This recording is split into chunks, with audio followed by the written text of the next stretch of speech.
Previously on My Kitchen Rules. Here they are. Hope they're nice. Group 2 came face to face for the first time Wait till we see their true colours. and kicked off a new round. Bring it on. New South Wales newlyweds put love on a plate, but forgot flavour. Salt, pepper would have made this dish really, really good. And while on the surface, it was smiles all round, And that was the major letdown. Lovely smile, but she's tough. the newlyweds ended up with a score of just 53. We're here for the good stuff, the good food, and they didn't deliver. With 5 teams still to cook, who will better their score and avoid elimination? Tonight, Where do you think the party captain's going to live? it's all aboard the Love Boat, where David and Karin have high hopes for success. Feeling good, feeling good. Take your time, plenty of time. Who would be upset if it took another hour or so? But as the guests are left stranded, We're waiting and waiting. will the smiling assassins strike? This is the night. I'm turning up the heat. This is the night. I'm standing on my feet. This is the night. I'll make it on my own. Tonight, teams are headed to Cairns for the second instant restaurant, where hosts David and Karin hope to introduce their guests to a taste of the good life. Today's starting like every other weekend. Walk out, make sure my financial review's there. Walk to the back deck, open it, look at the stock. Thanks, darling. So what's in the news today? Well, my shares are doing better than your shares, that's for sure. Just like any other weekend. We need to get a really good score. I mean, these guys are on 53. OK, we could do 53 standing on our head, surely. The biggest hope for today is to get onto the top of the leaderboard. We have to beat UL and Chanel. And the seafood won't be an issue. You're a seafood queen. I know. You are the seafood queen. Look at me go. You start off having a dinner party and it goes till 4 in the morning. Every single time. People say I'm like Jack Nicholson. He just loves to have fun. He parties, parties, parties. Hey, I'm Jack. I'm David. And I'm his better half, Karin. We live in far north Queensland, Cairns. Corinne's wife number 4, pretty much. She's certainly the best one. Little trophy wife? Oh, trophy wife in your opinion. There's an age difference between us. I do get mistaken a lot as Corinne's dad. Don't go. I don't want to leave Don't me. leave me, don't leave me. I don't like being away from him for a minute. I love you. You can see people look at us and say, gold digger, trophy wife. Who cares? Look what I got. Suckers. Mate, I'll take... I'm the bank manager. 48 hours, you give the money straight in your bank account. Worked hard for it, and now I'm reaping the rewards. Hey, boy! We just love living the life. This is how easy it is, baby. This is easy. I'm very competitive. Bum out, back straight. I don't lose anything. Maybe not one of your better balls. We entertain all the time. I think our food is better than restaurant quality. Perfect. Oh, perfect. Absolutely. To die for. The advantage we have over other teams is we're better cooks. Dinner is served. Lentils. You've done an excellent job. There's no failure here. Here's to us. Yeah, he's just... It'll be us, daylight, then the rest. Let's go, All right, baby. let's go. We've got plenty of shopping to do. We've got 6 hours before the guests arrive, so we've got plenty of time. Okay. Tell you what, the live mud crab. We need them to be there. 2 of our dishes are seafood. Our first priority is to get the fresh seafood that we need. And we need a lot of it. We'll go to the fishmonger and see if they've got the live mud crab, hey? Yep. We need live mud crabs, we need live crayfish. If we don't cook it ourselves, that's really not going to show the judges what we can do in the kitchen. Up to you, baby. Thank you, darling. Walked into the fishmonger and my eyes nearly popped out my head. Whoa! Magnificent big boy mud crabs. How many muddies do you have, live muddies? Oh, we've got quite a few that have just come in this morning, so how many are you after? 14? 14? Yeah, we can do that for you. Fantastic. For the main, we're making a mud crab and angel hair pasta. Davy and Karin are using a beautiful premium seafood, the mud crab, and it needs to shine in its pasta. It needs to be the king. How many of the crays do you have? I've got 15 pieces just in this. 15 pieces. How many do you need? Thinking 8. We also need some fresh crayfish for our entree. Now, do you want me to put down to sleep for you? I can do that with some ice. Yes, please. There's plenty of crayfish and they look magnificent. I'm over the moon. Seafood is in the bag. Let's go shopping. Our advice to our fellow Queenslanders, you've got to be super organised, especially with your prep and getting everything in order. Have a plan B and C, and maybe a D. Okay, here we go. David told us all that Karin was the queen of seafood, so we're hoping she can live up to that expectation. Huge call, but I think David is so love-struck by his beautiful blonde that he thinks she can do everything amazing. So we'll be the judge of that. We need to get passion fruit. That's really important. That's absolutely crucial. For dessert, we're creating a tropical Eton mess with spun sugar. The key ingredient for our dessert tonight is definitely the passion fruit. Eton mess is a classic English dessert, usually of meringue, cream and some sort of fruit in there, maybe some berries. This is a tropical Eton mess, so I'm expecting some beautiful tropical fruits. Thinking pineapples, mangoes, maybe bananas. Any of those beautiful fruits through the Eton mess could be really spectacular. Okay, we also need some caster sugar. Now that is for my meringues. Remember though, Llewellyn Chanel Yeah. was so sickly sweet, no one could finish the dish. It's got to be sweet, but you don't have to go overboard. Right, you the dessert queen? Well, I know I said the queen of seafood, but she's also the queen of desserts. She's never had a disaster with a dessert. No. Ever. Right. Go. This morning's been cruisy. A lot of fun doing the shopping. Okay. Where's the car? Over there. We've cooked these meals thousands of times for friends. And they've been loved it. perfect. Perfect. Yeah. It's not that hard. Okay, here we go. Got everything we need. Got the crayfish, and that was so easy. Okay, here's the big boys. Hey, the day's going perfectly. First things first, Yep. dining table. Yep. Okay, let's go.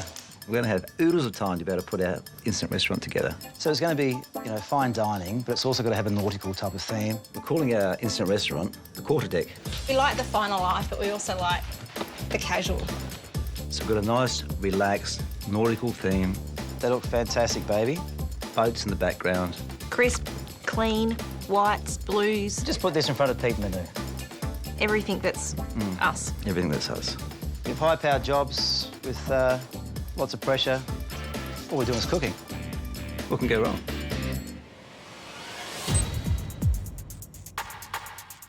Now, where do you think the party captain's going to live? Yeah, we're really cool and calm, working on the table. Just being very, very careful to make sure they all go exactly the right way. And I want you to double-check them too, baby. You drive me insane with how pedantic you are with the knife and fork. Well, what are you going to do? Sweetheart, you love your attention to detail. I just like having things right, baby. That's exactly as I envisioned it. Yeah. Exactly. Yeah. All right, well, let's get into it. Come on. Let's go. Come on, baby. Let's go. Oh, my gosh. 2 hours, 39 minutes to go. Plenty of time. Well, here we go. Trying to get the aprons. Look at that. Oh, look how good you're looking at. You look pretty hot yourself, baby. Thank you. I'm just thinking about the things we have to cook. We've got plenty of time in between. Queensland. Aww. We can do stuff in the middle of this. Why don't we cook our own bread and make our own butter? I mean, that's impressive. Let's go, baby. It doesn't take long to make bread. Yeah. I've got some cream whipping. Butter is really easy to make. All you do is whip up some cream until it's really thick, put it in some cling wrap and put it in the fridge to chill. So with your homemade butter and my homemade bread, this is going to blow them away. Sweetheart, I'm just going to make this mayonnaise now. Excellent. The mayonnaise is for the crayfish entree. For entree, we have a Far North Queensland crayfish stack with lime mayonnaise. Mayonnaise is just a mixture of egg, mustard, olive oil, and I just give it a bit of a zing with some lime. Just want to get a good batch of it chilled because it's got to be super cold. The entree doesn't give much away. All it says is crayfish stack with lime mayonnaise. Obviously, they're going to have to put some other ingredients in there. I'm really interested to see what they do. Taste the flavours on this and tell me what you think. Wow. Punchy? Yeah? Yep, that's punchy. Okay. Geez, that clock moves fast, isn't it? We're still only making things that aren't even on the menu yet. What, are we crazy? We haven't even finished kneading the bread. Okay, well, I've got the mayonnaise done. I'm going to put this in the fridge and chill that. I really need to get these crayfish on. So the crayfish is the hero of the entree. We've got 2 big pots of water on the boil, ready to go. I'm going to be cooking them in 2 lots at the same time. It's a little bit exciting, isn't it? What we're going to do is pop them in for 12 minutes, pop them out into a cold ice bath, just to stop that cooking process, and then clean them and peel them. At least that's something on our menu. Okay, so the cray, so what's that? You said 12 minutes? 12 minutes. This has really got to spring back when you... I'm not getting this wrong, am I? It's got to spring back. Oh, yeah? Yeah, I think it's... No, another 30 seconds won't hurt it. Sweetheart, those crays are looking good. Excellent, baby. Keep them hot, remember? Yeah. Just a simmer, not a boil, but Yeah, it's got to be... that's simmering. Simmering, OK. Now the bread's needed, we're going to brush it with butter and let it rest. I think that's going to give it a nice colour, but it'll also give it a really Yummy. crispy. I need to get these out, sorry. So after 12 minutes, it's time to check the crayfish. Yeah, that's no, good. the colour's looking really good, eh? I just need that water on. So we'll test one. We'll test one. We'll test one. We've got plenty. Just need to crack that. Big bug really, isn't it? Oh, well done. How'd you know how to do that? So we look, we peel it, and I don't think that's cooked. No way. It's raw on the inside. So we should put the 12 minutes on from when it comes back to the boil? Well, the problem is, you know, is it 12 minutes from boiling? Is it 12 minutes from putting it in? They're still quite warm on the inside, so I think we just put them back in. Yep. The extra minutes. Timing has to be perfect to get this just right. Pete and Manu, they know the seafood. If we overcook or undercook this crayfish, they'll know it. Well, I'm concerned that they're going to be overcooked. if it's chewy, that's it. That's it. It is so important to get this entree right. We really need to show the judges just how serious we are at winning this competition. The crayfish have been cooking for a few extra minutes. Fingers crossed that they're perfect this time. You try it. Perfect. You can actually start on your crabs if you like. Your crabs are going to take you a long time to cook. You know, it doesn't take long to cook the crab. I'm feeling pretty comfortable that we'll get the main out on time. The main will come together a lot quicker than your entree will. We're quite relaxed, confident. Rule number one, before you start cooking, have a drink in your hand. Really? Ta-da! Looks fantastic. Bread's not on the menu, so they won't be expecting it. Hopefully, we'll be getting this on now. When they knock on the door, the smell of bread's going to be wafting through the house. That's and they're just going to be salivating. I'm loving it. I'm going to throw these in right now. So put the bread in the oven to bake. Time to get changed. Some dress.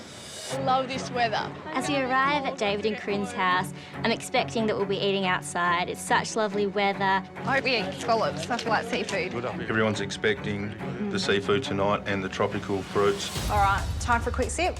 They're about to be here.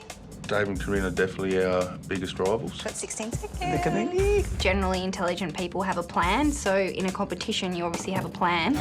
Really looking forward to it. Yeah. This is the first time we're meeting people, so yeah, just to make friends, to make connections and see how the night goes. We're the experts. We want to look cool and calm. Here we go. Party. They're here. Oh, it's pretty calm. It already smells good. I know. When we open the door, Karin greets everybody with sailor hats, which I think is a really cool touch. Walking in the house, I smell something that smells like sticky date pudding. It smells really good. Thank you so much. When the guests come in and they smelled that bread, they were all talking about it. Yeah, the first impression is so important, and I tell you, this first impression went down a treat. We're feeling really great going out to the table with the guests. I know it looks good. I know they're going to love it. It's such a beautiful atmosphere. Everyone's looking around at the great water views. Oh my God. The table looks amazing and we're all kind of like, wow, look at the little boats and the starfish and the whole nautical theme's perfect. Wow, that looks good. And then we go to sit down. There's no table. There's no chairs for us. Fantastic. Let's just stand here. This is nice. We get the view, mate. Everyone stands at the table. Everyone stands at the table. Sort of standing and looking at each other. Not sure if this is part of the theme. Where are the seats? I don't understand where the chair, like, wouldn't you put the chairs out when you're setting the table? We're going to play a game where you all go get your own seat. There's no game. There's no game. It's just an oversight. If you just want to follow me and Karin. It's no big deal. I laughed about it because I know the chairs are literally 10 metres away. We'll pass them out to you, OK? I'll take these for the girls. For you. Oh, what a gentleman. So Harry's leading the charge. He said, I'll get the chairs for the ladies. I thought, oh, well played, Harry. Well played. There you go. That's the last one. That's it. No, couldn't be. We had to go inside and get our own seating. And then to make it worse, I still had no chair. How's that seat going for you? Perfect. So sorry. I couldn't find it. Do you guys not like us or something? Yeah. There's no... Yeah, what's happening to Vic? Not Victoria. There's very cute little sailing boats on the table with all the states written on the sail, but unfortunately, Victoria's missing. What? Did I miss it? I missed the... We don't have a chair, we don't have a state. Well, they forgot the chairs, so, you know, why not forget a whole state? So, welcome to the quarterdeck. Look, this is far north Queensland, a really relaxed lifestyle. But somebody has to look after you. So, Felix, just remove this hat. Party captain. Thank you. Felix, your job is to get everybody a drink. Am I going to be broom boy and dish boy as well, or...? I thought getting drinks was David and Karin's job, but at least this means they can get back in the kitchen and get us a meal out quick smart. Enjoy. Have a great night. Good luck. See you soon. Thanks. Good luck. Thank you. Oh, Captain Felix. Yes. Drink, Where's my drink, Felix? Someone, Captain. That worked out pretty well for us, actually. Look at that. That is awesome. The bread's baked, so I'll set that aside to go with the main course. Can't believe we forgot the chairs. They added to the fun. Yeah. They didn't know we forgot the chairs. They're in such They a good just mood thought- anyway. They took... I mean, the boys thought because they're Victorian, we're taking the mickey out of them. Can't believe we got left off. It's all right. I think it's a sign. Maybe Bianca's been a little meanie. She's so mean to me. a coincidence. Like, what is it? Like getting picked on by girls. Bit of schoolyard love. I'm not sure about that. We're getting to know Harry and Christo quite well now. You're just from the island, aren't you? They seem like really lovely boys. Maybe not our type. No. What are you going to do now? I'm actually going to do some avocado. We need to make this stack. I've got to put the mayonnaise with the crayfish. I have to chop up the avocado. I have to assemble the whole dish. We need to get this entree out. It's just got to look perfect. Yep. I'll look after the main. The main is mud crab and angel hair pasta. 15 minutes until this is... Yeah, 15 minutes, baby. out big, boys. The star of our main course is those big boy mud crabs, cooked in seawater for 15 minutes from boiling. We've got to make sure the mud crab is perfectly cooked. And the judges are going to know straight away if this isn't right. Yep. After these big boy mud crabs have cooked for 15 minutes, we need to clean them and get all of this juicy meat out of the shells. And I know it's going to be on time. Yeah, it can't be long till the judges arrive. So what do you have to do now for the entree? I'm just chopping up all the avocado and then just chop up the capsicum for garnish and then plate up. Feeling good, feeling good.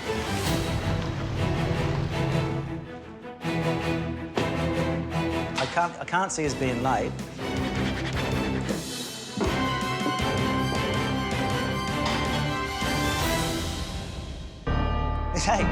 Hey. Kaboom.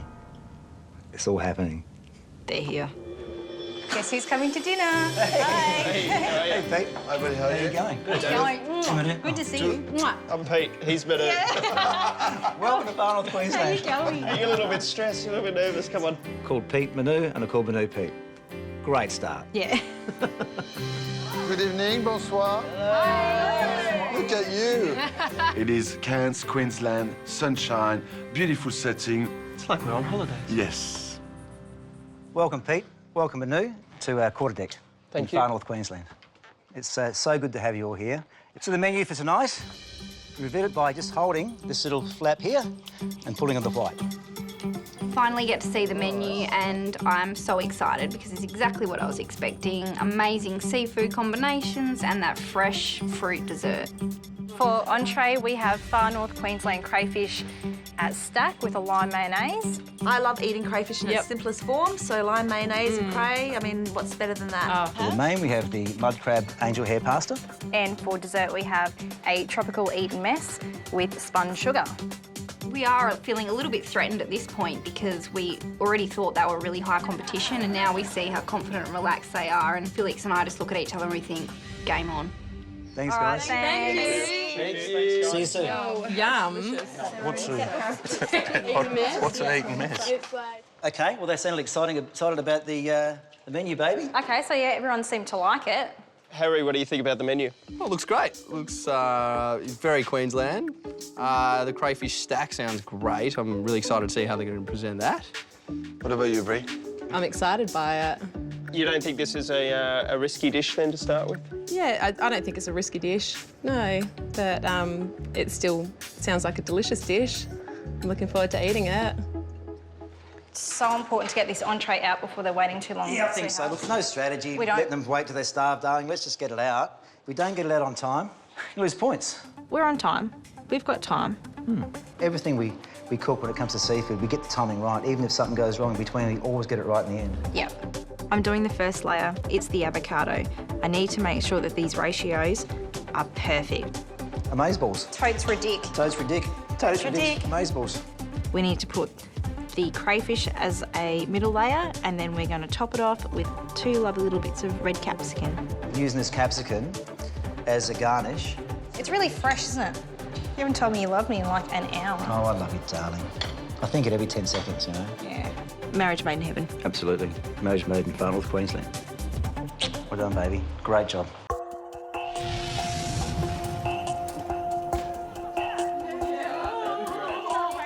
Hey, you did a great job, sweetheart. This is a big moment for us. This is the first dish that we're putting out, and I have no idea what the judges are going to say. Entree is served.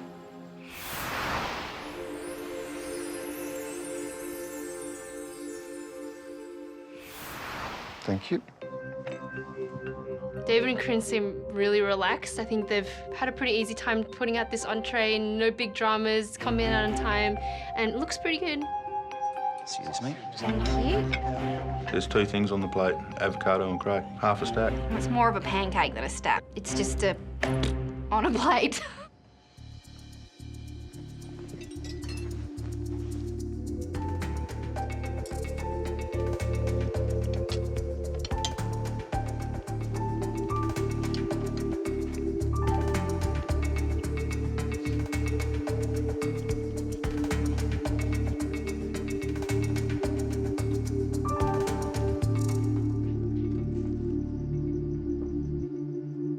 David and Karin, for entree you serve far north Queensland's crayfish stack with lime mayonnaise. You've cooked the crayfish very well. The mayonnaise was well seasoned with lime. And that's it. It's not like you've done anything wrong with it, it's you haven't done enough with it. A stack is different layers. You need to get some texture in there. Maybe a little croutons, very thin little baguettes with olive oil and garlic rub. Can't call it a stack if it's just one thing on top of the other. I didn't even eat the capsicum because I know what raw capsicum tastes like, and I knew it was going to overpower the whole dish. You did cook the crayfish well, and it was a nice mayonnaise. But there definitely wasn't any wow. Where's David and Karin on the plate? You know, you guys are fun, bubbly, big personalities. This just seems a little bit plain. But you got 2 courses to go. Show us what you guys can do in the kitchen. Thank you. Thank you. Bon appétit.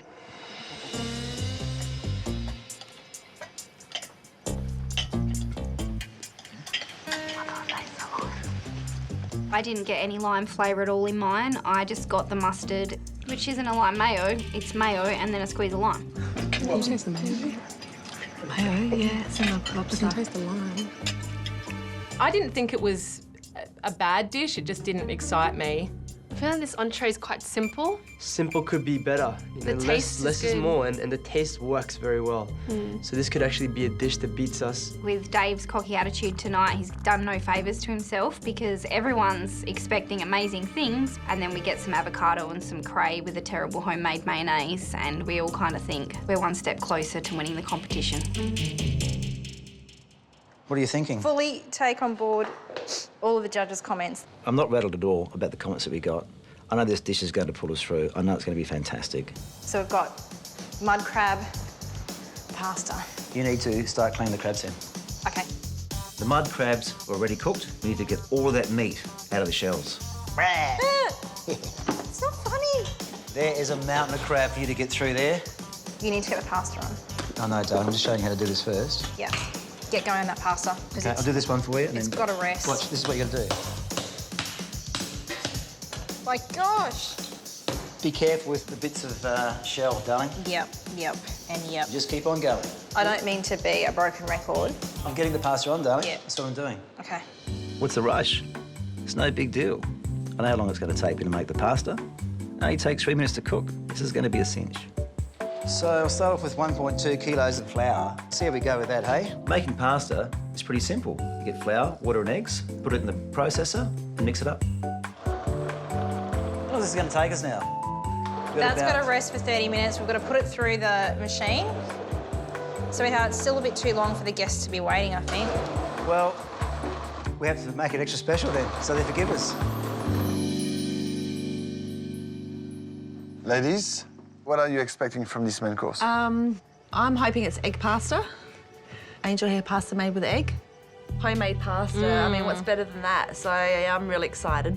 Well, obviously making angel hair pasta is quite hard because it's very delicate. They should have made the pasta first thing. The fact that they're so confident, and obviously they would have made the pasta already because you have to make it earlier in the day, I think we're in for a treat. Oh, this is nice. This is nice. Nice consistency. Awesome. I now have to knead the pasta dough and get it into the fridge ASAP because it needs to rest for 30 minutes. Production line for these crabs, it is absolutely never ending. How long has it been since we served entree? I have no idea of time. Time has just escaped me at the moment. So are you hungry, Jess? I'm really hungry. It's been about an hour since entree, do you think? I think a little bit more. So when are you expecting main course? I'm hoping 15 minutes.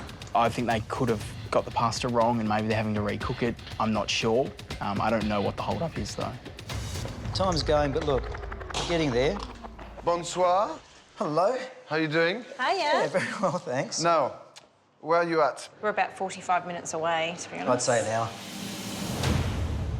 I'm shocked. David is making the pasta dough.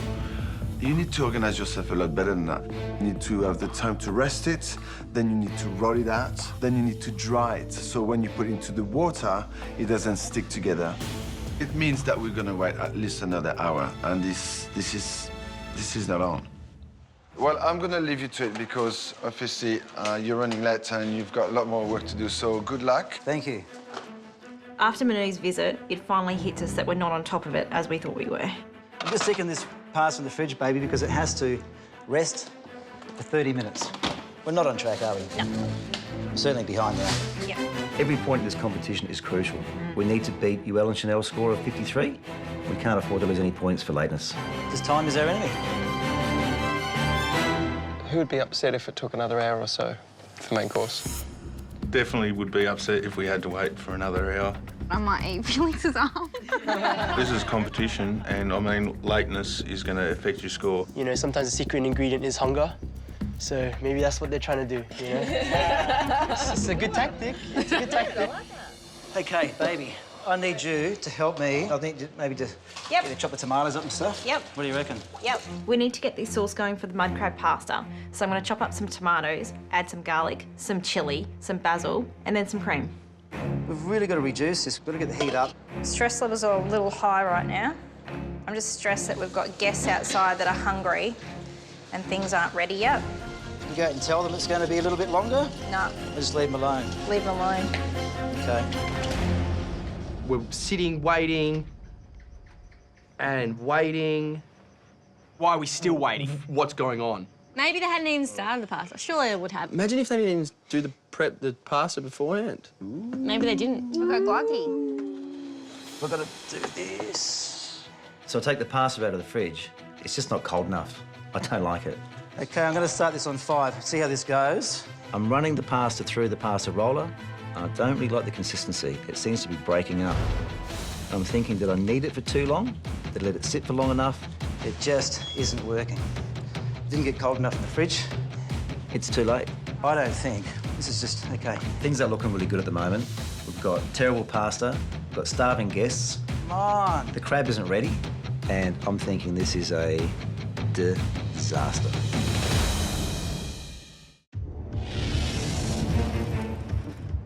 It's now been way over 2 hours since entree. Starting to feel hungry to the point where I'm getting hunger pains. Don't tell me they're making the pasta now. OK, running it through. The pasta's cracking as I put it through the pasta machine. This is not good. The pasta's half of our main course. This really has to be good. I'm thinking, I can't do this dish. The angel hair pasta won't work. Let's just watch this. Let's see how we go. So that's nice. That's nice. OK, OK. All of a sudden, it just works. There's no holes in it. Fabulous. OK. That is one way to give me a heart attack. Scissors. Hallelujah. You're all right? That's good. OK. It's looking good. I know I can make the angel hair pasta from it. Angel hair pasta is the hardest to make. This is not happening quick enough. It's crinkly. It's a bit of a crinkle, but, you know, that's OK. It's homemade pasta. It's got a bit of character. Oh, that's terrible. No, it's not terrible. It's just character, baby. It's homemade pasta. Wait, stop, cut. Just cut. It's not looking good, but I know if I can get it into the water, I can rescue it. It's twirly pasta. It'll come apart in the water. You pass me some olive oil. I might just stick a bit of that in. What I really want to avoid is the pasta clumping. It's breaking up nicely. It's breaking up nicely. That's good. The pasta's going to take me 3 minutes to cook in boiling water, tops. OK, is that the cream's in there? Yeah, the basil, the chilli, the cream, the crab, everything's in there. Pasta's ready. Pasta's ready? Tastes good. OK, we'll chuck it in. You going to cut the bread? Do you want to scrap it? No, don't scrap the bread. They'll be starving. OK. Maybe this main course is make or break.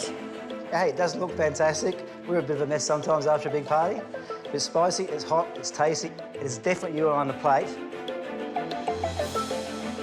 We've taken so long that we really just need to get it out. Let's go. OK, let's go.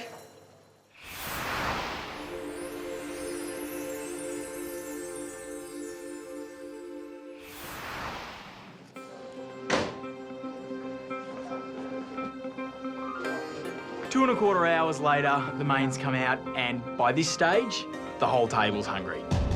Please be amazing. That's all we want. Please be worth the wait. Main course is served. Hallelujah. Smells good. Smells great.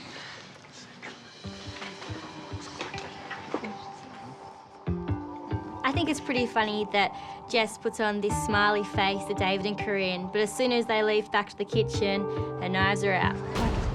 Honey. Jess is a smiling assassin. They've definitely stuffed up the pasta. You can tell straight away it's thick, so it's not even angel hair. I would hate to see the angel where the hair came from for that. Because they have dreadlocks. The bread and butter is a bit clumsy on the side of the plate. That's something you do at home for your kids, isn't it? The pasta's not looking exactly the way I want it to look, but I'm confident the taste is still there.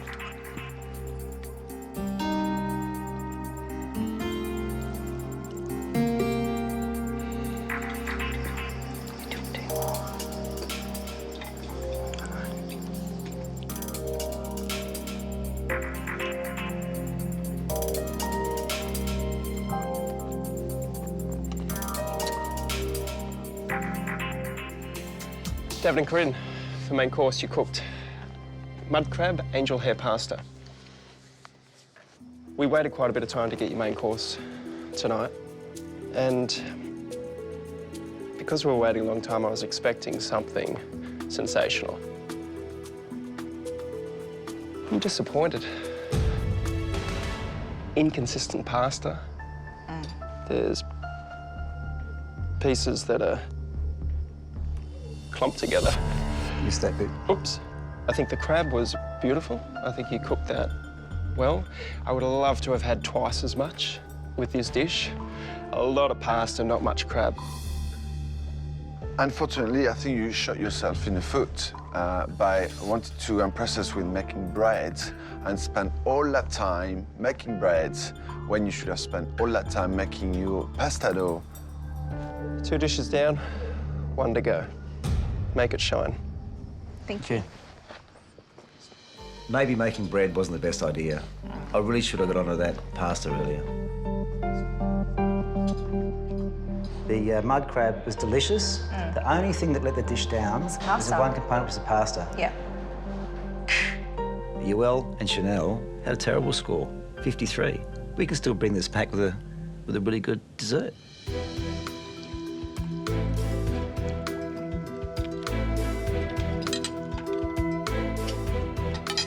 Straight away, I put my fork in and pick up. Oh no, that's come together. That's come together.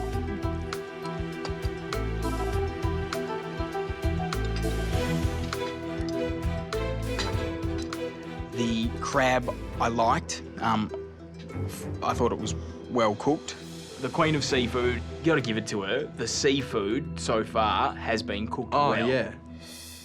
It's not angel hair pasta, because I know angel hair pasta and it's very, very thin. Like everyone else, my pasta was stuck together a lot and gluggy. My pasta was stuck together as well.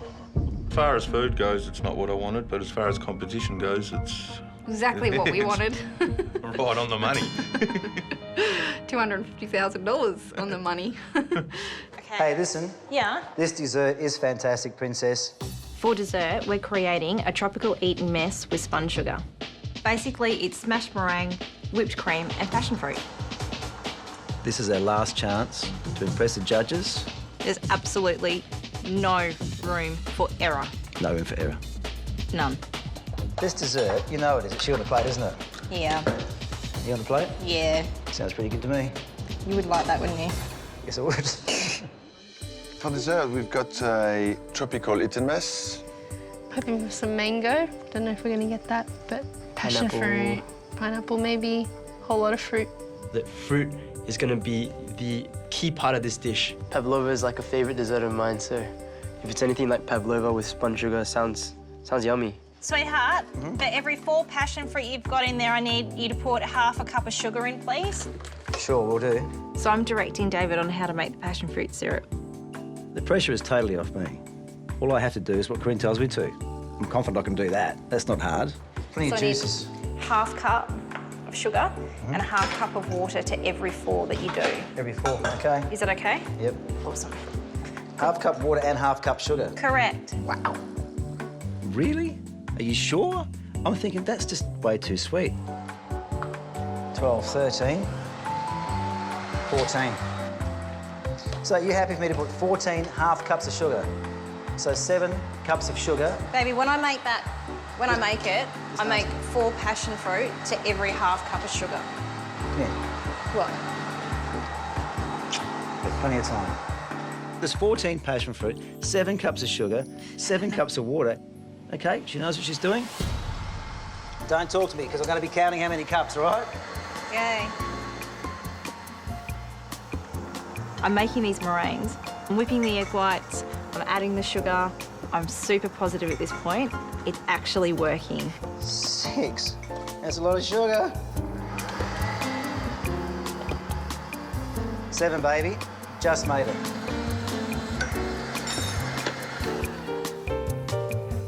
So this is a smash, isn't it? So it doesn't matter the appearance, they just all smash on, hey?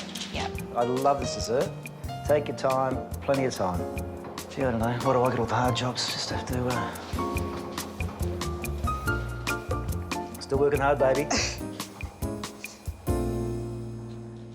I'm excited. This is my type of dessert. I love meringue. After a really disappointing entree in Maine, my expectations for the dessert are quite high. So if you were doing this menu, when would you have made your meringue? I probably would have done it first because, yeah, you don't want it to be warm. So hopefully we're not going to get a warm meringue. Baby, we've still got to make the sponge sugar. We've got to wait for those meringues to cook and cool. They have to be perfect. They've got to be crunchy on the outside, marshmallowy on the inside. I don't have much time to do it. That's really watery. The passion fruit syrup, it's not working out how I wanted. It is far too runny. So, Look, I'm just going to trash on this. so sweet and sickly. This isn't right. I thought Dave and Karin were going to be our biggest competition, and I don't think that's the case anymore. Brie? Yes. I think Brie's always smiling, but she's a little bit of a fence sitter. You don't say much. I think I say enough. Yeah? Yeah. I think she'll be a harsh scorer, but she'll also be a bit of a gun in the kitchen. And I think she's going to pull out her gun because she's a smiling assassin, and she's going to go out with a bang. Someone's probably the smiling assassin, but I can tell you it's not me. Hey, baby, I didn't discount the water, did I? I put 7 cups in. I didn't discount it, did I? I thought you said half a cup of sugar and half a cup of water for every passion fruit. No, I said half a cup of water, half a cup of sugar to every 4 passion fruit. You just put 3 times the amount of sugar and water. Big mistake. And I've used all of our passion fruit for the passion fruit dessert. We can't serve a non-tropical eat mess. This is as bad as it can get. That's too watery. Our passion fruit syrup is way too runny and way too sweet. We'll have to start over again. And I've used all of our passion fruit. We need passion fruit. We've got a passion fruit vine. You're going to have to go and find some right ones. Don't come back with none. I ran out to the passion fruit vine. Okay, looking for good ones, looking for good passion fruit. Green passion fruit, green passion fruit, green passion fruit. Man, there doesn't seem to be very many. Purple passion fruit. 1, 2, 3. I can't believe it. I'm pulling these passion fruit off the passion fruit vine thinking, my God, we just dodged a silver bullet. Unbelievable. Okay, baby, we're in luck. Woohoo! We've got 12. Excellent. It's going to have to do. Yeah. There's 1 or 2 just a little bit under, but you know what? It's going to add to the tartness. We are lucky. Captain Jack Nicholson saves the day. Juicy, juicy, juicy, juicy, baby. Let's start this again. Rerun, except we're going to do it a little bit differently this time. I'm doing the syrup. So that sugar needs to dissolve. You can just do the seeds. Juice is pouring out of these. We're going to blend it with the sugar syrup bit by bit to get the right tartness. Look at the colour. The passion fruit syrup is done. All right, I'm going to start with this sponge sugar, hey? So I've got the water and the sugar on the stove, and we're bringing it to a caramel, letting it cool down to a consistency that we can actually use a spoon and do some sponge sugar. So almost like, it looks like lace work. The meringues are perfect. Yeah, meringues are done. Look good. Yeah, really happy. The meringues are good. The passion fruit's saved. We're going okay. Take your time. Let's go out with a bang. That is yummy. We're plating up. Those meringues are really good, hey? Eat and mess is exactly as it sounds. It's meant to be messy, it's meant to be chunky, it's got the big bits of meringue and the cream and the passion fruit and the spun sugar, and it looks great. I don't think you necessarily have to have fruit on it. No. I actually like the fruit No, it's the flavour. What? Are you happy with that, baby? Yes, I'm really happy with that. That's good. I'm happy. Okay. We seriously need points on this one. Come here, done a great job. The tropical eat mess could be the fairy tale ending that we need.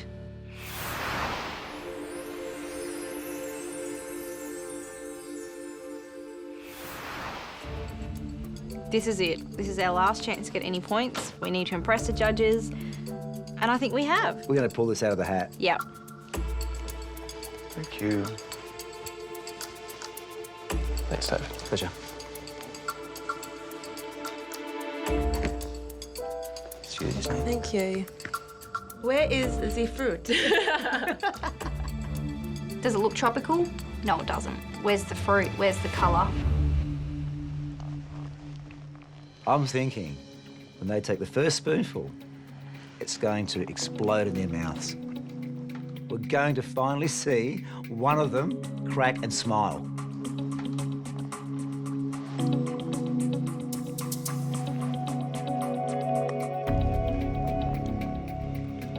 watching Manu. He tipped the bowl slightly so he can get more of the passion fruit. And I thought, yes! He loves this dish.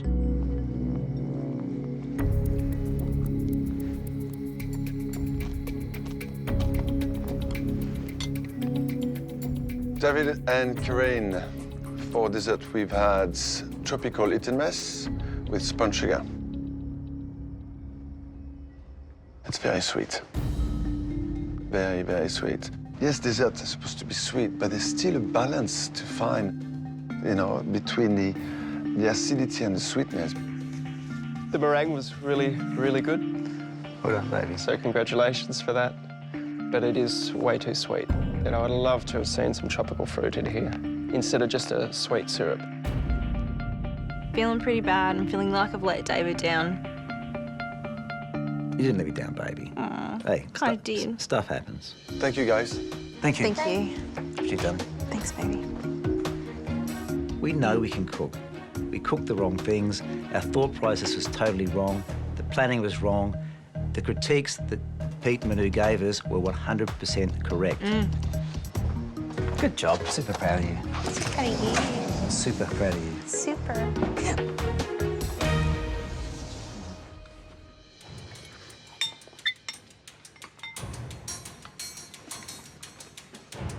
It was a pav. And it was soft in the middle and it didn't have a thick crust to it. It was very thin crust.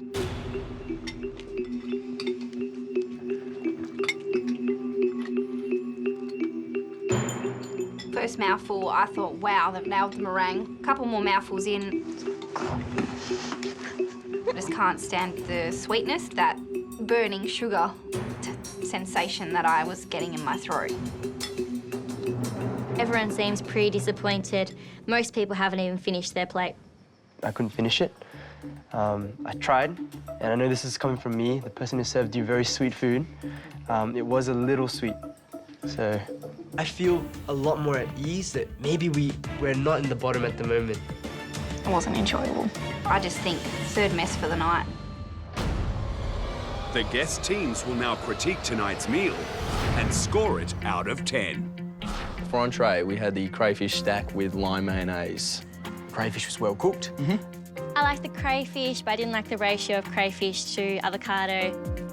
Overall, I thought it was a bit of a boring dish. The main was the mud crab angel hair pasta. What do you think? I didn't think it was angel hair pasta. Pasta was terrible, clumpy. Yeah, I didn't have enough crab on mine. I think flavour-wise, it was definitely my favourite. And I appreciate them making their own bread, appreciate them making their own butter, but I'm just not sure if it really worked, yeah. So for dessert, we had the tropical eaten mess with the spun sugar. I was really looking forward to having some nice fresh fruit on it. You want fruit, not just a syrup. Could have done better. I didn't mind the dessert. I just thought overall it was too sweet. They lost points for the lack of innovation on the entree and for the pasta, and also the fact that we spent 2 hours waiting for food. Especially not when you do get your food and it's not very good. Tonight we'll give Dave and Karin a 5. There was no wow. There was no wow. We give it a 5. We had such high expectations and nothing delivered. We're going to score a 4 out of 10. The wait in between dishes was far too long for what we got. That food should have been amazing. So we're going to give them a 4 for the final score. Yeah. Too simple and not well executed enough. Let's make it a 3. We tried to put so much of ourselves into today.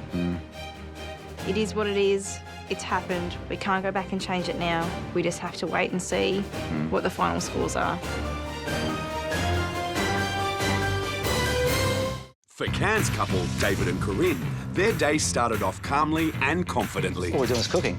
It's not that hard. They were keen to surprise and impress their guests. This is going to blow them away. Let's go, baby. But first impressions were a failure. There's no chairs for us. Fantastic. As time slipped away, Get going on that pasta. I'm really hungry. so did their confidence. Seems a little bit plain. Inconsistent pasta, clumped together. It's very sweet. Very, very sweet. There definitely wasn't any wow. Now it's time for the judges to give their final verdict. To avoid elimination, David and Karin must beat Yuel and Chanel's score of 53. There is a lot riding on this score. Fingers crossed for something, baby. Fingers crossed. And toes. I'm nervous because I know that if they beat us today, we're going to be on the bottom, but that if they do get a lower score than us, then we are safe for the rest of the instant restaurant, which would feel really good.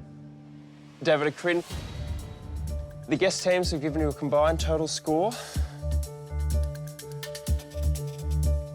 of 21 out of 50. I wasn't surprised. It was very low. It was absolutely a fair score. Now it's our turn. We'll be scoring each dish out of 10. For entree, you cooked Far North Queensland crayfish stack with lime mayonnaise. It was a simple dish. The two ingredients did work well together.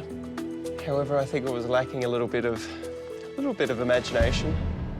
It is a cooking competition and we need to see more techniques and more flavors and more textures together. The score I'm giving you for your entree tonight is a 5. It's average. Deserved average. The score I'm giving you for your entree this evening is a 5. Fair enough. 5s can get us to where we want to be. Maybe we are okay. David and Corinne, for main course, you cooked mud crab angel hair pasta. I like the idea of your dish. Crab and pasta work hand in hand. I would love to have seen more crab on your dish. That would have helped out a lot. And the pasta wasn't a great job, unfortunately. Some was cooked and some wasn't cooked enough. The score I'm giving you for your main course tonight is a 4. Fair enough. The score I'm giving you for your main course this evening is a 4. Fair enough. For dessert, tropical Eton mess with spun sugar. I wanted the dessert to finish on a high. I really did. But it didn't. Because it was really sweet. You did do a good meringue, but the other two components, some sweet sugar plus another sweet syrup, it just didn't lift it up. And the tropical, you didn't give me the tropical. It would have been nice to have some beautiful fresh fruit. The score I'm giving you for your dessert tonight is a 4. The score I'm giving you for your dessert this evening is a 3. Fair enough. So David and Corinne, that gives you a grand total score this evening of 46. There it is. Big sigh of relief. We're just happy we're making it through this instant restaurant round. With a score of 46, to keep us in the competition, we need someone to put up some inedible dishes. If everybody else falls down, maybe we can do a Stephen Bradbury. Still go through for gold. A score of 46 puts David and Corinne on the bottom of the leaderboard, with 4 instant restaurants to go until one team will be eliminated. Talia and Bianca, you're next. We can't wait for you guys all to come to Tassie and try our food and see what it's like living in a small island. I joke about the 12-year-olds. They're so young looking. Do they have the experience to pull it off? We're the youngest in our round and David's the oldest in our round, and tonight they produce really average meals. We may be young, but we know our stuff.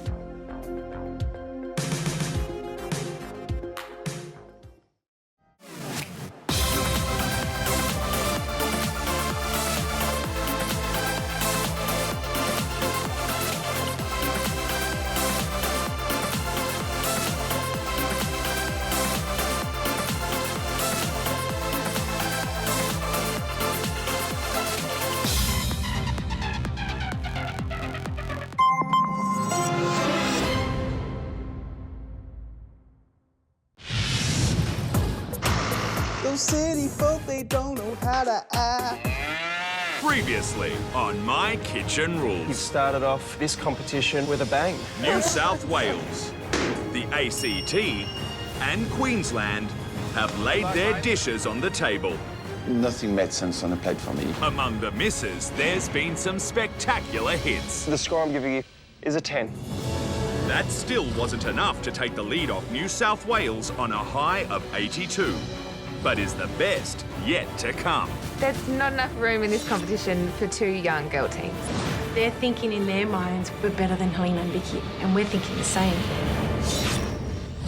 Tonight, It's our Yayaz recipe and it comes from 4 generations. Melbourne twins Helena and Vicky call on their Greek heritage. It's exactly what we want. We got this. And it seems to be working. Sensational dish. Blew me away. But arch rivals Chloe and Kelly are ready to strike. If the dish isn't right, then we're going to be pretty brutal. This is the night. I'm turning up the heat. This is the night. I'm standing on my feet. This is the night. I'll make it on my own. Tonight, teams head for Melbourne, where twins Helena and Vicky are making sure they look their best for their big day. Oh my God, Vic. It's really happening. Let's get ready and then get straight to the shops. Today is like our wedding day. We're just not wearing our wedding dresses. I'm so excited. This is really happening. Seeing we're twins, we do have an advantage. Twinnies! The teams better watch out tonight.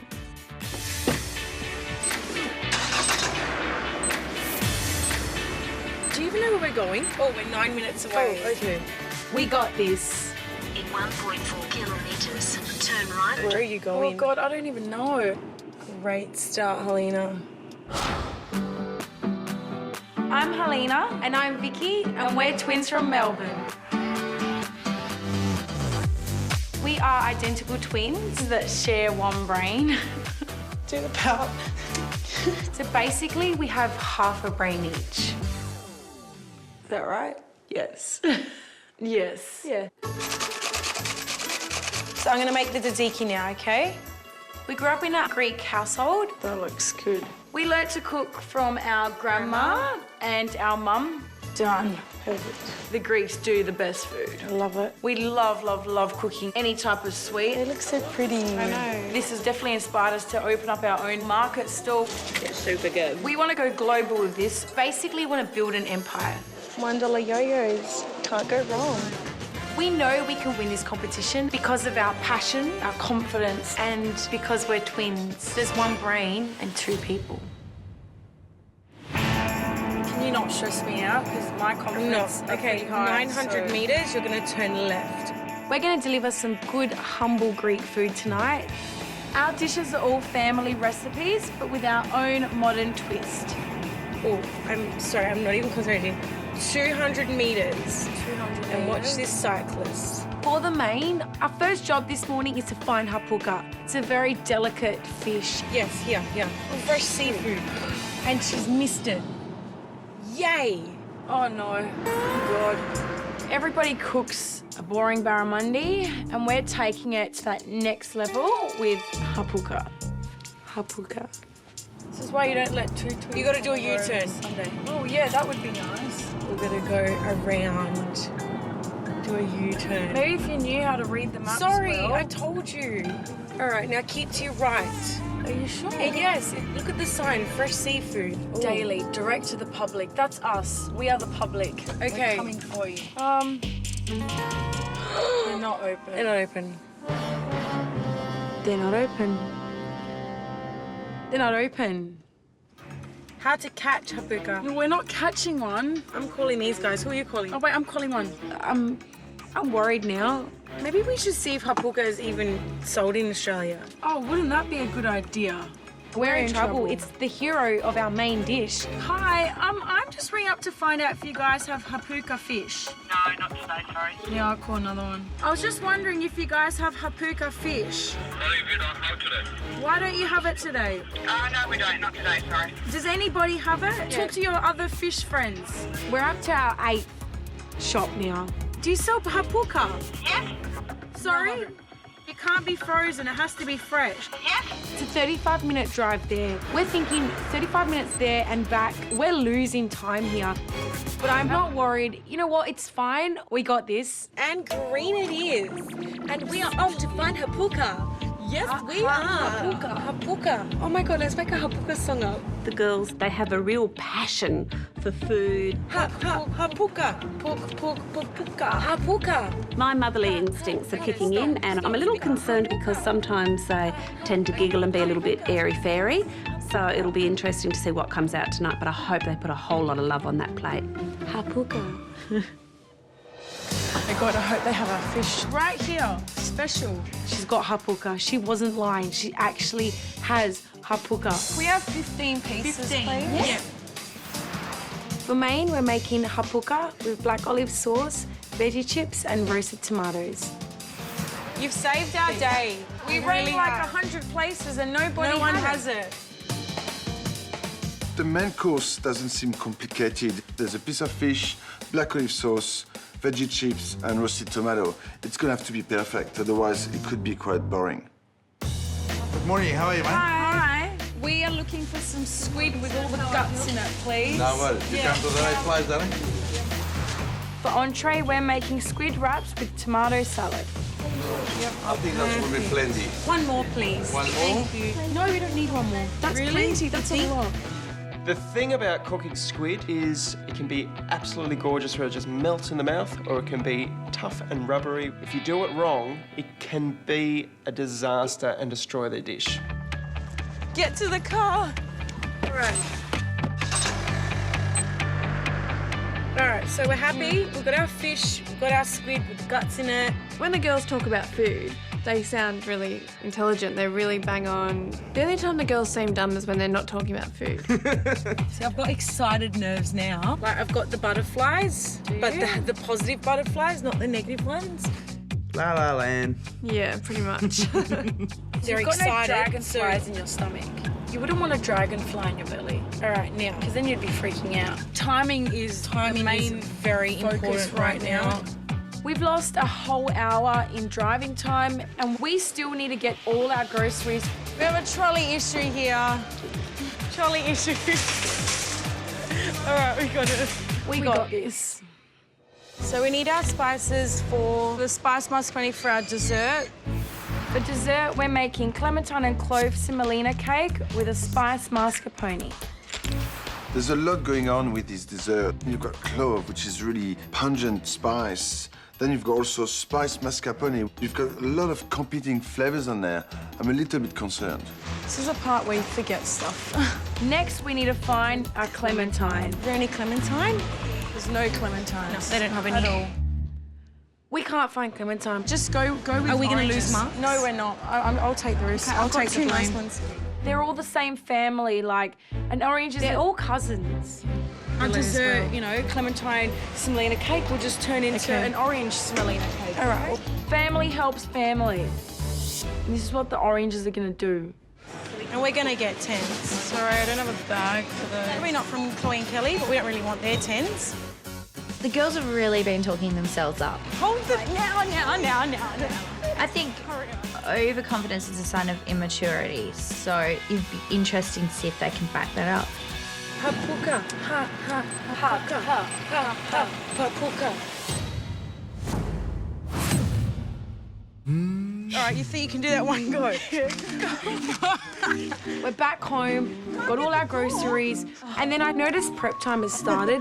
Oh, shit. And we still haven't set up our instant restaurant. Our timer is on, Helena.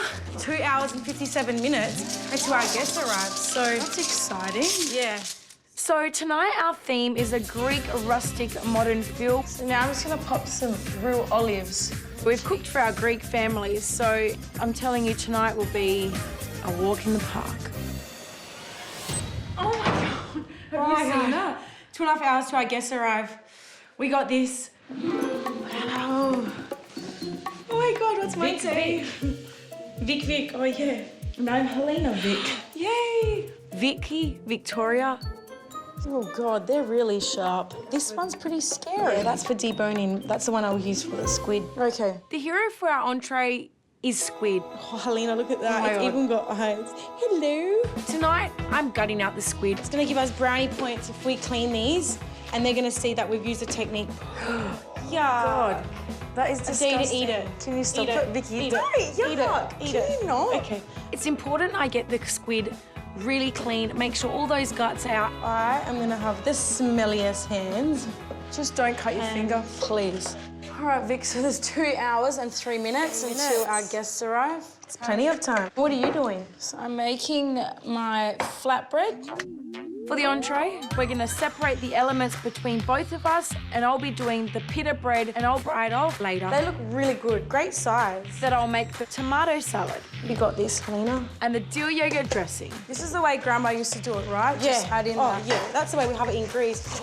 That looks really good, Len. And Vicky will focus on the squid cleaning and a chorizo salt. How's that looking? Perfect. Not too chunky? No, perfect. It's our little twist.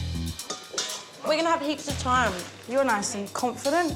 I'm just preparing for the dessert, the clementine semolina cake, the spice mascarpone. The hero of the dessert is the semolina cake. So I've got my eggs in, my semolina. I need to get my sugar, coconut. So we're using an orange, seeing we don't have a clementine. And let's hope they don't notice. What excites us about this dish is our grandma used to cook this when we were kids. Oh, God. Grandma would normally add all the butter at once, but it's taking ages to melt, so I'm just gonna add it bit by bit. Hope we get the same result. Remember, a good batter makes a good cake. Cooking a good semolina cake is in the blood, and we never get it wrong. I then put it in the oven for 20 minutes. I need this cake to rise and be moist and not go dry. Can you check the cake? Has it risen, please? Well, we just put it in. Oh, we've got 59 minutes. So now I'm just flouring all this squid, so when they come, we can just chuck it straight on. To flour the squid, I've just used a normal plain flour. And shake the bag. Just shake it. We got this. So at the moment, I feel good. We've got 37 minutes. Oh, hello, 37 minutes. Well, you know what? I'm confident. How's the cake looking? Vic, that cake hasn't even risen. Really? All right. What do you mean it's shit? Oh, yeah, that's really bad. Okay. The cake is a disaster. We gotta do it again. I talked it up, and now I've got this, I don't even know what it is. It's just flat, dry cake.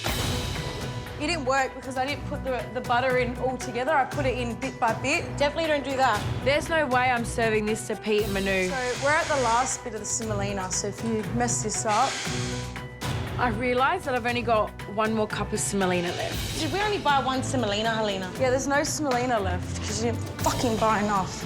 We're in trouble. I have no time to do it now. I'm freaking out. That's the semolina there. We have 1 shot with that semolina, and if it doesn't work, there's no dessert going out. Oh, no, your way. No, your way. Okay.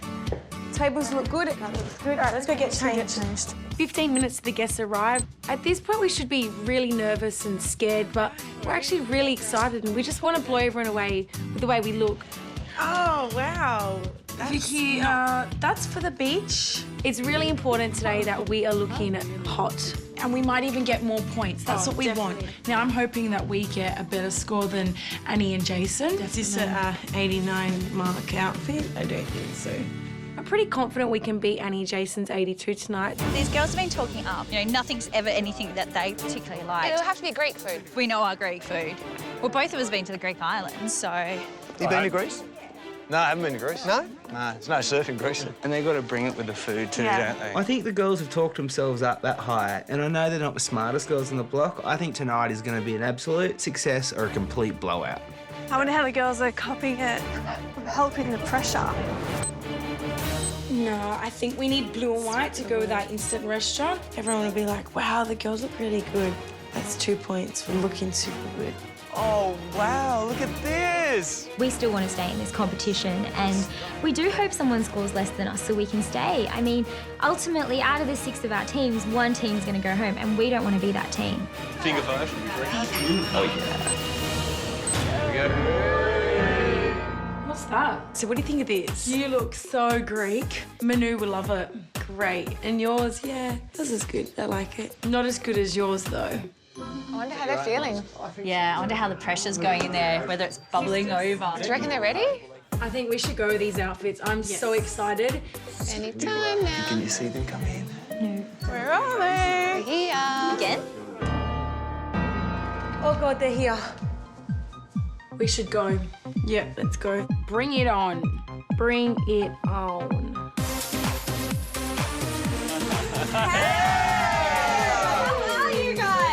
Hello. Nice to see you. Nice to see you. The girls look fantastic. They really look confident. You wouldn't even think they're cooking tonight. So I'm a bit concerned. I hope they're not taking it too easy. How you going? I thought it was odd how they walked through. Already self-assured. Nothing seems to faze them, though. I don't know if them, frontal lobes missing or something like that. It's just not Maybe they only connecting. got half of one. Yeah, half a frontal lobe. Oh, wow! Hey, look at this. Oh, my gosh. Walking into the instant restaurant, we see beautiful blue-coloured walls and we see all these lemons in the centrepiece. There's definitely a Greek theme there. Opa! It just has a really homely, nice feel about it. Really relaxed. It's not over the top, but it seems warm, friendly and relaxed. And the olives? It looks all right. It doesn't look amazing. It doesn't look like it's Grace. Maybe they're a bit confused. Hey, guys, and welcome to our instant restaurant called Vivima. Go on, let's hear it. Thidima. I'm going to run with it. I like what Blair's saying. I have no... Vivima means twins in Greek. So tonight, basically, we want you to feel like you're on the Greek islands. And the olives on the table, you can eat them, but I suggest you don't because we've kind of rubbed them with a paper towel, but if you get hungry... Let's hope that's not a sign of things to come from the kitchen. I feel confident now that everyone's walked in, they've sat down. At the moment, we're feeling quite confident. All the ingredients for the entree are done, so we only have to cook the squid. You can't go wrong. Helena, look at that. I battered it too early and it's sticky now. You've created a disaster with that, babe. It's all gluggy and every single piece of that beautiful squid I just cut up is glued together. Helena, can I wash squid like this? Yes, why not? Can you come here? Because this is the hero of this entree and we cannot F it up. Squid lives in the water. I don't see a bit of extra water is going to damage the flavour and I'm starting from scratch and I'm going to reflour it.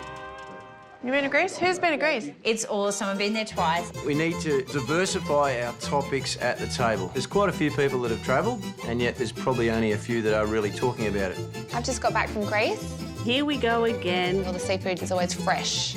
Been to Greece, we've tasted this, we've tasted that. The islands are just beautiful, though. Kentucky tour with Kelly. Possibly a travel show. I think that talent alone would be wasted just on a, flight centre desk. Now, this is one tip I learned. Always clean your pan, right? Because you just don't want what you had in it before. Oh, wow, that's a great tip. I decide to pop the pita breads and get them frying. How do you like the look of the pita bread? Oh, they look beautiful, but make sure they're all the same, please. It's coming out with a golden colour, and that's what I want.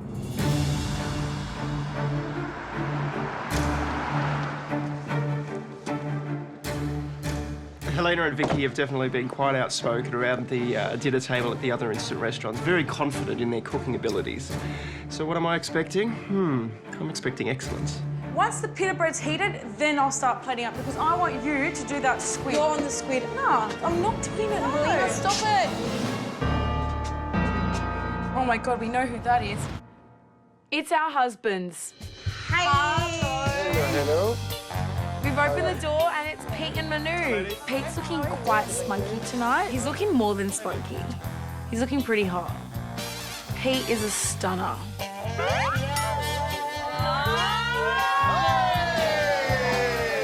Pete and Manu are just walking through the door and Manu is just one sexy man. Just remember naughty Nana. Just behave yourself. So nice, welcome.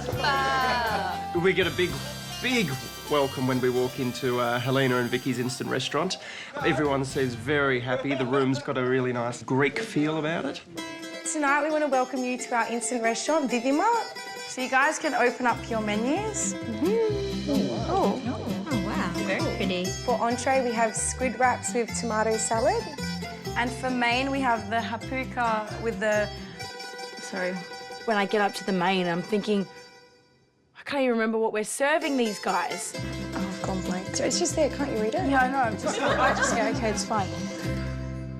Awkward. They're not the sharpest tools in the shed. So for main, we have the hapuka fish with the black olive sauce, veggie chips, and roasted tomatoes. And for dessert, we have a clementine and clove semolina cake with spiced mascarpone. Beautiful. The clove's not on there. It's not written on there. Yes, it is. Oh, it is. Yeah. So we are going to go get to your entree, and we'll be right back. Thank you, girls. I think Helena and Vicky really need to get it right today. I mean, this is food that they've grown up eating, and it's really important for them to really deliver tonight. That was good. That was exciting. Did you see everyone's face? Everyone was really confused. Everyone wasn't sure what hapuka was. Did you see the boys' face? Like, they're in our instant restaurant. This is just so exciting. I feel like, can you just, like, slap me? I know. No, don't slap me. I have absolutely no idea how they're going to do it. Whether or not they do it with a wrap or whether they use the squid as a wrap. I reckon what we're going to have on the menu tonight is stuff they've cooked many times over. These girls, they look very confident. I'm hoping they can really show us a little bit of their flair. Squid is very temperamental. It'll be quite interesting to see what they deliver and whether they get everything 100%. We're going to be critical on that. We know good Greek food, so they better bring it. Definitely. Can I do this? Wait, I'm doing this. You're plating up because when... No, I'm not plating up until the squid's cooked. I can't do anything without the squid. Okay, chill. Timing is important when cooking the squid. Go. All right. Just pretend we're at the fish and chip shop right now, okay? And we've got customers. Worked in a fish and chip shop. Well, now you have. Small pieces of squid can cook really fast. If we overcook a squid, Pete and Manu are going to have chewy squid. And that's definitely not going to get us a 10 we need for tonight. Oh, they look good. That's what I want. Are you sure? Yeah. Okay, come straight over. Yeah, okay. Over. No. Oh, my God. I pulled the squid out, and it's looking gorgeous. Winning. Let's cross our fingers. They're all cooked at the same rate. Okay, so I've got 7 there, so start with 7. 1, 2, 3. I'm not starting with 7, I'm starting with 5. It's so important that our first dish is perfect. We want first good impressions. All right, how are we going? We all got 7? Really? Okay. Told you. So the chorizo salt is on now. Let's do this. I've got Pete's. And I've got Pete, you've got Manu. Okay.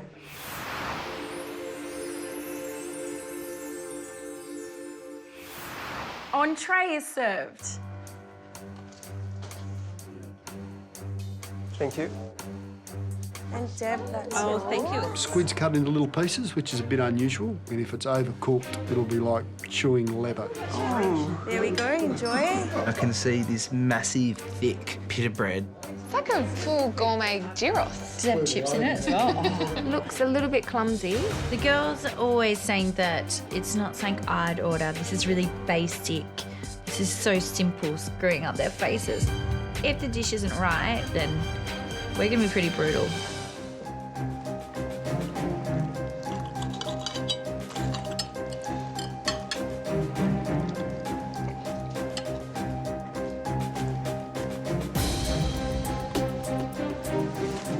I'm staring at Manu and he's sort of chewing away. Chewing, and I'm thinking, I hope he's not chewing on chewy squid.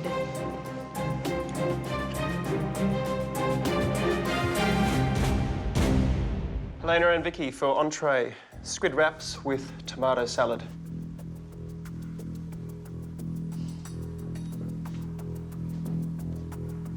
Didn't really like this dish.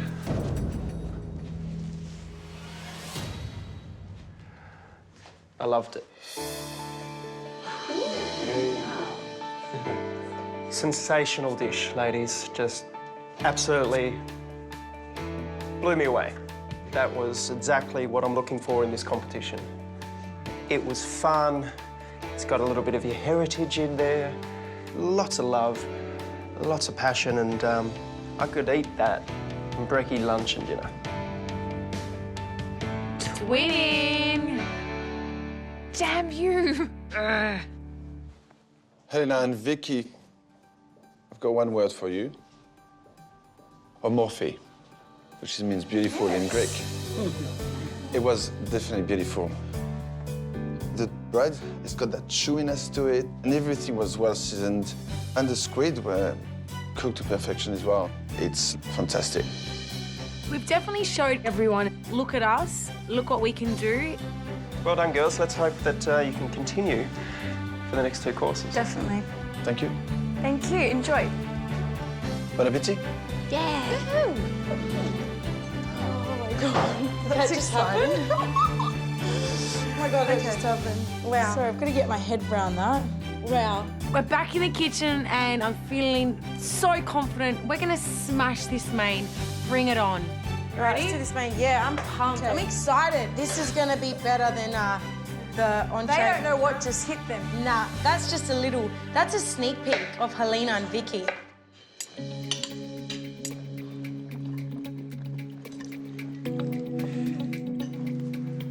Bang on. That squid is cooked beautifully. Oh, wow. The squid is really good. It's quiet around the table. A quiet table usually means a good table because you're enjoying the food that you're eating. So. Or I think there's a level of humility because I think people, not wanting them to maybe flop, but I think there was an air of caution around, I wonder if these girls can deliver. Really nice. This is really, I love this sort of food. It's really good. A little bit of a shiver goes through my spine. You know, we're at the bottom of the competition. It looks like we're going to stay here. Yeah. That is amazing. They've done a great job with this dish. There might have been a reason they were standing up there cocky. I probably would be too if I'd cooked this. Everyone's been nice and garlicky tonight. I'm surprised it's this good. But then again, it's Greek food. They cook it all the time, so maybe they might stuff up the main. I'd feel a bit more comfortable then. Do you think we did well on the entree because we're twins, Len? That we worked really well as a team, and there's that connection there, that twin vibe. No one in this competition has that but us, so... Oh, yeah. That's if I was them, I would be quite worried. Pretty intimidated, definitely. The main dish is not complicated, but we have to make sure that each element is done to perfection. We have 4 elements for this dish. The tomatoes in the oven roasting. Yep. Your job, what are you doing? For this main, I'm working on the olive sauce and the veggie chips, and Helena's gonna start on the fish. For a portion size, can I go like that? I want to cut that tail off. That? Let's give them big lots. Okay.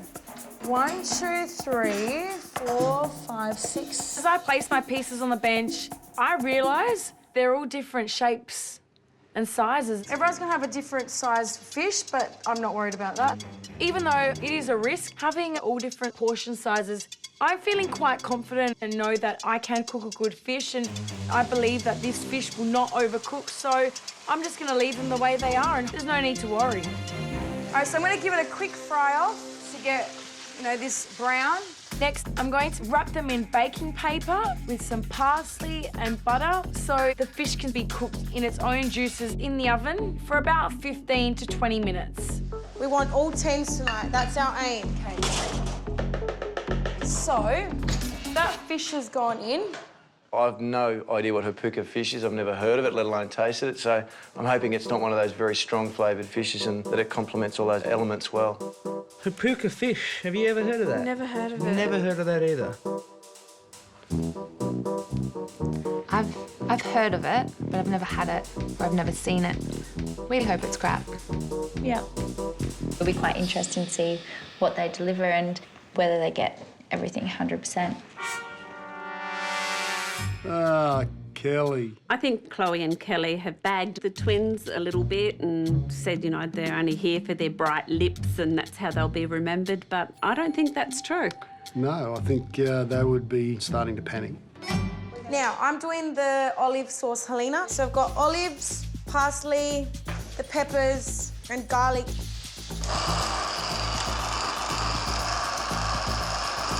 Oh, there's some sort of seed in there. I'm blending my sauce and I can hear a pit in there. No, there's not. There is. Can't you hear that? How am I going to scrape in there and find it? Stuff it. It's all black. I'm going to leave it in there. Let's hope no one gets it. But if Kelly gets it, that's fine. She can enjoy that. How's it tasting? Is it good? It's very salty. I didn't add any salt. I know, it's the but olives, all right? The worry with this olive sauce is it's too salty. Olives are salty, dude. These olives, they've been marinated, which is going to make it even saltier. As long as we So- don't overpower the other elements with salt, then this can be the main salt Yeah, focus, no okay? salt, yeah. Watch those beetroots. Look, these chips got to be nice and crispy, Helena. I'm frying off my beetroot and it's looking so good. Oh, look at that. I pulled them out, popped them on the paper towel. Oh my God, these are going crunchy. Yes. Look at this, look at this. Okay, that's what you want. It's exactly what we want. Go me. You want me to take the shirt? No. Bring the love to the table. Come on, baby, light my fire. Stop it, Deb. No one wants to see that. Put it away, Deb. Come on, you can do it. I'm a little bit more reserved. Naughty Nana just appears, you know, and I try and keep Nana under control, but she just pops out. Oh, stop it, you!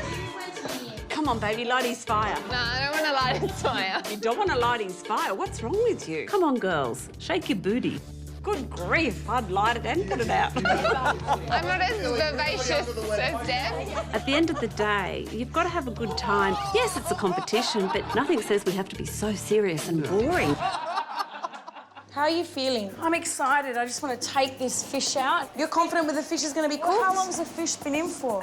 25 minutes. I pulled the fish out the oven and I'm confident that they're all cooked pretty well. It looks amazing. I've nailed it. I am the best fish cooker.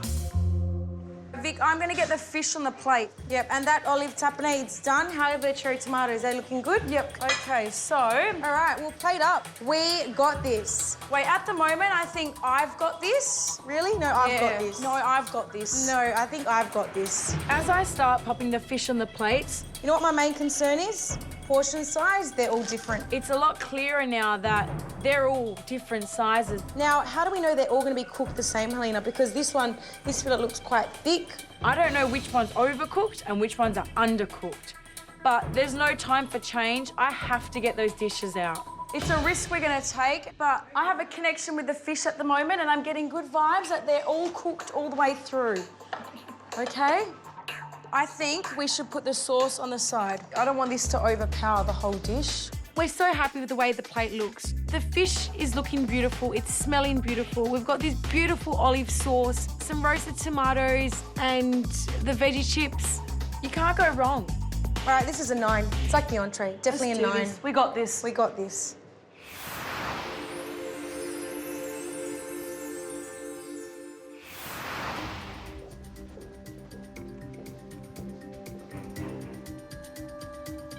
Thank you. Thank you.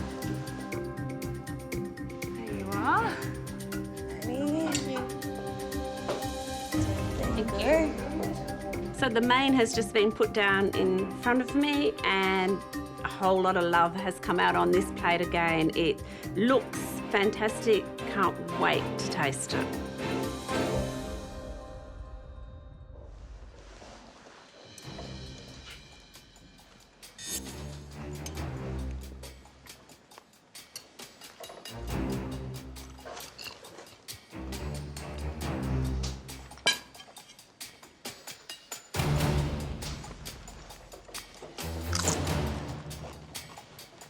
I'm getting no expression from their faces.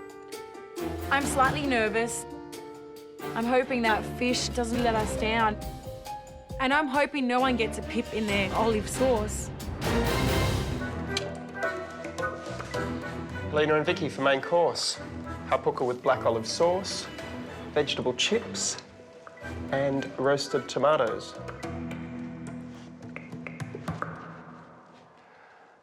I loved it. I absolutely loved everything about this. My fish was cooked so perfectly. The saltiness of the olives, the sweetness of those beetroot chips, and then the acid from the tomato. When you put all of those 3 ingredients plus then had the fish on there, I was just so happy. Right now we're feeling on top of the world. I'm gonna have to disagree with Pete. Yes, I love the combination of flavors there. Yes, it's Mediterranean. Yes, it's fresh. Yes, it's vibrant. But my fish is completely overcooked. Like, dry, overcooked. Damn it. And on top of it, I just got a little stone of olive that I chewed on, and it hurts. Ouch. Of all the people, Manu, why couldn't Kelly get it? We've got one more course to go. Desserts. Let's make it great. Thank you. Thank you.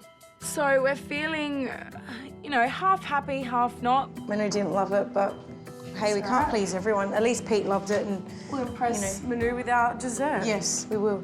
We're not going to let Manu get to us. We're going to pull up an amazing dessert. Gorgeous, mate.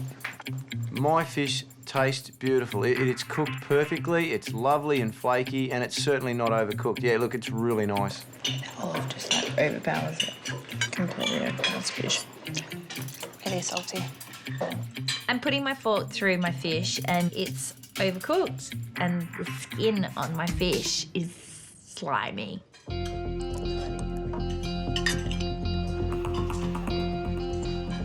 This olive sauce really had some punch. Really loved the olive sauce. The tomatoes were absolutely beautiful. For old Andrew and Amelia, I think they acknowledge that the main has come out and it's a good dish, so any hope they had that, you know, maybe they were going to have someone else bomb out, it's not looking good for tonight, I'm telling you. Just fantastic. This dish has been in the family for a long time, so we can't disappoint them today, Helena. Tonight for our dessert, we're under a lot of pressure. The semolina cake means a lot to us. It's our yayaz recipe and it comes from 4 generations. There is no room for error. I'm gonna start on my orange syrup. Now, we got a dilemma, Helena, because on our menu we have clementine. Today, we couldn't find any clementine, so we're using oranges instead. Hopefully no one will notice the difference. Just get them all in there and work out what flavours you want, okay? To make the syrup, I add water and sugar, my orange and cloves. Put that on the simmer and I'm gonna let that go. Pray to God you don't stuff up that cake. Right now, we have only 1 cup of semolina left. And if it doesn't work, we're not gonna serve dessert tonight. Do you have a backup plan, Helena? There is no backup plan.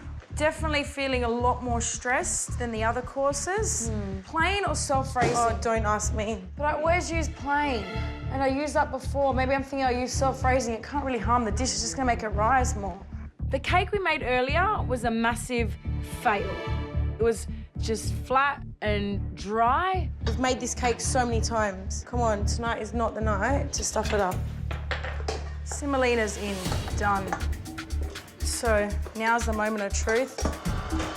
Okay, pray to the semolina god.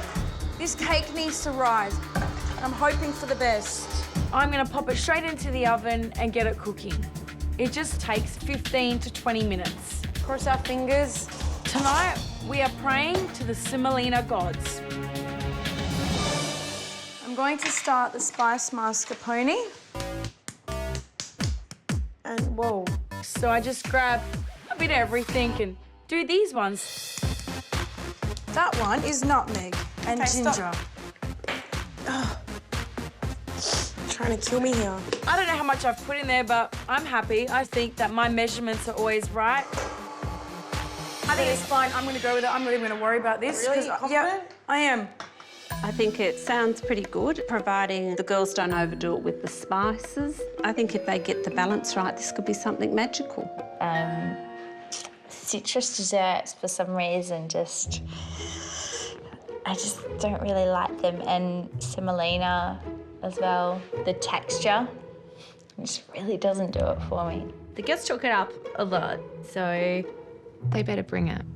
I'm expecting something quite technical. It can't be good. It's got to be amazing. Yeah. This semolina cake doesn't rise, we are in trouble, Helena. Dessert is the last course tonight, and everyone's going to remember the dessert. Are you worried? A little bit. All I can think about now is this cake. I just need that cake to come out and then I'll be able to breathe. Yep. I need that cake to be cooked to perfection. Stop opening the oven, please. I'm scared, I'm nervous. I've felt fine all night and now the nerves have kicked in. I don't know if it's gonna rise. Cake, please. Come on. Is our cake rising? Don't open it. I'm not. I look over to the oven. Oh, it's rising. And our cake is rising. Thank God. Oh, thank you. There's a God up there. A moment of truth, hey? Don't drop it. Oh, yeah. Grab a fork. Let's cross our fingers that inside is not raw. It's time to poke the fork in and see if it's cooked. No, it's cooked all the way through. Yes, the cake's done. I'm happy with the way the cake's come out. It's risen, that's the main part. Now we just gotta focus on this syrup. Yep. We are going to pour our syrup on, let it soak it up, and then cut the cake. Just wait. What are we waiting for? That needs to absorb. We're just gonna stare at the cake, hey? I start cutting the cake. Oh God, be careful. And my hands are like shaking and I'm thinking, I need to cut a straight line. Keep it straight. We need a ruler. This is stressful, getting every slice to perfection. Keep it straight. That is good. That's good. Okay, we're gonna try these bits. Now to get it out. Just do it. God. Oh God. Okay. Great work. All right, that looks good. Just like Grandma's. We've got our piece of amazing semolina cake. Next plate. Look at this teamwork, Vicky. We put the T in team. T for twins. Twinning. All right, pistachio crumble. I'm just gonna sprinkle it. This dish is looking quite restaurant style and I'm pretty proud of us. I'm getting a good vibe from this dessert. The pistachio and the mascarpone, they're two new elements that we've added to our Grandma's dish. Grandma would be really proud. This one's for you, Grandma. That's it, we love it, yeah? Happy with it? Yep. We got this. We got this.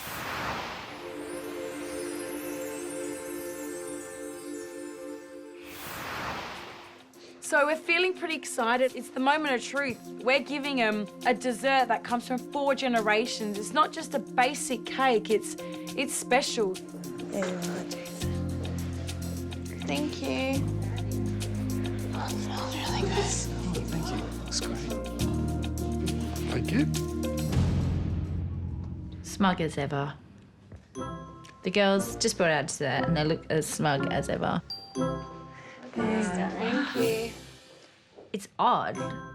It's a cake with a bit of cream smeared on a plate.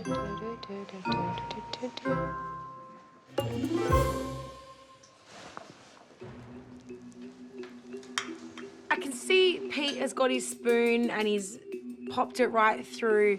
That's a good sign. It's fluffy. And then I see him eat his mascarpone and I'm thinking, are those flavours all going to work together? Or is this going to be a disaster?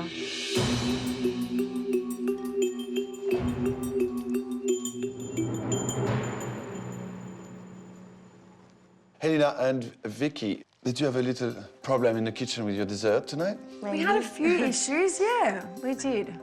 On your menu tonight it says clementine, but we couldn't find them today.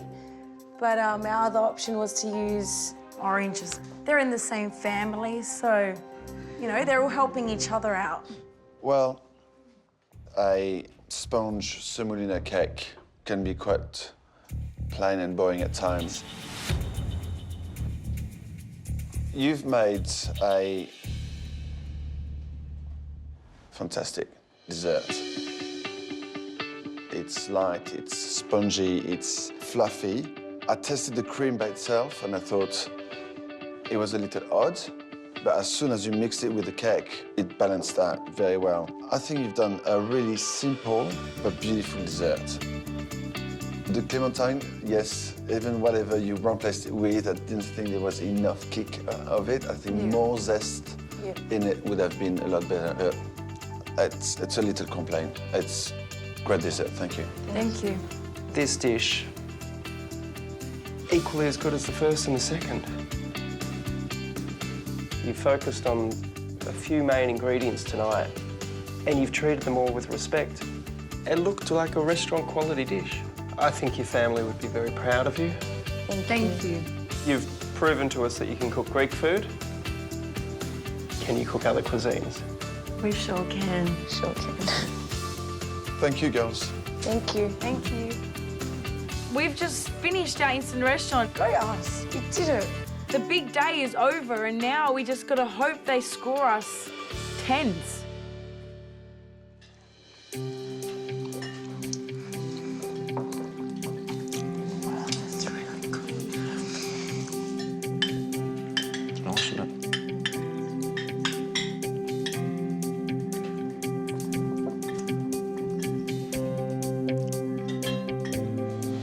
It's all right. It's not amazing though. Mascarpone?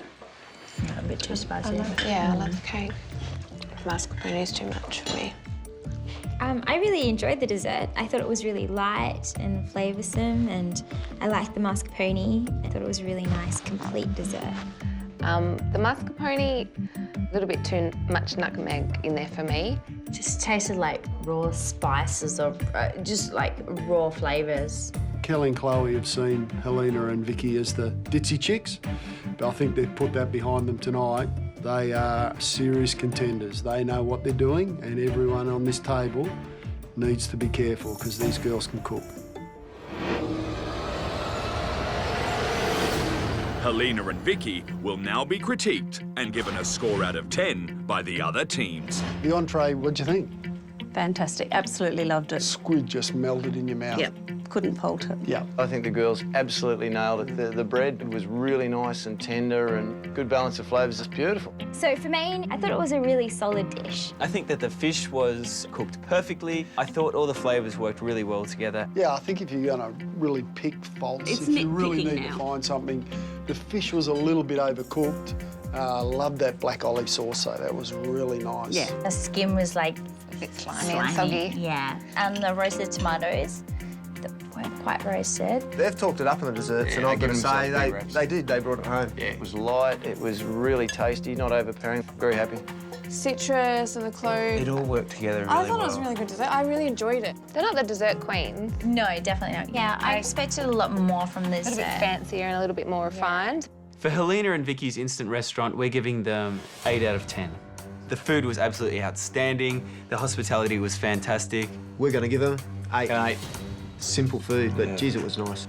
Helena and Vicky, we're giving you an 8 out of 10.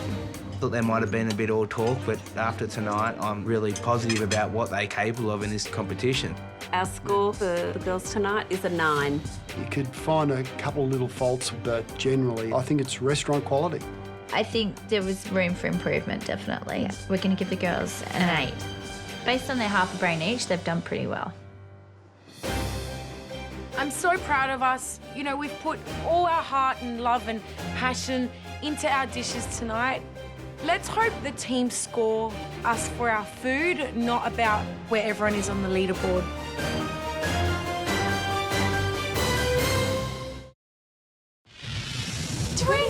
In Melbourne, Victoria, twin sisters Helena and Vicky put family pride on the line. This dish has been in the family for a long time, so we really need to nail this. And despite a day of disasters, Where are you going? Oh, God, I don't even know. You guys do it again. Helena, look at that. they proved their critics wrong. I'm surprised it's this good. The judges were wrapped with the entree. Sensational dish, ladies. The main was hit and miss. My fish was cooked perfectly. But my fish is completely overcooked. And dessert was a piece of cake. Beautiful dessert. It looked like a restaurant quality dish. Now, Helena and Vicky are hoping to inherit top spot on the leaderboard. The nerves are kicking in now. We need to beat 82. We need to beat Annie and Jason. We need to be on top of that leaderboard. The guest teams have given you a combined total score of 41 out of 50. Whoa, Helena and Vicky have smashed our group score. They got 7 more than us. We could be in a bit of trouble here. And now it's our turn. We'll be scoring each dish out of 10. Helena and Vicky for entree squid wraps with tomato salad. It was well cooked. The squid were nice and soft. Pita bread was to die for. I just went yum, yum, yum, yum, yum. Girls, I love this dish. Greek flavours, Home cooking at its finest. Sensational dish.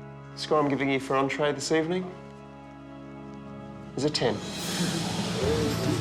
The score I'm giving you for your entree tonight is a 10. 2 10s. Vicky, are you crying? I wasn't gonna cry, but... Twinning! Definitely twinning. Helena and Vicky for main course, hapuka with black olive sauce, vegetable chips and roasted tomatoes. Again, a beautiful dish. The hapuka was cooked well, and then that black olive sauce, nice and salty, full of flavour on that plate. And it was the right fish to cook to complement those flavours. All the ingredients in there made sense. Beautiful flavors, beautiful texture, until I got to the fish. My fish was well overcooked, unfortunately. The score I'm giving you for your main course tonight is a 6. The score I'm giving you for your main course is a 9. Now that's exciting. We're getting closer to Annie and Jason. I'm not sure if we've hit over 82. And that's too many numbers. I don't know. Helena and Vicky for dessert. Clementine and clove semolina cake with spiced mascarpone. Your semolina cake, it was just a joy to eat. And the excitement of that spiced mascarpone on the side, I thought was really clever. You made a semolina cake special. A little bit more of the zest would have been top-notch. The score I'm giving you for your dessert tonight is a 9. Girls, the score I'm giving you for your dessert tonight is a 10. Oh my God, we got 3 10s. Lucky 3. Three. Read between the lines, Chloe and Kelly. We've learned that the girls can cook, and maybe they're not as dumb as we all think. No, they're still dumb. So, Helena and Vicky, that gives you a grand total score of 95. We've lost that top spot, sweetie. But I'm okay with that. It was deserved. It was great food. I don't mind being overtaken if someone does a better job than me. That's the equal highest score in My Kitchen Rules history. Oh, wow. Really? I just want to say I'm really proud of... Toughen up, princess. Do you want me to just say it? Yeah. Or what are we saying? I'm very proud of Helena and I, and to get the highest, that's a big deal, so... It won't kick in, do it? Yeah. I don't know if... Yeah, OK. Helena and Vicky's high score of 95 puts them comfortably in the lead. Next up is Deb and Rick, and with the bar set so high, they've got a tough act to follow. Deb and Rick, we're off to South Australia next. We'll look forward to it. Thank you. Following on from a 95 score is going to be, tough. Don't worry, love. It'll be fine. Nana's gonna show 'em love, darling. You killed it. See ya. Well done. Bye, guys. Oh my God, did that really just happen? That just happened. We just got the highest score, Helena, 95. Oh my God.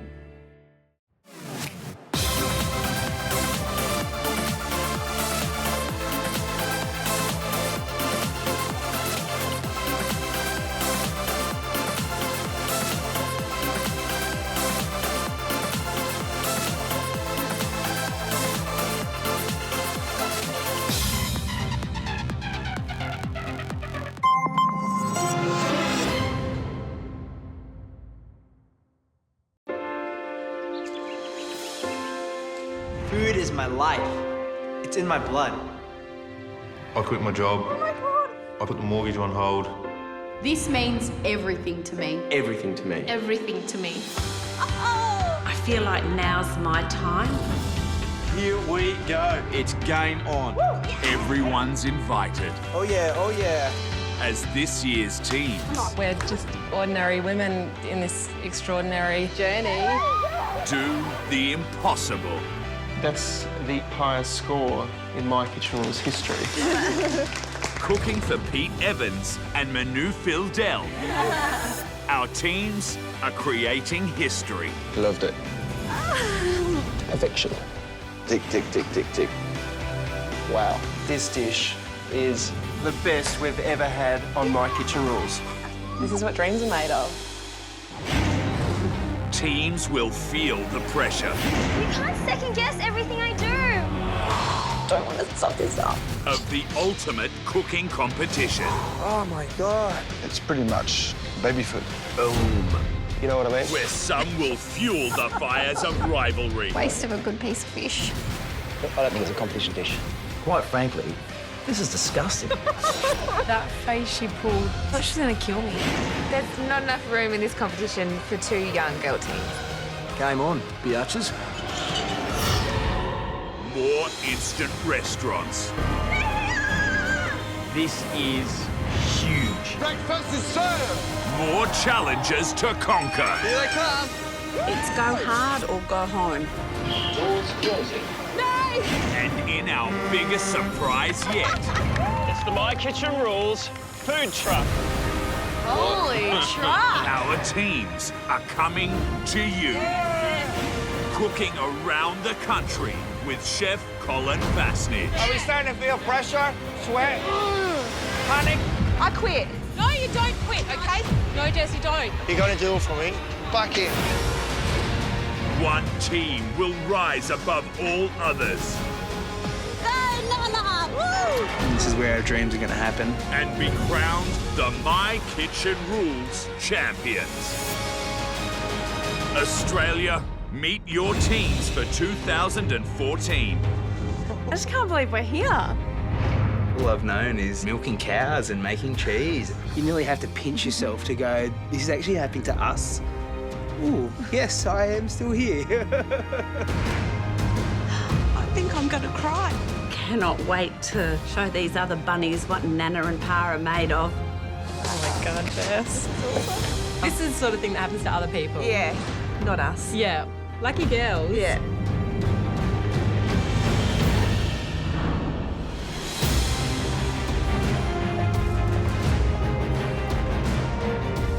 It's been Manu. It's been Manu.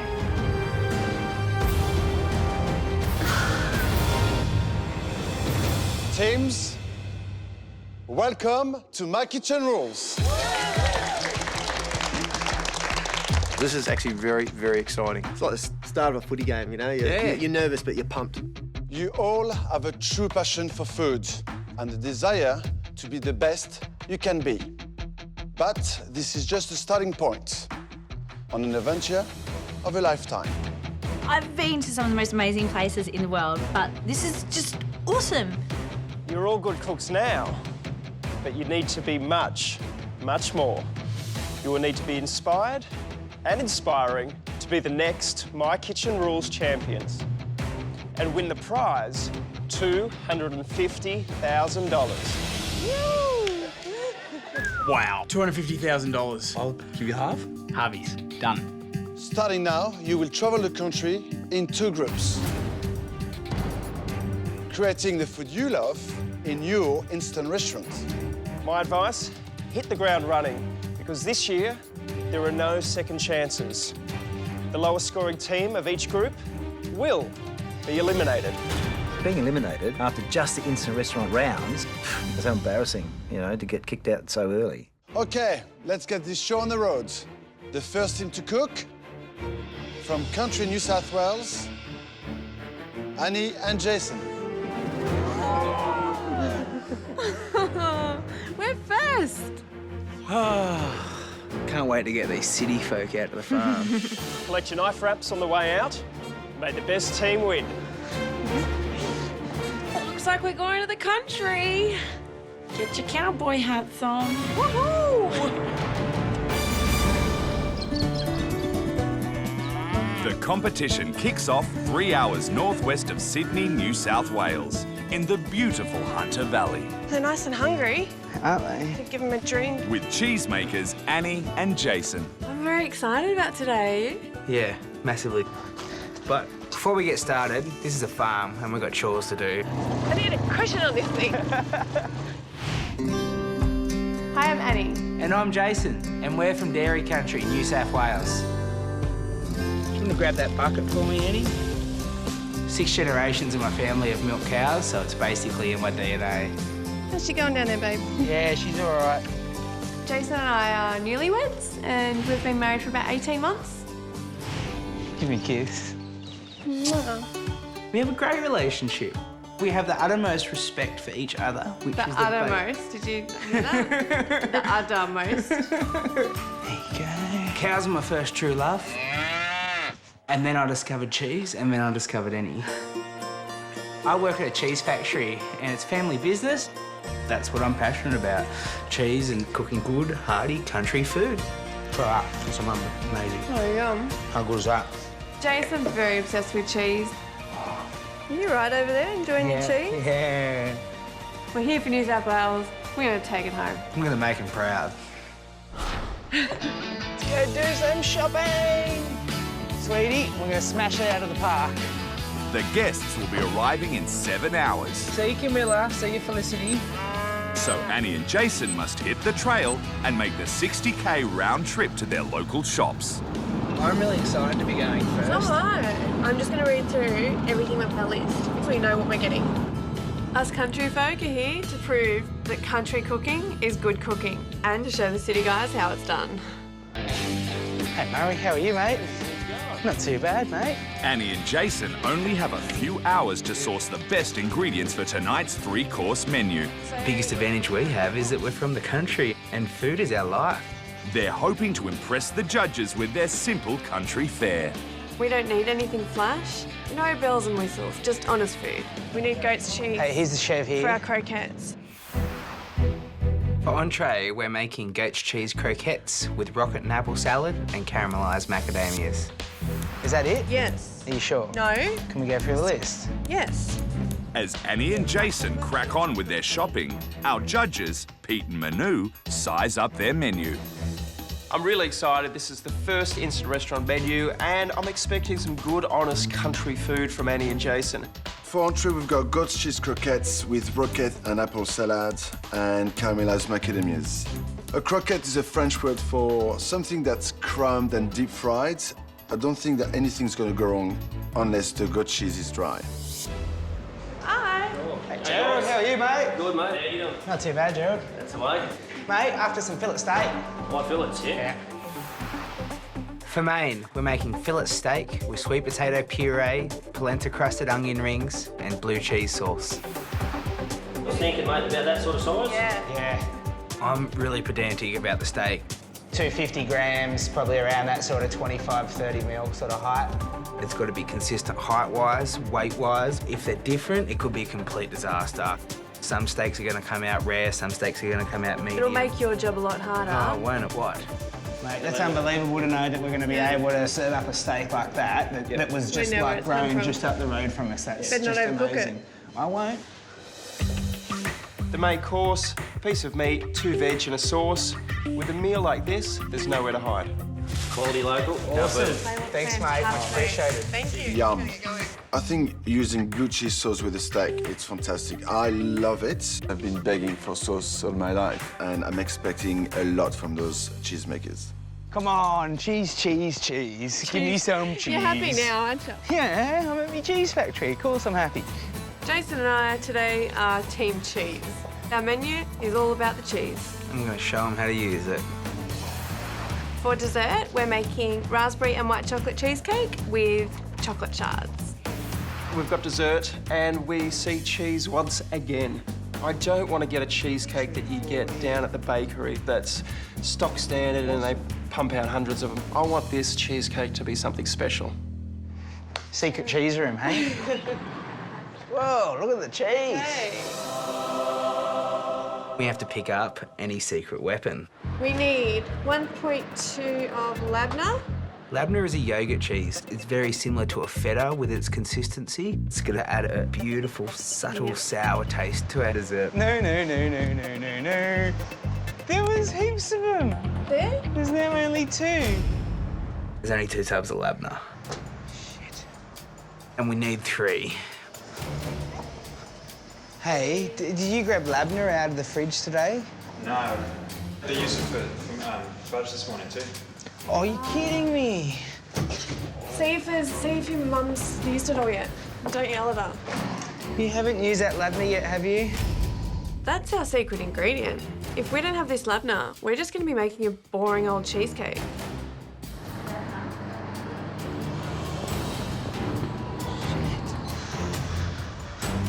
Mum's making fudge in the next room and she'd use the labna that I wanted for the fudge. I know we want labna, it makes it lighter, but if we go half-half with labna and fromage, which is cream cheese, it'll have to be okay. Yeah. We've got just enough labna to get us through. We're going to top it up with some cream cheese and hopefully we still get that beautiful creamy flavour with the labna. I'm just starting to get nervous about the time now. Now, whatever happens, happens, and if it's bad, then we just have to deal with it.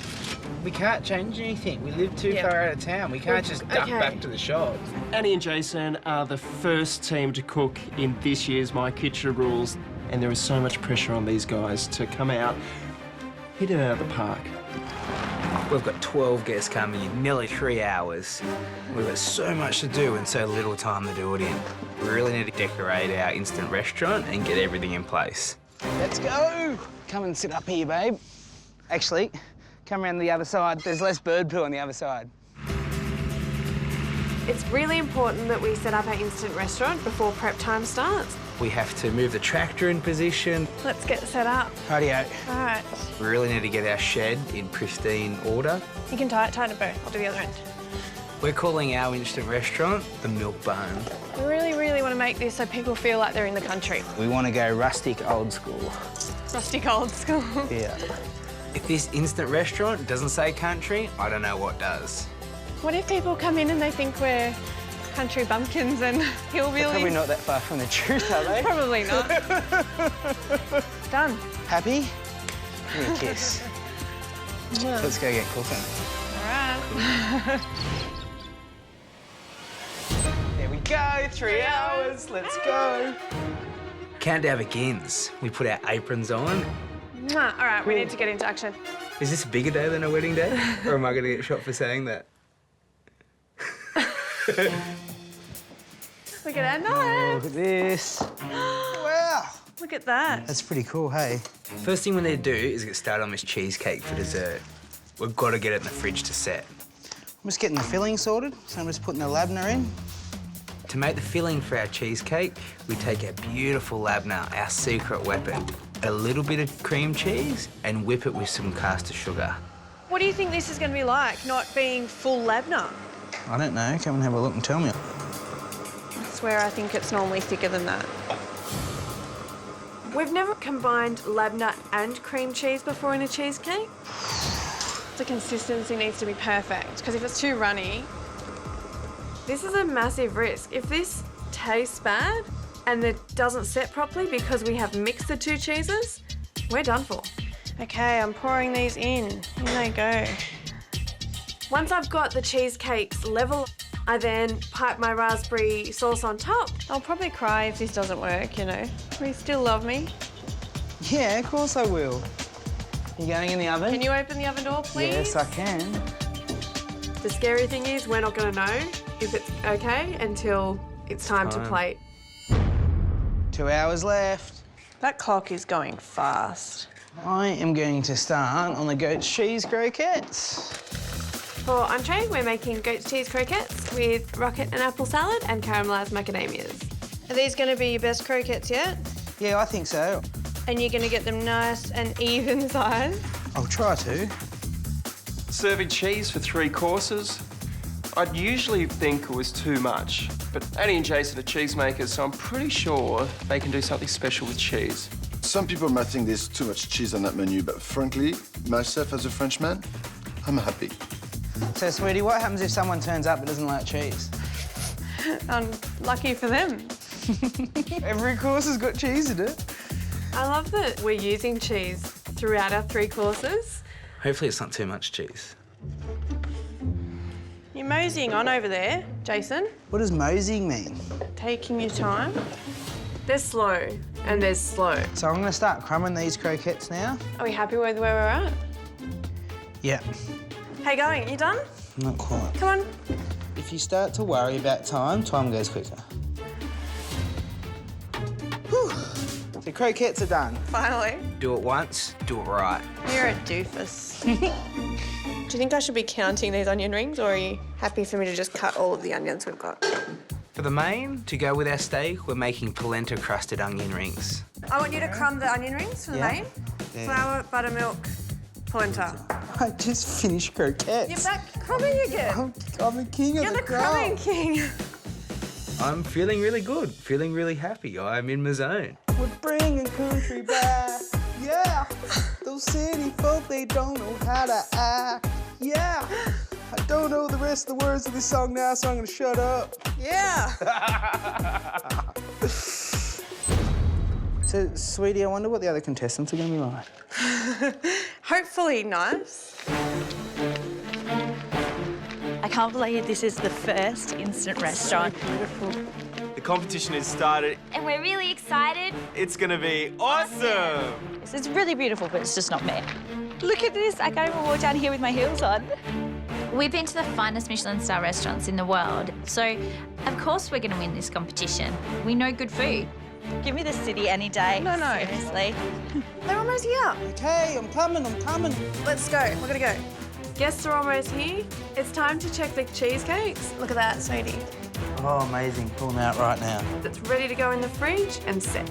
Let's go get changed right now. Just finishing these last two, okay? Oh, cow patty. We're not just two pretty twins. We can cook, and we're gonna be like, bam, bam, bam. One team's going home at the end of this round. No bloody way is it going to be us.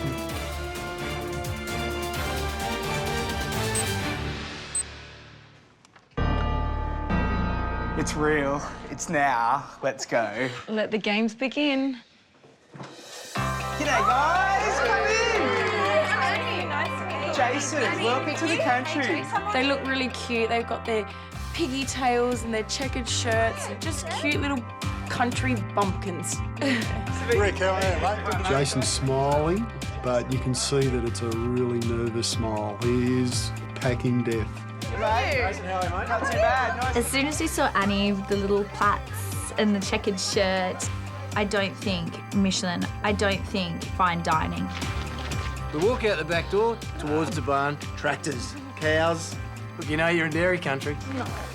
I feel that the country don't really know good food, seeing there's not many restaurants in the area.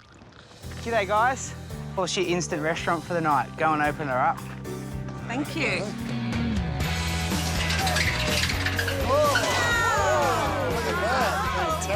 Hay bales everywhere and antique farm bits. It's so country. Oh, wow. Whoa, they have like set the bar pretty high. Yeah, for everyone. Amazing. Wow, look at all this hay. Yeah. G'day, guys. Welcome to the Milk Barn. Thank you. As you can see, we have a country dairy theme tonight. We're all about simple country food done well. We really hope you enjoy the menus and we hope you enjoy your night. And we'll see you a little later on. Thank you. Good luck. Cheers. To New Zealand. Cheers, everyone. Cheers. Love. Good luck, everyone. We're back in the kitchen. I'm scared. It'll be right. Let's go. We're gonna get this sucker rolling. I'm gonna get the salad for the entree. Yep. Sounds You do good. the onion into the main. Cool. For entree, we're making goat's cheese croquettes with rocket and apple salad and caramelised macadamias. I'm worried, do you think a salad's enough? I mean, it's kind of just... To hold the croquettes up, really. How about the other teams? Yeah, they seem really cool, don't they? I think they seem cool. Definitely some city girls. Big heels has got to mean massive city girls, hey? Yeah, definitely. Party girls. How do you guys know each other? We're friends. Yeah, 10 years now. She's annoying. But I love her, yeah. I'm Chloe. I'm from Perth, Western Australia. I'm Kelly, and I'm also from Perth, Western Australia. We are best friends. I want to get something really bright. When Chloe and I first met, we didn't like each other at all. I thought she was a skank. And I thought she was a stuck-up cow. We work in the oil and gas industry. truffles. Oh, done pretty well. Doing really well, actually. Caviar as well, if we want to do something with that. We love the finer things in life. Your truffle oils, your triple cream bries. Nothing but the best for us. I've been to over 42 countries and loads of Michelin-star restaurants. We can take that and put that on a plate and... Put it on a plate? That's straight. And your boyfriend and girlfriend? Yeah. Yes. We're from Canberra. Canberra is boring. I'm sorry. You've never been there. It just sounds boring.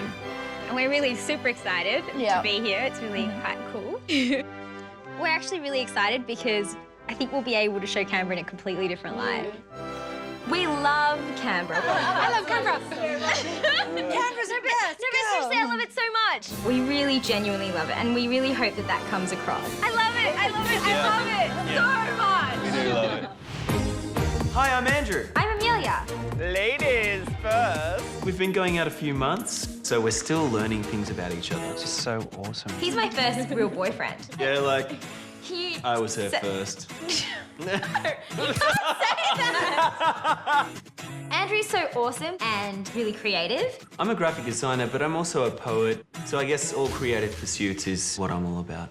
Look at it go. It chops, it slices, it does everything. It does. Being on My Kitchen Rules just means that I can stretch my creative legs, really impress people. Yay, we're totally having an awesome time. We're the first team from Canberra ever. Like, how exciting is that? We really want to show that a team from Canberra can make it. Cheers! Cheers!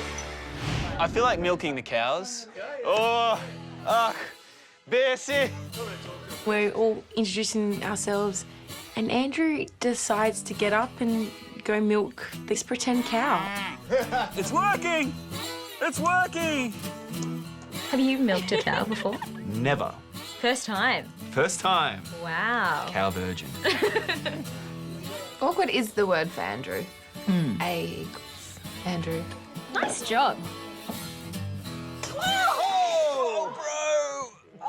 So sorry. Yeah. Like, oh my God. Are you guys surfers or surf lifesavers? Nah, Surfers, yeah. Right, right. My name's Paul. I'm Blair. We're both PE teachers from the Gold Coast. If anyone gets me and makes me look silly, then that's detention. I love teaching. I love dealing with young kids. I think kids need some good role models in their lives. Away we go! Our whole family's very close. Our sons are great buddies. Our wives are certainly excellent mates. I'll always look at Paul as my older brother. So sort of. Well, let me get the first wave today. We'll see how we go. Older and wiser, perhaps. Yes, wiser. We are really competitive, whether we're out in the surf or in the kitchen. Well, this is my personal favourite. It reminds me of Bali. We've done a few surf trips to Bali and it has had an influence on our cooking. We just love the rich flavours and the healthy nature of the food. Sweet soy? I'd open it first, just personally. We're in this competition to take the experience and learning about the healthy food options and then providing that information back to the kids. What do you reckon, Maxie? Looks all right? All the other teams need to watch out for Queenslanders. We'll be coming at you. Cheers. And where are you guys from? We're twins. Identical twins from Melbourne. Not pick twins. We're identical. Identical. You're twins. identical. Yeah. It must just be the hair that throws Well, it we've off. got no makeup on and our hair's pulled back. We look You can tell the difference. I'm Helena. And I'm Vicky. And we're twins from Melbourne. We are identical twins that share one brain. Do the pout. Basically, we have half a brain each. Is that right? Yes. Yes. Yeah. So I'm going to make the tzatziki now, okay? We grew up in a Greek household. That looks good. The Greeks do the best food. I love it. We love, love, love cooking any type of sweet. It looks so pretty. I know. This has definitely inspired us to open up our own market stall. It's super good. We want to go global with this. We basically want to build an empire. $1 yo-yos. Can't go wrong. We know we can win this competition because of our passion, our confidence, and because we're twins. There's one brain and two people. We're Rick and Deb. We're from Middleton in South Australia. I'm sitting opposite of Deb and Rick. I think they're quite old, but they seem lovely. You know, I think they could be our grandma and grandpa. Yeah, and we've been married, I guess, we're the old folks. And we are married. We are married.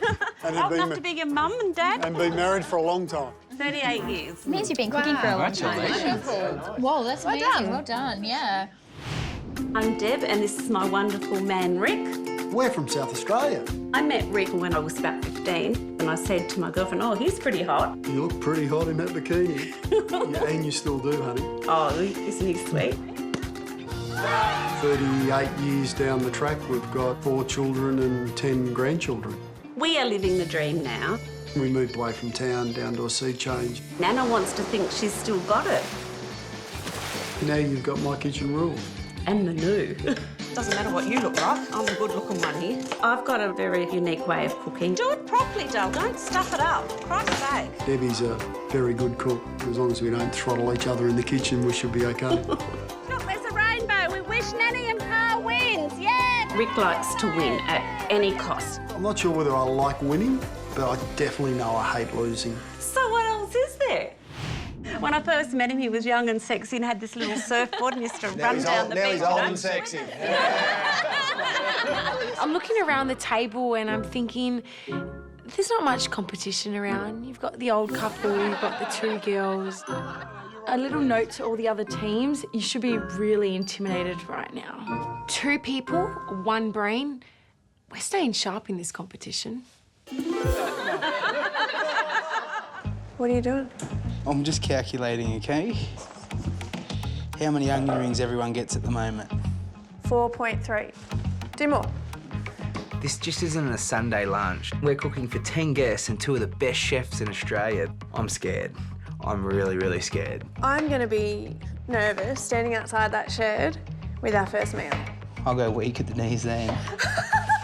For Manu. He's a Frenchman. I want him to taste my cheese.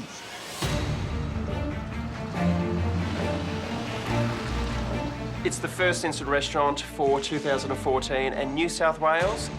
Annie and Jason have to set the bar super high because they're the first team to cook. I hope they can do it.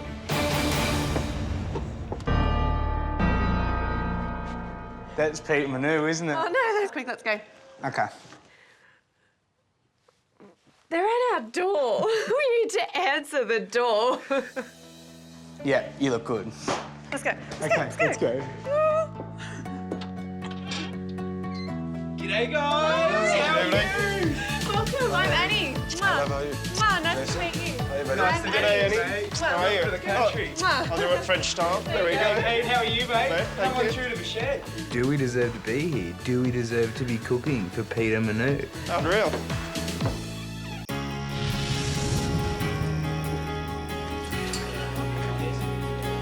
Wow. G'day. Hello.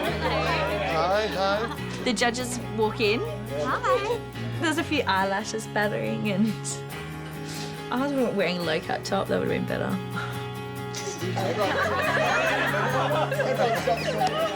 They're like normal-sized people. They're not giants, they're not gods. My heart is racing and the knees are trembling.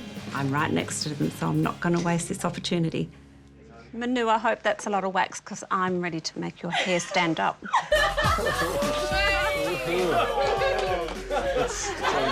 She's definitely a cougar. She's hot for her age. And Pete, well, I just want to look at you because you're just too good to touch.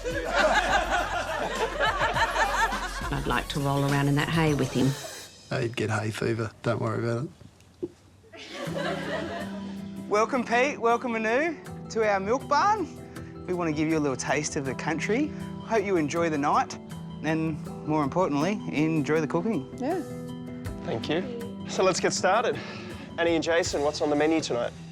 Well, guys, if you turn your wheel on your menu... Wow! Just the level of detail that they'd gone to was amazing. Cute little turn wheel and the little reveal. It was kind of like, oh my God, we're gonna have to come up with a really awesome menu too. So for your entree, you'll see that we're having goat's cheese croquettes with a rocket and apple salad and caramelised macadamias. I love croquettes. Used to live off them in the Basque region in Spain. That's me. That's me. I'm so excited over here. Jeez. I've had them in Portugal. I've had them in France. I'm stoked. This looks awesome. For our main, we have a fillet steak with a sweet potato puree, some polenta-crusted onion rings and a blue cheese sauce. Lovely. I love blue cheese. I'm definitely a meat and cheese person. 3 veg and meat, that's me. And for dessert, we have a raspberry and white chocolate cheesecake with white chocolate shards. Beautiful. I'm not a huge dessert fan, but if I was going to pick something, it'd be cheesecake, so yeah, I'm looking forward to that. I guess it's time to get back in the kitchen and start cooking. No worries. Thanks, guys. Thank you. Thank We'll you. see you soon. Good luck. The whole menu is pretty old-fashioned, so country food is just what Nan cooks, essentially. I'm really excited. First instant restaurant, we've come into this amazing space. This has just set the bar for us. Yeah, I'm really excited. I'm excited. Oh, let's go, let's Okay. go. I've got to get started on these croquettes straight away. Yes, do it. Okay, Pump that up. I'm scared it's not good enough. Who It'll be are fine. we? I know, we're no one, but that's the best thing about it. What? There's no expectations. We just got to do home cooking to our best. The only thing we have to concentrate on now is make sure that those croquettes are cooked to perfection. Sweetie, I've got to get these right. This is exactly what's going to set the tone for the rest of the competition. Be gentle. Yes, I'll be gentle. I don't want to have these croquettes in the fryer for too long. And I want the goat cheese on the inside to be nice and creamy and moist. I don't want it to dry out. Jason, do you think this is enough for the fancy city people? Yep. This really is our life on a plate. It is simple, it is honest, but it is spectacular. And look at the consistency. Go, quicker. No, Gentle? No, I've got to be gentle. Do you think this is enough to impress them? Yeah, if it's done right, it will be. How can you not like cheese? Like, you're mad if you don't like cheese. There's got to be something wrong with you. I'm gonna struggle, I think. I'm not a cheese fan. I don't like goat's cheese, and it's not like I don't like it. I hate it. I hate the texture, I hate the taste. I'm thinking when Chloe says, I don't like cheese, well, how much can you dislike it? And then she says... I gag. Good stuff. I'm glad I'm not sitting next to her. Cheese is not my thing. So you're not looking forward to this dinner? No, not at all. You're not a foodie unless you try everything. I just got this feeling that Chloe and Kelly can't cook. Sweetie, you're starting to feel the pressure yet? Yeah. Bit of an understatement. I'm not really scared about getting it out there. I'm scared of what they're going to say when we give it to them. This is the first dish of My Kitchen Rules 2014. I'm really scared we haven't done enough. Now, you tell me if I'm doing this wrong with these macadamias, sweetie. More randomly. I can't believe this is what we're doing right now. It's plating this up for Pete and Manu and co. We've really got to set the bar high. So we're drizzling it with the honey just to infuse that flavour. That looks so nice and glossy. If they don't like this, I'm going to be completely gutted. Please don't drop this.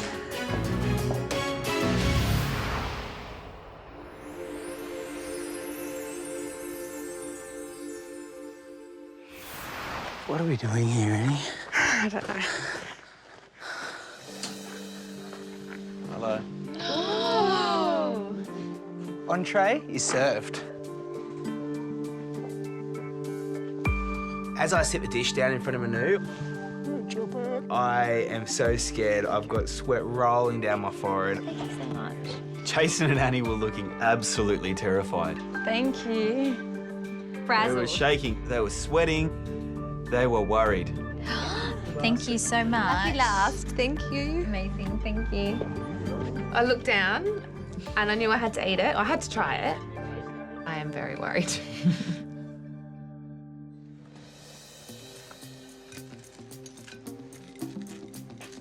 Pete Manu would be legends at poker because they're giving nothing away. I'm really scared we haven't done enough, that it is too simple.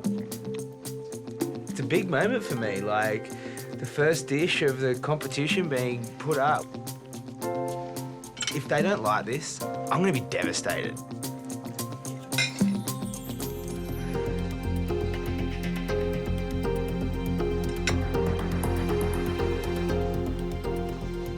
Annie and Jason, for entree, you serve goat's cheese croquettes with rocket and apple salad and caramelised macadamias. I think you've started off this competition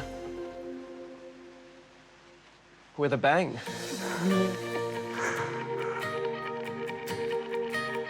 I really, really enjoyed this entree. It wasn't fancy. It was honest, it was humble. A few ingredients on the plate that really shone. But number one being the goat's cheese. I loved what you did with it. Beautiful texture to it. Oh, the biggest wave of relief ever comes over us. We get that confidence we need. A small problem with this dish for me was the amount of sweetness in there. You had the honey and you had the caramelised macadamias as well. Reading the menu, I think you've got all the ingredients to make a great entree. My only concern is the goat cheese itself. I feel that it's a little bit too dry. But it is a good entree. I've enjoyed it. Well done. This is a great start to our night. I'm excited, I'm pumped, and they liked it. They enjoyed the dish, and that's all we ever asked for. 2 to go. Guys, a great start. Let's hope it builds from here. Thank you. The judges have loved it. Now it's up to the other teams. If there's any cheese haters there, we might be screwed. How good was that? That's awesome. Well done. We're on top of the world. It feels amazing. We've got the first dish out of the way, and it's given us another burst of energy. I'm so excited right now. Let's get into this, mate, hey? Cool. Bon appétit.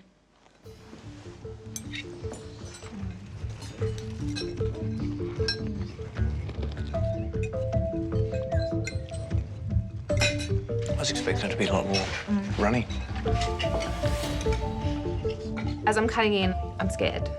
I want to like it. Yeah, I guess here goes nothing.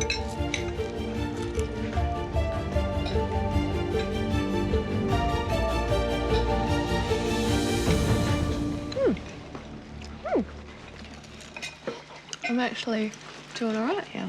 You're actually enjoying goat's cheese. I was pretty proud of myself. But I'm not gagging. Surprised that Chloe wasn't gagging. Yeah, I really like the nuts that they had in there with the goat's cheese. I thought there was good texture. The flavour of the goat's cheese, it's really delicious. It was unique, it was fresh, it was, Just awesome. It's really yummy. Right. I enjoyed it. I love goat's cheese, but from my experience of like croquettes, you know, in like tapas region, things like that, it wasn't a croquette though. That's the only thing. Wasn't it? Yeah. No. I don't think anybody really had a grasp of what a croquette was supposed to be. You say it's not a croquette, but like, it looked like a croquette. What is a croquette, not a croquette? Yeah. Like a croquette by itself is just bechamel sauce, essentially, crumbed. The reason I know is because I've had them in tapas bars in Spain, I've had them in Portugal, I've had them in France. In Spain, when you go to a tapas bar, when you cut open, it just goes like that. I couldn't give a crap where she's eaten croquettes around the world. We're here now and we're trying these ones. Okay, Annie, I'm gonna get on these steaks. They need to be salt and peppered, oiled. Okay. For main, we're making fillet steak with sweet potato puree. And then we've got the onion rings and the blue cheese sauce. I'm gonna get onto the puree. I'm worried about our main being risky. It's simple, but all of the elements need to be cooked perfectly. I've put a bit of salt and pepper in the puree. I decided to add some cumin. I think it might give it a little bit of bite. Just gotta make sure those steaks don't get overcooked, sweetie. Okay. Yep. I've cooked steak thousands of times. We're gonna back ourselves to do what we know and do it bloody well. Jason, watch how much pepper you're putting on there. I am. I have to hold him back because Jason is not only obsessed with cheese, but also with pepper. So, sweetie, I want to cook these steaks medium rare. Yep. I know that's how I love steak, but I really do believe that's how steak should best be served. That's how I love steak. Well, I'm really looking forward to a lovely piece of steak, and I'm really curious to find out how they're going to bring them out. You know, everyone has their own personal preference. And what's yours? Medium rare. Medium. Medium rare. I've done pretty well over the last few years. I've moved from well done to medium. I like mine well done. And how do you want your steak cooked? Medium rare. I eat my steak blue to rare. I like it blue and bloody. Gross. I like it still mooing. Like, look out over there. I mean, you have to be pretty hardcore to get to want a blue steak the whole time. Yeah, looking forward to it. Kelly, cool. Again, trying to be on top, trying to be #1. Sweetie, do you think that they're going to like their steaks medium rare? I think that that's how steaks should be eaten and that's how we'd serve them to any guests that we had. Yep, pretty happy with them. I think a well-done steak is so disrespectful to the cow it come from. It's already been slaughtered once. It doesn't need to be killed a second time round. I hope they are medium rare, Jason. If my steaks don't come out medium rare, sweetie, I'm going to be pretty devo, I think. You're going to crawl in a hole. In country New South Wales, the first instant restaurant is underway with an all-cheese menu from cheesemakers Annie and Jason. Are you going to start frying them? Not yet. I think I'm going to make a sauce. I need to get on to this blue cheese sauce. It's going to be the crowning glory of this plate, so it's got to be perfect. I'm going to fry up those eschalots. I'm going to melt a little bit of butter. I'm going to add my blue vein cheese, and I'm going to bring it all together, and it'll be a beautiful, smooth, rich, strong sauce. Make sure you've got heaps. Sweetie, do you think it's too much of a risk to be making a blue cheese sauce? Some people don't like blue cheese. I think we should serve it on the side. Well, I think you're right there too. I think if we serve it on the side, they can choose to use it or not.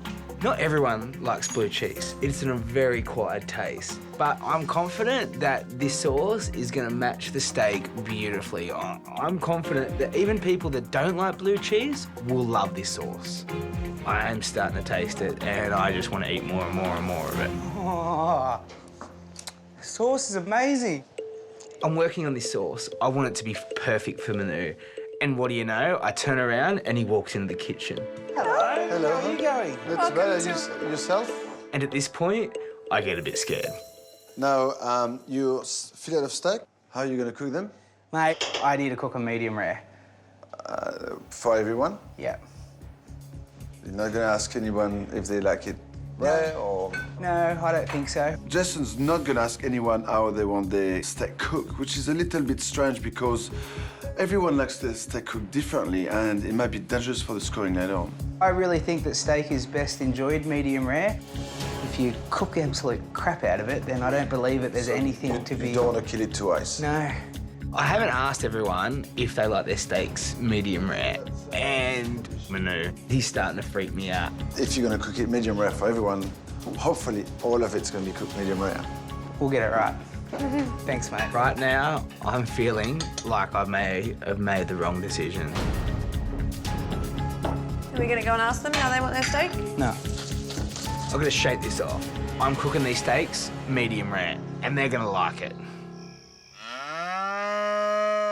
Andrew, the fact that's another course with cheese, is it too much cheese for you, or are you... Definitely not. I love cheese. I don't like goat's cheese, blue cheese. I'm not a big cheese person. I'm hoping it's going to be like the entree, not so blue cheese-like. I mean, it's blue cheese. If they're in a food competition, they should probably give it a go.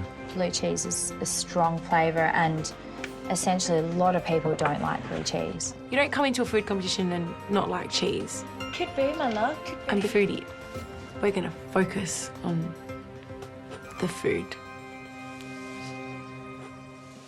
I'm going to get onto these onion rings. Time to get onto these steaks. My babies. So what I want to do with these steaks is just gently sear them on the outside. You need to make sure that there's not too many in the pan because you don't want them stewing. No. Nice and hot. Yes. Nice and brown. Yes. Yes, ma'am. Do I tell you how to make your puree? Yes. What's the taste like? Sorry, I'm concentrating. Just want to clear this bench here so that I've got somewhere to rest the steaks when they come out, please. So I'm here searing these steaks, and I'm really starting to get worried. We're cooking a medium rare steak for 12 people. I need to be precise with my timing, and I need to make sure I get these steaks spot on. Do you feel more pressured now? Yeah. We really got to get this spot on. Yeah. It doesn't matter if the onion rings are perfect, the puree is great, the sauce is great. If that steak is not done properly, that whole dish is just going to be a failure. Sweetie, steak's in the oven. Is it? Yeah. All of it? Yeah, 5 minutes. Yeah, my strength is my travel, so I'm up to 42 now. So. Countries? Yeah. Kelly thinks that because she's been to 42 countries, she knows it all. Not a fan, not gonna lie. We can definitely beat these two girls. We already know what we're gonna do with the money when we win, so that's a good start. I don't know how they've spent all the money, considering, well, we're gonna win it. We've got everything planned out. Everything's planned out. It's all in a book, so we just... They've got a book that means they're gonna win. I am noticing tonight that there's a bit of a competition between those four girls. It's like watching a tennis match, isn't it? Yeah. That'll do me. I'm happy.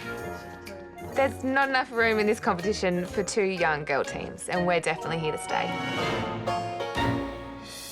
18 seconds. It's time to take the steaks out. How are you going? We are about to find out. It feels on the rare side, but I won't know until I cut into it. This has to be right. Has to be right. If this isn't right, I think I might die. Ready? Yeah. Ready? I slice down the middle of that steak. Oh. And it's rare. It's really rare. Nearly on the blue side. It feels really rare. I'm worried that if the steak's too rare, that a lot of the girls won't eat it. Yeah, I'm thinking it's still just too soft. Normally I'm as cool as they come. Normally I can handle stress, but this has brought me undone. Do you think it needs more? I'm shitting myself. Put it in for a minute. Do it. Quick, do it now or never. It's rare. I think it's rare. I'm really scared right now. Look, it's either going to be the end of us or the start of us, babe. Yeah. I'm just not 100% on these steaks. I'm really, really worried that the star of our dish isn't going to turn out the way I want it. Get them out. 2 minutes is gone, I pull the steaks out. I want to serve this steak whole. I don't want to slice it because I find that cheating. They're just that little bit firmer. And? What's it feel like? Medium rare. Not rare. They feel good, but only God knows right now if all of these steaks are cooked well. We're going to serve this blue cheese sauce on the side. We've got some fantastic little espresso cups, and we've got a special surprise just for Manu. You know how Manu loves sauce. What do you think he will think of his? Manu loves his sauce, and I'm not going to disappoint. We've basically got a jug of it for him. All right, it's go time. And now it's time to plate up. Jason, what's wrong? You seem a bit upset. Yeah, I'm really worried that some are going to get rare steaks and some are going to get medium steaks. And I want them to be consistent. It's got to be consistent. I don't think it'll be overcooked for anyone. I'm worried about the steaks. Now that Jason has listened to me and putting them back in the oven, that if they're overdone, this is coming back on me. I'm really, really scared. We're done. Manu's, Pete's, let's go. Let's go.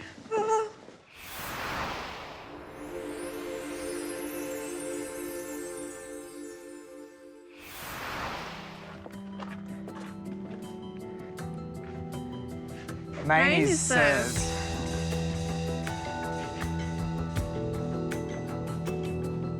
I hope you like your cup of sauce. Mine's bigger than yours.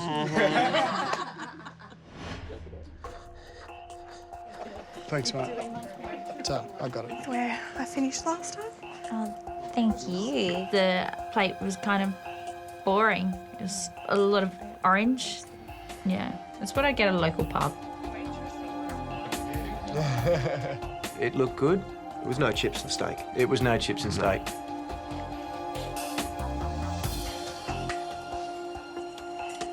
Manu cuts into his steak, and my heart sinks.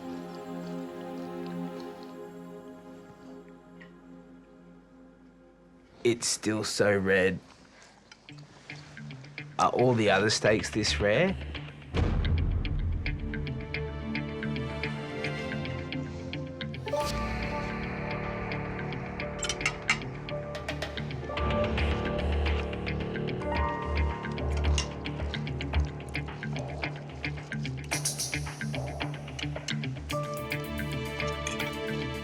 It really hits me that this really is our life on a plate. It is simple, it is honest. I don't think I've ever felt so much pressure.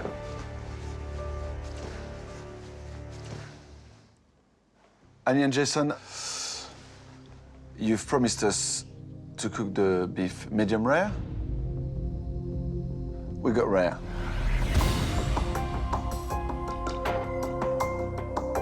And you're lucky because I like it rare.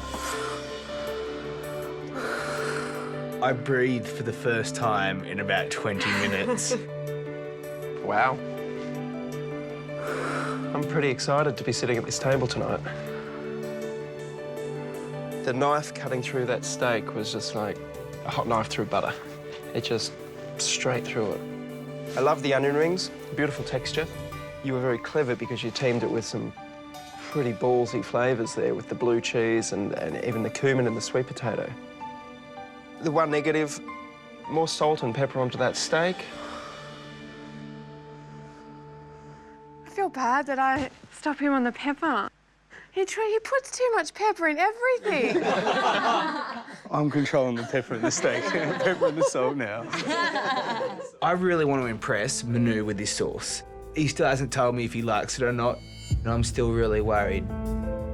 Obviously, I've realized that you've served me a big cup of sauce because I've been begging for sauce all my life. But there's no point having a lot of sauce if it's not good enough.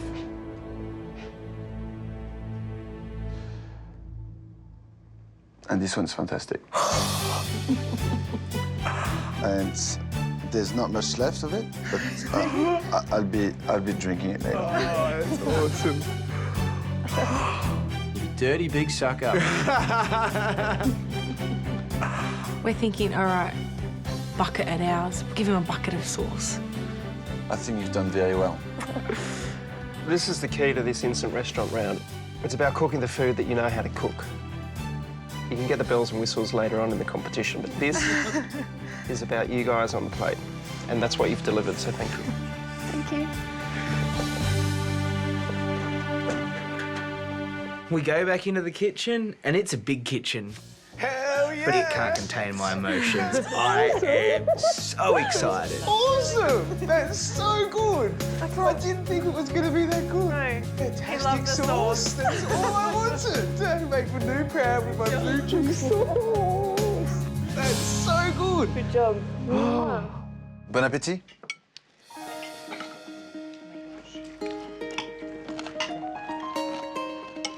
How was the steak for you guys? Could have been cooked a little bit more, but it's fine. Unfortunately, it wasn't cooked exactly how I would have liked it. It was still really nice, but I would have preferred it to be cooked a little bit more. Maybe better with the beer? I would have loved to have beer with it. I don't find any seasoning on it. The steak, it was cooked nice and rare, which is the way I like it. If it had been seasoned a bit more, that steak would have been up there with like Argentinian steak, you know, off the grill.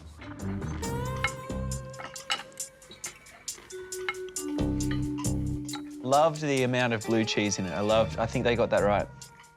I think the sauce was a game changer. I mean, it had the perfect amount of flavour.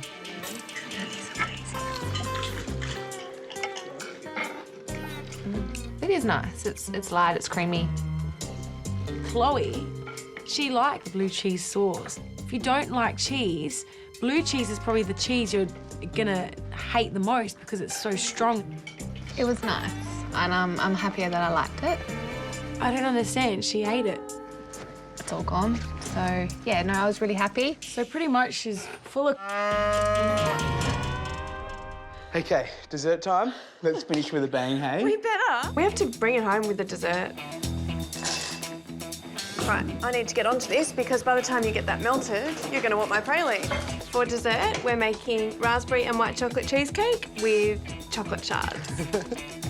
I'm worried that our dessert is too simple again, so we're thinking maybe doing a macadamia praline to put over the top of our chocolate shard because I think we need something crunchy, something that shows a bit... Take it to the next level. Yeah, exactly. Make it a bit more than what we're expecting.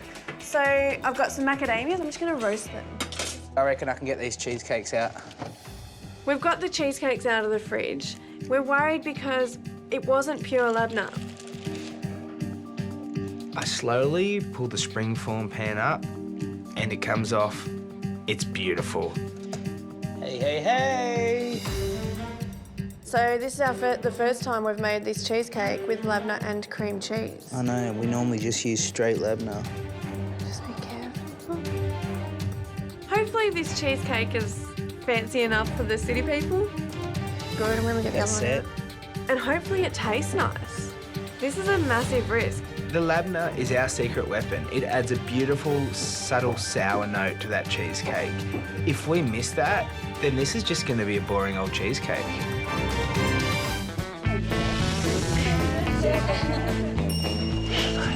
It's our finger five! Finger five? Yeah! I guess our inside version of a normal high five is a finger five. Amelia and Andrew, oh my God, they do suit each other. Amelia, what do you think of the cheesecake for dessert? Yeah, I'm really excited. I really like raspberries and white chocolate, especially in a cheesecake. I guess our expectations are that it won't just be an average cheesecake, that it will be something a little bit spectacular. How can you not be excited? Kelly? I'm not a very sweet person. I'm sweet enough, I don't need dessert, so. When someone says they don't like dessert, it's like, why are you here? Kelly just wanted to prove that point where she was, once again, look at me, I don't like dessert. I love desserts. I'd rather choose dessert over main or entree. I pretty much go straight to dessert. Hopefully their dessert isn't as good as the first two dishes, because then we're in trouble.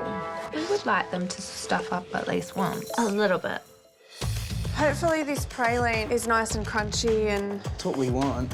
While Annie's doing her praline, I melt some more white chocolate. I spread it out on a baking dish, and by this time, Annie's praline has been blended and sprinkled over the top.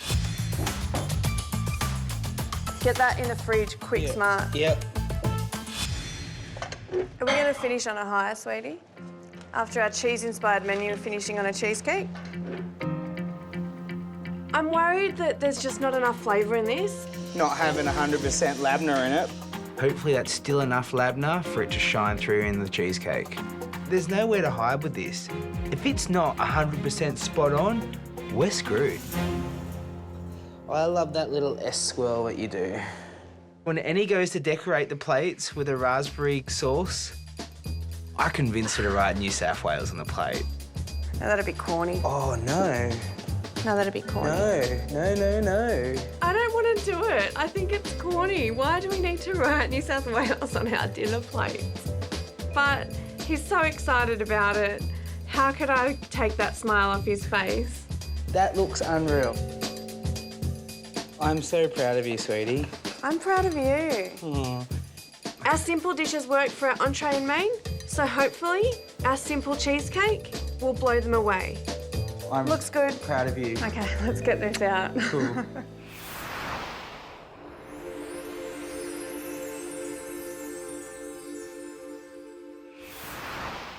Dessert is served. Annie and Jason came in with the dessert, and Annie's looking the most stress she has through the whole night. Thank you. Thank you. Thank you kindly. New South Wales. Thank you. It looks like a really delicious dessert. I'm just not sure about the New South Wales so much. It's just a bit of healthy competition, you know, just a bit of sledging, you know, a bit of state versus state rivalry. Yeah. No amount of New South Wales on the plate's going to hold the ACT back. Cute as.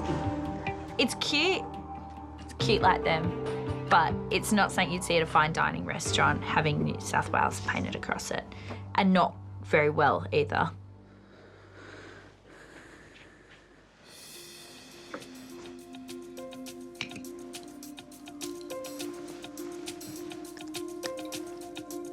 The judges, as they're tasting the dish, they just give these killer stares at you. And you're standing there going, what's wrong? Oh no, it's bad, this isn't good. And it starts to freak you out a little bit.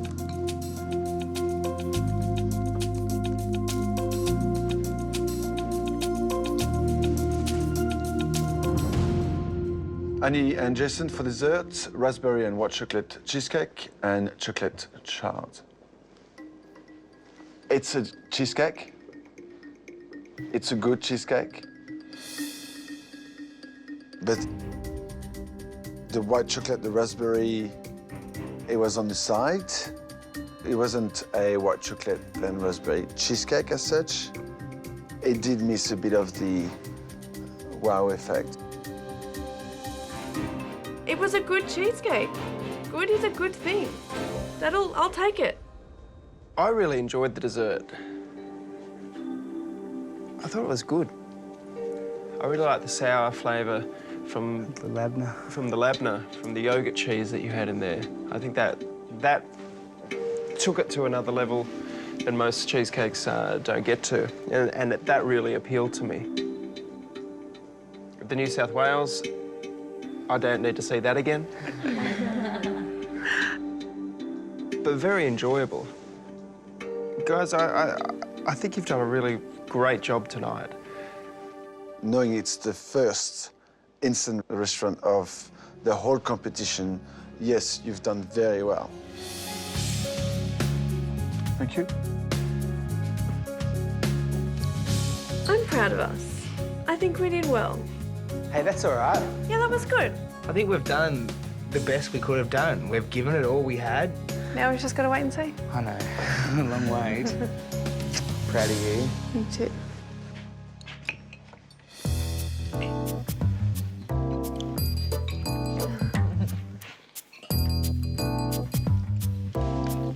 You don't like dessert, Kelly, and there she is, shoving the whole plate in. So, yeah, she was downing it with her red wine.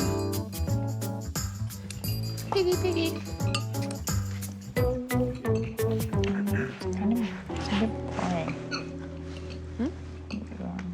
Good boy. Oh, it was pleasant. Pleasant. But is pleasant what you want to, serve up on a competition? It's something, yeah, your grandma or auntie would cook you. The base is quite nice, and the chocolate chard is a good element, but it's quite simple. I would have probably put the fresh berries through the cheesecake. Annie and Jason have played it very, very safe. It's, cheese, it's what they love. Keep it simple and safe.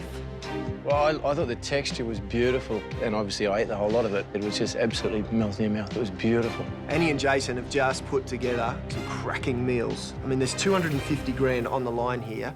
This thing just got real. It's an anxious wait for Annie and Jason as the guest teams judge the first instant restaurant. They'll score the entire meal out of 10. What did you think about the entree? Goat's cheese croquettes? I liked it, but it wasn't quite a croquette. It was more like crumbed goat's cheese. I liked it. Even though I don't like goat's cheese, I thought it was okay. I really loved it. I thought it was really good. And I really liked the honey and the rocket. I thought they went really well together. It was a great entree. So what did you think of the main? Did you like it? I loved the eye fillet. Flavour was there. And that blue cheese sauce was amazing. I liked the steak, but it was very rare, I thought. It was a bit undercooked for me, but I think they did a pretty good job with it overall. Yeah, the dessert. Look, it was really, really nice, and texture was absolutely beautiful. They did a very good job, yeah. We love our desserts, and that dessert was plain, boring. It didn't no taste. There's no wow factor. No, not at all. The score we're giving Annie and Jason tonight for their instant restaurant is a 6. Better than average, but not outstanding. I'm happy with a 6. Ooh, I think you're being a bit stingy. I think it should be a 7. Because it's the first one, I'll come up to a 7 for We're locking in a 7? We'll lock in a 7. I mean, like, what do you think we should give them as a score? I think it deserves a 7. All right, let's go 7. Okay. Annie and Jason really made us feel welcome in their home. This is the first instant restaurant, and they did really, really, really, really well. We're going to score Annie and Jason a 7. It had flavours, but it wasn't a wow, like, whoa, look at this. So average is like 5. It's better than a 5, come on. No, I'm saying average is a 5. But they weren't amazing. So they're between that. We give them a 7. Yeah, come on. I'm nervous. We got 3 good dishes out, they looked good, and hopefully the guests and judges agree. We're so proud of each other. We've worked so well tonight, and we're proud of what we've put up.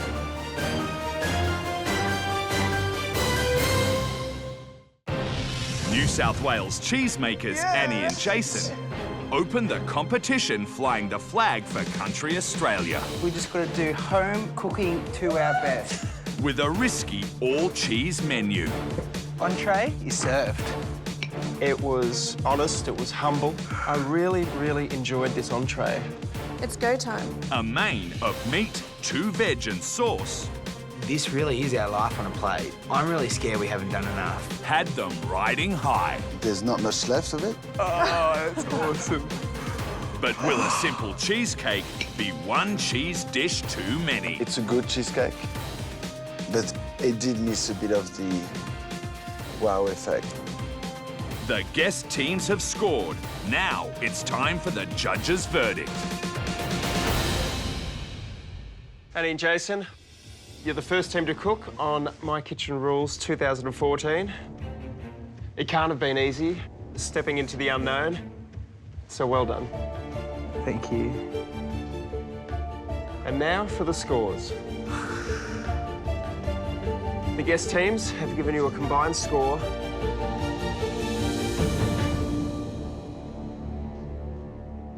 of 34 out of 50. I can't believe that was so nice. That's good. Expecting much lower than that. I'm happy. Really happy. Yeah. And now it's our turn. We'll be scoring each dish out of 10. For entree, you served goat's cheese croquettes with rocket and apple salad, caramelised macadamias. I thought it was a brilliant dish. It had texture, flavour, quite simple and humble, a little bit too sweet. I thought it was a little tight, too dry inside, and that cheese also needed a bit of herbs, a bit of pepper, perhaps. It was a great start of the night, but it wasn't perfect. The score I'm giving you for the entree is a 7. The score I'm giving you for your entree tonight is an 8.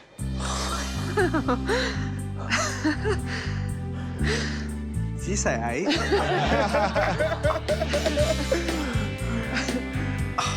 I didn't know he liked it that much. An 8? I'm Wow. happy with that. This is a great start to tonight. For main course, we had beef fillet with sweet potato puree, polenta crusted onion rings, and blue cheese sauce. The beef was cooked the way I like it. I'm glad it was rare.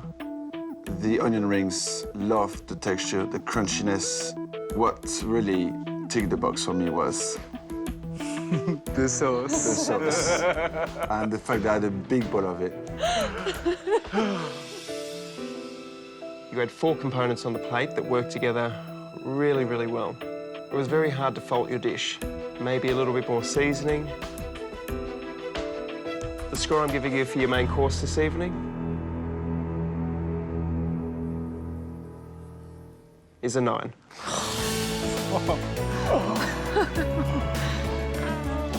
A 9. We better get 10s. The score I'm giving you for your main course tonight is a 9.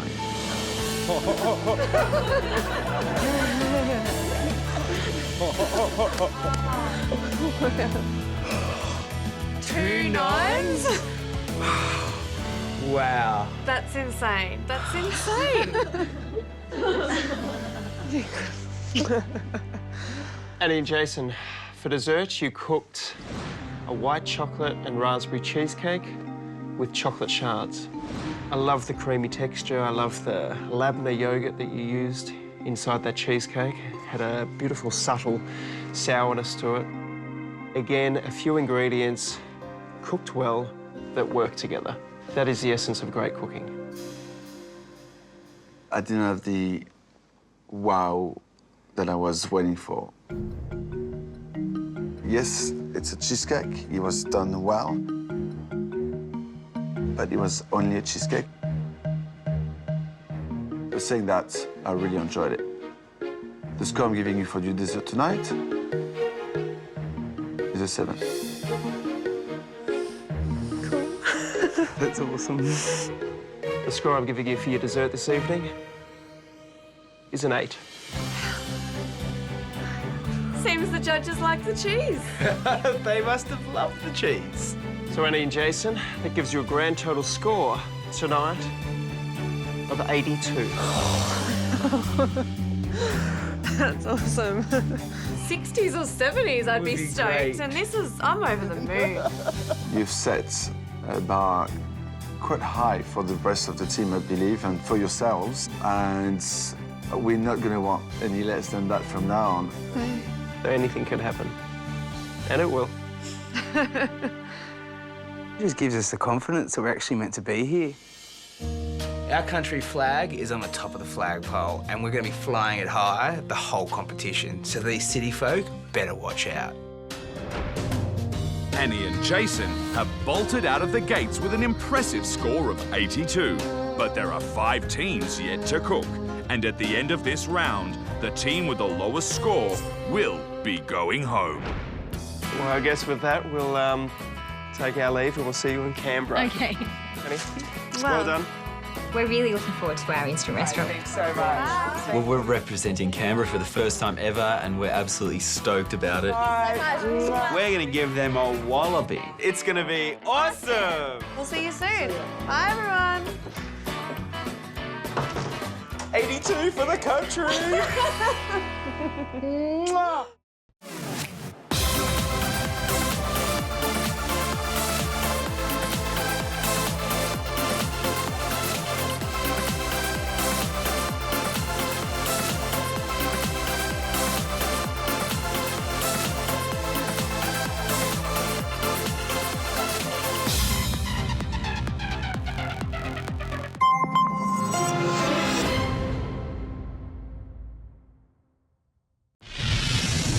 Previously on My Kitchen Rules. It's real. It's now. Let the games begin. G'day, guys. New South Wales cheesemakers Annie and Jason That looks unreal. laid it on thick with their cheesy menu. What really ticked the box for me was The sauce. the sauce. And scored a whopping 82. 82 for the country. Then, We're going to knock their socks off. Go Canberra. Canberra couple Andrew and Amelia failed to fire. This is very underwhelming. My score tonight is a 1. And a total score of 47 puts them well behind the front runners. It's a very low score. I'm devastated. Tonight, Look at this, mate. Bali days. Queenslanders Paul and Blair take the group on a surfing safari. You should really have your board shorts and thongs on. While the guests are settling in, There's a lot of eye contact across the room, and I can feel they're thinking in their minds, we're better than Helena and Vicky, and we're thinking the same. I want to get these right. I don't want these being dry. the surfer dads are hitting all the right spots. Cooked to perfection. The score I'm giving you is a 10. Hey. This is the night. I'm turning up the heat. This is the night. I'm standing on my feet. This is the night. I make it on my own. Tonight, teams head to the Gold Coast for the third instant restaurant. For Paul and Blair, the boys from Queensland, there's only one way to start a big day. How you feeling, mate? Big day. Pumped? I'm pumped, mate. I can't wait. Let's get out there, eh? Clear the head, get in the water. To start the day, we keep it like we always do. Go for a surf, clear the head. That is a perfect preparation to any day, cooking or otherwise. That's right. My name's Paul. I'm Blair. And we're teachers from the Gold Coast. If anyone gets me and makes me look silly, then that's detention. We're both PE teachers. Away we go! We first met when we started working with troubled kids. Underarm. I think kids need some good role models in their lives, and that's the best thing I like about teaching. We're both married and we both have one son. Seriously, we're more than mates, we're more like family. Our wives and our sons get on so well. I'm an only child, so I always look at Paul as my older brother. So saw that. We have been surfing together for many years. We've done a few surf trips to Bali and it has had an influence on our cooking. Well, this is my personal favourite, this. It reminds me of Bali. We just love the rich flavours and the healthy nature of the food. Sweet soy? I'd open it first, just personally. If our food is going to go to our families, we want to know that we're providing healthy and nutritious food that's got heaps of flavour. But it's nice now and again to have a bit of a blowout, whether it's a couple of beers or a chocolate pudding at Blair's house. What do you reckon, Maxie? Looks all right? I know our cooking's great. We know it tastes good. Cheers. We're going to win because we're bloody good cooks. Let's go, mate. My concern with this quail, mate, is I'm hoping there's actually some in there. That's right. We're going to get 12. Bloody New South Wales have come out with an outstanding opening to the innings. They have really opened up with a bolter, 82, and look, you know, to be realistic, that's a huge score. I don't know if we can get it, but geez, I want to smash New South Wales. It's not good letting them beat us. No. Let's go, mate. Yeah, one of these. We're in. We've got no idea whether or not Paul and Blair can cook. What do you think? They look like they could be pretty good cooks. They look really fit, so maybe we're getting some healthy food. School teachers, they serve. They're really sporty guys, so you think in the kitchen, can they really cook? Yeah, I don't know, can they?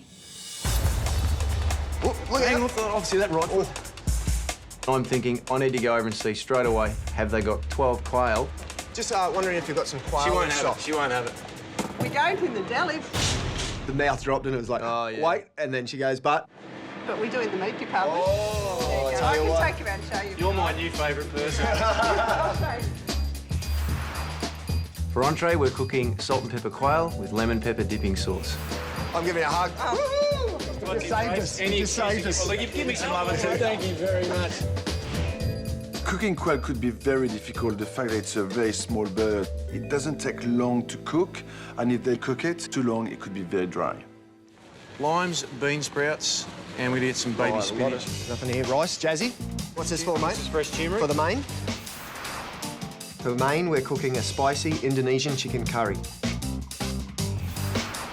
The thing about curries is you've got saltiness, you've got sweetness, you've got sourness, and then you've got spice. And it's really important to balance those flavours so that not one overpowers the other. Well, I want to make sure I don't overspice it up too, so these are the fire kickers. Sugar. Here we go. Here we go. Chocolate. Stack of stuff. All right, you're the chocolatier, mate. You remember what you need? For dessert, we're cooking rum chocolate pots with a salted caramel toffee. This dessert, to me, seems like it's well thought out. It's got texture, it should have amazing flavour in there. I just hope it's not too big. Little chocolate pots flavoured with rum with some salted caramel toffee. A few bites of that, perfect. Right, you got everything in? Yep. I don't leave anything behind. Oh, hang on. Mate, you nearly forgot the eggs. 3.5 hours to go till the guests arrive. We need to hightail it home. And the first thing we need to start thinking about is our mate, the quail. We need to debone them. Have you warmed up the fingers? That's it. Time to debone. You need some very soft, gentle hands for quail. Then we've got to make sure we get every little one. Can you imagine? I'm picturing, so Paul, for your meal tonight, I give you a 2. It's a dirty bone. It's bloody great. So that's, I'm worried. We've got a stack of things to do. There we go, mate. There. Look, we've got some time up our sleeves, so let's go set the table. Set this restaurant up. What do you want to do first, mate? Oh. The name of our instant restaurant is Swell because we're talking about surfing, beach life and our travels. Yeah, it's good. In fact, dare I say it looks swell. Look at this, mate. Some old Bali days. Nice. Every piece in this restaurant, it's a little bit about us, right down to photos of us travelling, pieces of art that represent who we are and some of our life experiences. We've got surfboards there that we've had, I've got 12 stitches associated with one surfboard that's been painted. So yeah, go in the middle. It's a really personal experience and we hope that our guests are going to engage with it. Just get it the same. I'll just go and lay this down. Look at that. That's a great job. I'm really happy with this. Are you going there? Done. All right, you happy with that? Because I want to get in and get started. What do you think? Ready to go. Let's go and debone. Let's go. Right, let's get these aprons on. MKR, here we go. Let's kick it off with a beer, eh? Oh, mate, great idea. Here you go. Cheers. Cheers, mate. Here's to MKR. Here's to us. Oh. Our entree, salt and pepper quail, a beautiful looking bird. The entree with the quail, there's a level of difficulty there just in terms of preparation. Now, ladies, life has not been kind to you so far. Lost your head, lost your feathers. And I'm not going to sugarcoat it. Things are not going to get any better for you. We are about to remove all your bones. I'm thinking as I start cutting through the first backbone of these quail, oh dear. Time consuming. It's going to take us a long, long time. There's a lot of love goes into preparing this meal. Let me say that. Are you having fun doing this, mate? No, I'm not, mate. It's tough work. This is not much fun. We need to show some technical difficulty here. What better way to do that than get the fingers straight up some quail? Paul, can you run your finger along here? Oh, there's a little bit of cartilage there, mate. Good spot. Our worst fear when someone's just going bang straight onto the quail that they get stuck in the side of the mouth. Well, they're sharp, you know, they're tiny little bones, and that's going to do some real damage. Are you up to date with your first aid? First aid currency is good, but I'm not prepared to go into the Heimlich. I don't want to hear noises that I'm not happy with and run out and think first aid needed. We're getting close to having these little puppies done, mate. So what is that? It's 45 minutes down, and we've got another few to go. Back's killing me. Being organised, we're giving ourselves a good 45 minutes to do 12 quail. We're well under that. I think we're spot on, yeah, with that. Would you be happy never to see a quail again after tonight? If I cross a quail in the street, I'm not even going to look sideways at them, mate. That's how cranky I am with quail at the moment. What a stupid idea. All right, so how many we got? That's it, mate. Oh, yeah, baby. All right. Pop those over there. All right, under 2 hours, mate. Bully, do you want me to start on the dipping sauce for the entree? Can't hurt, mate. Can't hurt. So for the dipping sauce, I need the lemon rind with the lemon juice, some white pepper, and some palm sugar. Got to get that balance right between not too sweet because they want that tang in their mouth, you know, the zing, don't we? It's sweet, sour, and salty. Yeah. It's a traditional Asian balance. Yeah.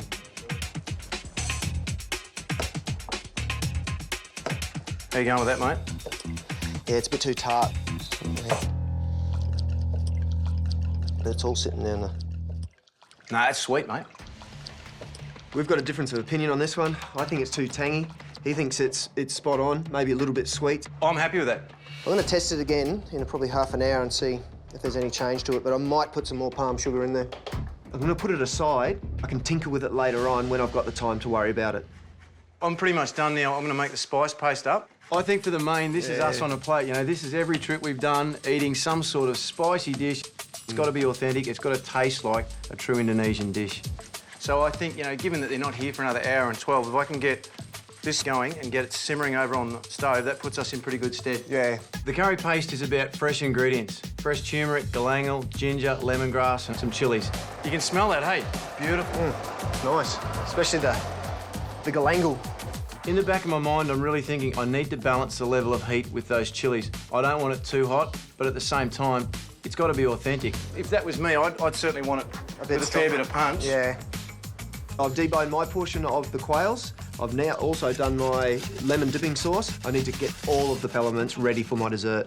You know what I didn't see when we unpacked was the chocolate. Do you want to have a look for that, mate? You put it all in there. I'm hoping that chocolate is in there. I start looking around for the chocolate. I'm in the fridge first, pulling out bags. So can you see it in there? No. Serious? I can't find it anywhere, so I'm thinking, chocolate. I've left it in the car. Back seat, there's no other bags there. Nah. Hey. It was definitely in the bags because it came out. It's the only thing. At this stage, I'm quite stressed out about it. We were in front of the clock, weren't we? I mean, we'd done so well up to this stage. If we just lost our whole advantage because I can't find. If I've got to get to the shop and back, you know, there's 20, 25 minutes we're going to lose of our prep time. We're going to have to go and get some more. There's no other thing for it. I've got to get back to the shop. I've got to get some more chocolate for this dessert to be right. Of all the days to leave some ingredients at the bloody store. All right, taste that. This is less than ideal. We wanted to have those chocolate pots in and getting set. We've got to set for at least 2 hours. Pressure situation here. Finally get to Coles, find a park straight out the front, rush in there as quick as I can. I've got people looking at me. Who's this bloke running? It's not a robbery. It's not a robbery. All right, I'm going to get changed because I think if Blair doesn't get back and our guests get here, well, that's going to be even worse. All right, getting changed. Find the chocolate sitting there. Here we go. We got it. I grabbed 5 dark, 2 45%ers, and I'm back to the checkout. Hello. How you going? Good. Pay for it, rush back to the car. Rightio. Got to get back to the kitchen as quick as I can. Let's go. Ah, come on, mate, where are you? 22 minutes. This is very far from ideal. I am the least capable in terms of cooking desserts. I don't know how long Blair's going to be. He could get every red light on his way home. Come on, Blair. Let's get back, mate. Hurry up. Come on. Chocolate mission complete.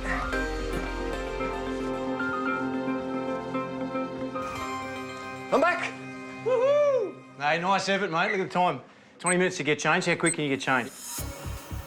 There you go, mate. Hurry up. Get your ass in a gear. All right, mate. We've lost 20 minutes. I've got to get straight onto this dessert. I need a bowl to put in the egg whites. I start prepping the desserts, but then I think, well, I need to get that chocolate. I just don't know if I've got the time to get them into the, pipe them. If I start melting the chocolate now and the guests arrive, I'm going to be right in the middle of melting that chocolate. That can't happen. But if I leave it, is it going to set in time? I'd actually rather leave it. Yeah. Last thing I need to be is going back to Coles for another visit. Yeah, no, that's exactly right. I've just got to break up the chocolate and have the dessert all ready to roll for the next chance I get. Feeling a bit under the pump. I really wanted to get these desserts in the fridge, but I think we've come to the decision it's just not going to happen. Ah, yes. It's nice being this beautiful sunshine, I know, seriously. it's gorgeous Beautiful weather. one day, perfect the next. Let's go. 4.5 minutes, mate. 4.5 minutes, mate. We're greeting. I'm very mindful at this stage. I don't want dead time. We've lost enough time. I need to make sure I can try and regain something. Well, what I'm thinking is we get the plates, just line them up. Last couple of minutes, I'm just going to put that salad on the plate, ready for our entree, so that when we get a chance to get that quail cooked, that's one thing that we don't have to worry about. Oh, how exciting. We're in Queensland. Let's see what these boys have got to offer. Sunny, beautiful Queensland. Yeah, they're both into fitness and surfing, that sort of thing. So I'm really expecting something Healthy. healthy-ish. Yeah, that's right, and quite modern as well, actually. I'm in the mood for a bit of seafood, something fresh. What, no cheese this time? No cheese. Sorry, guys. Yeah. Oh, we got 1 minute. Is there anything I can do, mate? Just get out of my way, mate. All right, no worries. Everything, that whole chocolate debacle. I don't know if I can talk to you. I think they're going to make prawns, mangoes. We are both excited and petrified. We really hope that the boys do well, but we need to be able to stay in this competition. 7, 6, 5. What are the chances that when that gets to 1, that the doorbell's going to go? Hey! Let's go and say good day. Let's kick off. Nice, I like that. Ready? 1, 2, go. Opening the door, it's like, boom! Here we go, hey. Welcome to the Gold Coast. Hello. Nice, good to see you. Welcome, ladies. They walked out in their blue shirts and they look quite spunky. Yeah. Some good red wine today. Andrew and Amelia come through. There's so much energy coming from those two and the shirt. There's a man. Let's face it, you're coming from Canberra, you've got to be happy to be on the Gold Coast. We didn't say fancy dress, did we? No, it wasn't fancy dress, mate.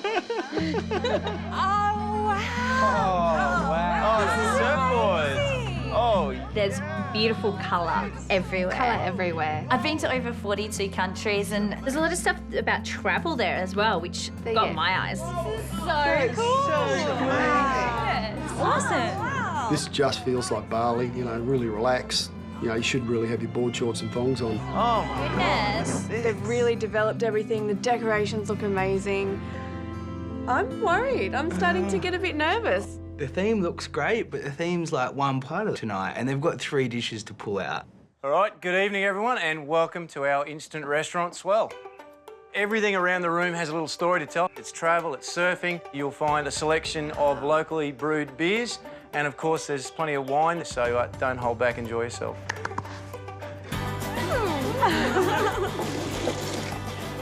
Oh, big head. Oh, come on, you can talk. Who's got the bigger head here? The names of them were very different, and I think that Andrew picked the beer that was most suited to him, which was Big Head. It's nice beer. Yeah, this is delicious. Cheese. Yeah, can't drink without cheese. Cheers, people. We're 20 minutes behind with the chocolate, so we really need to go get the stuff out on time. We didn't get our dessert in the fridge, so separate jobs. I'm entree, you're going for dessert. Bundaberg liqueur ready. My main job is I've got to get that cream nice and hot so I can melt that chocolate and get it piped as well. We've got to get that in the fridge and we've got to get it in now. We've just got the cream and the caster sugar that's heated up and it's melting this chocolate beautifully, mate. How long have you guys been together? We've been married a year next month. You guys? 38. 38. But she's trying to move in on a menu at the moment. Oh, right. Deb's definitely the naughty nan. I'll be going, well, hi, Manu. I love her energy. She's like a 21-year-old. Yeah. She's just... Are you 21? I'm offended. I'm only just 18. I beg your pardon, Andrew. Reminds me of my nan. Oh, my God! Why would you say that? You are so in trouble tonight. I'm sorry. All right, so I'm going to cut these first. Yep. And then I'm going to roll them in the actual flour. I need to start coating these quails in the salt and pepper mixture. You happy with these, Blair, just in terms of how much I'm putting on? I haven't done this before. Yeah. And they should be nice and crispy too, shouldn't they? Oh, yeah, that's the most important part of them. We've got to make sure they're nice and crispy on the outside, but we don't want them too tough. While Paul's doing the entree, we've got to get the chocolate in the piping bag and get it into our nice glasses. There you go, then, mate. All right. All panning out for you? Yeah, ready for my second batch. OK.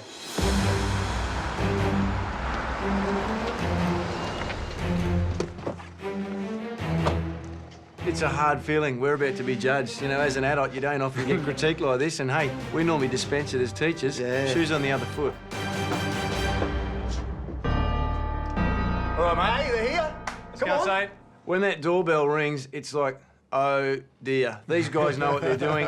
And at this stage, I'd say we don't. Right, it's a big moment. Ready? Good evening, gentlemen. Hi, welcome to the Gold Coast. Hey, Blair. How are you? Back to the Gold Coast, mate. Thanks, Paul. Well, good evening. Hi. Hi. How are you all? Manu? Good evening, Pete, Manu, and welcome to our instant restaurant swell. All right, guys, if I could ask you to take out your menus, please. Ooh. Oh, wow. The boys can cook. For entree, we have salt and pepper quail with a lemon pepper dipping sauce. I need about 3 quail just to fill me up. It's like eating little pigeons. For the main, we've got the spicy Indonesian chicken curry for you. So, nice and spicy. When I was in India, I fell in love with curries. I'm thinking that this is going to be an authentic curry. I like authentic food. For our dessert, we've got chocolate rum pots with our salted caramel. Oh, yum. I'm a bit nervous right now when I see this menu. I'm looking here going, geez, OK, if they can pull this off and they can execute this menu, we might be in a bit of trouble here. All right, so we're going to get back into the kitchen and get the entree going for you. Keep enjoying yourselves. See you soon. Thanks, boys. Good luck. Bye. This is real now. This is real. So we're actually in this. All right, so I've got to get these in. Yeah, mate, get them in the fridge. You happy with the way they are? Yeah. Did you taste the mix? I think definitely tell it's got that Bundy liqueur in it. Oh, good. All right, so I want to get these quail going, mate. We're at the stage now where we're going to deep fry the quail. There you go. One on each side. I want to get these right. I don't want these guys coming out and being dry. I'm looking forward to seeing how this quail is going to come out. I'm thinking it'll be deboned. It's got to be deboned. Because I want to dip into dipping it. sauce, yeah. If they completely debone the quail, it's a big task. It's only going to take one person to find a bone in this dish, and it's going to seal their fate pretty quick. I love quail. I would prefer it on the bone rather than deboned. Quail is a massive risk. It dries out quickly, and once it's dried out, it's nasty. I'm not into quail. I don't know, it's just so small and cute and I don't know, it's just scary. You should always keep an open mind. My palate has changed over the last few years. Quail is delicious. Love it. Chloe and Kelly and Helena and Vicky, I think they're sussing one another out. They think they're equally as good as one another, although I think Kelly thinks she's better than the whole lot of us put together. We are sitting directly across Chloe and Kelly. There's a lot of eye contact across the room, and I can feel their thinking in their minds, we're better than Helena and Vicky. And we're thinking the same. Right, I'm really mindful that we get a decent brown colour, so they're not looking, mate, like they're going to be nice and golden brown at all. They're really looking a bit lacklustre, buddy. They look really, really underdone. They look grey. There's not enough coating on there. I'm not happy with them. Well, maybe just got to make sure it's got a heap load of flour on it, really basted in that flour. I'm not feeling happy at this stage. That looks bloody awful. No, these are not looking good. I think we need to make sure there's lashings of this stuff on it. Yep. This entree is not going well. We need to get more coating on those quail for it to have a chance of browning up. So we'll redo them. I've got the liberal coating of salt and pepper onto the quail. I just hope that they're going to come out right.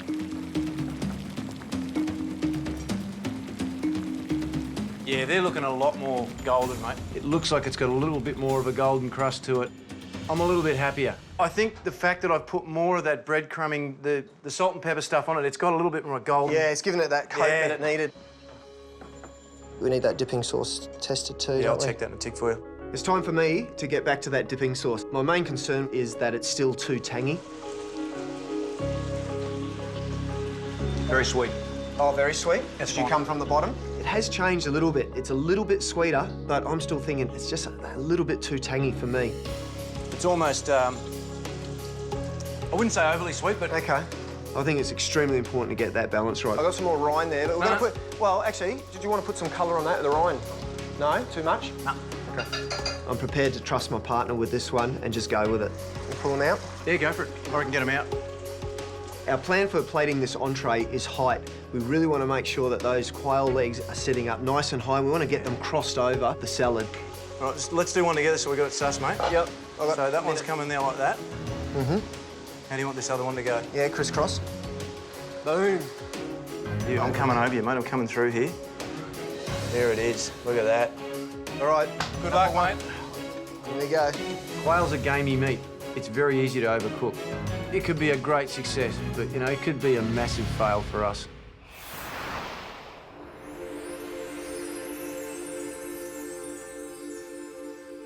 And then there was calm, because entree is served. You know, they're still surfers, they're still calm as Hindu cows, but the stress is showing on their faces.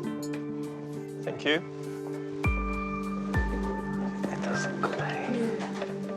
Oh, it smells so good. I can't believe that these two blokes have brought out the most beautiful looking dish. Thank you. Thank you. It's really nice.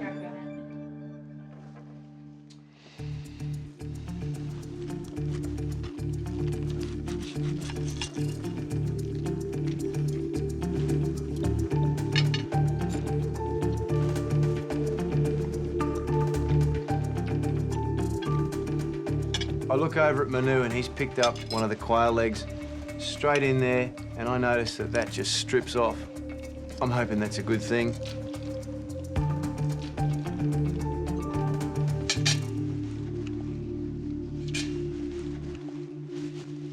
Paul and Blair, where'd the idea of this dish come from? I guess the quail was my idea. I'm going to take a hit on the chin because Blair wasn't happy, but I thought we'll try something a little bit difficult. I'm excited. I thought that was a perfect example of simple home cooking, but just done so well.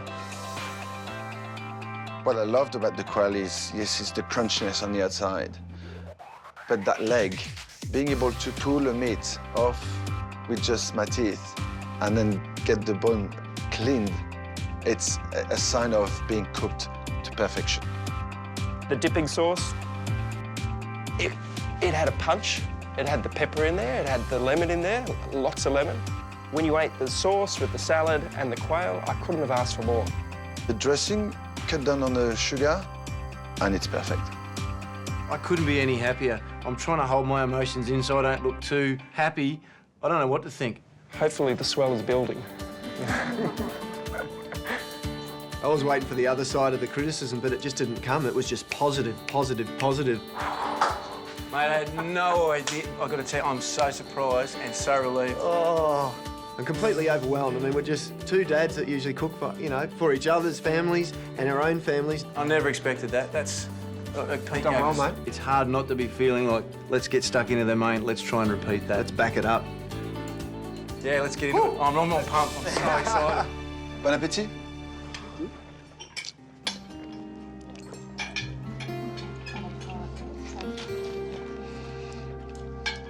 Ooh, your flavour. It's nice. It's beautiful, it's tender, it's just falling off the bone. I was pretty happy when I saw Manu pick it up. It means I can. Yum. Yum, yum, yum. If they can do this for the next dishes, we're not going to be in first spot for very long. I really liked it. I thought it was cooked beautifully and I liked the crunch of the quail. I loved the zesty sauce. Overall, I thought it was a great dish. I think they've nailed it. They've nailed it. Totally. My heart's kind of sinking. I'm thinking we may still be at the bottom of the leaderboard. I would have liked the salad to be dressed, probably with the sauce, so I didn't have to do it myself. I really like the entree. I like the tartiness of the lemon and the saltiness of the quail. Enough sauce for you? There's enough sauce for me, but I doubt that there was enough sauce for you. Deb is out of control tonight. I much prefer Pete's eyes, but your accent. She's a cracker. She definitely doesn't hold anything back. She's almost a cougar, really, isn't she? Yeah, Deb's a total cougar, so... I don't think she's a nan, she's a cougar. I can't wait to judge your food. Want to have a look at this, mate? This is 8 cups. Yeah, that's heaps. There's no coconut milk or cream in the actual body of this curry, but we figure we're okay. We're balancing that out by putting it in the rice. Both of these? Yeah, 2 of those in. Once the curry paste has reduced down to a reasonably thick consistency, it's time to add the chicken. We'll get all this chicken going, get it in the actual curry. We've gone with thigh fillet because breast can tend to go quite dry. What I would think is nice little chunks. So about centimetre by centimetre? You want to pick them up without cutting them. I've given you all the dirty jobs, mate, haven't I? Stitched up again? Yeah, well, you know. You happy with these portion sizes, mate? Yeah, it's good, mate. Yeah. We're going to simmer the chicken for about 10 to 15 minutes. Just start tipping, tip about 2/3 of it in to start with. We don't want to overcook it. I don't want it going out dry. I'm wondering how they're going to cook it, like whether they're going to cook it on the bone or whether they'll have like a thigh fillet. Especially with the meat like chicken, you can dry it out quite easily. I like when it's spicy and your nose runs and your eyes water and you really get that. So you look super hot. I'm a bit of a wuss when it comes to hot stuff and spice. I don't like curry, I don't like spice. I'm a little bit country Australian in that regard. I'll give it a good crack, but if you hear something hit the roof, it might be my head. I'm hoping, mate, that the curry is not super hot. I'm very worried about the chilli because you don't want steam coming out their ears. So I'd say the key element to this main is, you know, how hot are we going to get it? It's got some pretty big flavours. As long as that chilli's not too much of a smack in the face. I'm very mindful that too much chilli, too much heat, they're not going to finish the dish. Come over and taste it, mate. Tell me what you think. What do you reckon? It's not too much of anything? No, I wouldn't say it's overpowering with anything. The chilli hit for me, I think is right on. Mate, I'm happy with that. I think it's got all the elements that, you know, you'd put in there. I can taste it all. The curry's on track. It's time to make the sambal. So what do you reckon, mate? How spicy should I make this bad boy? The sambal? The sambal, because there's a stack of sugar in this. I'm going to put about 3/4 of a cup. The sambal is about balancing the flavour of the curry with some sweetness. We'll serve it on the side. It's got in it garlic, lemongrass, chilies. I whiz it till it's a nice, thick and coarse consistency. That then goes into the frying pan. I don't want it too sweet. I don't want it too spicy. Do you reckon Kelly's been to Bali in Indonesia? Oh, I think so. She's been everywhere, hasn't she? 44 countries, I think. 43, I think. 43. Who's counting? Who's Hey? I was travelling around Europe with like 8 other people. And we got to Prague and we went out for this massive night and it was like 3 a.m. in the morning. Chili's Been to 500 countries or something. something like that. Yeah. We've lost count. I absolutely love Croatia. Every night it's, you know, another 10's been added to the list. I slept in the Sahara Desert. It's like everything turns back to Kelly's travel stories. Yeah. I've just never been a really big curry person, so I went to India and then I loved Indian curries. It's all about her. Yeah, it's all about Kelly. Tried a few Thai and usually at cheap places, to be honest, and not really enjoyed them that much, so I'm hoping I'll enjoy this though. That coconut rice smells magnificent. I'm thinking, is this what you're going to do?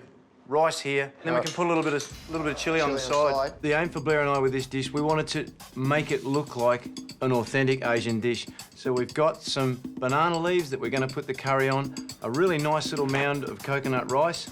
I'm going to put the sambal on this side, is that right? And then we're going to put our ketchup mayonnaise. This just adds a little bit of a respite from the chili. And a little bit of extra chilli. If all these flavours align, then we can take this home and really give it to New South Wales, can't we? Let's hope so. Let's go, come on. Right. Get on there. I'm really hoping that the curry's got the right balance with the chilli. All right, let's hope we get as good a result, mate. I'm hoping. Jason and Annie put together basically simple food, but gee, they cooked it well. Let's go. Yeah, let's do it. If we can get this main course right, we've got to go past them.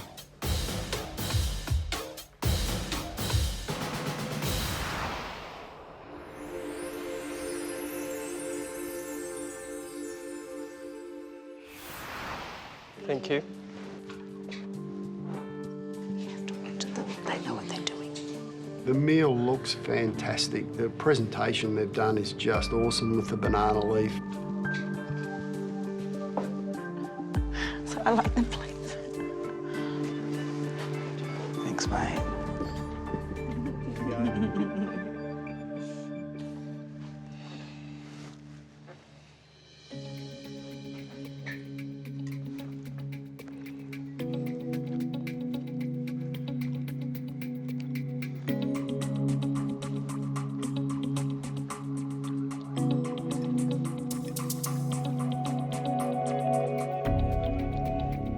I'm looking at the judges chewing their chicken. I'm really worried that perhaps there's something gone wrong.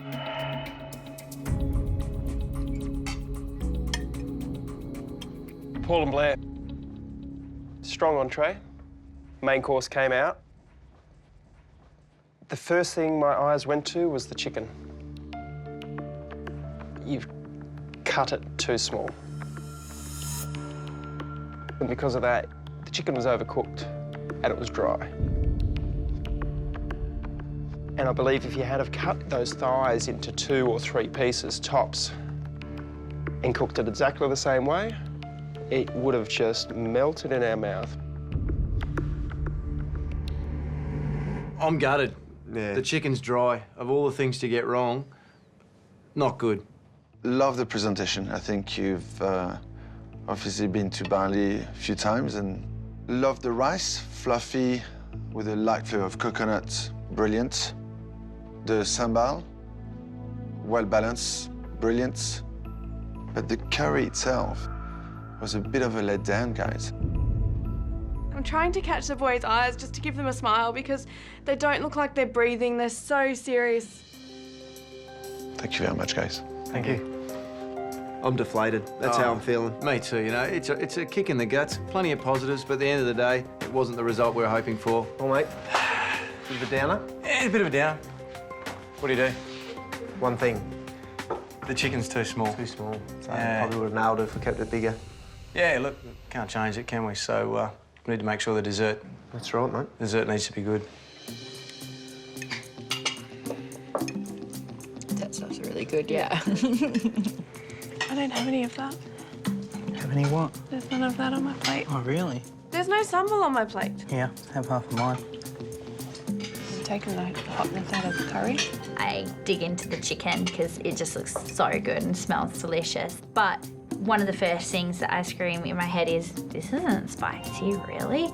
The flavours were all there. I think it could have been more spicy. I do like my chilli. I didn't get that wow factor. Jason, was it too spicy for you? No.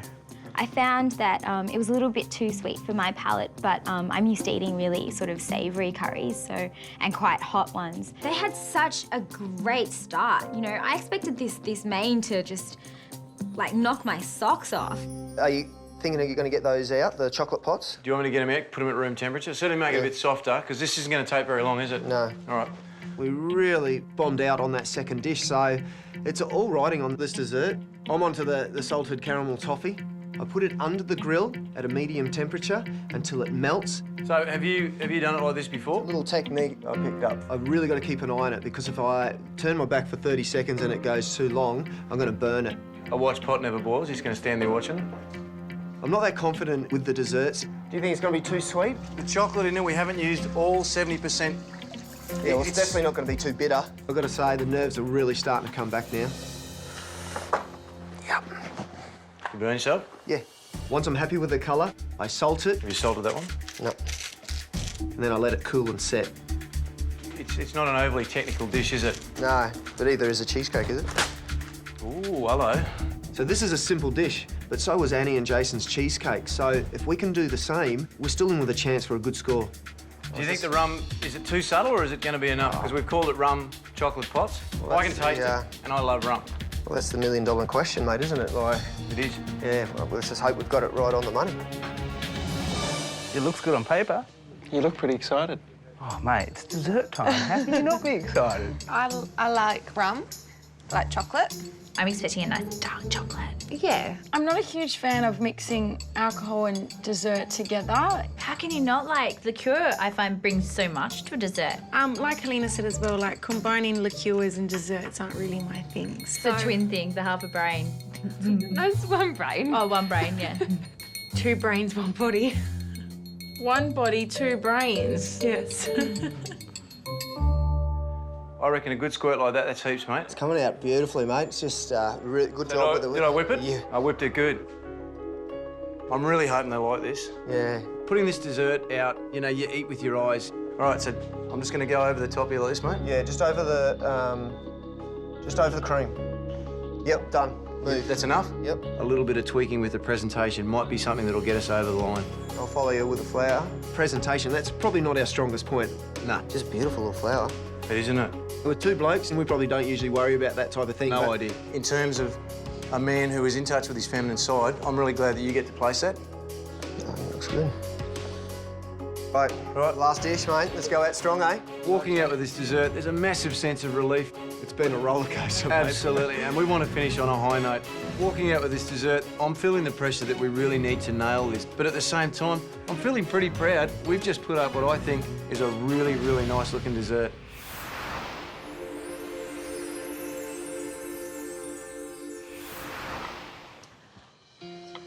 Thank you.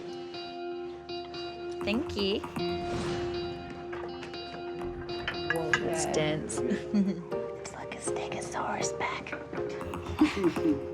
They say a good thing is come in 3. I can't believe that they've put 3 dishes up that all look so bloody good.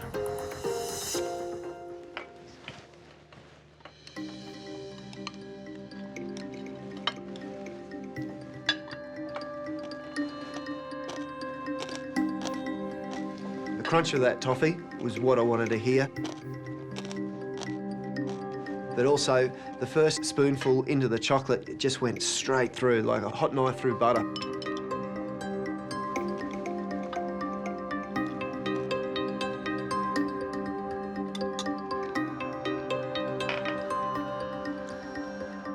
Paul Blair,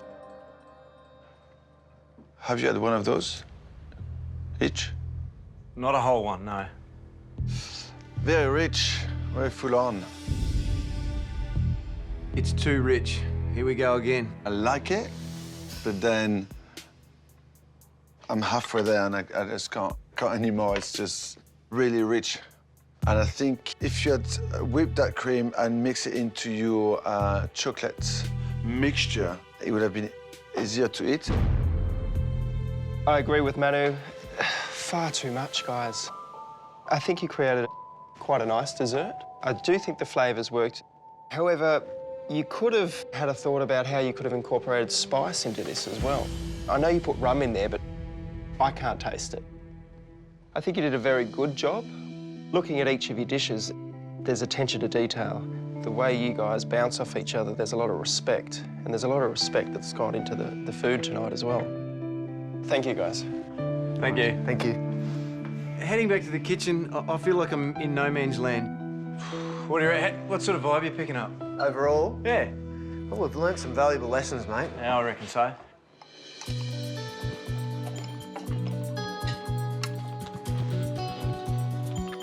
I've just picked up my shard of toffee, and the saltiness of it is just beautiful. Yeah.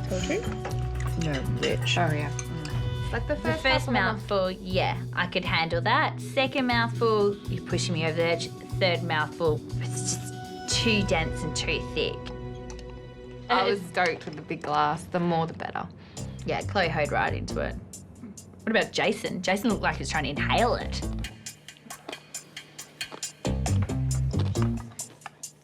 Jason's enjoying this dessert as much as I am. Me and Rick look at each other and we've both got empty glasses in front of us, so it can't have been too bad. The 5 guest teams will now critique tonight's meal and score it out of 10. Entree, the quail, what did you think? The salt and pepper was good, a little bit short on the pepper, but I loved the lemon dipping sauce. That was fantastic. The quail was just perfect. It was overall an excellent dish. Yeah, I thought it was really good too. Main, we had the spicy Indonesian chicken curry. Which wasn't that spicy? No, not really spicy at all. Though. I loved the lemongrass in it. I went in for that chicken straight away and I was pretty disappointed. It was overcooked. The dessert, Yes, the yes. rum chocolate pots, it looked amazing. Well, rum, where was the rum? Yeah, I didn't really taste the rum. It was really sad. So what are we going to score it? I think a 6. Really? Yeah, or a 7. Would you think it was better than Annie and Jason's? Yes. Actually, I think it was better than Annie and Jason's too. We're gonna rate it an 8. Paul and Blair have definitely impressed us. 2 amazing dishes. That curry didn't quite hit the spot for me. So the score we're giving Paul and Blair is a 7 out of 10. Entree was good. Main meal was so-so. The spicy Indonesian chicken curry looked fantastic on the plate. Didn't have any flavour. The score we're giving Paul and Blair tonight is a 6. Thinking 6. 7? Yeah. The entree was a fantastic dish. Yeah, They right cooked up that there. perfectly. Yeah, right up there. But the curry was disappointing. So, yeah, we'll go with 6. 6. I really loved that lemon pepper sauce. I really thought it had punch. But I don't think the food was as good as Jason and Annie's. Yeah, but I thought the menu was heaps more technical. We score Paul and Blair a 7. Let's go, mate. Let's go and find out our fate. All right. Age before beauty. We've served up some pretty good food. I hope our score's going to get us pretty high up on the leaderboard.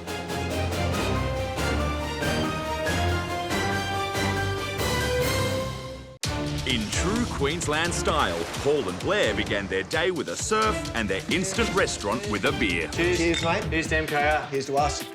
They impressed everyone with their Bali Beach theme and technical entree. I couldn't have asked for more. Hopefully the swell is building. But their main dish was tough to swallow. The chicken was overcooked and it was dry. And their chocolate pot dessert left opinions divided. The presentation is amazing. Told you. No, bitch. Oh, yeah. Will their efforts be enough to beat New South Wales' score of 82? Now it's time for the judges to give their final verdict. Paul and Blair, thank you for your hospitality tonight on the Gold Coast. Now it's time to give you your scores. We got 34 for our guest team scores. So we've set a pretty high score for them to beat. The guest teams gave you a combined total score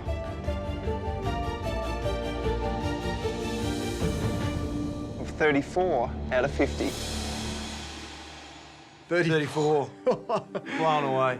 Can't believe that we got the same as a New South Welshman. Crap.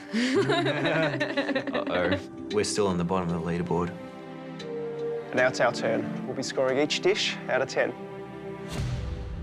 Paul and Blair, for entree, we've had salt and pepper quail, with a lemon pepper dipping sauce. What a great start of a 3-course menu. The crispiness of that quail was fantastic. It was cooked to perfection. That beautiful mixed leaves underneath was nice and fresh. Maybe the dipping sauce a tiny bit too sweet for my liking. The score I'm giving you for your entree tonight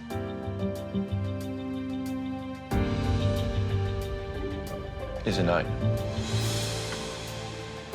Oh my God, I don't know how much emotion I should show here, but I'm just going, I can't believe it. I was just too overwhelmed even. I think I just had this deadpan look over my face. I don't even think I reacted. Fellas, a remarkable dish to start off your evening. Clean, elegant, but full of flavour. I love the little dipping sauce. The score I'm giving you for your entree this evening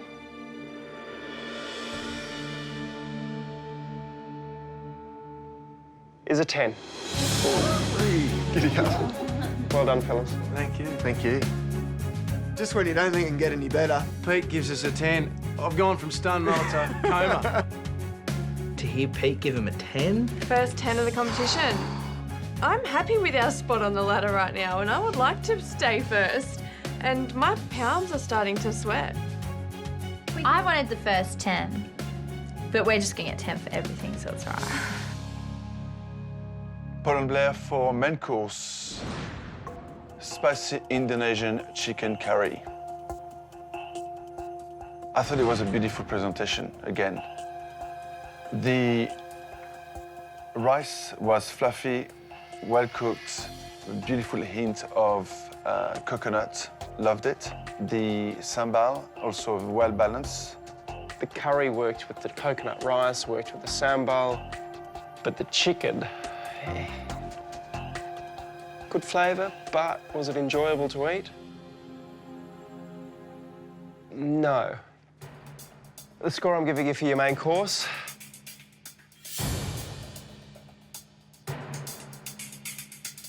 is a 6. The score I'm giving you for your main course tonight is a 7. I'm actually pretty happy with the 7. I thought it was going to be a little bit lower. So far, so good. It could have been a whole heap worse. If we keep on the 7s, we're a chance here of knocking off New South Wales.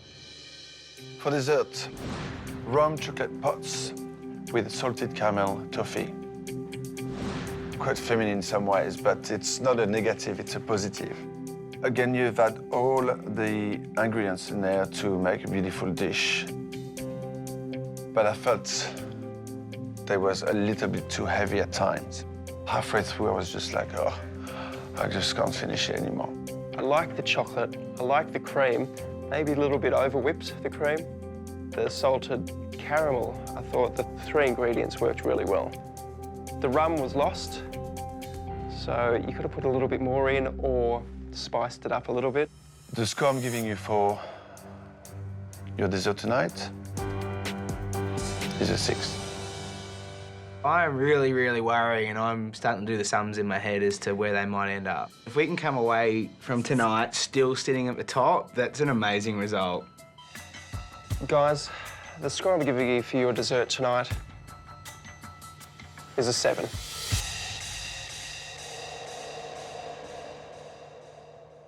That gives you a grand total score of 79. Very happy with that. Bit of a surprise, very happy. Yeah, really, really happy with that. We didn't take New South Wales, but by geez, we got close. I'm really happy with that result.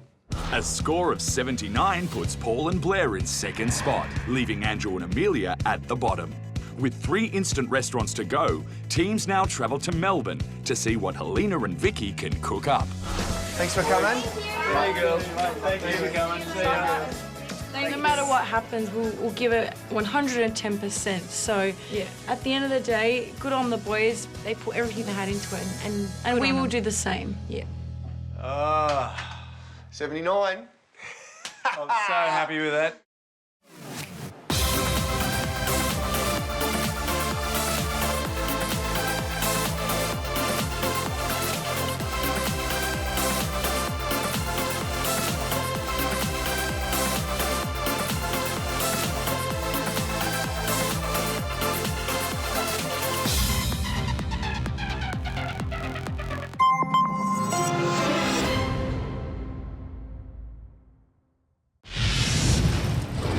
Previously, welcome to my kitchen rules. All teams entered Kitchen HQ and 2 groups were formed.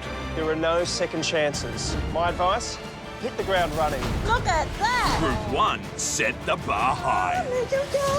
Awesome! That's so good! With some mighty big scores. The score I'm giving you is a 10. But it was the Melbourne Twins Winning! who took out top honours. That's the highest score in my kitchen rules history. Toughen up, princess. Leaving Canberra's hopefuls at the back of the pack. Andrew and Amelia, unfortunately, you have the lowest score of the group and are therefore eliminated. This is not the end for us. We're definitely going to keep cooking. Au revoir and good luck. We're going to be together. Forever. Absolutely. Now it's time for Group 2 to enter the fray. With 6 new teams up for the fight. You just need to breathe. Breathe, breathe. Get him out now, get him out now. Come on. I saved it. From Western Australia, designer and miner, Jess and Felix. Felix is like the BFG, big friendly giant. I'm backed up by this driven little monster. South Australian mums, Bree and Jessica. As a mum, you do put yourself last. Oh, they're good? Yeah. And this is definitely our chance to follow our dreams. Best mates from Victoria, Harry and Christo. Girls like guys that can cook. It's delicious. We should go on a date. What more do you need for a recipe of greatness? Queensland couple, David and Karin. There's an age difference between us. Who cares? Little trophy wife. Look what I got. The besties from Tassie, Thalia and Bianca. We definitely want to be the youngest team to ever win my kitchen rules. And from New South Wales, Newlyweds, Yuel and Chanel. Cooking just means love on a plate to us. Darling, let's do this. Teams step up to the plate and deliver. Wow, that was really good. This, to me, is the best dish in the competition so far. This is what dreams are made of. But with elimination just around the corner. Far out. I quit my job. I put the mortgage on hold. One team's strategy hides behind a smile. That smile's just too nice. Planting the seed of doubt, smiling assassin. Everyone's smiling. I don't know who's an assassin inside. What a waste of a good piece of fish. That was terrible. One should take defeat gracefully. This is the night. I'm turning up the heat. This is the night. I'm standing on my feet. This is the night. I make it on my own. It's a beautiful day in Sydney. And the first team of Group 2, Newlyweds, Yuel and Chanel, are warming up with a workout. How you feeling, darling? I don't know, we haven't been to any other instant restaurants now, so I don't know what to expect. I don't really know how things are going to go down. Yeah, it's a pretty important night tonight, cooking for all these people. Yeah, I guess there's quite a lot of pressure. Today is definitely a very big day. I mean, we're the first team to be cooking. I can get a little bit stressed, so I really need you to continue to just keep me focused. Just don't cry, okay? I'm feeling just those butterflies in my stomach, just like I did on our wedding morning. You love me, right? Yeah, I love you. I think, you know, we have a lot of love and a lot of patience for each other. And I think it's really going to show in the kitchen, hopefully. I'm Yuel. And I'm Chanel. And we're Newlyweds from New South Wales. Wow. We've been married now for just over a year. Ever since we got married, we've actually just been inseparable. That's quite a good shot. I think without him, I don't know what I'd do. Good work. He's always the one that keeps me calm. That's right. She cries quite a lot, so... You sound like you're crying. But you do cry a lot. My wife is definitely my biggest inspiration, definitely my biggest support. Hey, good job. Nice. I'm a youth worker. Quote. I do exactly the same thing, so we actually work together. Yeah, side by side. My love of food definitely started from eating food. So we just love to eat. Yeah, we love to eat. We both got Chinese heritage. We have a lot of different cultural influences in our cooking. But sometimes I just want a good Aussie pie. Cooking just means love on a plate to us. We don't do things half-heartedly, so, you know, we're in this to win it. Now it's time. We've really got to go get everything as quickly as possible so we can get back to the house and prep and just decorate because we've got a lot to do today. It's interesting we're not going to be cooking Asian food tonight. I'm sure everyone, when they walk in and see us, they're probably going to expect it. No, for sure. I mean, we're probably stereotyped. Asians got to cook the Asian food.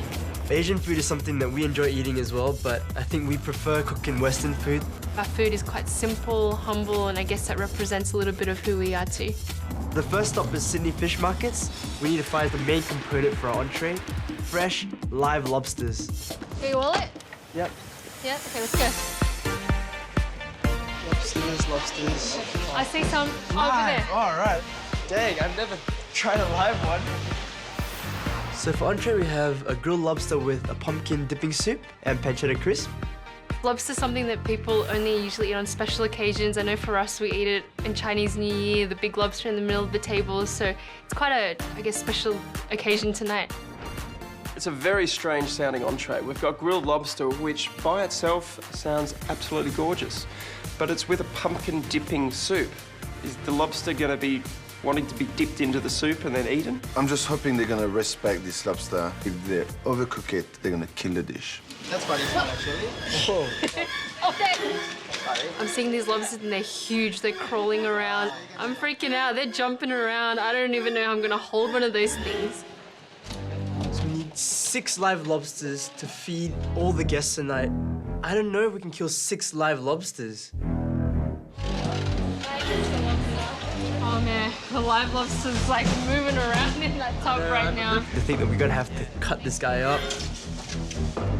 I've never killed a lobster before. Let's take a look at these. We really don't want to kill any lobsters. So we find the frozen lobster tails. I think that's gonna be a good alternative to the live ones. They're pretty nice. You can see, like, it's good. I mean, the quality is pretty much the same, right? It's pretty same. Yeah. I think we're sacrificing the freshness, but I think the taste and the quality should still be the same if we can thaw that out properly. Thanks so much. Thank you for your help. Hopefully it doesn't screw up our entree, but saving lives is what we're all about. We've just got to get going. We know we have to get a lot of stuff at Coles. We've got one ingredient out of many, so we've got to really get a move on. Okay, we need to go down baking aisle. This way, this way. Yeah, down here. Ready? We've got to buy everything we need for our 3-course menu. 4. As Yuel and Chanel race against the clock, fellow New South Welshmen Jason and Annie offer some advice. Trust yourself, back yourself, be confident. Let's go, baby. Cook like you're cooking for your family and friends. Come on, New South Wales. We'll go up against each other in the grand final. Then we need cocoa. So for dessert, we're making a s'mores pie, which is our version of a campfire treat. S'mores is one of these desserts that really don't have a proper definition. All I can tell you is there's marshmallows, there's some sort of biscuit in it, and sometimes chocolate, and it's usually cooked over an open fire while you're camping. How is that going to translate into a beautiful dessert for a cooking competition? Macadamias. So with the s'mores pie, you know, me and you have been on a lot of camps together. It kind of represents a little bit of our memories. So we wanted to kind of recreate that into a slice, into a competition dish. Thank you. Bye. We have all our ingredients. We just gotta get home and start cooking. I wonder what everyone else is gonna be like at our party. I know. I hope they're not overly critical. I'm gonna be so... Okay, let's go, let's go. We have to get cracking. We have 3.5 hours before the guests arrive. We need to set up Insta restaurant and start working on the food. Let's go, let's go. Okay, I'm gonna unpack some of the cold stuff. Yeah, you go for it. And you can start doing the theming, yeah? Yep. Let's go. Okay, I'm gonna go do this. Our Insta restaurant is called Hand in Hand. And when we cook, you know, it's really about that family kind of gathering where you're enjoying each other's company, where you're sharing moments together, sharing experiences.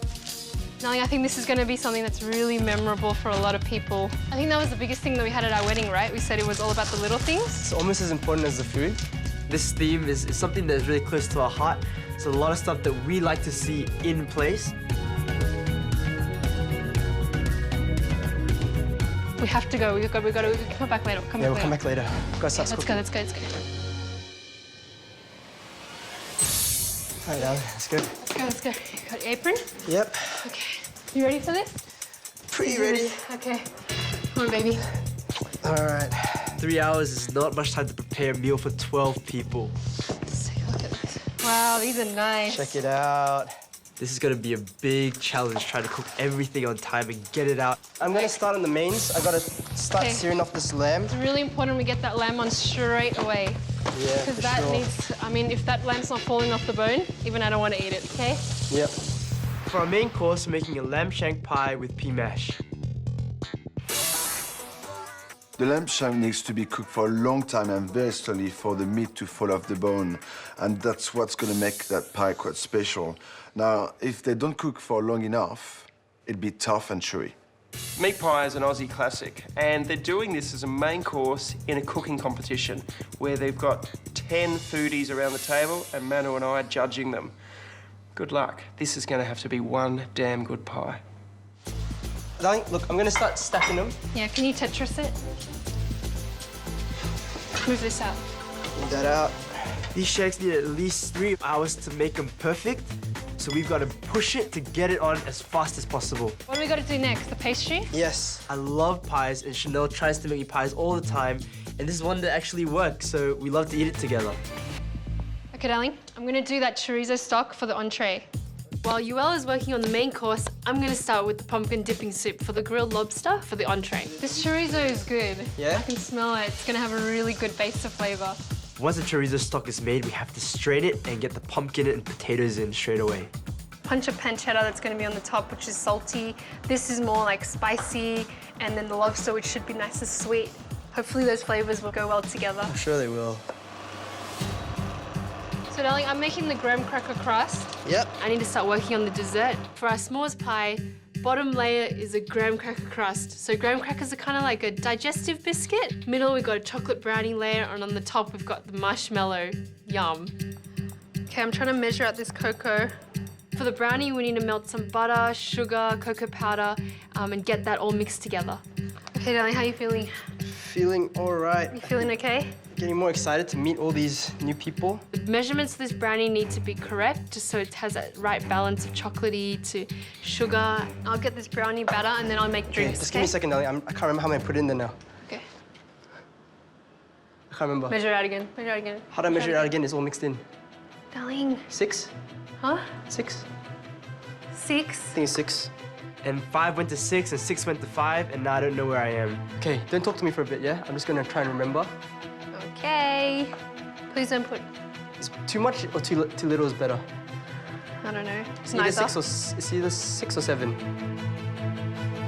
I don't really want to start this again. I don't think there's much time to start this again. It'll be okay. Everybody likes sweet stuff. I'm just gonna put another cup of sugar in. People are coming in like half an hour. Where is the sieve? Okay, where did you put it? Where'd you put it now? I didn't put it anywhere. I'm looking for this sieve. It's nowhere to be seen. It's not in any drawers. It's not in any cupboards. Focus, focus, focus. Oh my gosh. He just is running around the kitchen like a headless chook, not knowing what he's doing. We hid him somewhere. I know you hid them somewhere. You hid him here. Oh my God. Do you remember? You said this would be the best spot for him. Well, we hid it dang well because we couldn't even find it ourselves. Okay. Okay, where's my pot? Where's my pot? Oh, man. Why are we losing stuff? Where did... Oh, freezer. Oops. Darling. Sorry. Come here. Darling, come here. Okay. You just need to breathe. Breathe. Calm down. Okay. This is why we're such a good team, because when one of us is going crazy, at least the other one's still standing strong. We've got 17 minutes, darling. We've got to keep going. 17. Not even changed. Yeah, well, we've got to hurry, darling. We've got to hurry. You're really feeling the pressure. I want to get this brownie mix done even before the guests arrive. Can you check on the lobsters, darling? How do they feel? Darling, there's no water in here. How's it supposed to defrost? Oh, I did. Yuel's left a bag of ice on top of the frozen lobster tails. These lobsters are still quite hard. Are they? Yeah, they're still very frozen. If that middle is still frozen and we grill it, then the middle might not be cooked. Yeah. If these lobsters aren't defrosted and they're not cooked properly, that's a whole entree.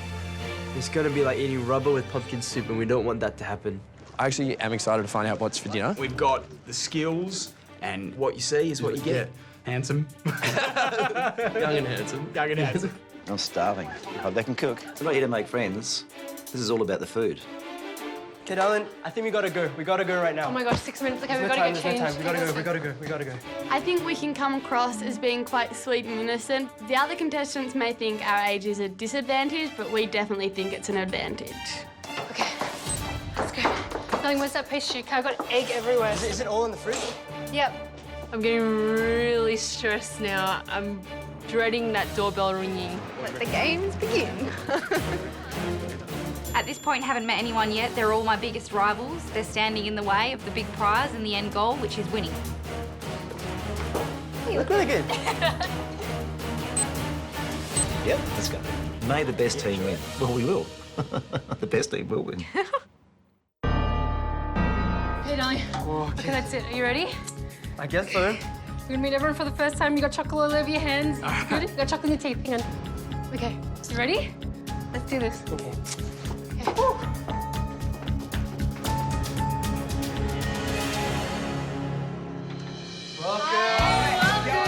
Christo, nice to meet you.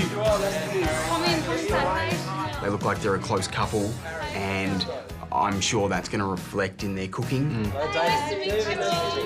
I'm thinking Asian cuisine. Teppanyaki. Ah, teppanyaki. Yeah.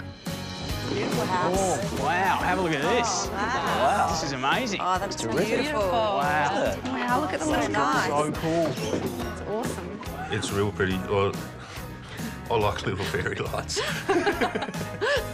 Gorgeous.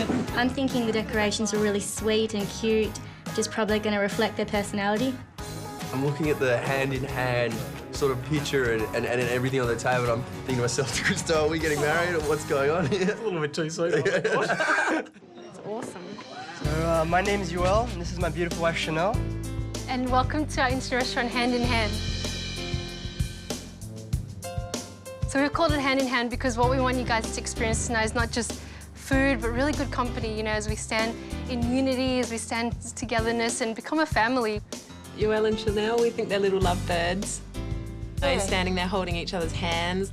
They've got a very sweet dynamic with each other. We just really want this to be, you know, a fun night. You know, I mean, hopefully the food tastes good too. But just enjoy each other's company, and we'll see you guys soon. They're just so cute.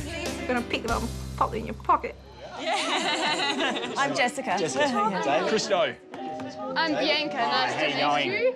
Harry. Hi, Christo. How are you? Harry? Jessica. Yeah, Jessica. Everyone is very warm. Hi, I'm Jess. Good to finally meet. You know, very friendly. Yeah, eager to get to know one another. But you can also tell there are, you know, first evening nerves. The problem is everybody's so nice, aren't they? Yeah. You're supposed to hate somebody. So... Well, I'm Jessica. I'm Bree. And we're from Adelaide. And we're been friends for a long time. Yeah. I'm Bree. And I'm Jessica. And we're mums from South Australia. Well, let's make cookies! Looking after our families is like 2 full-time jobs. A woman's work is never done. No. I used to hate that saying growing up, but now I can totally relate to it. Yeah. Winnie, do you want these ones? No. What about these shoes? No.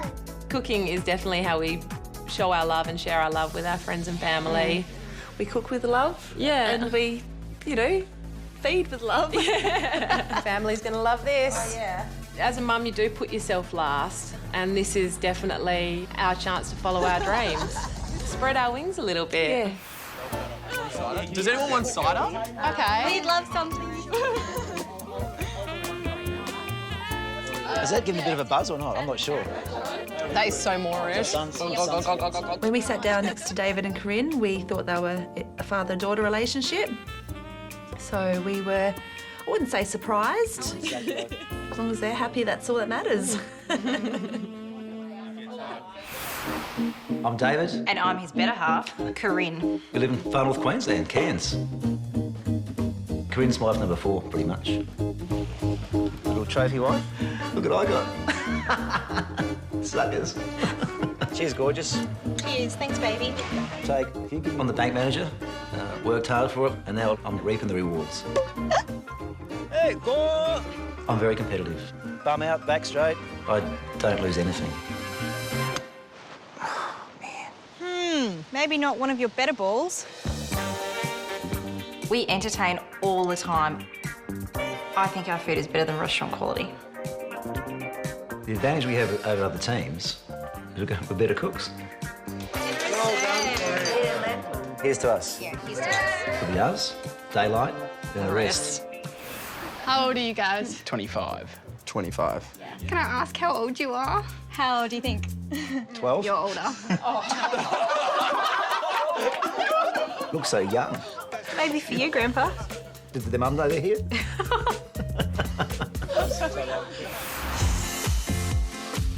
Hi, I'm Thalia, and this is my BFF, Bianca. And we're uni students from Tasmania. Bianca and I went all through high school together, and now we go to uni together. Pretty much do everything together. We study together, we work together, and of course we cook together. Thank you, have a nice day. Although we have mastered the deep fryer, we do have bigger ambitions in the food industry. We'd like to open a fresh food bar where we have great fresh produce that just highlights the island we come from. My heart surely belongs in the kitchen. Both our hearts do. You know, you serve. Bon appetit. We're here to do Tassie proud. And we're gonna win. Do you want me to take one? Yeah. Of course. Oh, got it. Both lovely girls. Yeah, really lovely girls. Really nice. Really lovely girls. Yeah. Happy to sit opposite them anytime. Anytime. The young lady's attention was taken by the boys. I hope they both like the same girl. That'd be good. Controversy. That'd throw them off. I study psychology. Wow. And I study business and science. No psych-evaluating us. We've already done that. Hi, I'm Harry. Hi, I'm Christo, and we're best mates from Melbourne, Victoria. We've grown up together. It's from that time that our love for cooking I would come over and eat all your food. You always just make yourself at home, Haz.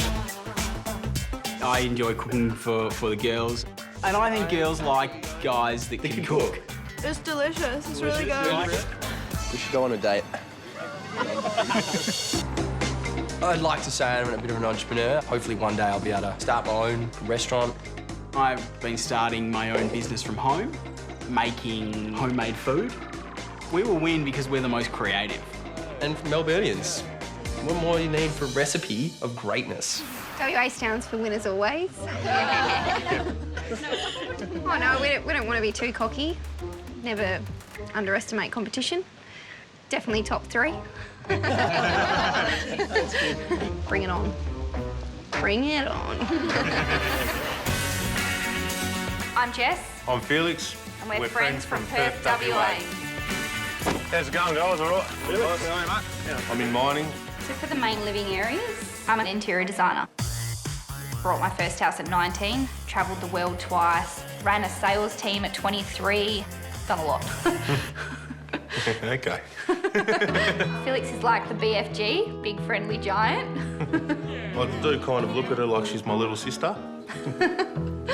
You're not being as bossy as normal today, Jess. In the kitchen, I am very competitive and I just drive and drive and drive until I get what I want. My next goal is to win. Don't underestimate the BFG, because I'm backed up by this driven little monster. And we're gonna get ya. Food and good company. Cheers, guys. Cheers, guys. The worst thing about sitting at the table is no one to hate yet. We're the winners. If you hate the person, it's easy to be really competitive. Here's to David and Karin. Oh, yeah. Wait till we see their true colours. Wait till we see our true colours. It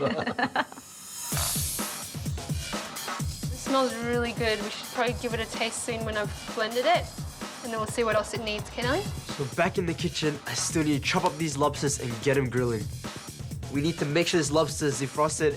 I'm still thinking that they might be frozen in the middle. That could become a big problem when we cook them. This way feels softer. I might cut this way. Defrosted? Okay. Looks good. That looks fresh. Feels soft. And a lot of good meat. It's a big sigh of relief right there. And that's only half the job done. Now we gotta cook them.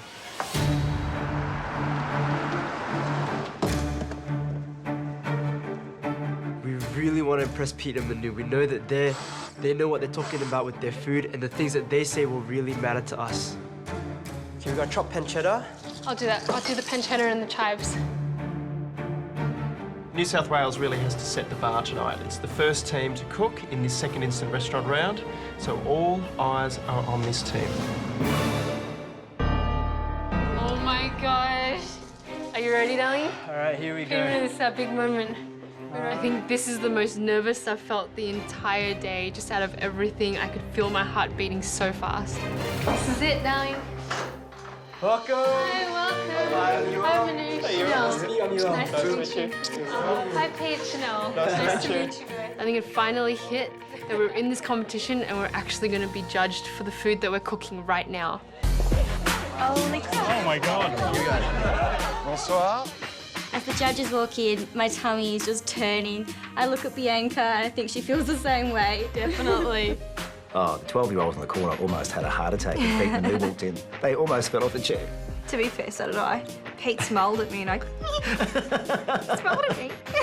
Christo. Nice to meet you, Christo. Christo, I'm Harry. Hi, Harry. I'm not going to go around, but hi. Harry shakes Manu's hand and says, oh, what did she say? Hi, Christo, Hi, Harry. Christo, Harry. I mean, he called Manu Christo.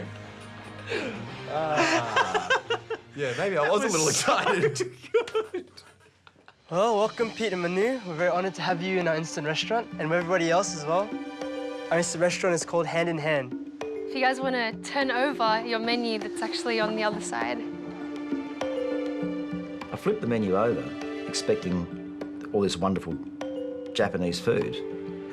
Instead, I'm getting Australian home cooking. So for entrees, we have a grilled lobster with a side of pumpkin soup dipping sauce. I would never think of putting lobster and pumpkin together. Quite strange.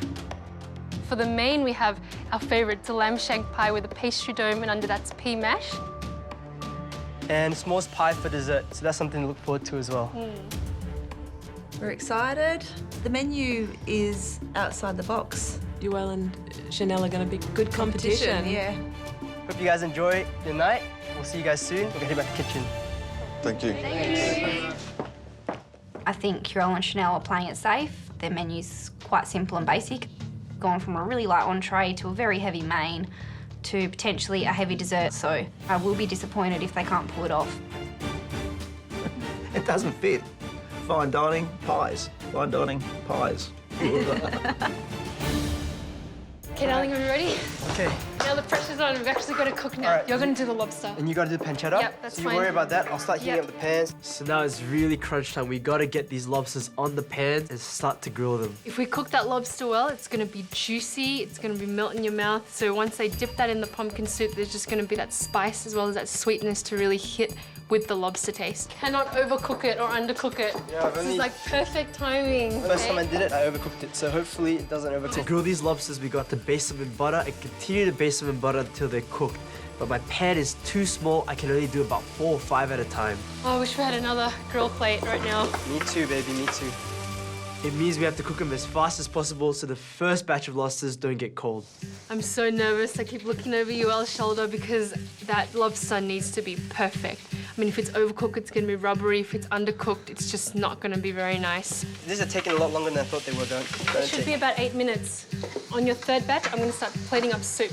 Okay. Okay, and hopefully the pancetta will be done by then.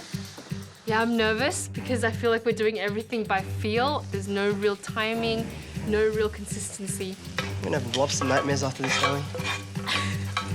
They're going to come eat you in your sleep tonight. Woo! Lobsters.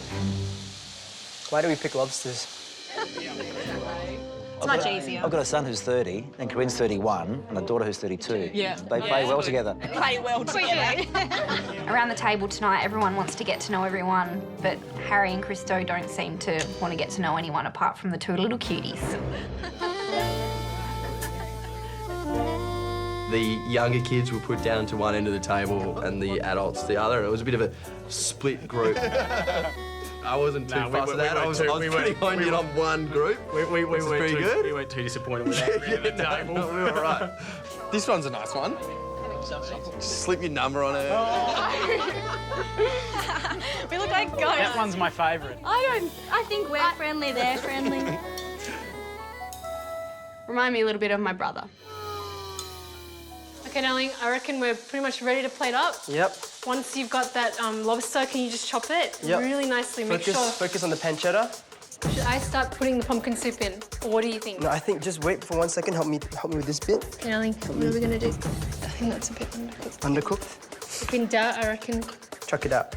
So I'm starting to pull these lobsters out of the shell, starting to chop them up. And what I see is that the majority of them are undercooked. Mm-hmm, a bit raw. It's a bit raw. That's okay? Or not so good? Not so good. We're going for grilled lobster, not sashimi, you know? Yeah.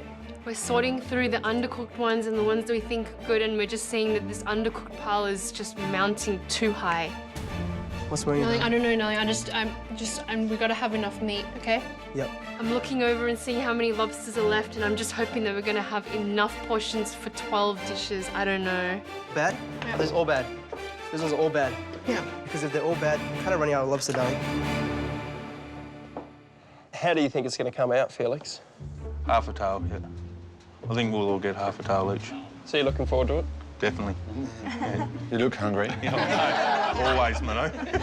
Being a big eater and I like my comfort food, I'd love a half a cray. So, David, are you fans of lobster? Absolutely. We Queenslanders love Seafood. all seafood. Yeah, of course we do. Corinne is the queen of seafood. Corinne doesn't like statement. Corinne doesn't like that very much at all. Too late. That's it. Documented. I really hope when they dip it into the soup that it warms the lobster up a little bit, because I think it's a bit cold now. Oh, this one's pretty raw. We're sorting through the undercooked ones and the ones that we think are good, and we're just seeing that this undercooked pile is just mounting too high. We're butchering this lobster. I just feel so bad. Some of them are getting really please butchered. do it cleaner. Okay. A lot of the lobster is undercooked or just too small. You know, we're running out of pieces. We're just gonna have to serve less. Okay, now we only need a few more pieces. Come on, come on, come on. Yep, I'm pushing it, Alan. I'm pushing it. We have 2 plates left. We're down to our last lobster. It looks undercooked. I can't cut it up. I need to cook it again. Alan, we're just short of probably like 2 pieces. Really? So I've got to make sure this one gets a little bit more cooked, and then we'll top it up, and hopefully this will be the last one we got to do. We got to cook it well, and we got to serve it as best we can. Does it look all It right? looks good, darling. It looks really good. I think it's pretty much cooked, and I think we have enough just to plate the rest of the plates. That's a good piece, baby. Let's chuck that on. Hopefully the lobsters have been cooked well. Ready? Nice, just juicy balance piece. it, because that one's about to fall.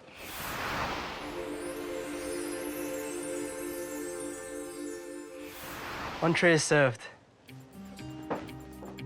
Thank you. It's really daunting to be putting our food in front of the judges. Thank you so much. Good job. I just want to know What? how good it's going to taste. Thank you. I'm pleasantly surprised. I love the way that they've presented it. Memories. Thank you very much. Sorry. I'm looking down, and I wasn't sure what I was really looking at, because the lobster looked like popcorn. No lobster tail. Where's my lobster tail? Thank you very much.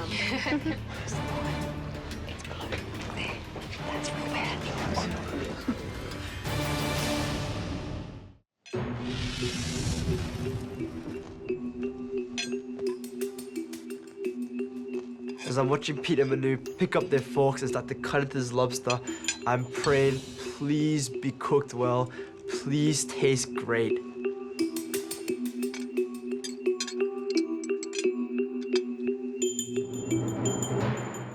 I'm really scared. They're making all sorts of faces, positive and negative. A lot of mixed emotions right now.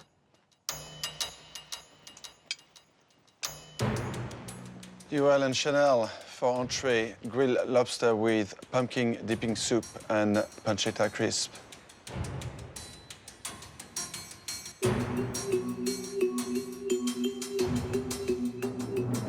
The lobster was really well cooked, and I don't think I could have done better myself. It was melting in the mouth. It was sweet. There was no chewiness on the outside. Perfection. Breathing a big sigh of relief right now. I'm really proud of UL because I know that he really worked hard to get those lobsters cooked and they were good. I thought you had a beautiful presentation. It was clean, it was modern. The lobster, I could already tell it was cooked beautifully. It was glistening, that little bit of translucency to it. But that's where it stops. There was hardly any seasoning on the lobster. There was hardly any seasoning with the soup. It felt very, very, very flat. With a dish like this, you've got nowhere to hide. If I had to redo that dish myself, I would have done a pumpkin puree, and I would have put a lot more butter in it to make it creamy. The lobster, I would have probably burned butter with a zest of lemon in there. Same ingredient, but a bit more love.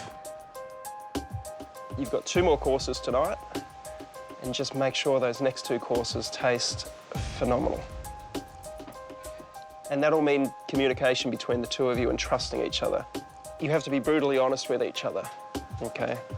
Because maybe you didn't want to upset each other about how it tasted. Thank you. Thank you. Thanks. My heart sinks a little bit.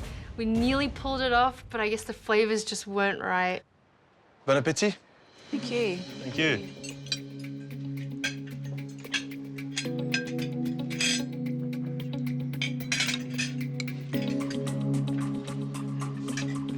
It's quite moist. I really like the lobster. It's nice and juicy, needs a little bit of salt. The pancetta was nice and crispy. First mouthful of my lobster, I actually go for the piece that looks the worst. And the way it looked is pretty much the way it tasted. It's raw. I was quite annoyed that the judges got the best cooked lobster and we didn't. Is that raw to you, dude? Is that raw to you?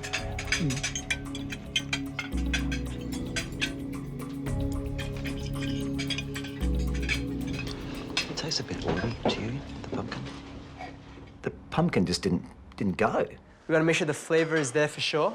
But you know what? I'm a lot more confident about this dish. I mean, this is something that we do quite often. We may have stuffed up on that entree, but I really believe in this main. I think it's really gonna knock their socks off. Lamb peas pastry, come on. Can't really go wrong with that, right? For our main, we're making lamb shank pie with pea mash. We're gonna have the pea mash on the bottom, put a mound of lamb in the middle, and then cover it with the dome so that when they actually cut through the pastry, they see all that slow-cooked lamb inside. I don't want it too high, okay? Otherwise, the top's gonna just burn. Oh, this thing's hot. I can smell those peas, they smell yummy. So with the pea mash, we don't want it to be too smooth, but we don't want it to be too lumpy. Make sure it's not too watery, Ken Elling. Yep. And then lastly, mint. So that pea, that mint, that lamb, I mean, that's a killer combination. Harry. Yes. Lamb shank pie. Sounds nice. Whether it will go well together with the pea mash, I can't see it going well together with pea mash. Pea mash and pies don't go together? Have you been living in this country for long? Pie and mashed potatoes, yeah, I get that, but pie and pea mash? Pea and pie. They go together like cheese and crackers. That's right.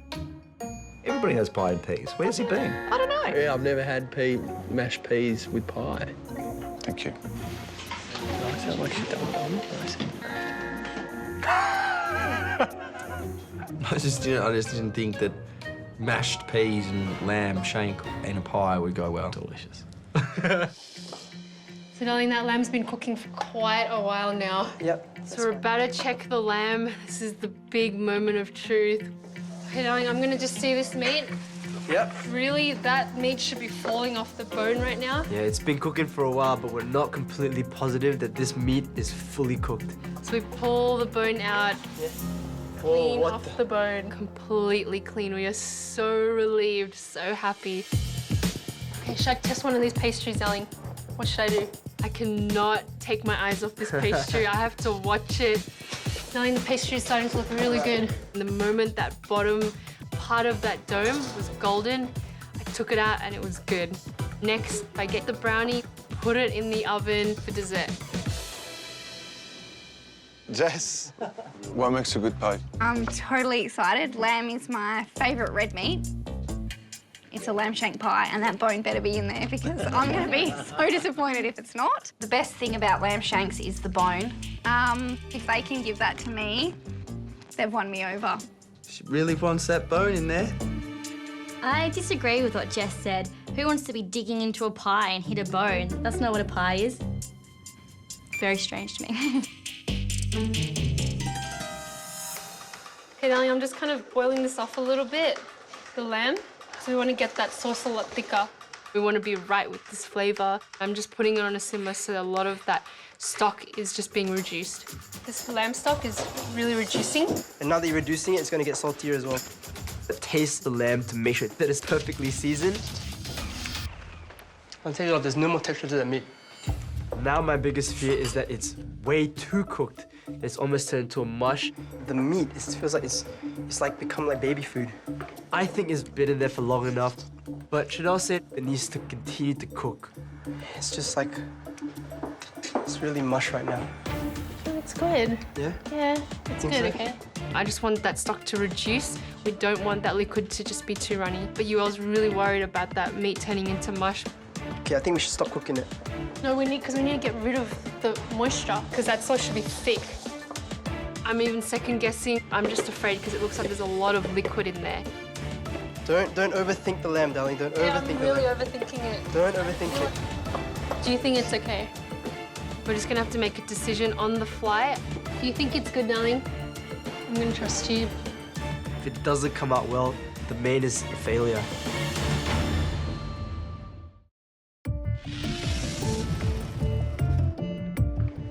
The meat, it feels like it's like become like baby food. Okay, I think we should stop cooking it.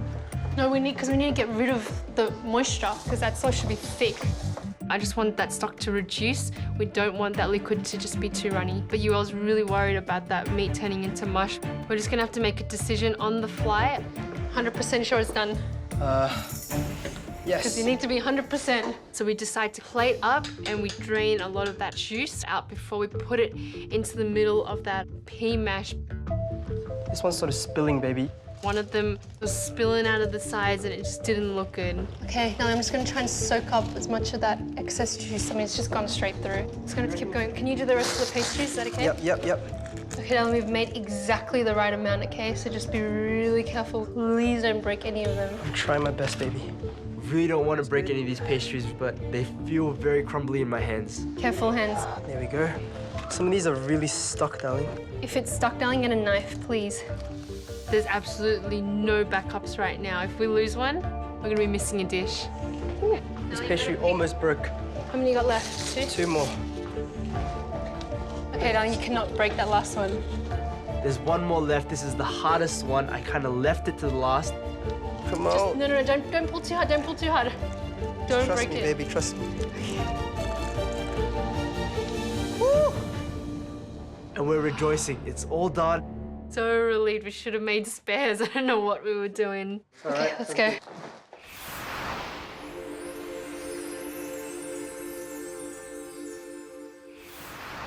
Mains are served. Thank you.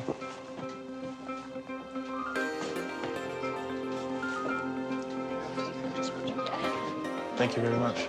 Looking at the main tonight, it's for me it's a quite strange way to present a pie. It's not a pie at all. You're welcome. What do you reckon it looks like? Dome, flying saucer? It's like someone's mowed the lawn and left the trimmings from the grass around the lawnmower. It looks like this floating dome alien thing.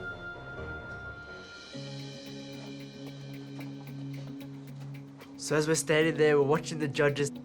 I can't wait to see them cut into it and see their faces as they open it up for the first time.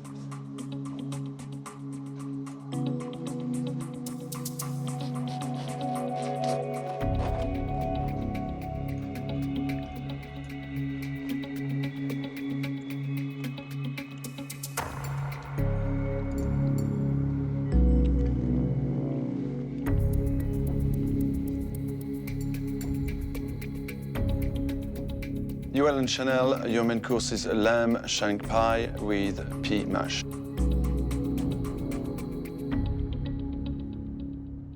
I love the way you've decided to present a pie a completely different way. The meat, it was soft and juicy. The pea mash is what a pea mash should be like. The pastry was brilliant. It was salty, crispy, flaky. It was all good. But then on the plate again, it was missing a bit of that moisture. You've got a big pot of liquid in the kitchen there, don't you? Yeah. 2 liters of stock. Reduce that to a beautiful, beautiful gravy, and you've really got a strong flavor there. And that's exactly what's missing on that dish. Like Manu said about intensifying that sauce, just would have made a world of difference with this. But it does come back to seasoning as well. Salt, pepper, just would have made this dish from okay to really, really good. Yeah, I can't believe the second time round, still under season. It looks like we didn't even take their advice. What I've noticed from the first 2 courses you've served is you have a great understanding of how to cook things. You're close. I mean, you really are close, but you need to fine-tune those last bits. Yeah. Thank you. As Sean Connery would say, thank you. We're so close both times. I mean, we kind of executed it well. To have it not be seasoned correctly again was a little bit disappointing. Yum. I really liked the mash. The lamb... Slow cooked beautifully. Yeah, finished at the right time. It was beautiful. Melted in your mouth. The pastry is beautiful. The meat is cooked beautifully. I start to cut open the pastry, and it made a sound like a... Oh! I know, it's gross, but it did. And bubbles of water come out through the peas. It's a little bit watering. Jess? Unfortunately, flavour was lacking. I wanted the bone. Where's the shank? There's no bone. The best thing about lamb shanks is the bone. Everybody loves bone marrow. Yeah, And when you get a lamb shank, it's all about the bone marrow. And that was the major letdown. Jess is pretty outspoken. The bones in there. Give me the succulent marrow. I was devastated there was no base to the pie because I wanted the flavour of the meat to soak through that pastry and be, like, saturated in flavour. I think Jess's comments about the pie are a little bit dramatic. Lamb's my favourite meat and I'm really hungry, and that was pretty devastating. Jess seems to me to be a bit of a smiling assassin. Lovely smile, but she's tough behind it. We've got dessert left. There've been a couple things that didn't work out the way we planned, but we really have to look forward, really have to have each other's back because we need to get these desserts out. This is the last dish. Okay, we've got to talk through what we're going to do. We've got to get that slice chopped up. So for dessert, we're making a s'mores pie, which is our take on a campfire treat. What do you think about the dessert? I just know what s'mores are in terms of the 2 biscuits, the melted marshmallow and the chocolate sauce on top. It's quite an American peasant food, I guess. So it's funny that that's all Harry really knows about. That's something that they cook over the campfire. Where's the campfire? Well, how are we going to cook it ourselves? It'll be their interpretation. We'll see. Okay, I think I'm going to take the brownie because it looks pretty much done. Okay, where do you want to put it down? There's 3 layers to this dessert. It's kind of a play on the traditional s'mores, so we've gone a little bit creative with that. We've got biscuit base. We've made brownie to replace the chocolate and that marshmallow on the top. It tastes really good together. To make the marshmallow, we're combining the egg whites with the corn syrup and a bit of sugar and whipping it up until it's stiff and sticky. It's going to become that really thick consistency, okay? When we are done with that, we're able to plate and serve. Last push, final push, let's go. I feel very encouraged knowing that we can finish strong. I think we might be onto a good dish. How much do you think I should pipe out? We pipe the marshmallow on top of the brownie layer and we want 3 little peaks. Will the marshmallow hold its shape, darling? I hope so. We're piping it, it's looking good, but then a couple seconds later, it's kind of sagging off the sides, hey, darling? It's not meant to look like that, eh? Oh my goodness, what is this? It's going everywhere. It's not staying up the way we want. Right now, it's looking like a runny kind of mess, to be honest. Take your time, don't rush it. Usually this marshmallow mixture works. I don't know what's going on today. Maybe we didn't whip it for long enough. Maybe we missed an ingredient. Wow, this marshmallow's coming out everywhere. Piping has become a nightmare. It's really frustrating trying to get this marshmallow out of the bag. This marshmallow's coming out. Oh my gosh, darling. Those peaks are slowly just sinking. And they keep on sinking. I think our hopes for the dessert is sinking as well. We're starting to panic now. We really need to pull it together. We just want one good dish. Those 3 circles on the top flat just don't look good. So we're trying to spread it across, trying to get some peaks. These ones, look at this No, now. darling, I just need you to put more on. I'll fix it. Yuel's cracking under the pressure, so it's up to me to take charge. I decide to blowtorch the marshmallow as quickly as possible to put a crust on it and stop it from sagging. I'm really proud of Chanel for stepping up. I'm really relieved that at least one of us has our head screwed on. I mean, hopefully the sweetness and sourness of the creme fraiche will be able to pull this dish together because the presentation right now is really failing. We have lots of creme fraiche, but I want this to look nice on the plate, so I'm just putting enough to make it look presentable. Darling, do you think that's enough creme fraiche? Because I don't think so. As I'm playing the creme fraiche, I get to the last plate, I look back, and I see that there's probably not enough creme fraiche, but I don't know how to fix it. I feel like if I add any more, it's just gonna look like a puddle, darling, I really do. It's more about getting them out right now. I don't know what else we can do. Well, look, darling, let's just find the best ones and I'm gonna bring them out to the judges, okay? Okay.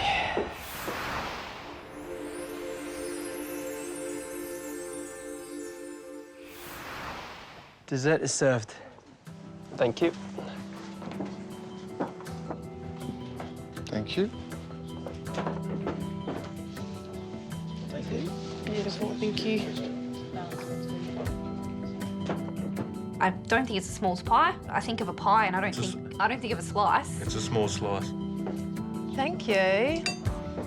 I'm keen to try it. I like the look of the chocolate filling. I just hope it's not too sweet because that marshmallow looks really sweet.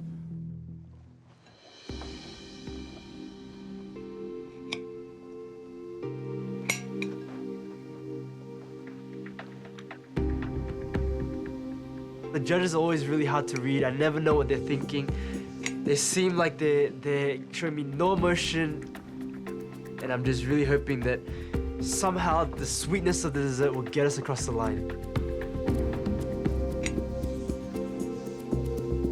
Yuel and Chanel, for dessert you served a s'mores pie. I did like the presentation. I thought it flowed with your other dishes. You do have a good eye for presentation. You have restraint about how many ingredients you're putting on the plate. Everyone has a conception that desserts have to be sweet. But this is just taking it to the extreme. Just because it's sweet doesn't mean it's good. I'm gonna go straight to the point. It's my least favorite dish tonight. This competition's going to take some tough nuts and I just don't know if Yuel and Chanel can handle the pressure. I mean, Chanel, she looked like she was going to faint. It's just a big smack in the head of sugar. I love the biscuit base because it's got that crunchy, that sandy kind of texture, but then when you eat it with the chocolate layer, which is, again, full of sugar, it's just full on. As I was thinking back on the preparation of this dish, I remember that maybe I added too much sugar to the brownie mix. Maybe that was where the sweetness came from. I feel like I'm letting Chanel down. This could have been all my fault. And something that could have saved that is the cream that you put on the side, but there was barely any. Maybe a couple of raspberries on there, or I don't know, something to just really cut the sweetness to it. I think this is a low point of my night, knowing that it wasn't as good as we thought it was. But I just wonder if they're actually tough enough to win a serious competition like this. Thank you, guys. Thank you. I really hoped that dessert was going to push us higher, but I think it's going to drag our overall score down, so I'm pretty upset about that.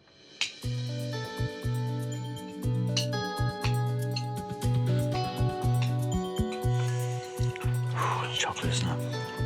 That first bite was okay. It just got worse as it went on. You just need one bite.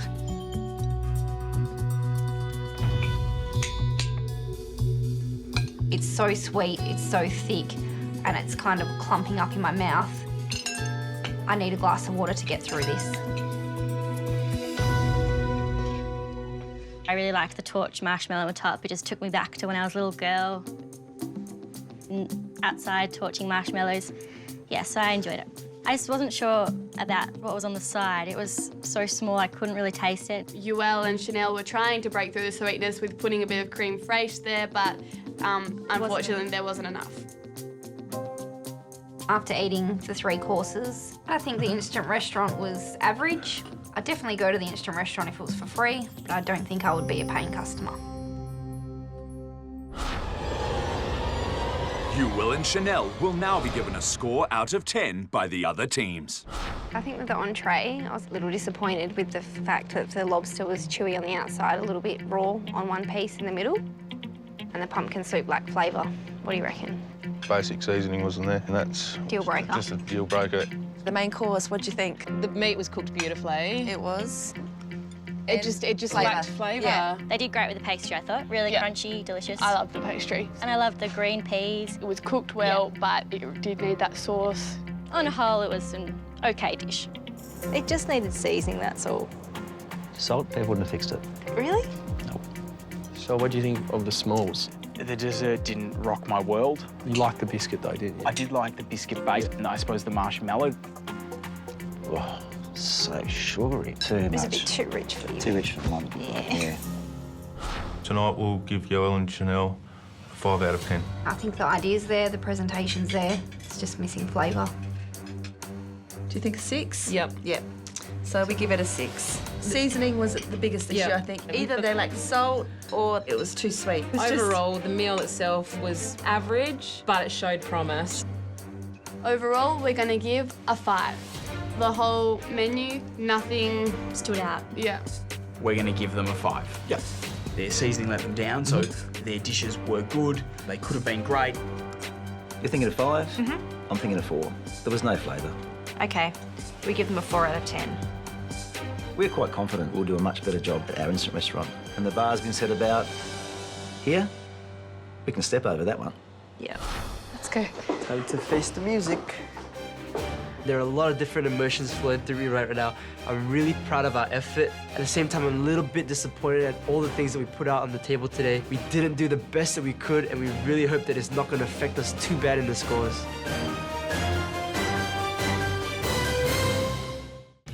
New South Wales Newlyweds, Yuel and Chanel, kicked off Group 2 with big hearts. Let's do this. Okay. Nice to meet you. Beautiful. They delivered love on a plate with their lobster entree. The lobster was really, really well cooked. And their twist on the classic pie and peas wowed some, but left others cold. I'm really hungry, and that was pretty devastating. As Yuel crumbled, Chanel picked up the pieces, and the lovebirds delivered a final dish that was too sweet. Will judges Pete and Manu share the love as they deliver their final scores? Yuel and Chanel, I just want to extend a big thank you and congratulate you both, because you are the first team to cook in this instant restaurant round, and you dove into the deep end, and I know it mustn't have been easy for you. I bet the adrenaline was pumping. Yeah. That's for sure. So well done. Thank you. Now it's time for us to score. The guest teams have given you a combined score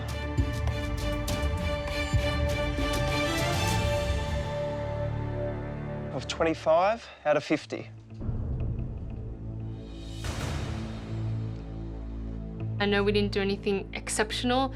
I guess our meal overall was kind of average, so I thought that was a fair enough score. And now it's our turn. We'll be scoring each dish out of 10.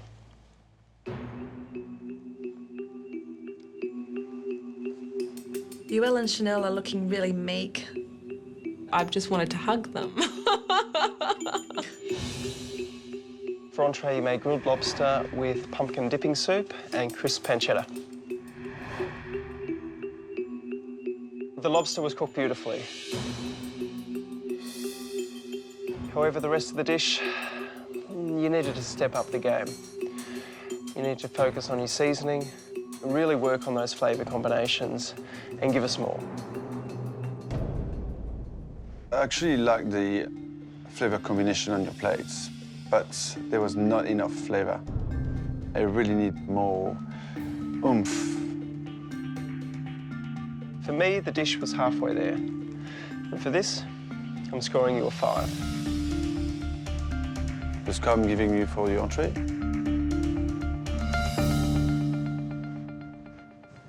is a 5.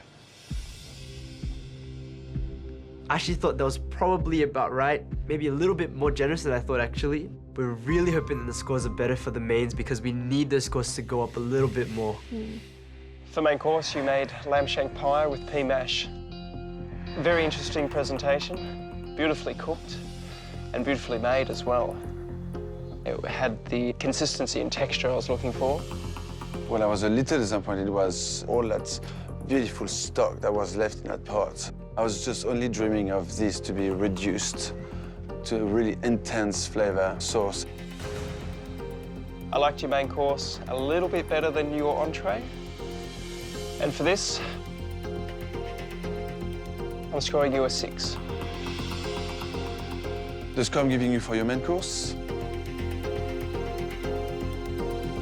is a 6.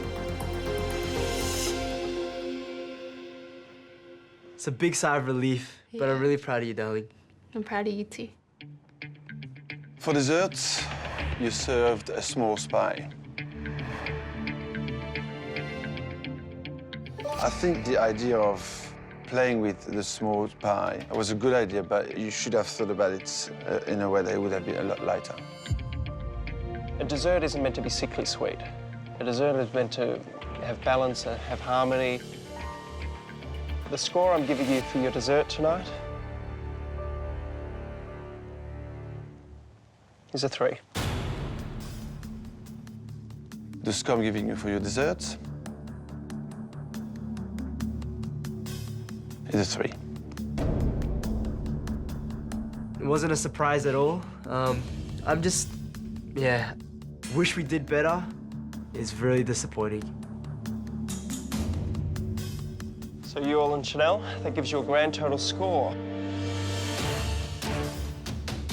of 53. You, Elle and Chanel, put an awful lot of emphasis on family and home cooking. But we're not family. We're here for the good stuff, the good food, and they didn't deliver. Yuel and Chanel are first on the leaderboard with a score of 53. But with 5 instant restaurants to go, it could be anyone's game. You do have what it takes to be in this competition. It just needs a little bit of refinement and a bit more work. Hopefully, go to cook again and impress you guys a little bit more. Yeah, shall be an interesting ride. David and Karin, you're next. Think you can do better? Yes, we do. Yeah. Thank you all for a wonderful evening. We'll see you in sunny Cairns. Good night. Well done, mate. Thank you. What we have learnt tonight is to not be complacent at all in this competition. Yep, bring your A game. Thank you so much for having me. We're up next, and we're going to blow these other teams out of the water. Karin, there ain't nothing to it. But to do it. I hope we get to cook again. I think we've got a lot more to show. Yeah, for sure.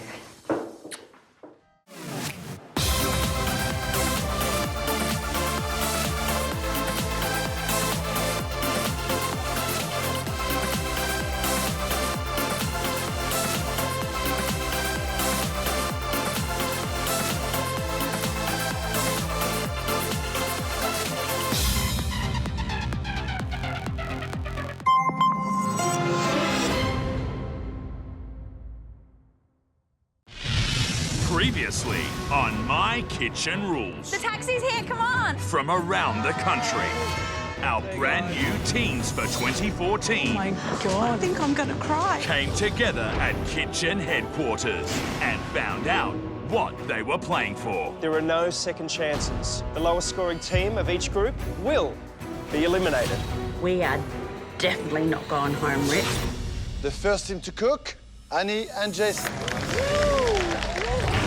The New South Wales cheesemakers took their passion for the paddock into the kitchen. Oh, sauce is amazing. To brew country is best. I love it, I love it. Country food is just kind of boring.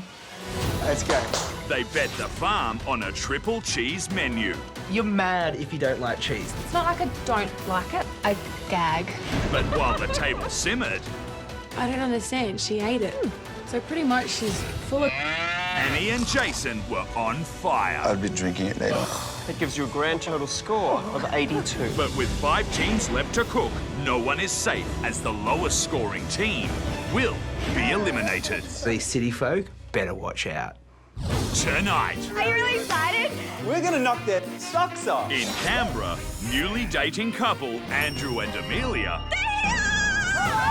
plan to put excitement on a plate. Oh yeah, oh yeah. I think this dish is an absolute winner. But when the table turns, That's not Banijay. it will push this new relationship to breaking point. You can't second guess everything I Stop being a princess, okay? The cracks are starting to show. That's it. We're done. This is the night. I'm turning up the heat. This is the night. I'm standing on my feet. This is the night. I'll make it on my own. Tonight, we're in the nation's capital, Canberra, for the first time in My Kitchen Rules history. Amelia! I'm making you a crazy breakfast, baby. Okay, I'm gonna make a crazy head pineapple man for my baby. Local Canberrans, Andrew and Amelia, are hoping to prove there's more to Canberra than politics. Oh, wow, that looks amazing. This is just like Andrew put together something really random and go, here you go. Eat! Yeah, good morning. I'm a bit nervous. Yeah, I'm a bit nervous too, but you know what? What? We got the skills to bring it. Yeah, it'll be awesome. We have a really great relationship. We're like best friends, and now we're on this crazy adventure and we don't know what's gonna happen. Hi, I'm Andrew. I'm Amelia. Ladies first. We've been going out a few months. We're fairly new, so we're still learning things about each other. Amelia is awesome. He's my first real boyfriend. And we do plan a future, right? Yeah, like, Can you I was her first. No, you can't say that. Andrew's so awesome and creative. I'm a graphic designer, but I'm also a poet, so I guess all creative pursuits is what I'm all about. I hate it when you make a mess. No, I am cooking with my heart. I know, but you don't need to throw it all over the kitchen. Yes, I do. Andrew and I have really different styles in the kitchen. I'm very sort of all over the place, jellyfish style. Amelia's streamlined and she has a plan and she goes for it. My Sri Lankan background is a big part of who I am. I really enjoy cooking and eating Sri Lankan food. Yay, we're totally having an awesome time. We really want to show that a team from Canberra can make it. Cheers! All right, are you ready? Let's go. All right, let's go. Let's go shopping. We have 6 hours to go before our guests arrive, and we have to run all around Canberra to get everything that we need for our instant restaurant menu. Biggest day of our lives thus far. I know, I'm so excited. Together, we're awesome. Totally. Andrew and Amelia haven't been together very long. I'm scared for them because Can you imagine us doing this and we'd only been together 3 months? You wouldn't be together. Let's do this, let's do this. Amelia and Andrew, first people representing the ACT. This is their big chance to show us how good Canberra is and how good they are, because they've talked it up. Let's go, let's go, let's go.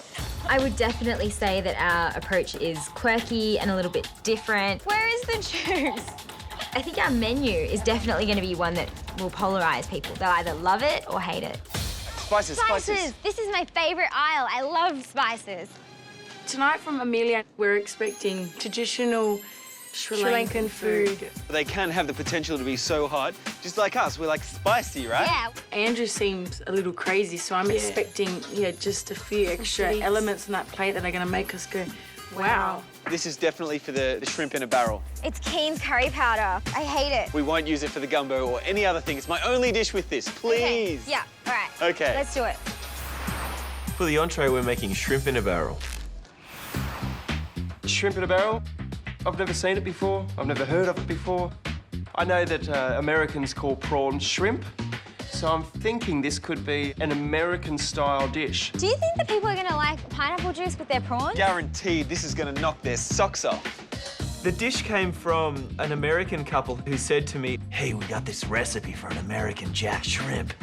We need Jack Daniels, vodka, Kirsch, white wine, anyone that would think we're alcoholics. I'm in charge of the entree and main because they're essentially my recipes, and Amelia has the dessert.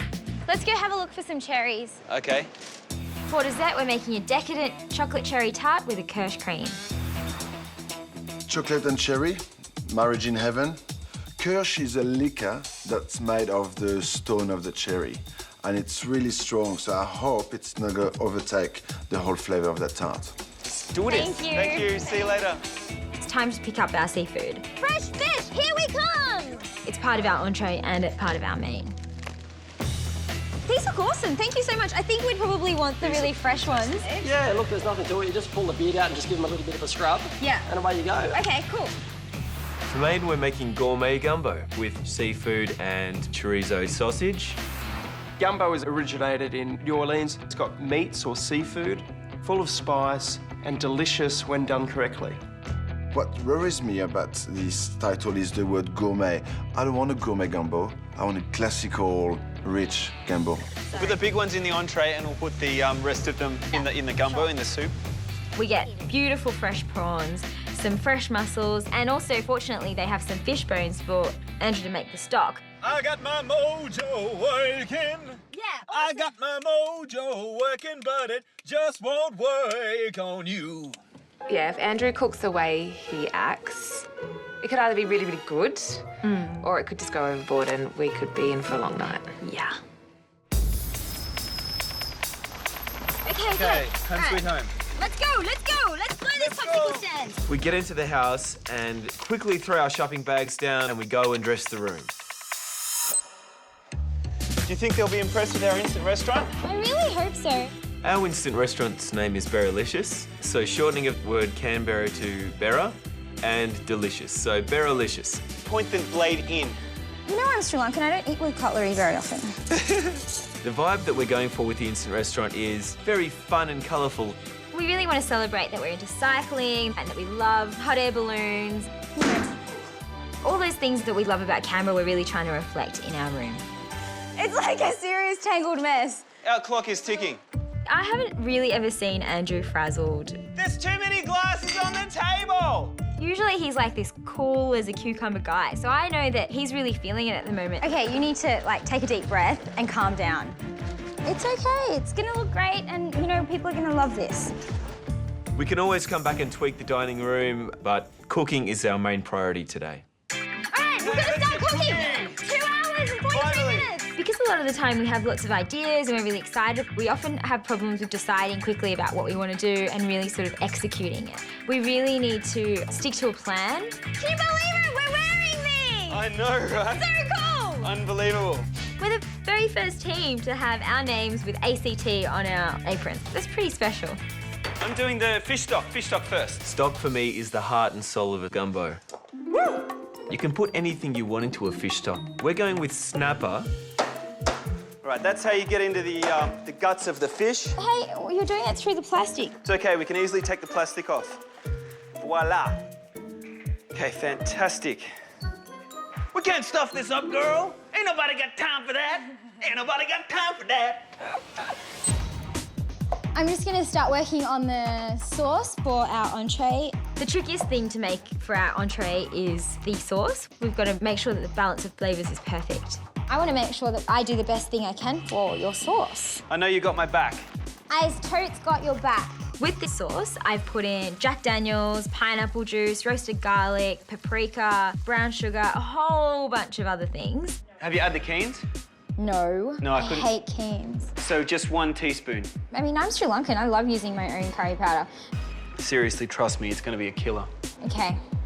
The sauce will polarise people. It'll either be too spicy or the flavours that we have used won't necessarily agree with everyone's palate. I think it's really quite delicious, but that's just me.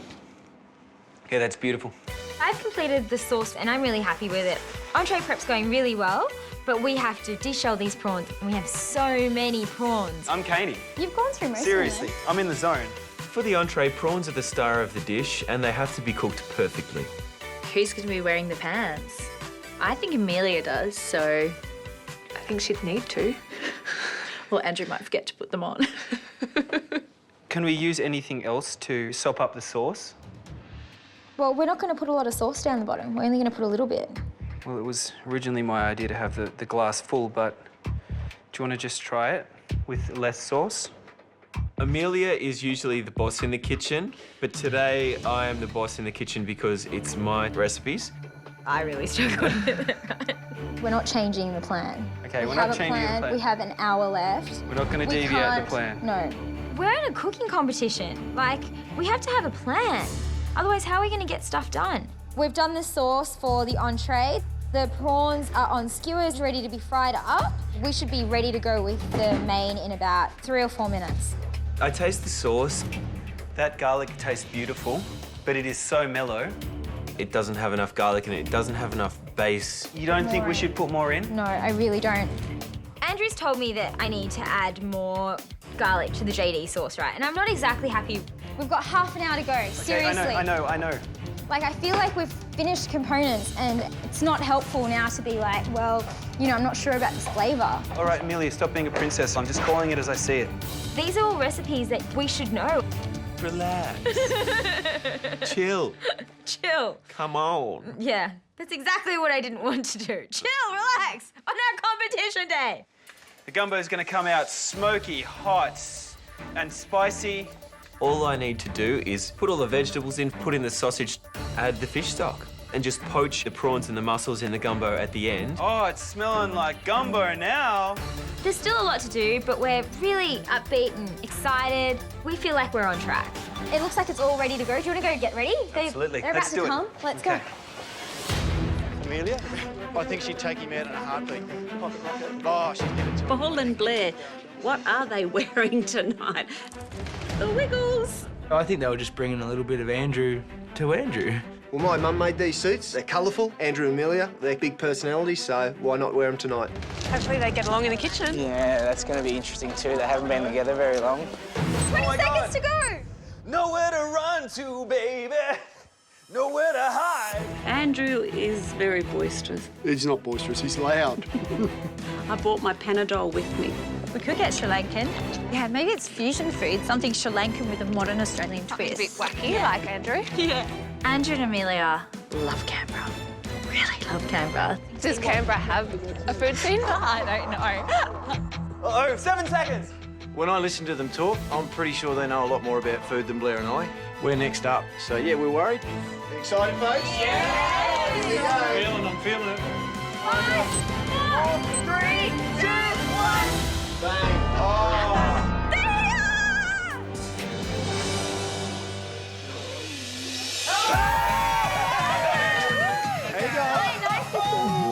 Paul and Blair come through the door and I was so excited to see them. They look like the Wiggles. Andrew and Amelia look very calm. These guys are really, I think, going to nail it tonight. It's going to be great. Yeah. Whoa! See you guys. Have a look at this. Oh! I'm really lost right now. Yeah. There's nothing here about Canberra being the nation's capital. No. We'll have a few time trials later on the bike. I don't get the balloons and the bikes. Someone has to explain it to us very quickly. We are a little bit simple. We are. Possibly. It's a little bit naff. It's just some balloons and some bikes. There's nothing going on the table. Same as Andrew's brain sometimes. Vacant. Welcome, everybody, to our restaurant, Berrylicious. It's so good to see all your smiling faces again. This is Canberra, this is our life, and we want to share it with you today, so. Thank you for coming. Thank you. Berrylicious. I'm assuming it's representing Canberra, Canberra. where the Berra comes from, and they're licious. Sounds not that great for a graphic designer. Jeez. Oh, I put Rio because I fell in love with Rio. It's amazing. Morocco is amazing. Kelly has started. Straight away, she's onto the stories. The best countries I've ever been to. Yeah. Hi, everyone. Hi. So we've brought you a celebratory shot. Wow. It's apple schnapps. Whoa! Oh. I spill and drink. Taxi! You just think I'm hopeless. It's because you are hopeless. Can you believe that? Yes, we can. Awkward, Andrew. Here we go. This is just the start. I think they're gonna just blow up in the kitchen. If Andrew is in control, there's gonna be a lot of errors. Yeah.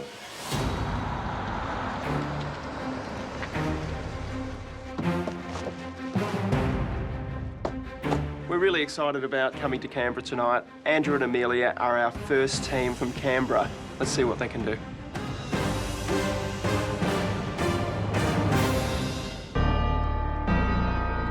Oh my God! Pete and Manu. They're here! All right, let's go get them. Hello! How are you, Pete Manu? Welcome. Hi, nice to Very see loud. you. Thanks for coming. Andrew and Amelia open the door and they're excited. They're happy to see us. Well, good evening. Hey. Oh, everyone looks great. Very colourful. We're the last to arrive in the restaurant. Everyone's quite jovial. I think they've had a shot of snaps or something by the sounds of it. Schnapps. Yeah. Snaps? Schnapps. Welcome, Pete and Manu, to our instant restaurant, Berrylicious. We're about to serve you Amelia and Andrew on a plate. We hope you deliver some amazing food tonight because it's our first time here for My Kitchen Rules in Canberra. So there's no too much pressure on you. Maybe a little bit. Great. Okay, if you'd like to turn your menus over. Shrimp in a barrel. For entree, we've got shrimp in a barrel. Couldn't it be prawn in a bucket? It'd be much more Aussie, I reckon. Prawn in a tractor. Prawn in a wheelbarrow. For main, we have gourmet gumbo. And for dessert, we have a cherry tart with a kirsch cream. We've got 2 American dishes, shrimp in a barrel and your gumbo. And then we've got the cherry chocolate tart. It's got kirsch cream, which is a Russian liqueur. So we got American, Russian. It's the Cold War. Yum. Beautiful. Thank you. Thanks, guys. Oh, I'm excited. Pete and Manu are here. Like, seriously, we've got to pull it all together and We're get gonna bring our things game done. now. Absolutely. Okay. All we need to do is fry off those prawns. Yeah. How are you going with the peas? The peas are done. They're ready to be deep fried. So I'm working on the peas. The peas are sort of a crunch element to entree. Okay, I think the worst thing that could happen with this dish is that we could plate up and the prawns could be overdone. But Or that the peas are stuck to the wire thing. It's like a mass of just stuck together glued peas. I'm trying to work out what to do and I think, how about I try just doing them one by one? It's going to take me ages to do this one by one, Andrew. Okay, no worries. Do you want a hand? Have you ever tried to fry peas one by one before? Individual peas? Yes, for 12 people? Seriously? Andrew, I think this is working. Thank goodness. We're not going to have to go without peas for our entree. We really need to start working on those prawns. It's not very delicious. I don't know, it's a bit boring. Shrimp in a barrel, I'm thinking like a deconstructed prawn cocktail or something like that to start. I'm thinking straight away that's a surfing reference. Tubed, it's got to be some sort of water no? Could be. I've got nothing else, so that's what I'm going to run with. I was expecting some sort of traditional food from Amelia's, like Amelia's... Sri Lankan. Yeah, Sri Lankan. Helena and Vicky. Yeah, they just don't do much for me intellectually. They're kind of dumb, acting dumber. Like So dumber and dumber. Dumb and dumber.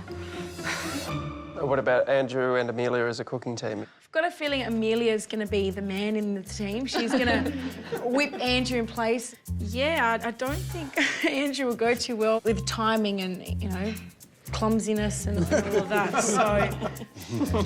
I'd give anything to be a fly on the wall in there tonight.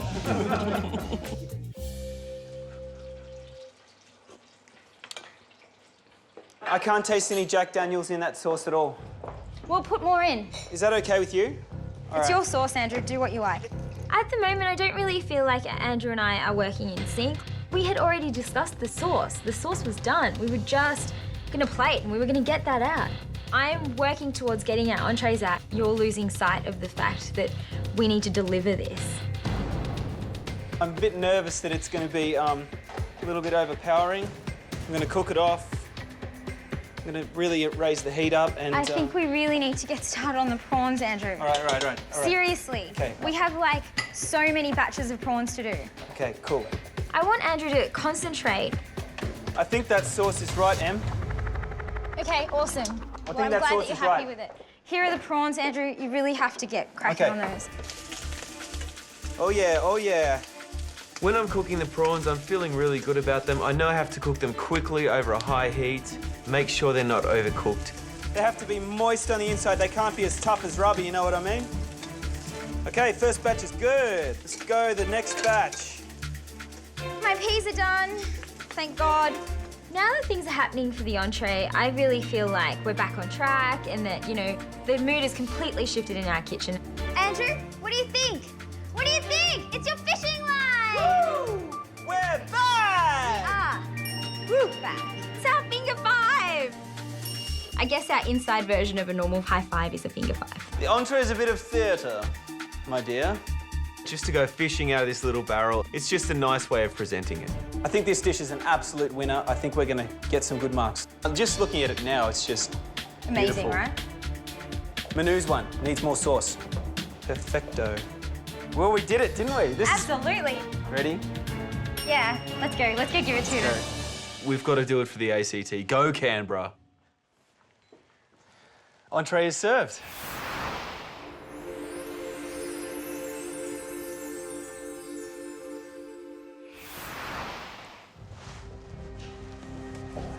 Putting the dish in front of the judges is really nerve-wracking. Thank you. We've put our heart and soul on that plate. Thank you.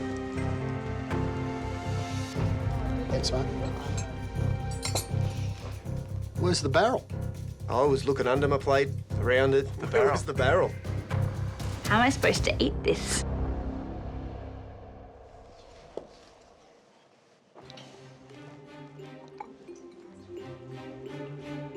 This dish is a winner. As long as the sauce is received well. Of course, you know, Manu with sauce. I'm watching Manu take a bite of the prawn, and I'm really hoping it's done perfectly. And I've hoped that the sauce is to his taste.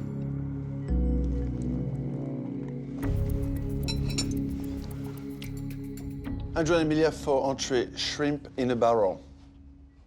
Well, the shrimp or the prawn is fantastic. You know, you've cooked it well, it's juicy, it's sweet, and that's it.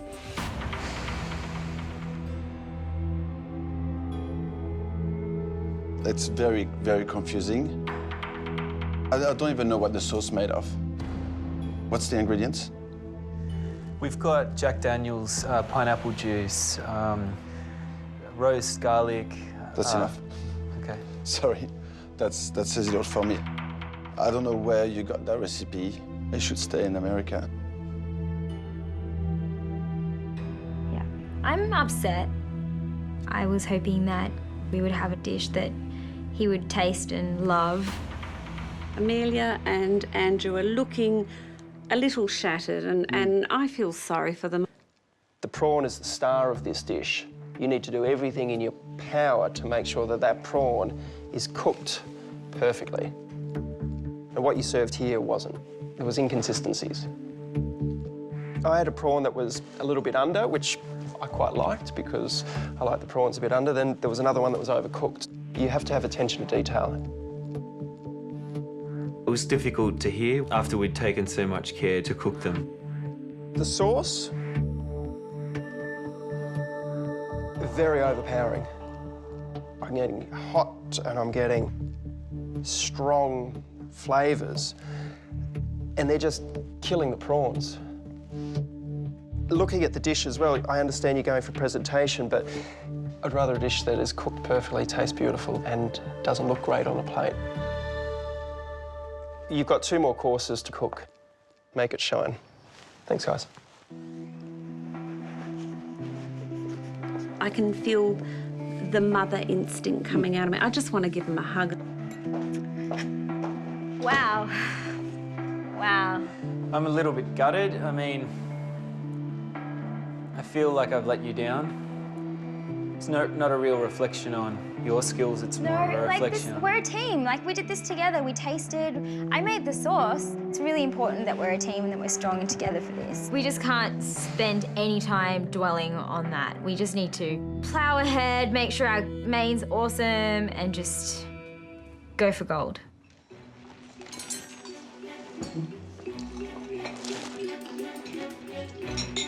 Almost raw prawns.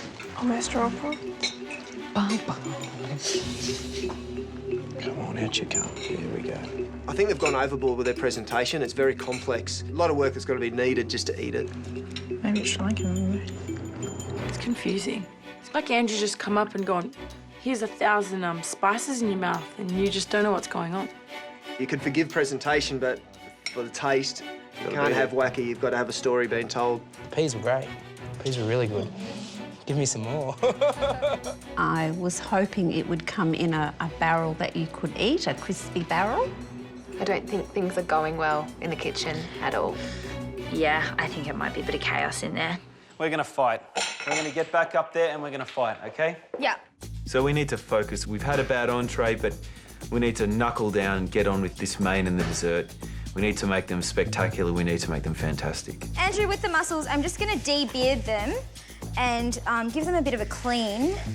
This main now is all just about being simple. Great flavours on a plate, and that's what we're going to send out. The gumbo is delicious already. Now I'm going to do the tart crust, okay? I want to get on to dessert because our main's ready. All we need to do is poach the seafood in it, and that's only going to take 3 minutes. So I want to put ourselves ahead by doing more of the chocolate cherry tart now and plating up the main later. I've made pastry before. I've become pretty good with it, so I'm very confident making this pastry. But Amelia starts to get a little bit worried about the timing. So, Andrew, do you want me to put the mussels straight in the gumbo? When are you aiming to do the mussels? Now. Now? I want to focus on the main. I don't want to focus on dessert. I think that it will take us longer than what we expect to get the main out. We can't let them, like, not have food right now. No, we can. We can let them wait. Okay. We have to do the pastry now. We really are at a standoff right now. I think our priorities are completely separate. I want to just work on the main. I just want to just poach off all the seafood. What am I doing concentrating on dessert when we've got another course to go? Because you know how long it takes to cook that tart. I don't think I've had a gumbo before, but I'm thinking from what I've seen on TV that a gumbo is a spicy type stew. I have had a gumbo before from some American friends that I lived with in London. Here we go. She's lived there for 4 years. Did you know that? No, I didn't know. Yeah, no, she lived in London. It's hard to make a stew look good, but that's very sort of nouveau at the moment is, you know, taking older recipes, stews and things like that, and then deconstructing them, but having still the multiple layers that that sort of sauce has. I hope we're not intimidating people. Maybe we should, like, dumb it down and pull it back a little bit. No, that's too hard. There's no way we can look like the dumbest at the table. Oh, look, I'm really excited to try it. So, but I just think it'd be very interesting to see how they bounce back. We need to work on the dessert right now. The standoff at the moment feels awful. It's just both of us just spinning our wheels, just sort of wanting it our own way. You know, this is the first time we've experienced this kind of fighting and not working as a team. And we're not getting anywhere. Right, okay, let's just get the pastry going. Let's just do it. I decide that I'm gonna work on the pie filling because we can't really move forward at this stage. We're just at a standstill. Pastry has to be the perfect consistency. If it's too dry, it's going to crumble and crack.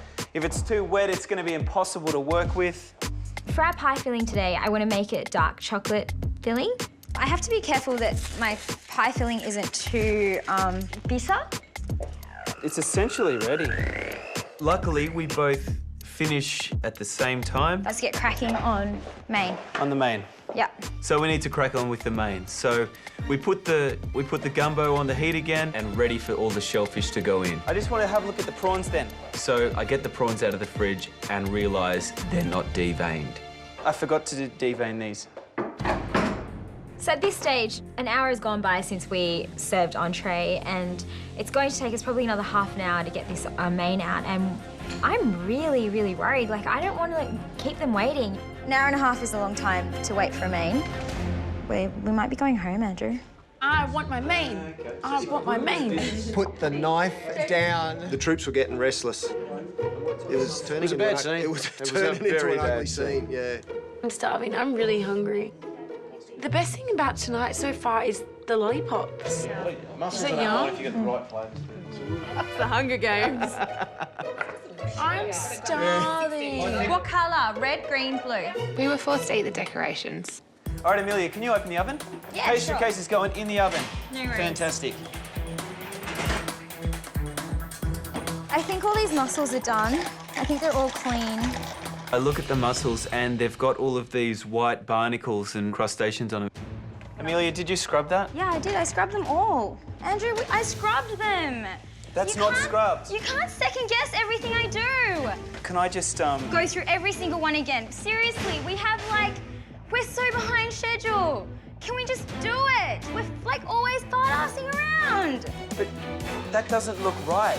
I'm feeling this is a disaster. You know, I can't serve Pete and Manu this. This is not the professional mussels that they're used to. Can I just see if I can scrub it and see if we can fix some? Okay, do whatever you want. I'm just going to try one more thing. I really feel the pressure to get a main out. Okay, well, you can scrape them, right?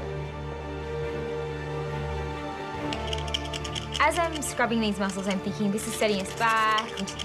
It's actually taking us quite a long time to do. We're completely under pressure at the moment, aren't we, Andrew? We are. We've been here for ages and ages. I'm starting to think that the wheels have fell off after the entree. You know how long it's been? 2 lollipops worth. 2 lollipops worth.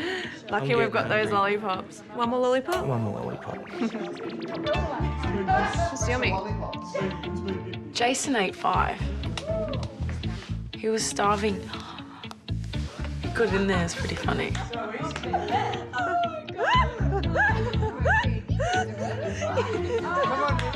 Jason's eaten all the lollipops. He's up to his 5th one. I'm on my 1st one. I'm nearly finished. And we're Kelly's on her 2nd. We're worried there's going to be no lollipops left. Do you want to just serve less Mussels, less yes. mussels? Yes, let's just serve what we've got here. We're really worried about time at this stage, so we decide that we're going to ditch some of the mussels. Everyone will only get a few mussels in their dish, but it's okay. Okay, perfect. Let's put in the prawns. I have to be really careful with this seafood. I don't want to overcook it and make it rubbery. Just a few minutes. This one is cooked. Okay, Amelia, what do you think? Let's just serve it. What do you think of the rice? It's dry. The rice looks a little bit dry to me. If it's a little bit dry, because it's going to have the soup on it. Yeah. Andrew's going around putting on the gumbo onto the rice. Andrew, look at these. They're all inconsistent. They're not the same. Like, lots of mussels on one, more sausage on others, lots of sauce on some. You told me rustic. Look at this. It can be rustic, but it doesn't need to look sloppy. I'm really feeling a bit disheartened about this presentation. This one looks awful. Let's just go. They're rustic, you know, they're rustic. They're supposed to look a little bit messy. But I think they look okay. Let's go.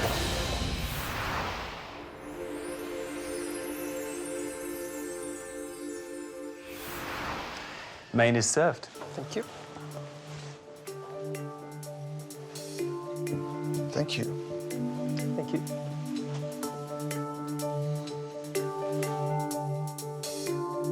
Andrew and Amelia look totally shattered. Yeah. Thank you, darling. I look at my plate and I can understand why. Oh, sorry. Thank you. Don't want to wear the gumbo. Yeah. I just want to eat it. Vicky's is tiny.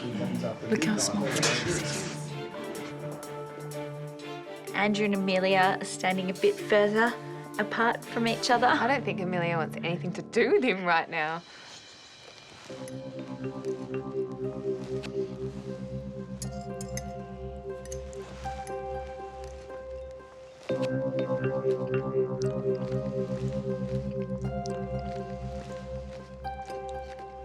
It's really hard to tell how Manu and Pete are responding to our meal. They're eating it, they're not giving much away to us. Wow, I really hope this one will make it over the line.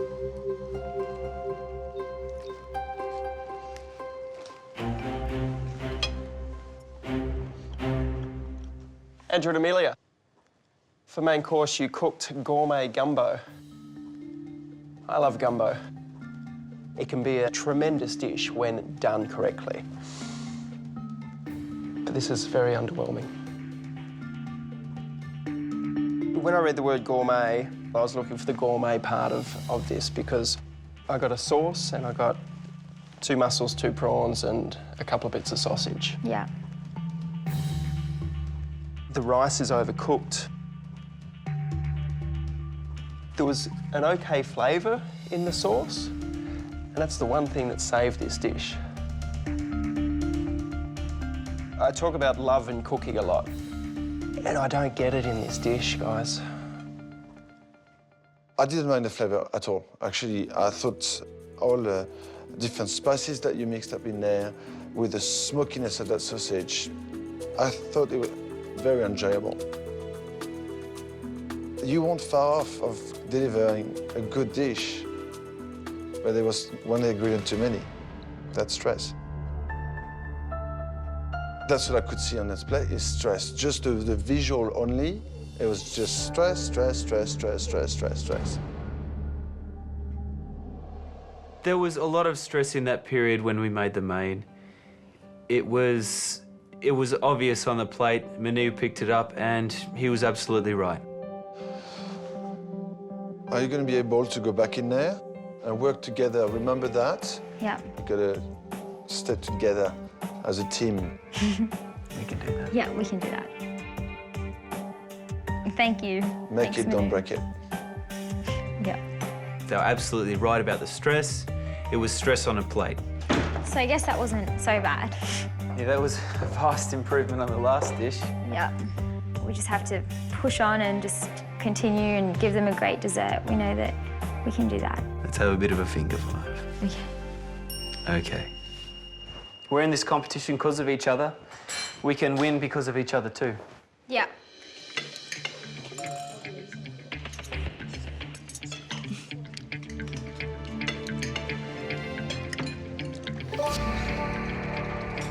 Gourmet roll doesn't make it gourmet. That's not gourmet, no.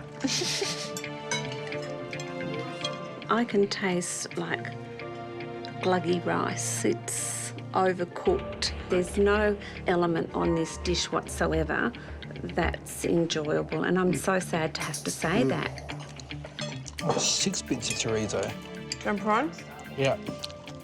1 bit of chorizo. Yep. It's not good quality chorizo either. No. I don't mind the actual base flavours though. There's the basis of a great dish in there. Okay, over here. For dessert, we're making a decadent chocolate cherry tart with a kirsch cream. So our pastry case is out of the oven. What do you think? Yeah, I think it's done.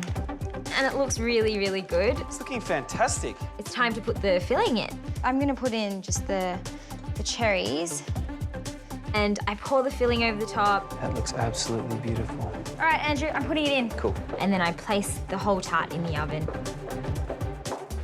So we're serving a kirsch cream tonight with our dessert. It's basically just cream, icing sugar and kirsch. Just put a little bit of kirsch in, not much, because it might split. Whip it into shape. Dip it up. The cream splits. I reckon start again, only a tiny bit of kirsch. I whipped the shit out of it. Take 2 of whipping cream. Crack that whip. It curdles immediately. We are kirshed. We are You know what? cursed with Okay. bad luck with this cream. It's a kirsch crisis. It says kirsch cream on the menu. We have to serve kirsch cream. We're running out of cream fast. We can't really afford to mess this up again.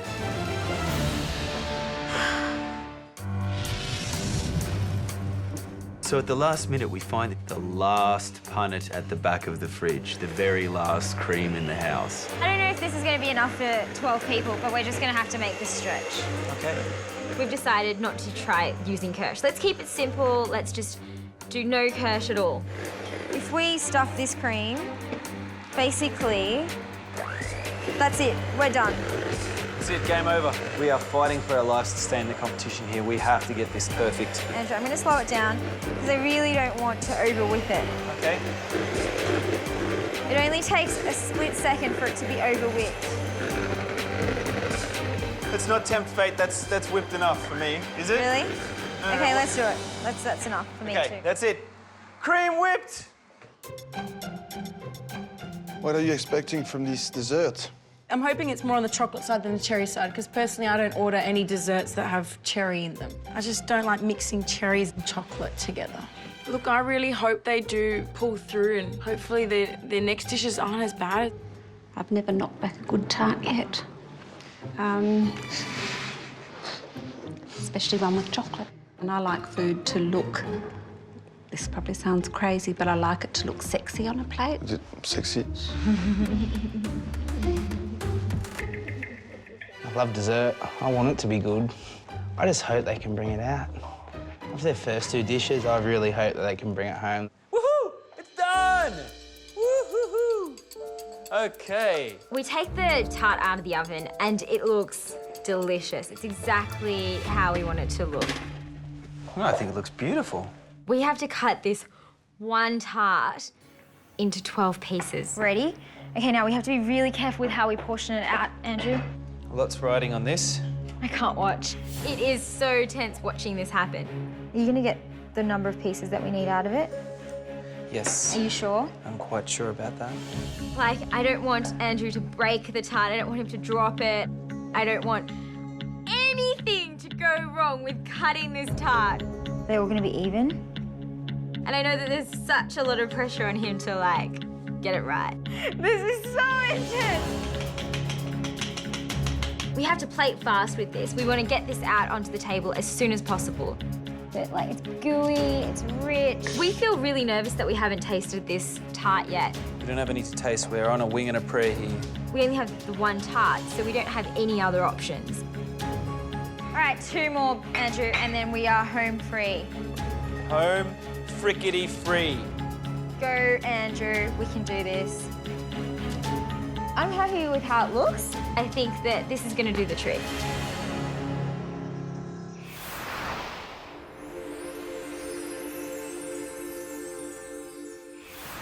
Dessert is served. Thank you. Taking this dessert out, I am a bit worried about the presentation. It seems a little bit bare to me. I'm just really glad that we got this on the plate and that, you know, this is it. You know, we've got it done. Thank you. Sorry. Yeah, which way you come? Beautiful. This way. Thank you. Looking at the dessert, I just wanted it to taste good and for them to get something positive. Finish on a high note. Thanks, Amelia. Thank you, sir. Does smell burnt. It does. It smells burnt. All you can smell is burnt.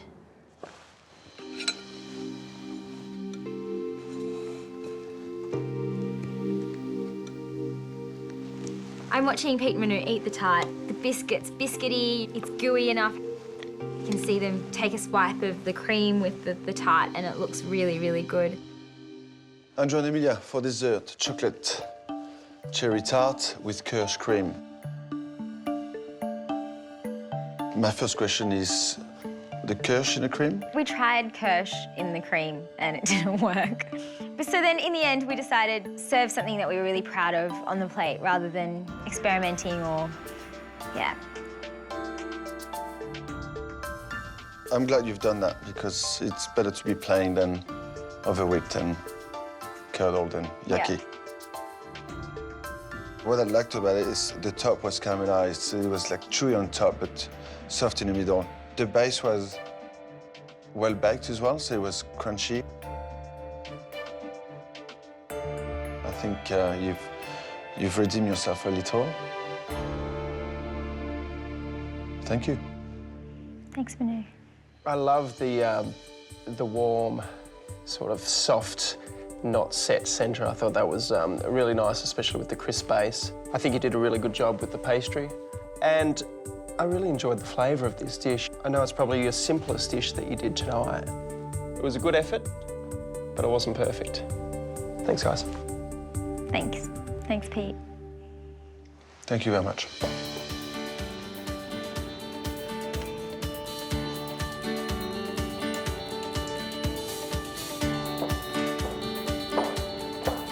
Thank God that's over, right?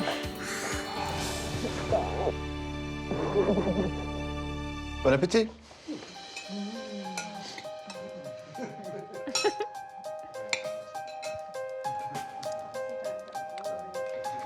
Oh, it's burnt. Tasting the tart, it's gooey in the middle. Now, I don't know what to expect from a tart. I'm not a dessert person, but I've got to say, it tastes damn good. It's really light and fluffy, and it's still warm, straight out of the oven. I'm thinking this isn't too bad. I didn't mind the middle bit. It wasn't heaps cherry, which was good because I don't like a heaps cherry taste. The cherry was lost completely. It was just burnt. Everything was burnt. I thought the knives were out just for the sake of having the knives out. The base had been blind baked for a little bit too long. It was a bit burnt. I didn't think the base was burnt at all. I don't know if you can you burn half a tart? Oh, yeah. Yeah? Nah. The guest teams will now critique tonight's meal and score it out of 10. OK, for entree, we've got shrimp in a barrel. Shrimp in a glass, really. At first I thought maybe this is an unusual flavour. Maybe it's Sri Lankan. We haven't had before. Yeah, so pretty average overall. It looked too busy, too confusing. Well, I like the presentation, but it was very fiddly to eat. So the main meal was gourmet gumbo. I'm not sure what was gourmet about it. It wasn't too good. I think they had the basis there to make a great dish. They couldn't quite execute it, though. Yeah. So the dessert was a chocolate cherry tart with a kirsch cream. I found it really light and fluffy, so when I actually bit into it, I was pretty pleasantly surprised. It was nice. It wasn't sweet enough. And the cream just tasted very basic. It needed more sugar. Because we like our sugar. We do. The entree and the main let down the whole meal for me. I'd be thinking a 5. I'm thinking average for 5, so tonight we're going to give them a 5. It has to be below 5. Definitely below 5. Average. We're going to give a 4. Yeah, 4. 4 is a pretty honest score. I'm thinking a 4. We said that we were going to wonder how they were going to go under pressure, and I don't think they've done very well. No, they seem to have cracked. We should go 4. Definitely 4. I'm sad to say that we'll give them a 3. I mean, I really didn't like any of it and couldn't eat my main at all. We got dressed up for a party. It didn't really happen, did it? The dressing up or the party? The party, no. It's mixed feelings when we walk out of the kitchen and wait for them to score us. We're just hoping for the best, but preparing ourselves for the worst. In Canberra, Andrew and Amelia set out to put the nation's capital on the food map. Can you believe it? We're wearing these! But got lost along the way. I scrubbed them. That's not scrubbed. You can't second guess everything I do. Their entree and main went down like a lead balloon. I don't know where you got that recipe. It should stay in America. The dessert was a showstopper. Grab that whip! I think you've redeemed yourself. But will it be enough to save them? Andrew and Emilia, thank you very much for this evening and inviting us here in your home and in Canberra, and for your hospitality. And now it's time to reveal the scores. The guest teams have given you a combined total score of 20 out of 50. I'm shocked, but not surprised. It's a competition at the end of the day. And now it's our turn. We'll be scoring each dish out of 10. For entree, you've made shrimp in a barrel. Nothing made sense on the plate for me. The prawn, the shrimp, was covered of that sauce that I really found it hard to enjoy. You need to be consistent, especially when you're cooking the star of the dish, which is the prawns. There was inconsistencies all around the table. The sauce itself, it was an unusual sauce. It wasn't the right accompaniment to those prawns. The score I'm giving you for your entree is a 3. Unfortunately, my score for your entree tonight is a 1.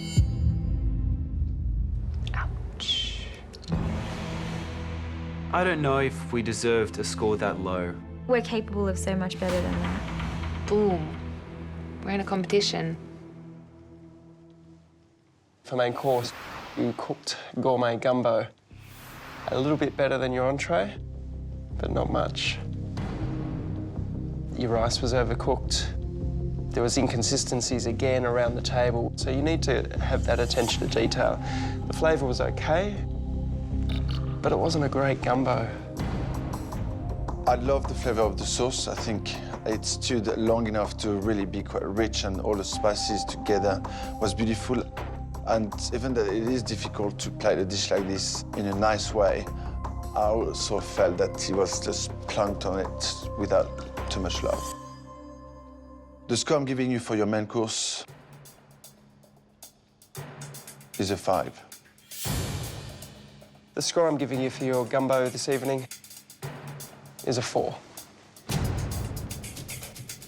We're feeling pretty good right now. You know, it gives us that little bit of confidence that we'll be able to make it through. Yeah.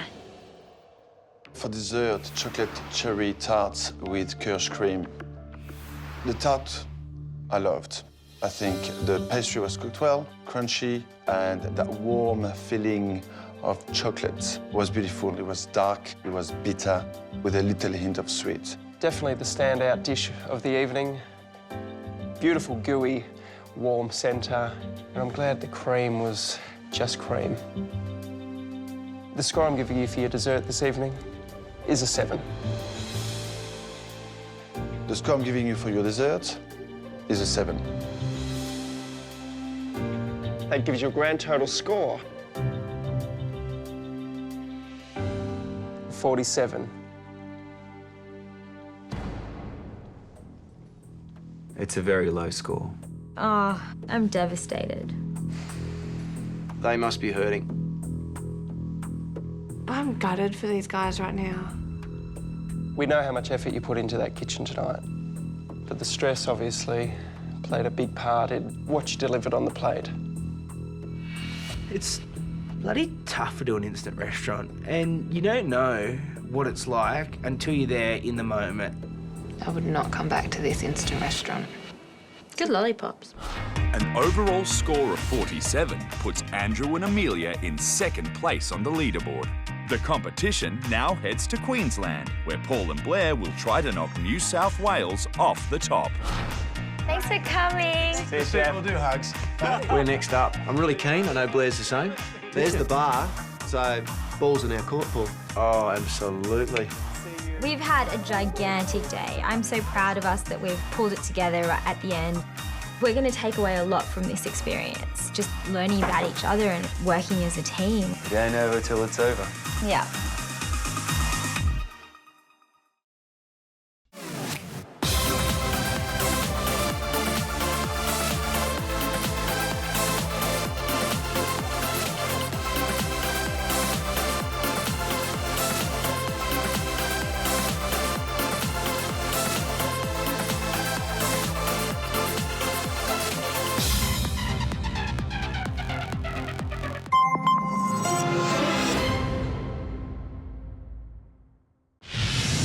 Previously on My Kitchen Rules. Can you believe it? We're wearing these! New South Wales, the ACT, Queensland and Victoria Oh, look at that.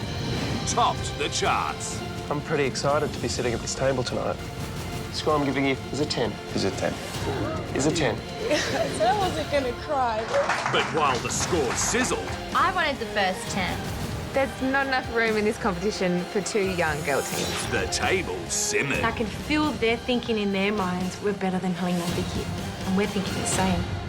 And smouldered. Manu, I'm ready to make your hair stand up.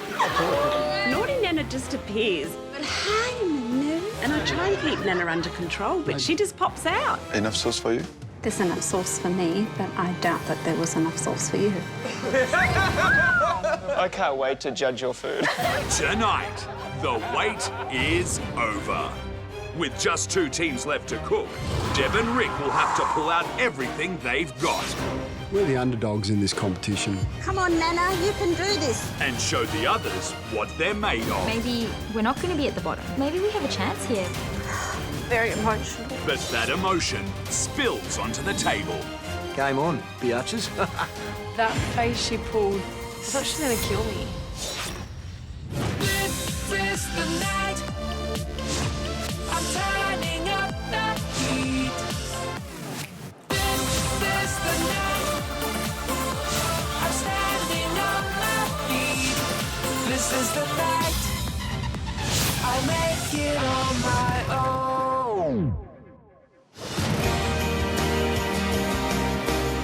Tonight, we've driven 90 minutes south of Adelaide to Middleton, South Australia, where grandparents Deb and Rick are gearing up for their big day.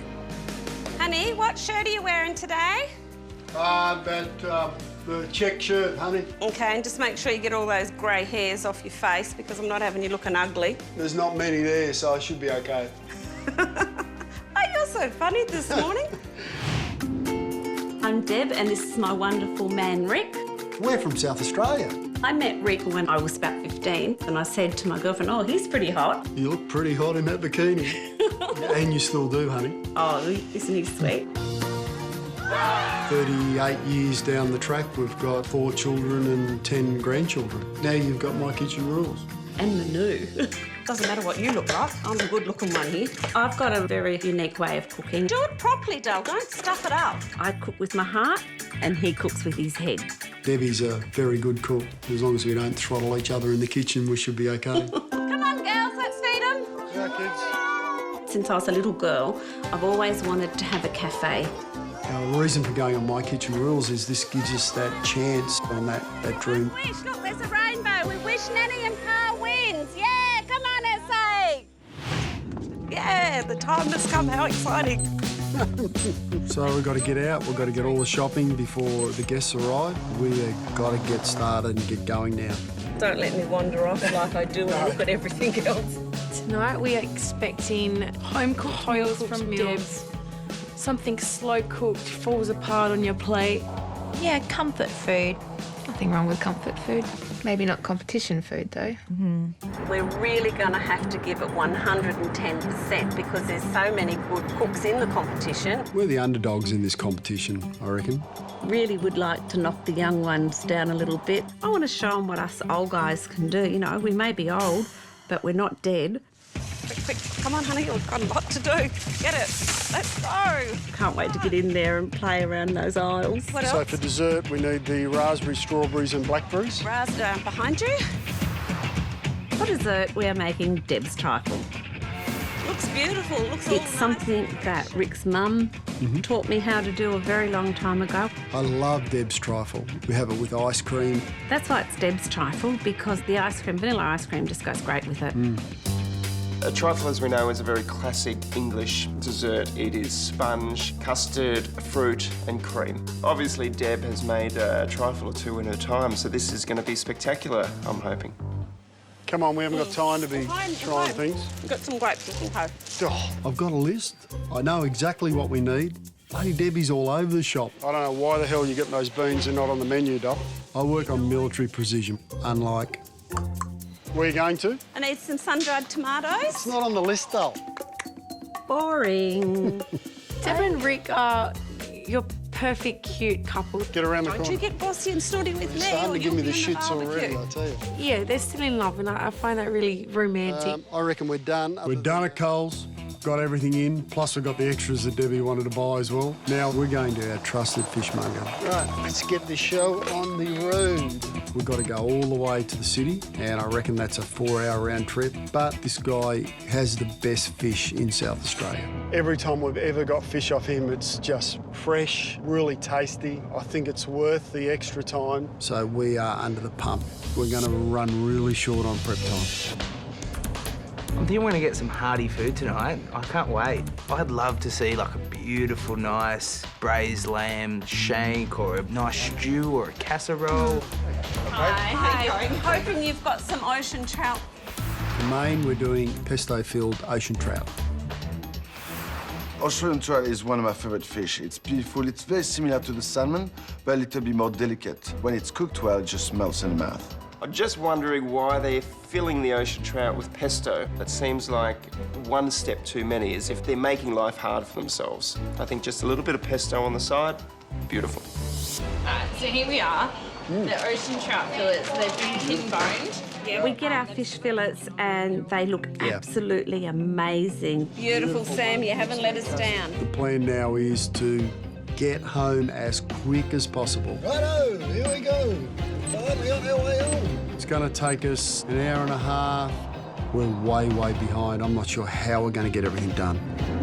Are you doing the speed limit? Yeah. Oh, okay, just seems a bit slow. I am starting to feel so sick on the way home. I'm looking at the clock and time just seems to be going so fast. I'm scared, I'm panicking. This competition is so important to me. We're going to have to pull over. I'm going to be sick. Okay. Now. I'm just very nervous at this stage. I'm feeling the pressure. I am so stressed I've made myself sick. Yeah. We don't need this. We don't need this rubbish. We've got to get home. Deb, just toughen up.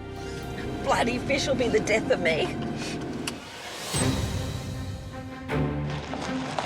We've pulled up to the house and I'm thinking, what are we going to do first? There's so much to do. We've got to go straight out and do that, the dining room. So can you take, here, you go that side. Our instant restaurant's called Deb and Rick's. That's what everyone refers to it as when they're coming around our place to eat. We're going around Deb and Rick's to eat. What's wrong, honey? You look like you're breaking into a bit of a sweat. Our theme this evening is beachy, homely. Yeah, cool beachy vibe. Bit Australiana, but with a little bit of class, because we want to show off a bit to these guys when they come in. I'm feeling like we're running out of time. We need to get into that kitchen as soon as we possibly can. We've got some really beautiful items in the dining room tonight. Naughty Nana. But most of all, we have Naughty Nan's corner set up here tonight. It's a good corner. It's got lots of naughty things in there. That is perfection. Let's get to the kitchen, do some cooking. Come on. Okay, let's go. Oh my God, look at the time. Quick, we're in quick. trouble. Hey, look at our aprons. Hey. Woohoo, come on. Get them on, baby. The roles in the kitchen tonight, I'm chef number 1. He's the apprentice. Yeah, you can't have mine. Oh, okay. That's mine. I want to wear the pants tonight, though. Yeah, no. First thing we need to do in our prep time is Rick needs to get in and make the ice cream. I need to start the jelly for the trifle or it's never going to be set in time. So let's get the milk in for the ice cream. The ice cream's really important to work perfectly with Deb's trifle. You're going for that really rich, smooth, creamy taste. I'm not actually worried about the food. I think Naughty Nana's been cooking for quite some time. But where does Rick fit into that? I don't know if Rick can cook. It's hot. It's hot in here. Do you reckon Rick can cook? I hope so. 2 hours to go, honey, before those free ladies are at the door. So, You mean our guests, darling. Now I'm going to make the custard for the trifle. Yep. I've been making this custard since I was 16, over 40-odd years. Now, don't go cranky on me, but I'm not doing any measurements. I'm just doing it my way and pouring, OK? Mum taught me really well with this one. It's very simple to do. Put the milk into the pot, almost bring it to the boil, and then stir in the sugar, vanilla essence, corn flour and eggs. Normally, I don't know what I did, but I just stuffed that up because normally I put the eggs, the sugar and the vanilla essence in after it's just about come to the boil, and I've just put it all in there like a crazy woman. I can't believe this. I've put everything in the wrong order. I think I'm panicking, but that still should work. I've just got to continually stir it until it comes to the boil, and then it should be nice and smooth and silky. Come on, Nana, you can do this. Thicken up. Silly old Nana. I can't believe this. I can do this in my sleep. I've done it a million times. Breathe, just breathe. Don't panic, it'll be all right. Come on, the clock's ticking down. Come on. The custard's not thickening. Oh, my God. It's a disaster. I don't think it's going to work. I think it's going to work. There you go, let me do it. This is an opportunity for the apprentice to come to the rescue, I think. Oh, God. You go and do something else. I just don't think it's heating up properly, this pot. So let's get it into another pot that I know is going to get the right heat level through it. It's starting to thicken. It's getting there. It's definitely thickening. Yes! This custard's going to be all right. I've come to the rescue here. Oh, you're just too good. I'll love you forever now. I'm not going to get rid of you after all. I'm starting to think I could end up being the master of this restaurant tonight.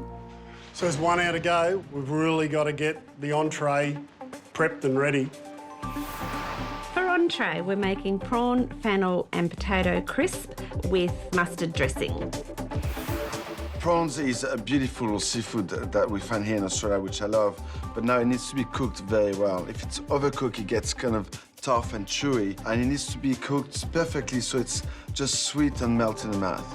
The hero of our entree are the prawns. They've got to be poached, and they've got to be poached exactly right. These prawns are making me extremely nervous, Rick. You know, you're going to have people saying they're overcooked, they're undercooked, and it's just a really risky dish, I think. I reckon that looks done to me. Look at the colour of it. Yeah, get them out. Really starting to feel the pressure of time. It's just slipping away. I don't know where the time's gone. We really need to get these prawns peeled before the guests arrive, but I don't know how I'm going to get it done. Righto, we're going upstairs to get changed. Can we not just do a few more? No, let's go upstairs. They stink like prawns. Let's go upstairs and get changed, because when that bell goes... OK, we've got to greet them, OK. Woohoo! Here we are for Deb and Rick's Instant Restaurant. Middleton, hey? Beautiful spot. Walking up to the house, it's an absolutely marvellous area. You can see the water. It looks amazing. Yeah, let's hope they fail. We're next. Sorry, we were hoping for a dismal score from Rick and Deb. I don't think that we're going to like their style of food. So, yeah, maybe we do hope they fall over. OK, we've only got a minute to go, honey. That's OK. Oh. Here we go. Lucky number 5. We are currently last on the leaderboard. That kind of freaks us out. Hey, Jace, do you reckon you can smell rissoles in there, mate? We're hoping Deb and Rick do really well tonight. At the same time, we don't want to be the ones eliminated. Quick, 5 seconds. quick. Is everybody ready? Yeah, bring it on. Let's go. Oh, my God, how quick did that go? Oh, my God. They're here. It's about to start. Good luck. Good luck. And remember, no matter what happens tonight, it's not me talking I love you, it's the stress, all right? OK. Let's do it, baby. Come on. We're going to go and greet them with a big smile, not let them know that we're a little stressed. I'm still thinking about what I got to do in the kitchen. Here it is.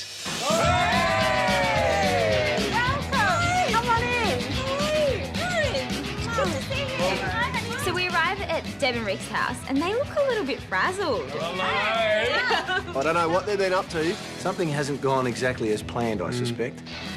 Here we go. Oh, wow. Walking into the instant restaurant, the first thing I see is decorations by the seaside. There's eucalypt trees everywhere. Whoa! Wow. There's a lot of artwork, there's a lot of lollies and wine barrels. Oh, look, I love it. It's great. I think it's Deb and Rick. Welcome, everyone, to our instant restaurant, Deb and Rick's. If Deb and Rick is the most creative thing they can do with the name, then... I'd hate to see what's on the menu. Quite clearly, I'm Naughty Nana, and you're at my instant restaurant, and I'd just like to show you that is her junk corner, so please enjoy. Love Naughty Nan's corner. And there's lollies, which is our favourite part. Yes. Have a great time, guys. OK. I wonder what else is going on in Naughty Nana's corner. Either way, we get to eat it. Well done. Who cares? Great stuff, Deb. Love your work. Last night we did quite well in our instant restaurant. We're feeling pretty confident. You know, we're on top of the ladder now at 95. Annie, do you want some? Yes, please. Vicky offers everyone a champagne. I could see by the way she was doing it already, she wasn't paying attention. And there you go, Annie. You enjoy your glass of champagne. Thank you, darling. She's not paying attention at all, is she? There we go, Chloe. You enjoy your glass of champagne. It's got a bit of head on it. I don't think she knows how to pay attention. And next thing... Sorry. It's all over my dress. Oh, you all right? Yeah. Oops. Kelly, don't hate me. I'm sorry, I didn't mean that. She already does. My dress is a bit bathed. So tension's starting to build, I think.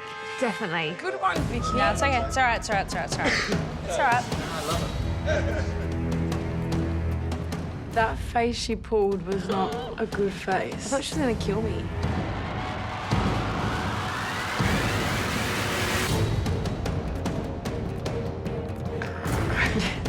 I'm fine. It's okay. Like, yeah, as I said, it's fine. I think there's a little bit of rivalry between Chloe and Kelly and the twins. Want to out-food each other. They want to out-food each other. Twins have delivered, so now it's up to the pressure's on the Western Australian girls. Yeah. Hey, game on, biatches. So, what are you going to do? Well, I'll get on with the prawns. Okay. Continue on with that. Can you start making the dressing for the entree? Okay. Just stay focused and let's go. For entree, we're making prawn fennel with potato crisp and mustard dressing. The dressing really complements the flavour of the prawns and gives that whole dish a real zing to it. Don't stuff it up And because the you know how you kale. tend to panic and then you put the wrong spoonfuls in and that. To make the mustard dressing, I get whole egg mayonnaise, hot English mustard, apple cider, garlic and cayenne pepper. Mix it all together. I like it. It's got that good mustard bite to it and you can get that pepper taste. I trust you, but let me taste it first. I reckon it tastes really good. Just got to be careful it doesn't overpower the rest of the dish. Oh, it's definitely got a bite. Well, it's supposed to. Yeah, Hot mustard. okay, yeah. It's got a bit of a bite to it, but the right bite, isn't it? Yeah. Yeah, it's good. I just hope the judges really like it.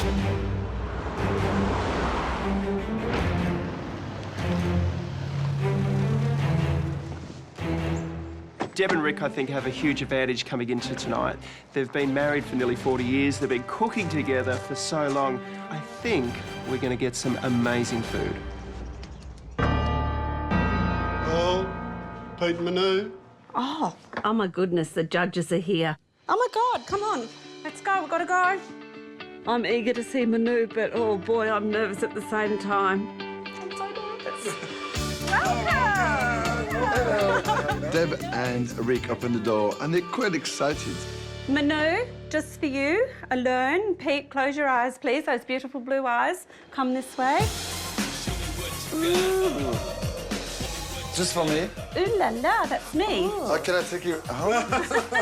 I think we're going to score really well now. Come through. Oh, thank you.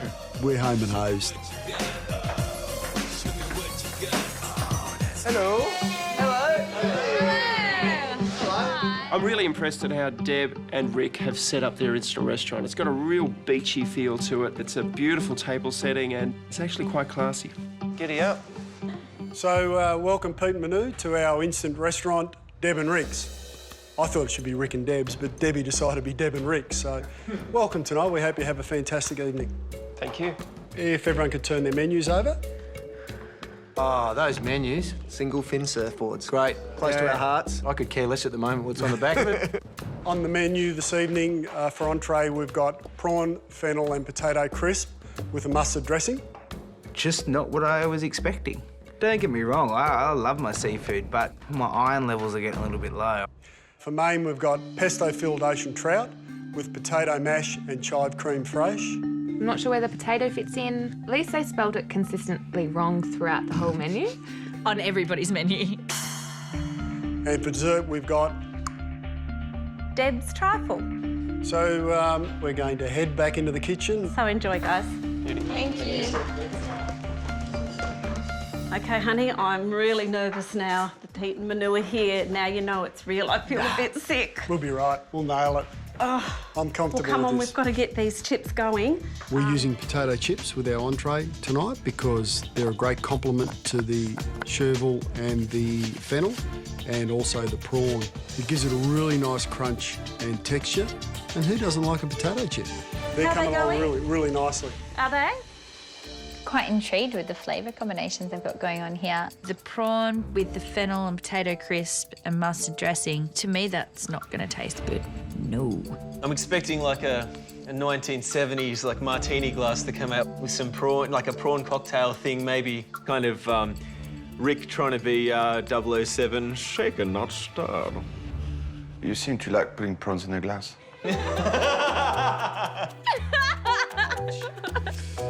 maybe that's where it comes from, Manu. Ouch. We still dream of shrimp in a barrel. Shut up. That dish shall never be named. So what do you reckon? You want to do it? Yeah, let me do Well, it. I'll tell you what, if you stuff it up, okay? So don't put it on the chips because it goes soggy. So just go shh, shh, shh, sort of thing. No, I don't want to do it. Sook. I really like that dressing. That's really nice. I don't know whether that looks good down there, but that has to do. Just got to be careful we don't put too much on the plate. Are you ready? I'm ready. No. Because that will definitely overpower the entire meal. Is that all right? Is there enough dressing? Yeah. Don't put any more. No, just there. Dull. I'm just going to cross my fingers and hope we get a good score from it. Let's go.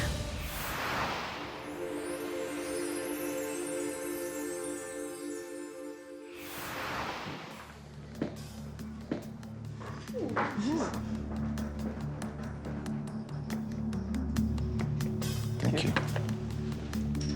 The entrees come out and they're looking pretty stressed. Thank you, Rick. Bon appetit. Thank you. I'm worried. I'm really, really worried. I hope this tastes good for their sake. Thank you, Rick. The plate goes down on the table. I think it looks like a dog's breakfast. Thank you. I had mustard soup. Thank you. I'm looking at the dish and I see Deb and Rick and I think maybe we're not going to be at the bottom. Maybe we have a chance here.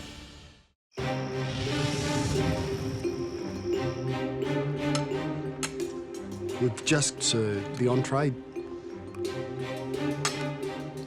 We are feeling really nervous. You do not know what they're thinking.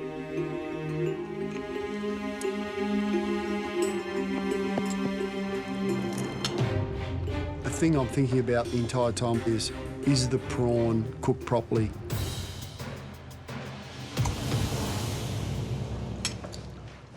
Hang on, I might get a better score. Wait a minute. So naughty Nan. Naughty Nan.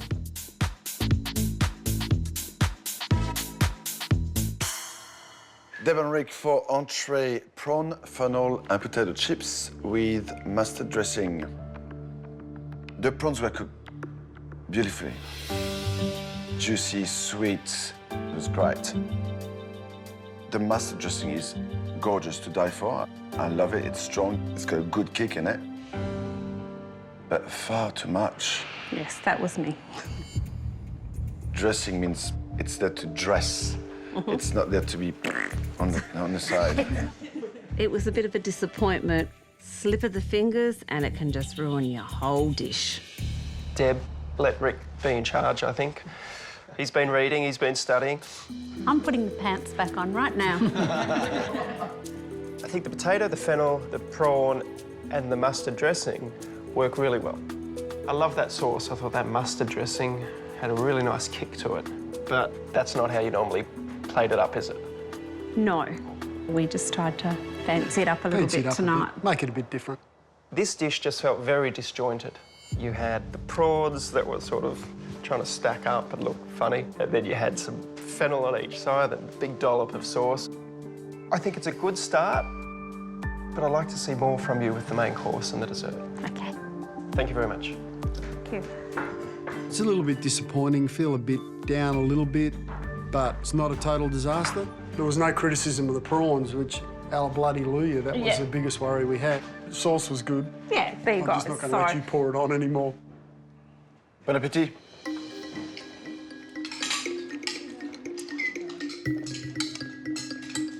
I feel those prawns tasted amazing. The prawns are yummy.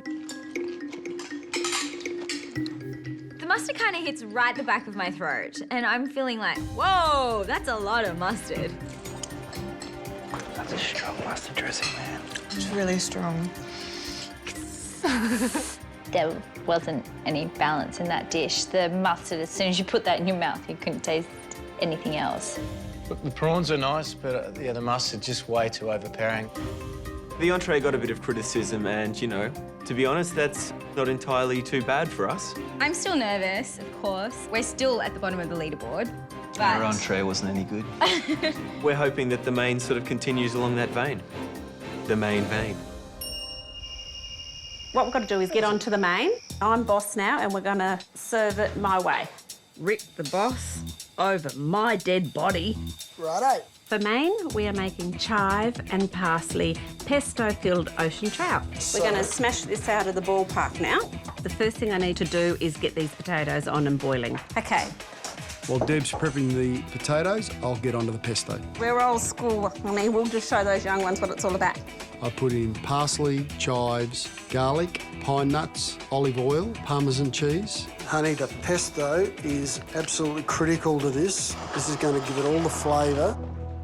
The pesto tastes fantastic. I reckon it's the best one I've done. There you go, try that. It's got that really zingy, fresh taste. This is going to be a winner. Something's a bit overpowering in it. No, don't agree. It tastes nice to me. It's going to be a divorce if you mess it up. No. So pesto's done. Let's have a look at the fish. Oh, this is good, good fish. The hero of our main is the ocean trout. That is magnificent. What are you doing? I can feel some bones in them still. See here. It's probably cartilage. The plan with our trout tonight is to put the fillets on top of each other, put the pesto in the middle, then tied with a string, and then bake that in the oven. I just think that almost looks like a sandwich, doesn't it? Main concern here is that it is an awful lot of fish. It's very thick. It looks like a massive big fish burger. How do you feel fish, unless it's the whole fish? It's just going to be sitting on it when you open it up. It's just going to be there. Pesto-filled ocean trout. How do you pesto fill an ocean trout? Ocean trout are quite large. Yeah, that's what I don't get though. We all get a slab of fish. I'm worried. Ocean trout's such a beautiful fish. Pesto can completely overpower everything. I've got a little bit of a fear after seeing so much mustard on the last plate that we're going to be drowning in pesto. Horrid. Bonsoir. Oh, no. I don't want to see you in my kitchen, baby. Why? No, not while I'm playing with my fish. Manu walks in the kitchen. I just feel like my legs won't hold me up. What are you up to? We're trying to trim the trout because they're too big if you just put fillet on fillet. Why are you doing fillet on fillet? You stuff it with pesto and then tie it in string. I think you're trying to impress us with looks. I prefer to eat a dish that tastes great and is cooked beautifully than looking at something that looks great and all of that. I don't know what I'm going to do.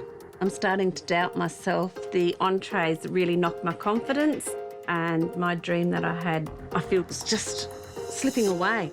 I always wanted to have my own restaurant one time, and this is my passion. And even though we're old, I think that I could still run. Old?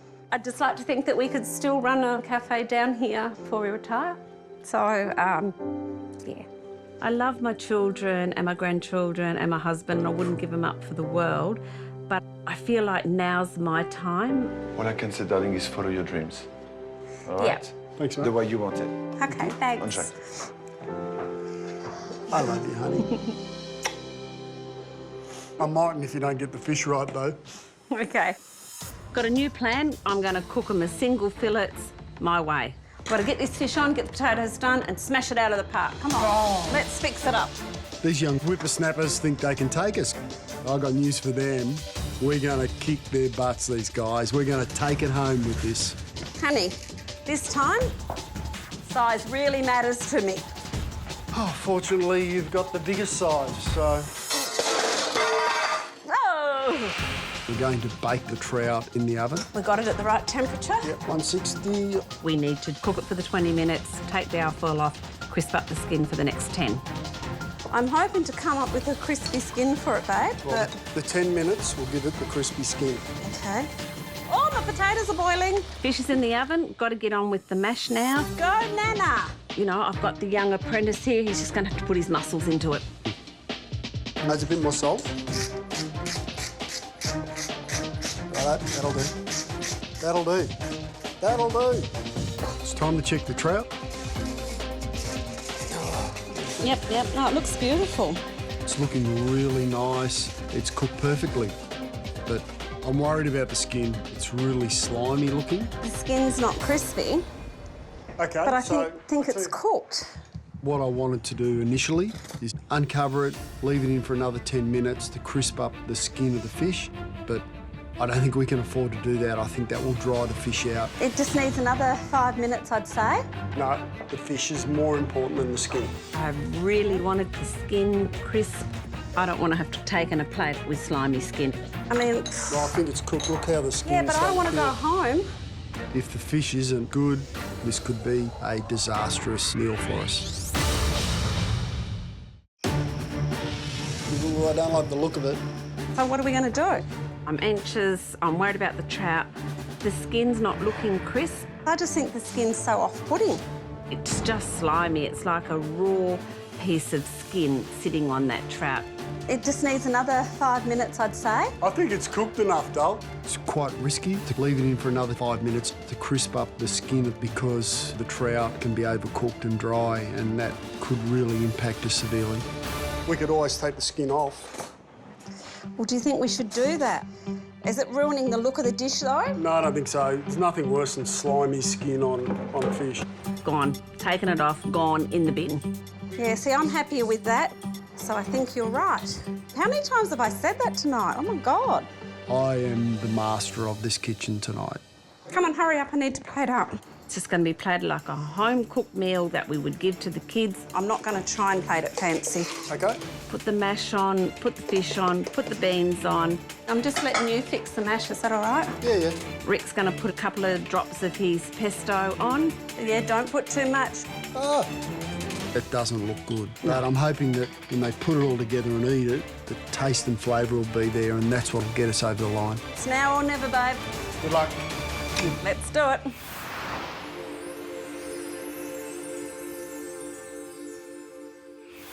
Main is served. Great. Deb and Rick put the plates in front of the judges, and Thanks, Deb. I'm so relieved to see that this trout hasn't been stuffed.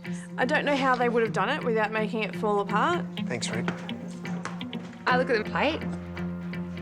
Smiles? We have a smiley face.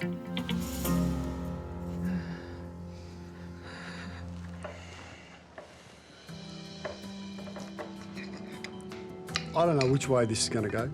Yeah, I'm a bit worried.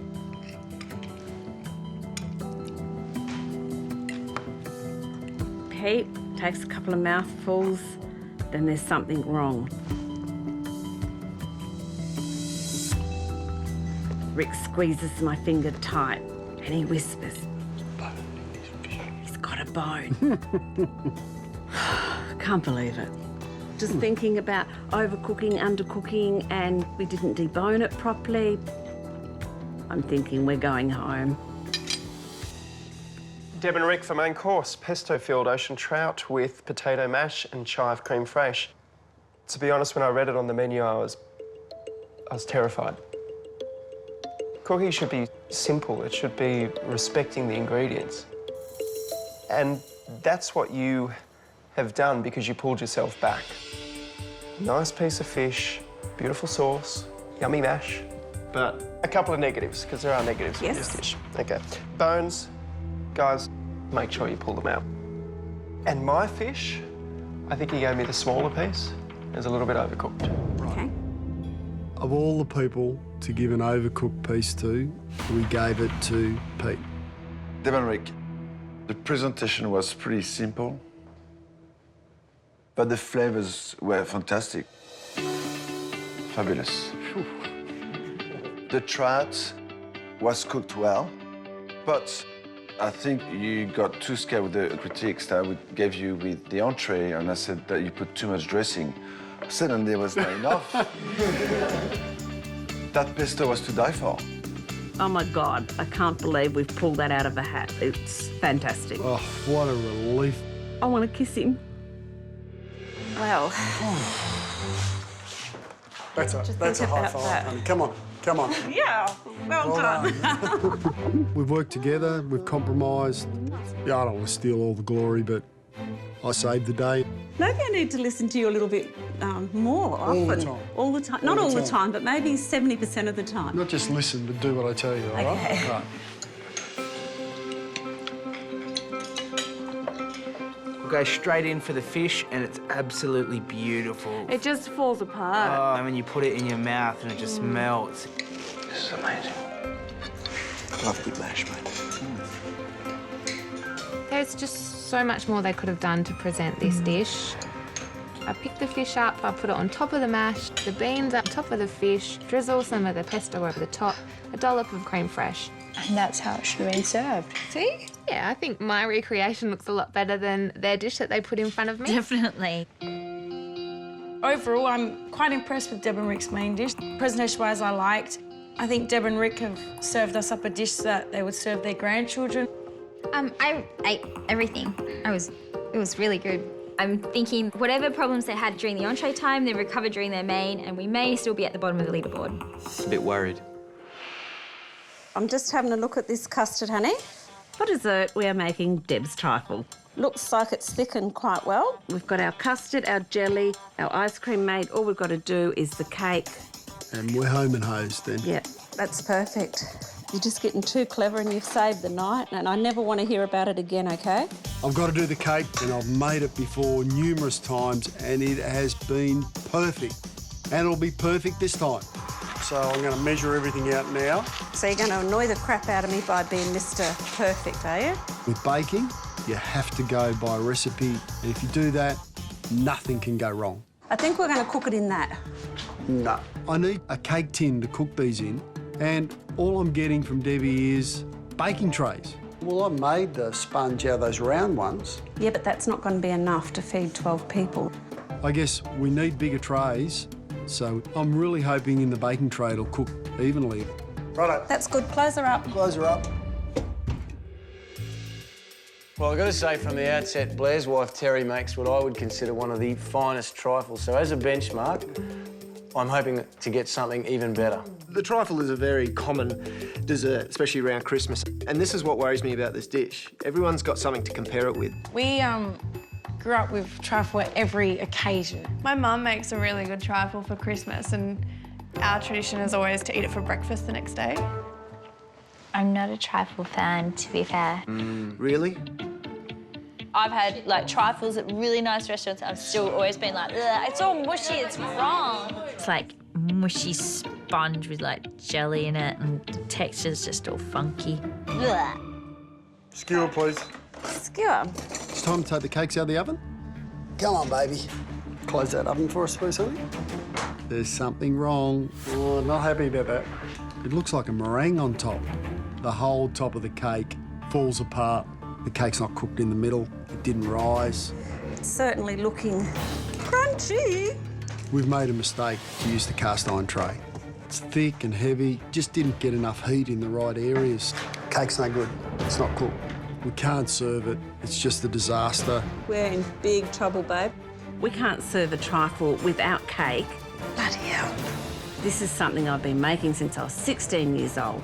How could we stuff it up tonight of all nights? I'm really worried that we're not going to be able to serve it up. So what are we going to do? The cake hasn't worked. We can't serve it.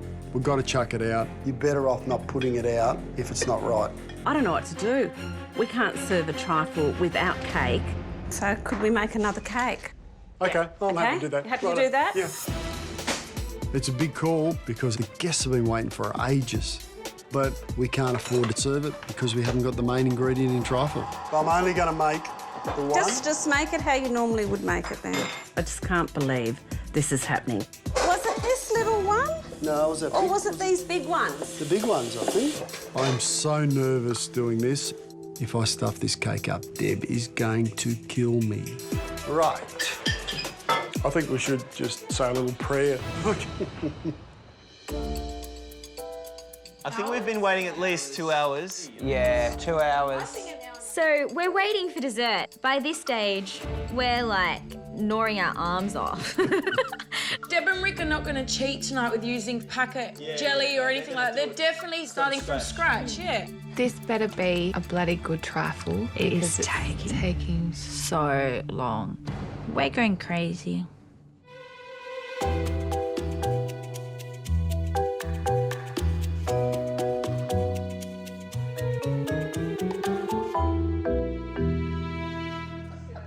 Thank thank you, and welcome back to MKR News. Breaking news at this stage, we have our village idiot behind us here.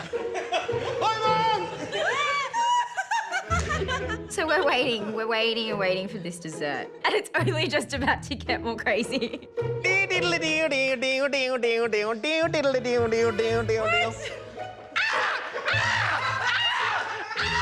Shut up, Andrew. Get me out of here.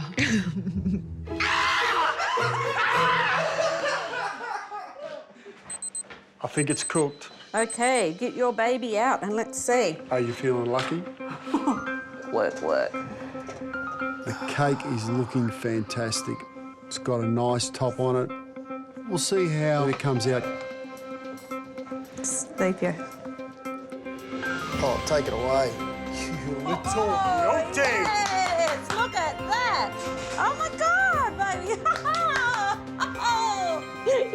It looks absolutely perfect. Dull, is this another one that I've rescued? You are really pushing your luck tonight, mate. I can tell you now. Do you want me to slap you now or later? Later. It's all hands on deck. We've got to get it plated, so we've got to work together. Do you want to cut it in those cubes like that for me and kill those? I start layering the trifle, putting it in those glasses, cake, jelly, custard, cream, ice cream, berries. I'm very happy now, Rick. I'm really, really happy. You know, it's going out. We've done it right. Looking at these trifles, and it's a miracle they're even here. Those poor guys have waited long enough. Let's get it out. Okay.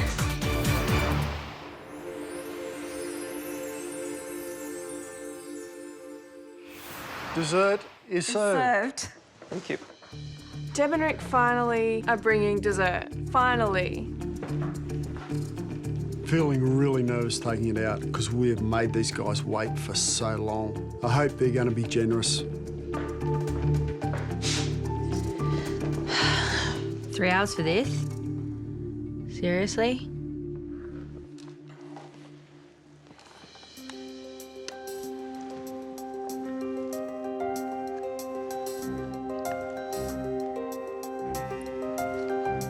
I'm a little bit nervous. My legs have gone all wobbly. Just hope it was worth the wait.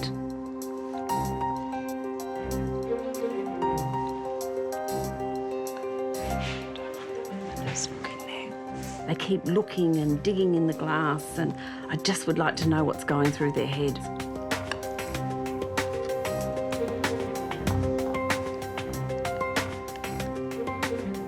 Deb and Rick for dessert. You cooked Deb's trifle. I can't say I'm a huge fan of trifles. I won't say it's simple because there was a lot of techniques that went into making it. But it's the best dish that you've cooked tonight, for me. Thank you. It had a lightness to it. The ice cream was superb. I love the fresh fruit, I love the jelly. Custard was good. Well done. Thank you. I'm over the moon that all the elements have worked a treat. We've hit the mark on it. I'm glad you decided to make the sponge cake again. You decided not to give up. It's brilliant. It's a double-edged sword, really. All in all, I actually enjoyed it. But I'm gonna have to take points off because we waited so long. Thank you. Thank you. I'm feeling very anxious at this stage.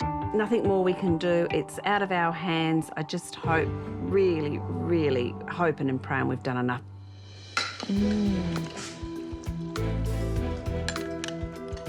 I tried that ice cream. It's beautiful. Absolutely beautiful.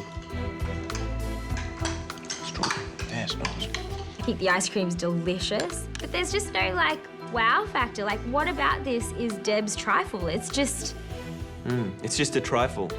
Deb's trifle, I'm tasting ice cream, cream, a bit more cream, and a little bit of sponge. Don't really think you call it a trifle. From what I know of trifles, but don't think you call it jelly either. More of a puree, so. Straight in there, straight for the jugular. Like a pit bull. There's certainly a possibility that there's a chance for us, but I'm not sure how this is going to score, to be honest. You know, we're just going to have to sit back and wait and see. The 5 guest teams will now critique tonight's meal and score it out of 10. Entree was the prawn and fennel salad with the mustard dressing. I quite liked it. My prawns were cooked to perfection. Yeah, look, the prawns, they were really nice, but it was hard because of that sauce. Mustard, just a little bit too overpowering for me. I liked the main. Did you like the main? I thought the main was absolutely amazing. That trout, how good was that trout? Absolutely it was divine. really good. Trout was cooked perfectly. Yeah. This is amazing. I think that the pesto is beautiful. You love the pesto. I loved that pesto. So Deb's trifle, it did take a few hours to get there, but it was worth it. The ice cream was very creamy, very vanilla-y. I think all those flavours, amazing. There's nothing special about it. No. Maybe Deb's not that special after all. So the score we're going to give Deb and Rick's Instant Restaurant is a 6 out of 10. The main I thought was quite nice. I'd say for me that was the highlight of the evening. And the dessert, yeah, it was okay. A few time factors though. Oh yeah, that was a long time. Tonight we scored Deb and Rick a 7 out of 10. I enjoyed our night. I had a few little faults, but overall, I enjoyed every single dish. We're giving Deb and Rick a 5. 5 out of 10. It's average, almost below average. Really? Presentation for me was it was just all over the place. It was average. We give Deb and Rick a 5. We had a bad entree, good main, An a amazing really good main. main, and then an the average dessert. Dessert. So our score is, for Deb and Rick's Instant Restaurant, is a 5. It was just like a roller coaster. It was low, high, low. Yeah. We had to wait so long. We had to wait ages and ages and ages and ages. I'm really uncertain about how this is going to score. Fingers crossed. We're still in the competition. It's out of our hands. Nothing more we can do. So many things running through your head. It's terrifying. Really, really hoping and praying we've done enough, but I feel very sick and not confident whatsoever. In Middleton, South Australia, grandparents Deb and Rick wanted to show the young ones how it's done. Hey! Oh, come on! I want to wear the pants tonight. But soon realised they still have a trifle to learn themselves. Just breathe. Cake's no good. The entree had too much going on. That's not how you normally plate it up, is it? So they scaled back and did what they know best. I'm not going to try and plate it fancy. Okay. And caught a win with the main. Fabulous. Then dessert sweetened the deal. It's the best dish that you've cooked tonight, for me. Now it's time for the judges' final verdict. To avoid elimination, Deb and Rick must beat Andrew and Amelia's score of 47. Deb and Rick, the guest teams have given you a combined score of 28 out of 50. I'm disappointed by that score, yeah. I think some of them have been pretty tough on us because the dessert was late coming out. Miserable sods. A total score of 28 from the group. I didn't expect that. Yeah, I feel like everyone scored a little harsh tonight. Now it's our turn. We'll be scoring each dish out of 10. Deb and Rick for entree, prawns with fennel and potato crisp and mustard dressing. The prawns were cooked well, but that amazing flavoursome dressing was overtaking the whole dish. There was far too much on it. The dish, when you put it all together, had a nice flavour. You got to work on your presentation and just work on your ratios as well. The score I'm giving you for your entree is a 5. Thank you. The score I'm giving you for your entree tonight is a 5. For the little mistakes we've made, we'll cop it on the chin. I think they're being reasonable. Deb and Rick for main course, pesto-filled ocean trout with mashed potato and chive creme fraiche. The presentation was pretty simple, but the dish itself was well done. The pesto was beautiful, vibrant, green, tasty. The fish was cooked so well. The fish, everyone else's was cooked perfectly, but mine was just a little bit over. But in saying that, the dish was actually quite delicious. The score I'm giving you for your main course is a 7. That's a big shock. I expected a 5. That's fantastic coming from Pete. Didn't expect that at all. The score I'm giving you for your main tonight is an 8. I feel like I'm going to fall over. I can't believe it. That's a great score. For dessert, you cooked Deb's trifle. It looked fresh, it looked modern. As far as the flavours go, I loved it. I thought it was really well constructed. I loved the ice cream. I thought that was the star of that dish.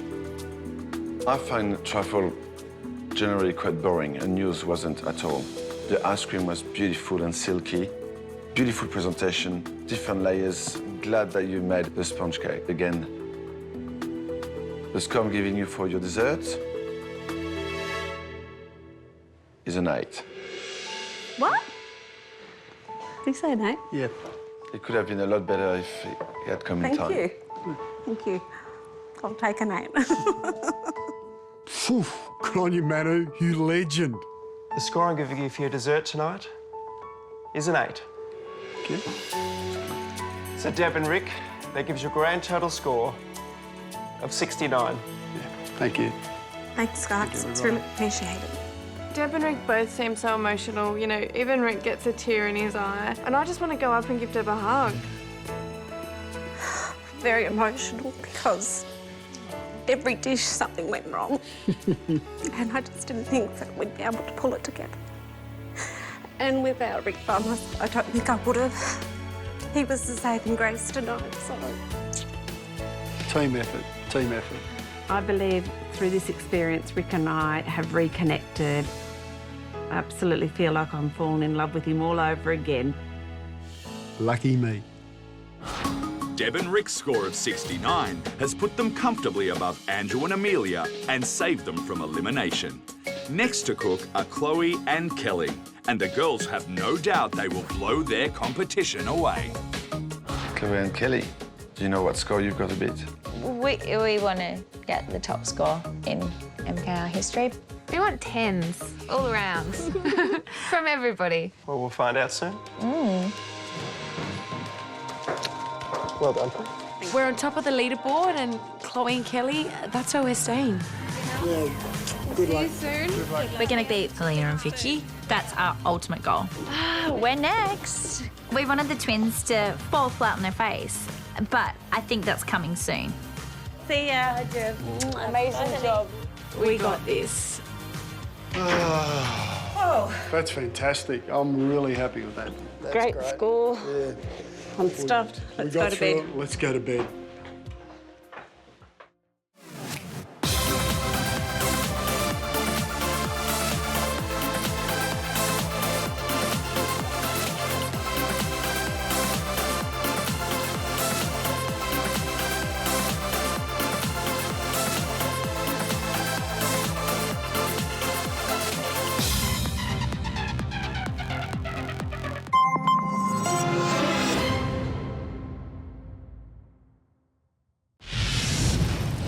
Wow, have a look at this. Previously on My Kitchen Rules. I'm Jessica. With 6 new teams, the introductions began. I'm Bianca, nice to meet you. But for newlyweds, Yuel and Chanel, I love him. the honeymoon was soon over. Just because it's sweet doesn't mean it's good. Next, Let's go, Dave. We're quite confident we'll do a much better job at our instant restaurant. Queenslanders David and Karin were banking on a smooth ride. It's going to blow them away. But the wind was soon knocked out of their sails. There definitely wasn't any wow. That gives you a grand total score of 46. Big sigh of relief. Tonight, the young besties, Welcome to Tassie! Thalia and Bianca, are out to prove they can cook. I'm looking forward to seeing the 12-year-olds tonight. What are they going to make us, baked beans on toast? This is my grandma's dish and I just really want to do it proud. But while age is no barrier in the kitchen, It was so good that it wasn't enough of it. an age-old problem Right now, they're at the bottom. David's in panic mode. Seriously, it doesn't sound like a competition dish. rears its ugly head at the table. This is the night. I'm turning up the heat.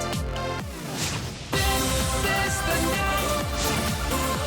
I'm standing on my feet. This is the night.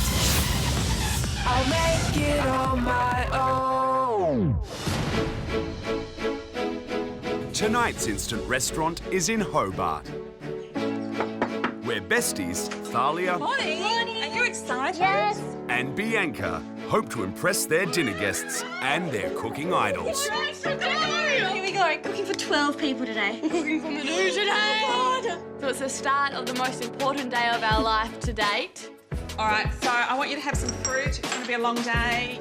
It's so nice to have supportive family around us. They're so excited for us and they're our #1 support. You'll be great today, girls, I reckon. Thanks, Dad. We can do it. Ah! Hi, I'm Thalia, and this is my BFF, Bianca. And we're uni students from Tasmania. Bianca and I went all through high school together, and now we go to uni together. Bianca and I pretty much do everything together. We study together, we work together, and of course we cook together. Thank you. Have a nice day. Although we have mastered the deep fryer, we do have bigger ambitions in the food industry. That could go nice with the calamari. Our food philosophy is based all around fresh food, and we love using Tasmanian produce to highlight our dishes. We'd like to open a fresh food bar where we'd have great fresh produce that just highlights the island we come from. Yeah, that's right. My heart surely belongs in the kitchen. Both our hearts do. Dinner is served. Bon appetit. We're here to do Tassie proud, and we're gonna win. All right, let's go. Let's go. Come on, hurry. We've got to go and get the salmon. Let's go. Let's go. It's so hard to think of the day as a whole. It just seems like there's so much to do and so little time. So we leave for the market, and so we're just in a rush. We don't want to get behind the clock. The girls are full of beans. They're quite sweet, bless their cotton socks. But they might not be able to handle the pressure as well because of their age. All right, let's get that salmon. We're going to see so many people we know down here. At the markets, we're looking for beautiful Tasmanian salmon for our main course. Could we please get 15 pieces of Tasmanian salmon? Certainly, I'll just got that for you. Thank you. For main, we're cooking fish and chips. Thalia and Bianca, as we know, work in a fish and chip shop.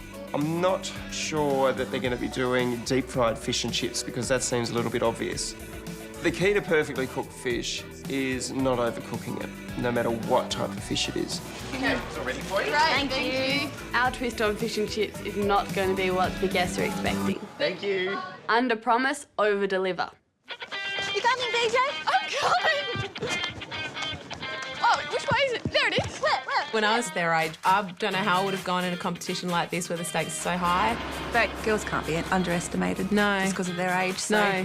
Well and Chanel got 53. Yeah. David and Karin got 46. Yep. Both really low scores. In uni terms, that's a fail. Do we fail? No. I'm looking forward to seeing the 12-year-olds tonight, see what they can come up with. It's like, how do they know how to cook? What they're going to make is baked beans on toast. We're not going that way. Are we? No. We're a little bit frazzled because we have such a long list of shopping. If we fall behind schedule at the supermarket, it's going to affect the rest of our day. Go! Put mine in there too. Everyone's kind of calling them the young ones, but I don't think we can underestimate them. Not at all. So the vanilla extracts for our dessert. We need 3/8 of a teaspoon. I think we'll be right. Yeah. Oh, white chocolate for the ice cream. For dessert, we're cooking bomb Alaska. For dessert, we've got bomb Alaska, which is a quite traditional dessert. It's usually a sponge cake on the bottom, ice cream on top of that, and then covered with meringue. A bomb Alaska can be served on fire, flambéed with some alcohol, or not. The biggest challenge the girls are going to face is that ice cream. It's like a ticking time bomb. They have to get it to the table without it melting. Cream tartar for a pinch for our meringue. Cream tartar? Yep. The bomb Alaska is a dish that was really popular in the 70s, but we're going to put a modern twist on it tonight. We are using Italian meringue and torching it instead of setting it on fire. I'm coming! We are losing time quickly, and we've still got to get all the fresh produce to decorate our room. We want to surround our guests with all this fresh produce, make them think that they're at a market. Thank you. We're not even sure how much we've ordered. Hopefully we haven't gone overboard. Oh my God, there's more. Oh my God. We see 4 trolleys being wheeled out and we're like, surely they're not all for us. Look at all this stuff. What are we going to do with all this? We have no idea how we're going to fit all this in our little car. Let's just think. Can I push them in like a train? Yeah, ready? I've got a feeling that the girls are going to be really organised. I think they're going to be on top of all the elements, and I've got a feeling it's going to be quite a smooth night. All right, I'm gonna roll here with my two. I think I've got it. People are looking and laughing. Sorry. I'm not feeling calm at this point. No, not an option not to get everything in. This is all essential. This car's bursting at the seams. We better get home quick. Okay. This car's full. Okay, we're good. Whoa, my God. We thought the shopping was going to be easy. If this is the easy part, what's to come? Shopping's done, we've got to set up. I've got the salmon, that's really important. We've got to unpack the car and we've got to set up. All right. Sign looks great. The name of our instant restaurant is the Market Kitchen. It's all about bringing fresh produce from the market onto the plate. It's what we've grown up with.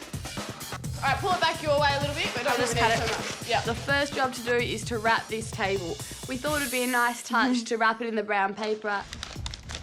Try and get this under the table. That looks too messy. I know, but come on, we're in a rush, so. I really had high expectations for our room, and I'm not sure it's coming across as I would like it. I think this looks really bad. Just make sure there's no bumps, like that can't. Like, I think it's kind of really important. I am really feeling the pressure at this point. I don't think the table looks ideal. Really messy. The clock starts ticking 3 hours before the guests arrive, and that's when we're allowed to start cooking, but we're still setting up. Let's get in the kitchen. Come on, in a second. Feeling pretty nervous, but just really eager to get into the kitchen and start cooking. In the kitchen. Big moment. 2 hours and 50 minutes to get here. We can do it. All right, we're nearly on time. We both can panic at times. All right, we can do it, okay? Barley is definitely the one that stays positive and brings me back down. Yeah, let's do it. All right, I have to get onto the pate straight away. It's our entree. And I'm starting the pates, the chicken liver pate for entree. Yeah, that also needs time to set. For entree, we're cooking Grandma's brandy pate with homemade brioche and chutney. There's few things that could go wrong with this entree, for sure. If they overcook the livers, it'd be hard and really grainy and really unpleasant. If I was the girls, I would be starting with the pate first job in the kitchen because it takes quite a lot of time for it to set. You know this recipe like the back of your hand. I've done this so many times. So my grandmother did this recipe. My Gran's a really special lady to me. I can thank Gran for my love of cooking. I remember being really little and being in her kitchen and her teaching me how to bake the best cakes. And she's a great cook and I'd love to do her proud today, hopefully, if I do a good job.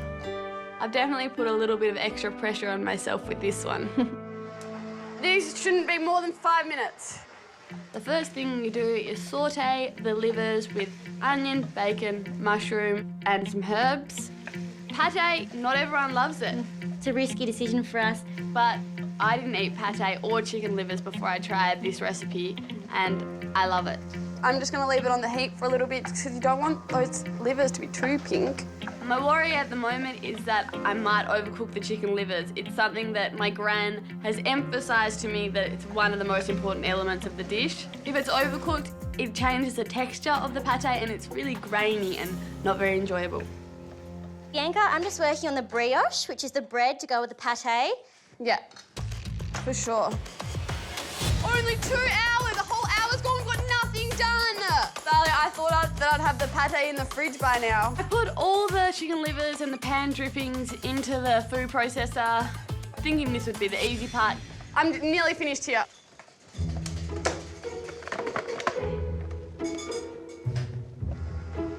Time is ticking.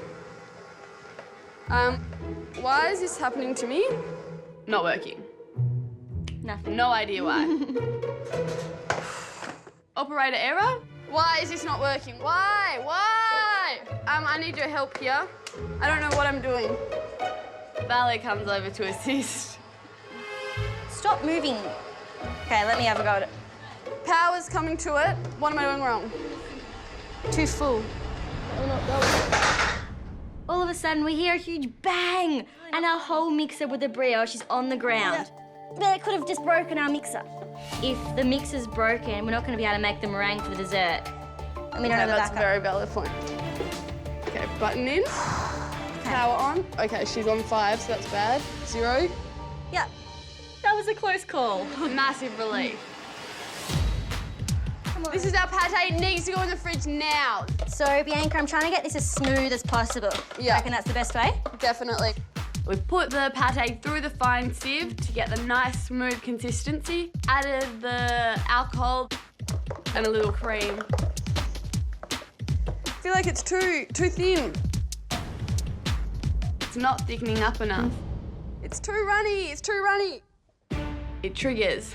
We were meant to blitz it with the cream to make a nice, thick pate. If it's too runny, it won't set. Let's try and get it thick then. We decided to add the remaining chicken livers that didn't go through the sieve to thicken this up. But yeah, put it in sure? slowly. Not all of it. Without sieving? It's a risky decision for us. We're changing your Gran's recipe. Lumpy pate is going to be better than runny pate. Yeah. Hopefully it sets in time.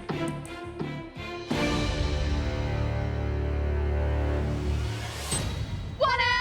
Oh my God! We can do it. Time is going so fast. It just seems like there's so much to do and so little time. Yeah, let's do the brioche. So what's the next step with that? Now we're going to roll the brioche dough into 3 little bowls and put them in a muffin tin so they rise to be a nice shape. So this is more for presentation, doing it like this? Yep. The brioche is going to need an hour to rise before we cook it. These are rising already, Bianca. Yeah. Now I'm going to start separating 8 eggs, unfortunately. I'm not sure how well Thalia and Bianca are going to do. We can cook. We've got 4s and 5s, and we can cook. And we can handle the pressure. They might not be able to handle the pressure. Sally, I'm just getting a start on the ice cream. The dessert, Bomb Alaska, is really complicated and we think it shows quite a bit of technique. Ready? Yep. And go. To make white chocolate ice cream, I make an egg yolk custard, strain that over the white chocolate and the cream, and churn it for about 30 minutes. We're going to make all the other elements of the Bomb Alaska later. So you're going to go onto the chutney for the entree? Yep. I begin working on the chutney. It's a pretty simple recipe, so I'm thinking I've got this easy. And it's going to go with the brioche and brandy pate. Brings a nice sweet element to it. Yeah. I'm doing it so fast, I'm not really thinking about quantities, which I probably should be. I start cooking all the ingredients, reducing the mixture, then I decide to have my first taste.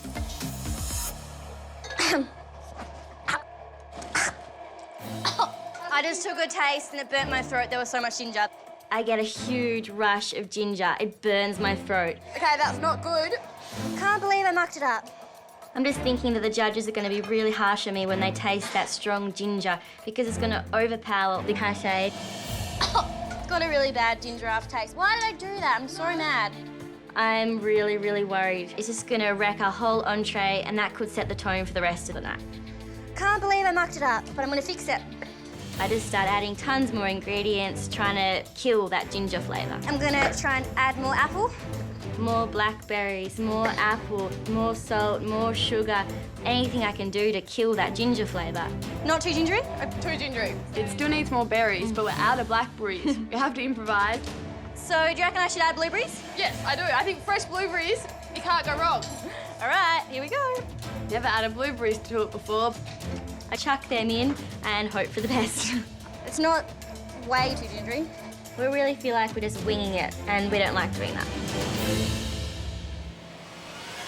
Gotta get changed. Oh, let's go. Yep. These girls are gonna do really well tonight. Yep. Yeah, me too. Both the girls have got a love for food, and I think it's good food in Tassie. I'm pretty excited to see the girls as well. I know that's a plus. Yeah, that's just a plus. Let's go. All right, I'm gonna get the cocktails and the water done, and then we'll be ready. So we're on the bottom of the leaderboard at the moment. Come in second. Second. If the girls really muck up, we're obviously really happy to go through. Yahoo, absolutely. Yeah. I'll spin that. It'll be really interesting to see tonight if Dave and Karin start feeling a little bit threatened if the girls put out some good food. That'll be a good one to keep an eye on, I think. 30 seconds, we're ready. Do we have any more soda water? We want the guests to think that we're on top of everything in the kitchen when we see them, so we just need to seem like we're relaxed and organised. Adore. Such a nice house. Awesome.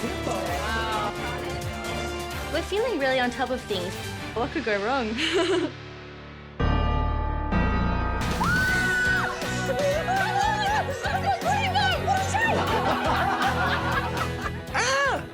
big voices for 12-year-olds. They look excited and they actually look quite confident. So the squeal was due to excitement, not panic. They're lovely girls. They're definitely the kind of the girls that you'd want to take home to your parents. Definitely. Lovely, sweet girls. How you going? Harry seems to be extremely excited to be here. Not sure it's for the food or the decor, maybe for something else. Oh my God, it's beautiful. The girls' theme is just like them. It's young and vibrant. Lots of beautiful fresh fruit and vegetables. There's flowers. It's colourful and it's very inviting. Wow.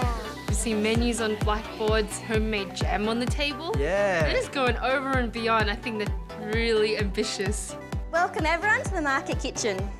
We love living in Tassie and we think good food comes from great produce. So that's what it's all about tonight. Looks amazing. That's gorgeous. David and Karin, they're at the bottom of the leaderboard. They should be worried.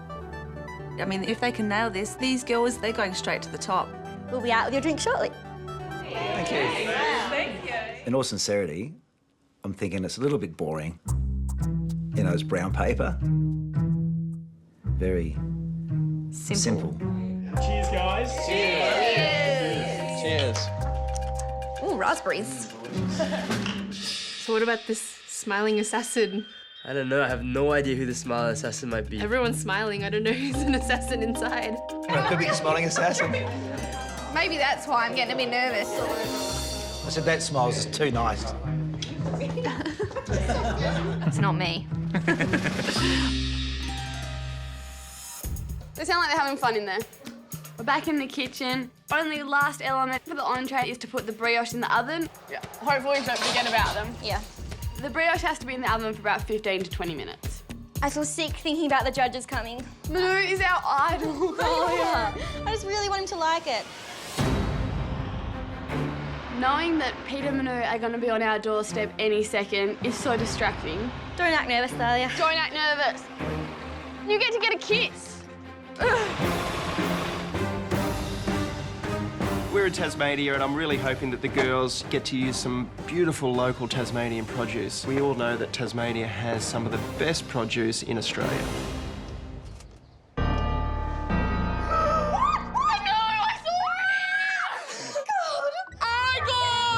It's real.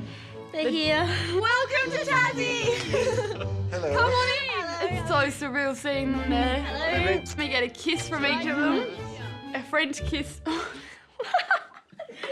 French kiss. Come in. French. That's not a French kiss. A French kiss is with the tongue. I don't know what that is. Yeah. Double kiss. Good evening. Hey. The restaurant looks really colorful. It's like a little fruit and veg market behind us. Let's hope they can deliver on the food. Welcome Peter, Manu and guests to the Market Kitchen. Okay, so go ahead and turn over the menus.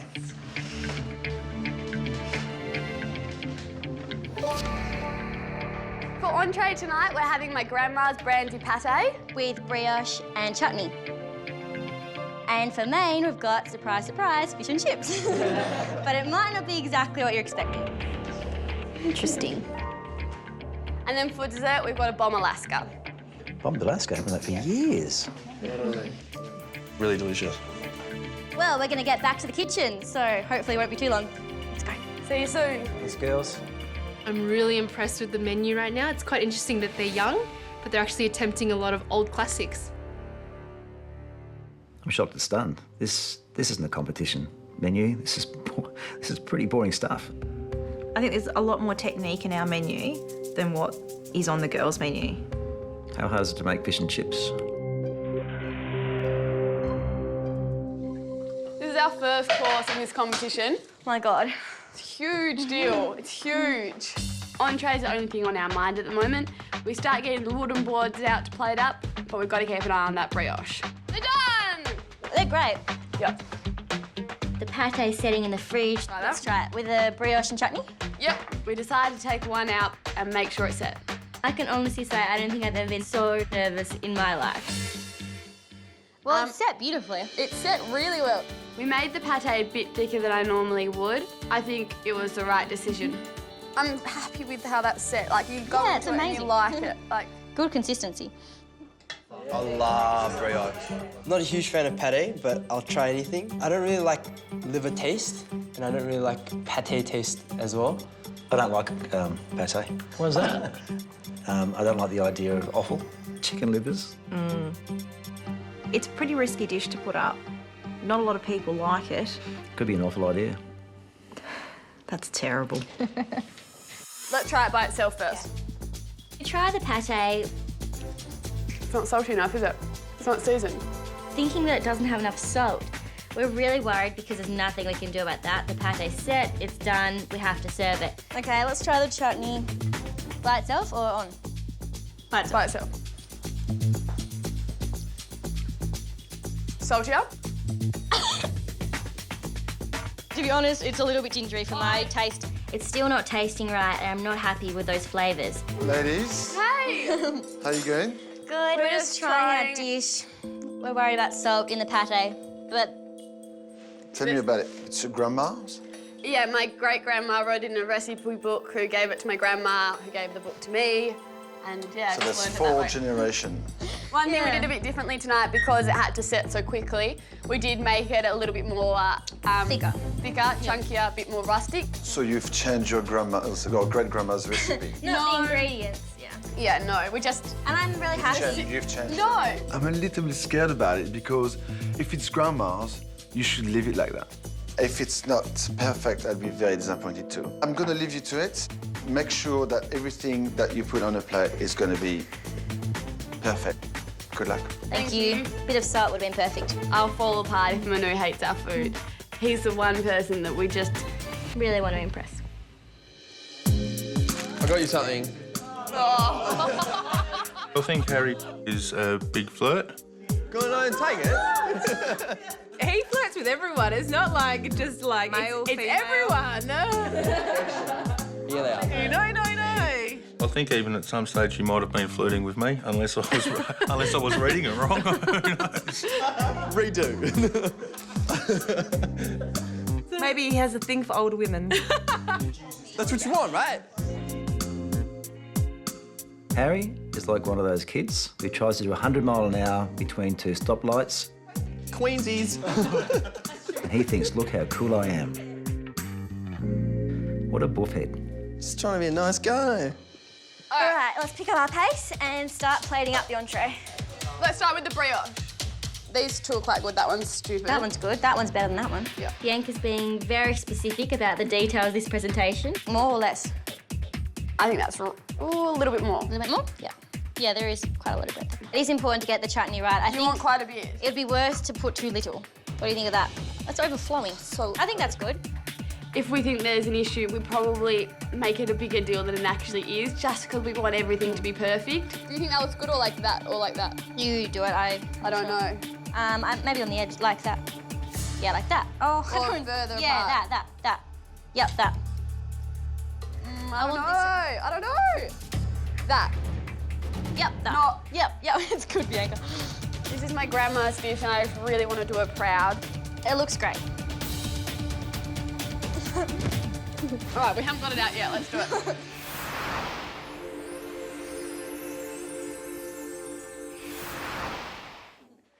Entree is served. Great. Thank you. Thank you. Thank you. Thank you very much. Looks great. The meals are placed in front of us.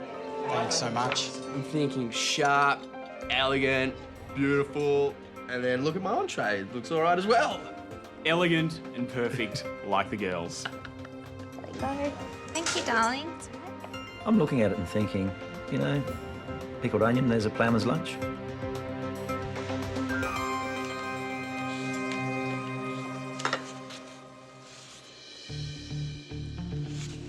Seeing their faces, they're not giving anything away. I'm playing back, making it. I'm thinking, did we do that brioche right?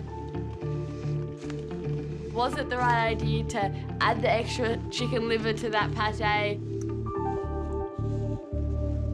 I'm just really worried about that ginger just overpowering all those other ingredients. And I'm worried that's going to let the whole dish down.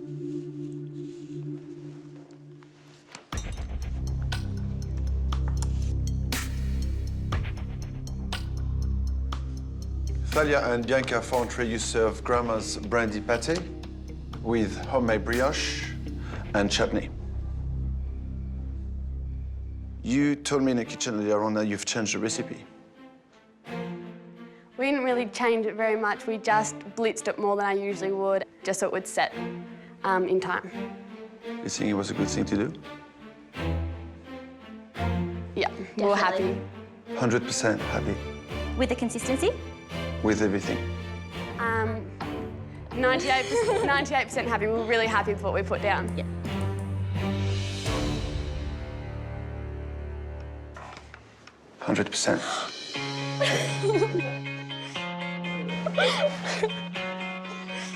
You've blown my mind. That was a great start of the menu.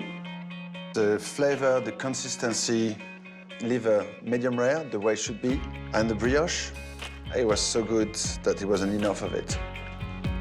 I loved your entree.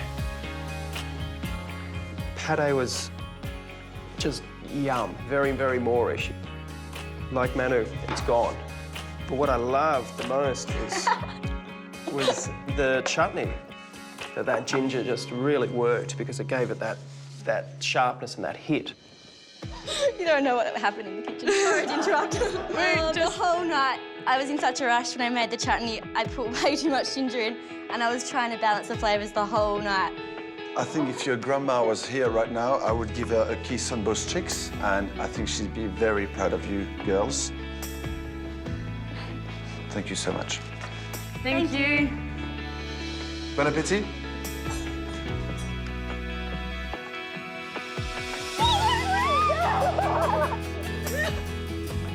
We did it! Not enough ginger! Everything! Perfect brioche! What was wrong with it? Negative comment! I can't believe that just happened. I honestly can't believe that just happened. I was gonna vomit.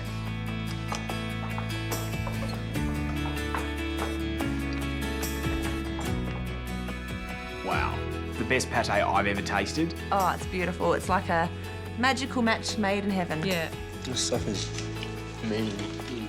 I don't like pate usually, but that didn't taste like usually what maybe I eat really bad pate usually. That was really good. Pate, more like pate-tasty.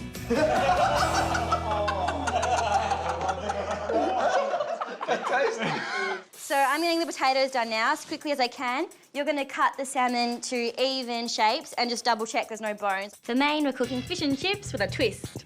The other contestants know that we work at a fish and chip punt, so reading the menu, I'm thinking they're going to be expecting your usual fish and chips.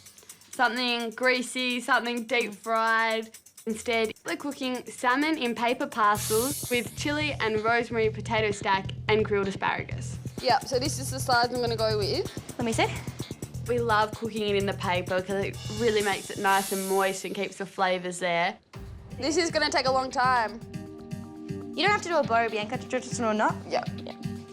It's really daunting thinking that we have to live up to the expectations of the entree because this dish has a lot more that can go wrong at this point. Ideally, I'd love to get Maine on the table in 1 hour. No, if not ideally, let's do it. What? I didn't season it or put lemon on it. Don't have lemon Imagine or if you had salt or pepper. Imagine. Imagine if we had have realised that once we'd already served them. Well, when I saw that on the menu, well, yeah, fish and chips. Gonna have to be really, really good at fish and chips. But they said there's a twist to it, so... So maybe some polenta chips would be pretty amazing. Yeah, salmon, everyone's on that path. We're in Tasmania. Undercooked, crispy skin, lots of sea salt on the skin into a beautiful hot pan. Or maybe some whiting in like a tempura batter. Jess seems to know a lot about food. Yeah, so... yeah. And I would love like a homemade, like either aioli or tartare sauce with some really chunky capers. You're very descriptive when you talk about food. Do you want to swap jobs? A panel of 3. Jess wants to be a third judge? Really? I think everyone's going to be very eager to taste her food. Yeah. Karin, what are you expecting from the fish and chips? Takeaway. I see the same thing, you know, fish and chips, beer battered fish and chips. I hope it is. I love eating fish and chips. I think David's in panic mode at the table. And he's trying to put Seed of doubt. Seed of doubt into other people's heads, which is not a nice thing to do.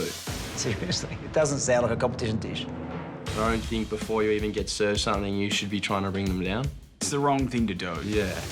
I don't know how you could twist it, fish and chips. Fish and chips could get a 1 or a 2. It's fish and chips.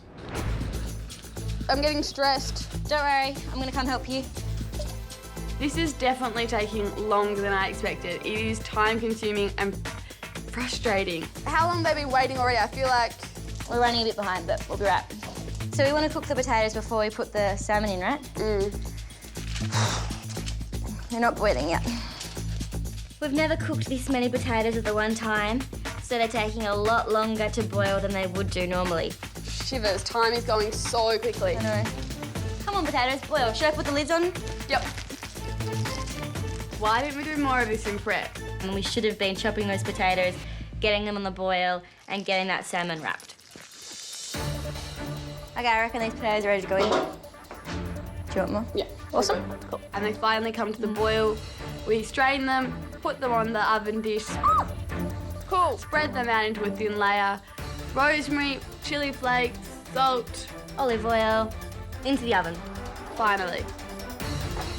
I'm gonna blitz up the herbs. Yep, and then you can probably start the aioli. Done aioli quite a few times. I've mucked it up quite a few times. It's something that I obviously struggle with. The trick to it is adding the oil slowly and steadily while the aioli thickens up. Slow and steady. Time's passing quicker than I expected. We wanted to have the main out 1 hour after the entree, and that's just getting out of sight. That's not happening. Let's check our chips. They're really, really, really hard. Yep. They're gonna need a lot longer. Not even time to turn it on grill. Our original plan was to get the potatoes half cooked, take them out, put the salmon in, wait till that's done, then crispen up the potatoes. We should have put them in earlier, shouldn't we? They need 15 minutes. So does the salmon. Let's put the salmon in. We have no choice but to put them in at the same time, and we don't know how they're going to cook together. I think mine's gonna have to go that way. Well, it will. Don't tell me. Mine doesn't fit. They don't fit. No, they don't fit. What are we gonna do? The trays don't fit in the oven, even though it's such a big oven. Get the oven shut. Get the oven shut. God. All right. Nothing's going to plan. It just seems like 100 years for us, doesn't it? Starving. Fish and chips ready yet? Maybe it's a long way to the fish and chip shop. Who knows, but we're hungry. I don't actually realise it's been a while until Dave points it out, which I thought was a little bit cheeky considering his main took so long. A little bit of sour grapes. Maybe try and reorganise these and see if we can get more on here without cramming them. Yep. Pour that way. We're just gonna have to squish them. We've got no choice, literally. There we go. Let's put it in. We decide we have to squish them all onto the one tray. Under half an hour, and this has to be served, no option. Yep. Okay. Let's go. We're unsure about how the salmon's going to cook underneath the potatoes, but because the potatoes took so long, we have no choice but to put them in at the same time. So it's been an hour and a half right now. An hour and a half, that is a really long time. For fish and chips. At work, we'll get that out 3 minutes, probably. Yeah, if anyone was waiting longer than 7, we'd have complaints. I'm really nervous about keeping everyone waiting. We've been in that situation before, and we know that the guests around the table get really grumpy when they're hungry. Are we crazy cooking this many salmon for the... We're probably crazy. Time flies here. If it wasn't for the company, you know? Oh, Dave. Particularly yourself. No one sat there and sabotaged his meal. We only judged him on the food, and not the 2.5 hours that it took to get the main. Right now, they're at the bottom. One should take defeat gracefully. Yeah. David and Karin, you've had a little bit of issues with timing as well. Yeah. How do you feel right now? Hungry. Hungry? It's fish and chips. We eat the smashed crabs and stuff. That's true. It's past my bedtime. For a grown man to be doing this, in my eyes, is very wrong. He did a poor job, accept it, and not try and take other people down with him. I really dislike, I was really not enjoying him being so negative. Hey! David's being negative, And then the next thing, he's laughing and having a joke. Doesn't make a lot of sense. Sam's probably smiling assassin. I'm getting the salmon out. Let's pray that it's ready. I really hope that's ready. Yep, It good work. feels firm. Let's get Put it it just here. Here on the chopping board. Moment of truth. Still. Ooh. Overcooked, Bianca. Yes, it's overcooked. We've got to get that on the plate now. We've got to take them out. I think they're overcooked. And they're sitting there, they're cooking now. They're still going to be cooking on the plate in that paper. Just get them on the plate? Yep. Like that? Yep. The plan is go, go, go, go, go. Just don't stop and let's just get it out as quick as we can. I'm getting the potatoes out, all right? Oh, this is so heavy. Put it on the griddle. Yeah, good work. They look good. They're crunchy, that's good. I'm putting on the good, parmesan. Bella, that's a good amount. Okay, let's get this out as quick as we can and just fingers crossed. Yeah. I feel like we just don't have any idea. They're not hot, though. They're really hot. They taste good. Yeah.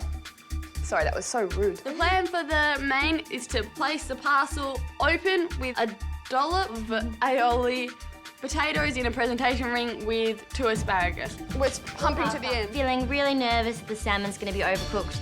Okay, They look let's good. Presentation's good.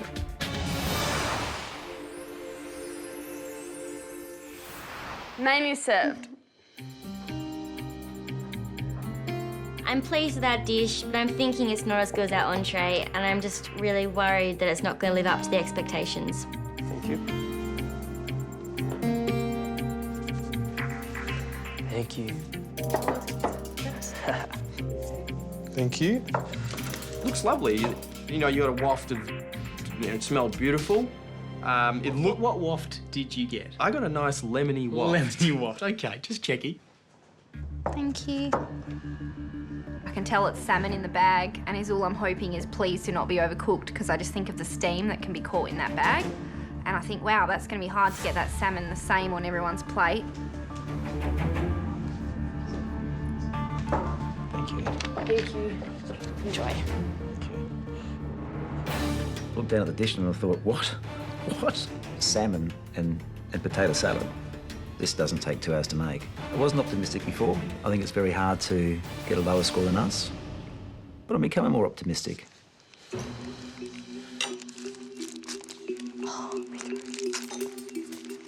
We have no idea if theirs is cooked really well. It could be so inconsistent. One could be overcooked, one could be undercooked. We can't be confident until we see the middle of that fish.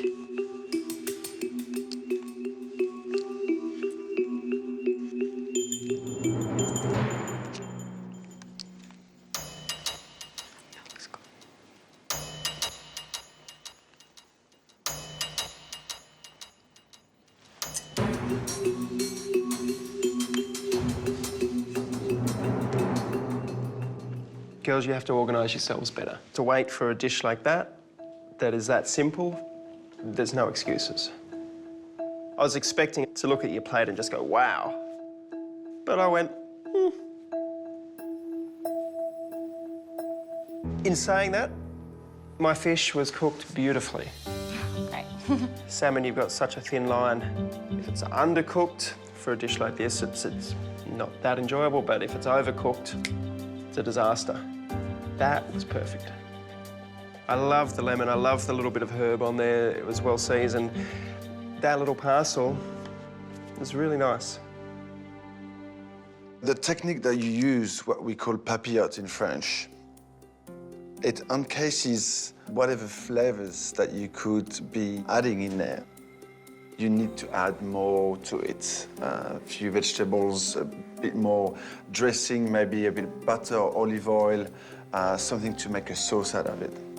A good dish, girls, but nothing great. Thank you. I understand what the judges are saying. They liked everything, but after such a long wait, they were expecting more.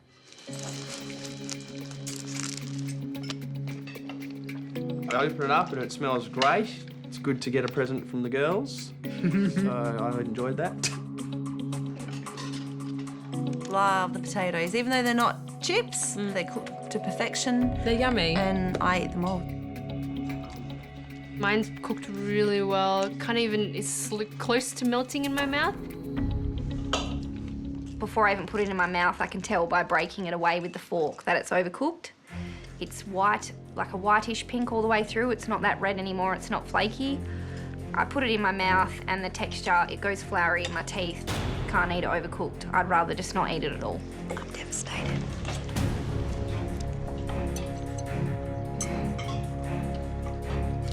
Took from the thickest part of the fish, and it was definitely undercooked at the bottom. The flavour of the salmon's good, but that's not the cooking, that's the fresh salmon. I'm thinking a 3 or a 4. What a waste of a good piece of fish. Ready, Bianca? Let's do this. Do you feel confident? I feel confident. One more dish to go. We do not want to keep them waiting. For dessert, we're cooking bomb Alaska. I like great flavour. I like the texture. It's not of too it. sweet. Each bomb Alaska will have a cake base covered with a layer of ice cream and then covered in nice meringue, which we'll blowtorch so it's nice and crispy. We've done our cake and we've done our ice cream, so it's my job now to cut them to size while Bianca makes the meringue and raspberry coulis. We want the coulis to be a little bit sour so it counterbalances the sweetness of the bomb Alaska. And then together we're just hoping to assemble them really quickly. Yum, the ice cream's so good. And they're melting. I don't know if I should put them They're in. really melting. Yep. Not loving it. Put it in. 6. As I'm cutting the ice cream with the moulds, it's taking me a lot longer than I thought to get them out. Even just from transferring them from the bench to the fridge, I can see them melting with the touch of my hand. This is not a good sign. Be really quick with it, because I am worried about it melting. The difficulty with this dish is plating up. We have to put it together and serve it before the ice cream melts. But at the same time, we have to cover it in meringue and blowtorch that so it cooks. It's really risky. Yep, let's do it. Let's assemble and just do it. Ice cream melts, it's gonna wreck the whole bomb Alaska. Yeah, and imagine going out and it's melting. So what's important is that we seal it all with meringue before we blowtorch it. Yep. Oh, we've got to be so quick now, Bianca. This is gonna take forever. It's gonna take so long. Oh, God. Yeah, try piping. Think about it, this could be make or break us going home.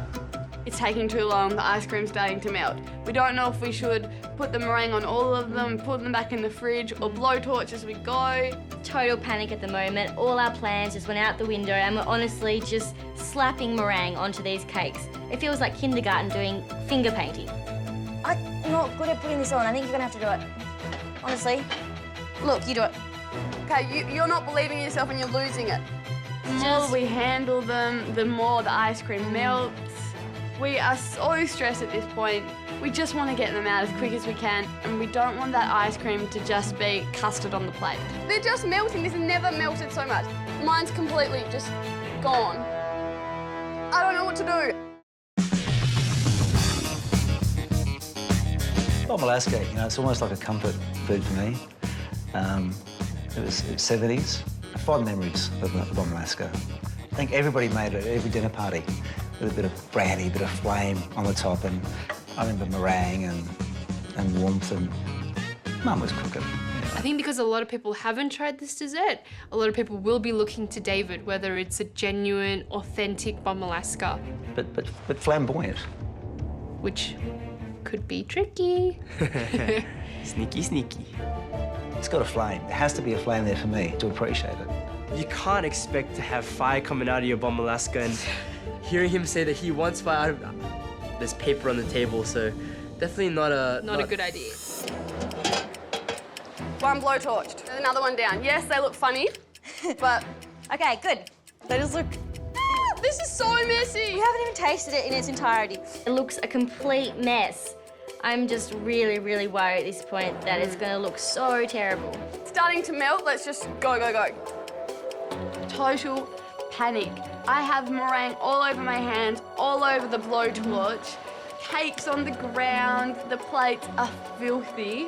I can't believe we're gonna present this to the judges. This is not the dessert we decided. Envision. We get the bottle of coulis and we're literally just squiggling it on the plate with a bunch of raspberries. No one's counting anything. This is not like us. So important to get this on the table before it melts. Ice cream is literally melting in front of us. We can see the drips falling onto the plate, and that's our worst nightmare. 3, 4, 5, 6, 7, 8, 9, 10, 11, 12. I'm very worried about the presentation. I'm just hoping that when they take a bite, they'll love the flavour. That one, go. All right, we're out of here. Go. Let's go. Dessert's ready. Hope you enjoy it. To be honest, I do not feel proud putting this dessert in front of the judges. Let's just hope that the taste is enough to get us through and the flavours speak for themselves. Thank you.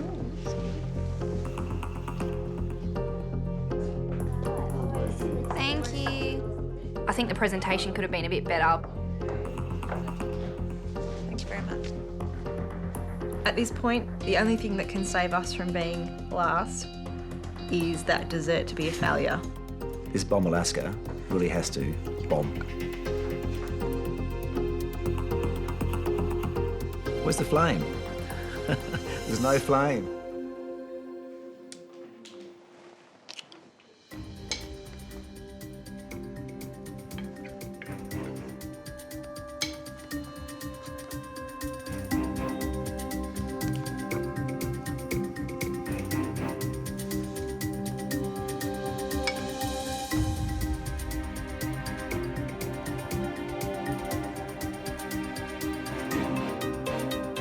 Definitely not the prettiest dish. What did you think of it? Wasn't how we envisioned it at all. It was very ambitious trying to do 12. Yeah. Just had to go as quick as we could because we were worried about the ice cream melting. It was crazy. Presentation, definitely was lacking. Squiggles on the plate. This is probably the last time I'd like to see it in this competition. You could have just spooned just a little puddle of the sauce on the plate, put the bomb Alaska just off it or on it, and it just would have looked a lot classier. As far as the bomb Alaska goes, the cake had beautiful chocolate tones to it. It was really nice. Dry, so some syrup, and just to get that flavour in there and moisten it. I said it with the main course, and I'll say it again, it was a good dish, but it didn't wow me. Probably a hard dessert to get out on time. The fact that the ice cream just melts really quick, you have to hurry, hurry, hurry. So by the time it got to us, it's starting to lose its shape. Saying that, I think the ice cream was beautiful. Love. Not a huge fan of white chocolate, but the way you combined it with the raspberry was fantastic. The meringue was what a meringue should be. Beautifully caramelized on top, and the sharpness of those raspberry and the coulis to go with the sweetness of that meringue also worked very well. Thank you. Thank you. The night overall, I'm so proud of us. So proud. Yeah. So hard making that for so many people. Yeah, God. The cake's a little bit dry, but other than that, the ice cream's That ice cream, tastes the ice cream homemade was and beautiful. yummy. The meringue is velvety and soft. The ice cream wasn't too sweet, had a great flavour. It was very smooth. I've never had a bombed Alaska, nor have I ever attempted to make it. A little dry? Was yours dry? My cake was definitely dry. It wasn't moist like it should be. Yeah. This is definitely not Mum's bomb Alaska. Thalia and Bianca will now be given a score out of 10 by the other teams. So for entree, we had Grandma's brandy pate with the homemade brioche and chutney. I thought that was amazing. It's like the best pate I've ever had. So for main, we had fish and chips. I really enjoyed it. I thought the potatoes were done well. My fish was really dry. Just disappointed, I love my salmon and I was expecting it to be amazing after that awesome pate. So for dessert, there was a bomb Alaska. I would have loved it if there was more ice cream because I loved the flavour of that ice cream. Yeah, the ice cream was homemade and it was delicious. There's no flame. A real bomb Alaska has got flames pouring out of it. The ice cream's pumping out the side. I think overall they did a really, really good job tonight. I was really impressed. Maybe around an 8? 8's fair. Yeah. So we're going to give them an 8 out of 10 for tonight. Girls, a 10 out of 10. Food, 8 out of 10. Do you think an 8? I believe an 8. Okay. We'll give them an 8 out of 10. I'm thinking a 7. I'm thinking an 8. An 8? It's a pretty high score. We score Thalia and Bianca an 8 out of 10. Tonight, I think the girls have done really well. The only thing is, my fish, I couldn't eat it, so I feel like they deserve a 7. Yep. Sure. We're giving the girls a 7 out of 10. Let's go. There's so much on the line. It's really hard to comprehend it all and know that what we just did is really make or break.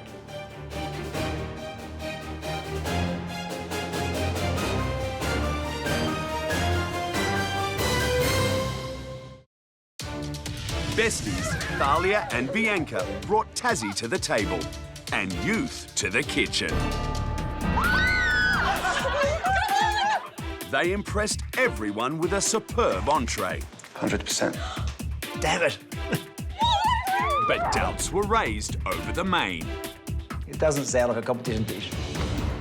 I love eating fish and chips. Leaving a bad taste in everyone's mouth. What a waste of a good piece of fish.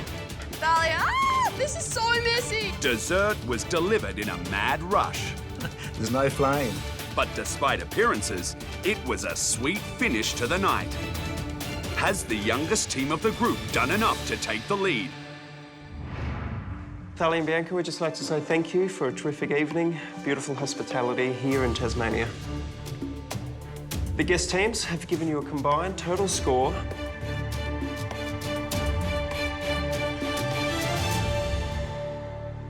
of 39 out of 50. 59! Honestly, have never been so amazed about anything. Really pleased. Thank you. Thanks, guys. And now it's our turn. We'll be scoring each dish out of 10. Ladies, for entree, we've had the grandma's brandy pate with homemade brioche and chutney. It was top entree to start the menu. The pate was to die for. Great texture. The brioche, fluffy and sweet and melting in the mouth. It's worth coming to Tassie to eat that pate. I especially love that chutney. It was a perfect accompaniment with that beautiful creamy pate and the homemade brioche. Girls, the score I'm giving you for your entree this evening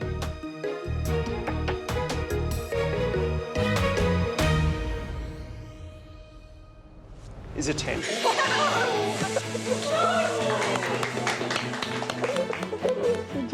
The score I'm going to give you for this entree is a 10. 10! Oh my God. Perfect score. We never in our wildest dreams thought that we would get 2 10s on our first time ever cooking in this competition. Well, they got the first 10. Yeah. I think it's well deserved. That pate, that entree, it was delicious. Good on them. We should have got the 10 though. Ladies, for main course, we've had fish and chips. The salmon, I felt that technique was missing. I felt like flavor was missing into that salmon. Potatoes were well seasoned, and the aioli was great too. But I felt, compared to your entree, I was waiting for a bit more than that. The score I'm giving you for your main course is a 6. Loved your salmon. I thought it was cooked so well. Just melted in the mouth, exactly as salmon should be cooked. And for that, I'm going to give you a score of 7. We've already got great scores. If we can keep it up, Yeah. I will be blown away. Thalia and Bianca, for dessert, you served us a bomb Alaska. Unfortunately, I didn't have enough of that beautiful ice cream and maybe a little too much of that cake, which was also a little dry.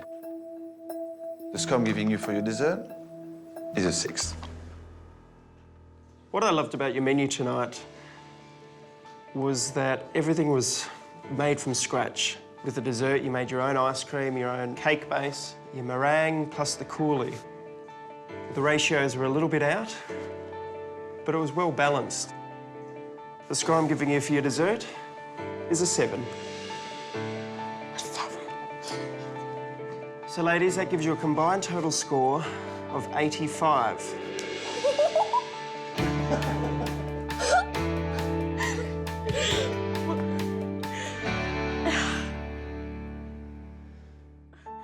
I can't believe that. 85, God. We didn't think we'd get over 60. I didn't think we could ever do this. At the start of the night, when everything was going so bad, I never thought we'd pick it back up and pull it back together the way we did. I'm amazed at our score. Thalia and Bianca go straight to the top of the leaderboard with 85 points, leaving David and Karin at the bottom facing possible elimination. So the girl that put on a show tonight, and next is the boys. Yep, that's it. How do you feel? The girls have really set the bar quite high, but I think Christo and I are going to push ourselves and really step it up. I guess we'll see you in Melbourne. Harry and Christo. It's their turn now. They've been talking the talk, but can they walk the talk? I'll have to see. We're expecting a fair bit from them, actually. Better be good. See you guys. We want to do a great job for Victoria. We're both probably a bit anxious about what's to come, but we're excited. Thank you. Well done. Thank you. Victoria. We need another chance to prove to these people that we're good at this stuff. This is what we do. We need somebody to bomb out. Okay. It's down to Harry and Christo now. We're coming to get you. Yeah. See you in Melbourne.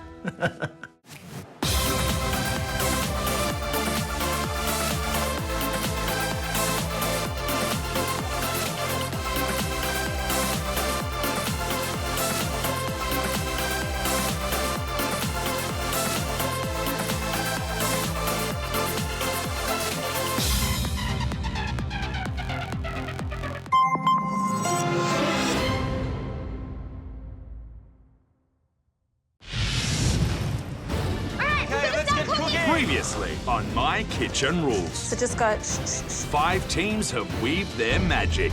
Entree is served. Presenting their favourite dishes for judging. It's exactly what we want. Winning! And Melbourne twins, Helena and Vicky, stole the show. That's the highest score in My Kitchen Rules history. But in their first appearance, the ACT couldn't pull a trick. My score tonight is a 1. With only one instant restaurant to go, will it be curtains for Andrew and Amelia, currently sitting on the bottom of the leaderboard? It ain't over till it's over. Yeah. Sorry, Andrew and Amelia, but you're going home. Tonight, Group 1 roars to a finale. I'm starting to think these girls are going to get the highest score ever. Chloe and Kelly Oh, that looks amazing. are putting on the Ritz. Look at us, something fancy. Can they really cook? Yeah, that's the question. Will the girls have all the right moves for success? Do you think Helena and Vicky could pull this off? I don't think so. Can they top their arch rivals? Or will they be packing their bags for the final time? It was nearly inedible. This ship is definitely sinking. And at the end of the night, I can't believe how close it is. one team will be eliminated. Unfortunately, you have the lowest score of the group. This is the night. I'm turning up the heat. This is the night.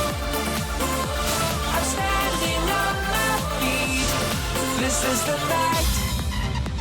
I'll make it on my own. We're in Perth, Western Australia, and the teams are about to dine at the final instant restaurant of Group 1. Best friends, Chloe and Kelly. Good day. Yes, I'm so excited. I'm so excited to be doing this with Chloe. We're going to smash it. The truffled eggs sounded amazing. I love truffle with eggs. It goes well. I need eggies before I can start the day. Breakfast is here. I want to take out the record, you know. I want to take out Helena and Vicky and beat their score. I just want 10s. I want 10, 10, 10, 10, 10s. That would be perfect. I think we've got what it takes to knock the girls off the top of the leaderboard. This could be one of the best days of our lives. I know, it's going to be the best days. I'm Chloe. I'm from Perth, Western Australia. I'm Kelly, and I'm also from Perth, Western Australia. I want to get something really bright that just absolutely stands out. We are best friends. That would look absolutely amazing in New York. When Chloe and I first met, we didn't like each other at all. I thought she was a skank. And I thought she was a stuck-up cow. We work in the oil and gas industry, and we work for the perfect Perth lifestyle. Truffles! Oh, wow. done pretty well. Yeah, doing really well, actually.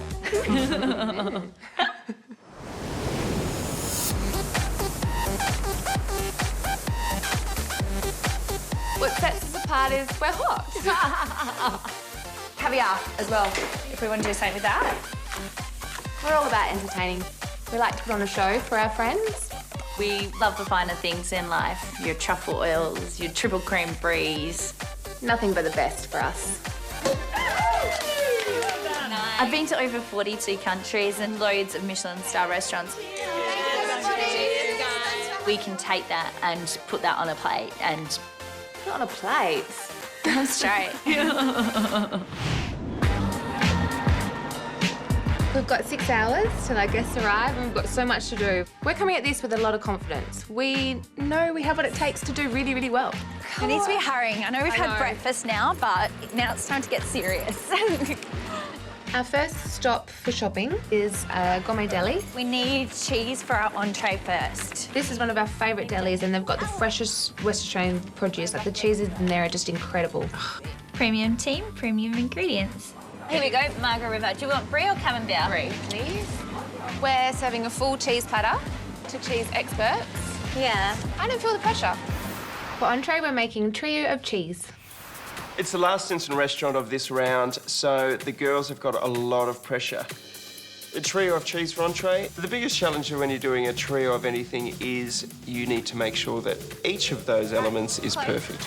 Let's take an aisle at a time. No, we need to finish the cheese first. Our trio of cheese is 3 little canapes of different cheeses.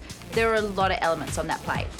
Buffalo mozzarella? For the entree as well? Yeah. The girls know what they're talking about with food. They've made that quite clear through every instant restaurant. I'm starting to think that maybe these girls are going to get the highest score in MKR ever. All right, so we need to go get these rabbits. Rabbit. I want to aim to, excel at this. I want a 10 out of 10 dish. From each judge. So that would mean 2 10s minimum. 10, 10, 10, 10, 10, 10, 10. That's what's going to happen. Sorry, Andrew and Amelia, but you're going home. Everyone's expecting Chloe and Kelly to knock it out of the park tonight. We're hoping there's still a chance for us here. They can talk the talk, but can they cook? That's my big question. We're stuffed. Go. We run into the butcher. And he's got rabbits. Is this how you like the sound? Oh, beautiful. Is that deboned? No, it's got bones in it. Do you need Okay, yeah, because we want to roll it. Yeah. Yeah, if we could, that'd be awesome. We've asked the butcher to debone the rabbit, so we don't have to waste time later. I've never deboned a rabbit, to be honest. No. For main, we're making peasants paella with rabbit and snails. I'm really looking forward to this main course. It's a really traditional Spanish paella, but serving it with rabbit and snails. Rabbit doesn't have a great reputation here in Australia, and snails, not a lot of people enjoy it. I think it's really risky. It is my dish, and I'm really excited. It's a beautiful dish. It's got colours, and then there's little rabbits and snails in it. I'm excited about this dish. I've cooked rabbit a lot of times, especially over in the UK. It's eaten a lot more often. Most people are a bit closed-minded when it comes to stuff like this. Well, they shouldn't be in the competition then. There you go, ladies. Thank you so much. Good luck. Huge cheers. Yeah, Team WA. Kelly's travelled to like 100 countries, so they're obviously going to try and impress us and do all these cool things and have stuff sticking out of our plates. But can they really cook? Yeah, that's the question. Hey, I'm Silver. Whee! Get your fat ass off. We need limes. Now we need lots of limes. Yeah. Because we need to make this curd with a lot of kick. We need loads and loads of lime. For dessert, we're making millefeuille with passion fruit custard and lime tequila curd. A millefeuille is a fancy word for 1,000 leaves, which is basically made of puff pastry. It's a very traditional French dessert, but using tequila is a little strange. It's not something that you would usually see in a dessert.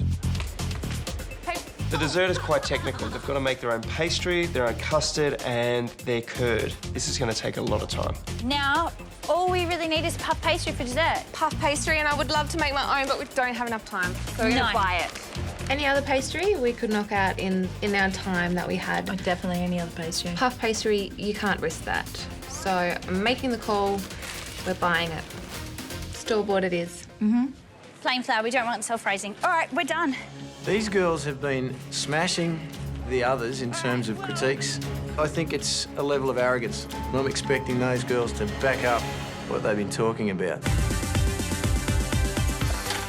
Let's do this. Oh, yeah, rabbit. We're smashing time right now. The first thing we need to do is start setting up our instant restaurant. Ooh, exciting. Come on. The theme for our instant restaurant is Gatsby inspired. We need to... The word nouveau means take something, a classic, and bringing them up to the 2014. I really want people to just get here and be blown away and just like, the most awesomest instant restaurant ever. I just want people to think it's beautiful. Yeah, definitely. Like you. Aw, thank you, Petal. I love this stuff. This is my thing. Beautiful table, beautiful food. It's just going to be a huge success. Beautiful. It's amazing. It's just absolutely stunning. I love it. Okay, let's go All to the right. kitchen. Kitchen time.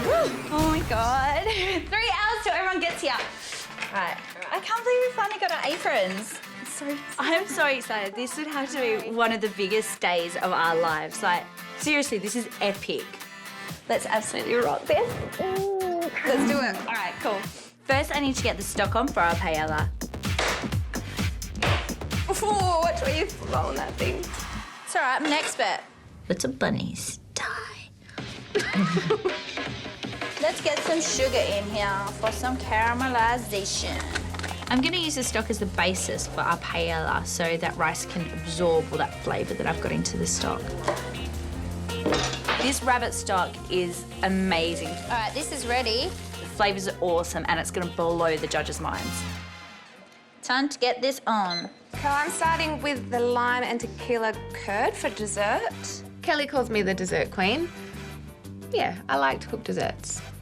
It's all about getting the balance of the sweetness, the punch of the lime, and the kick of the tequila.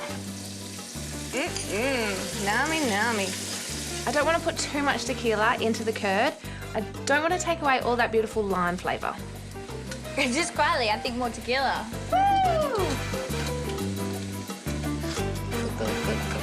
Oh my God, Chloe. It's nearly 2 hours till our guests arrive. Oh my goodness. To cut through the acidity of the tequila and lime curd, I'm making a really nice creamy passion fruit custard. You don't want to boil the cream, but you need to get it hot enough that it dissolves the sugar.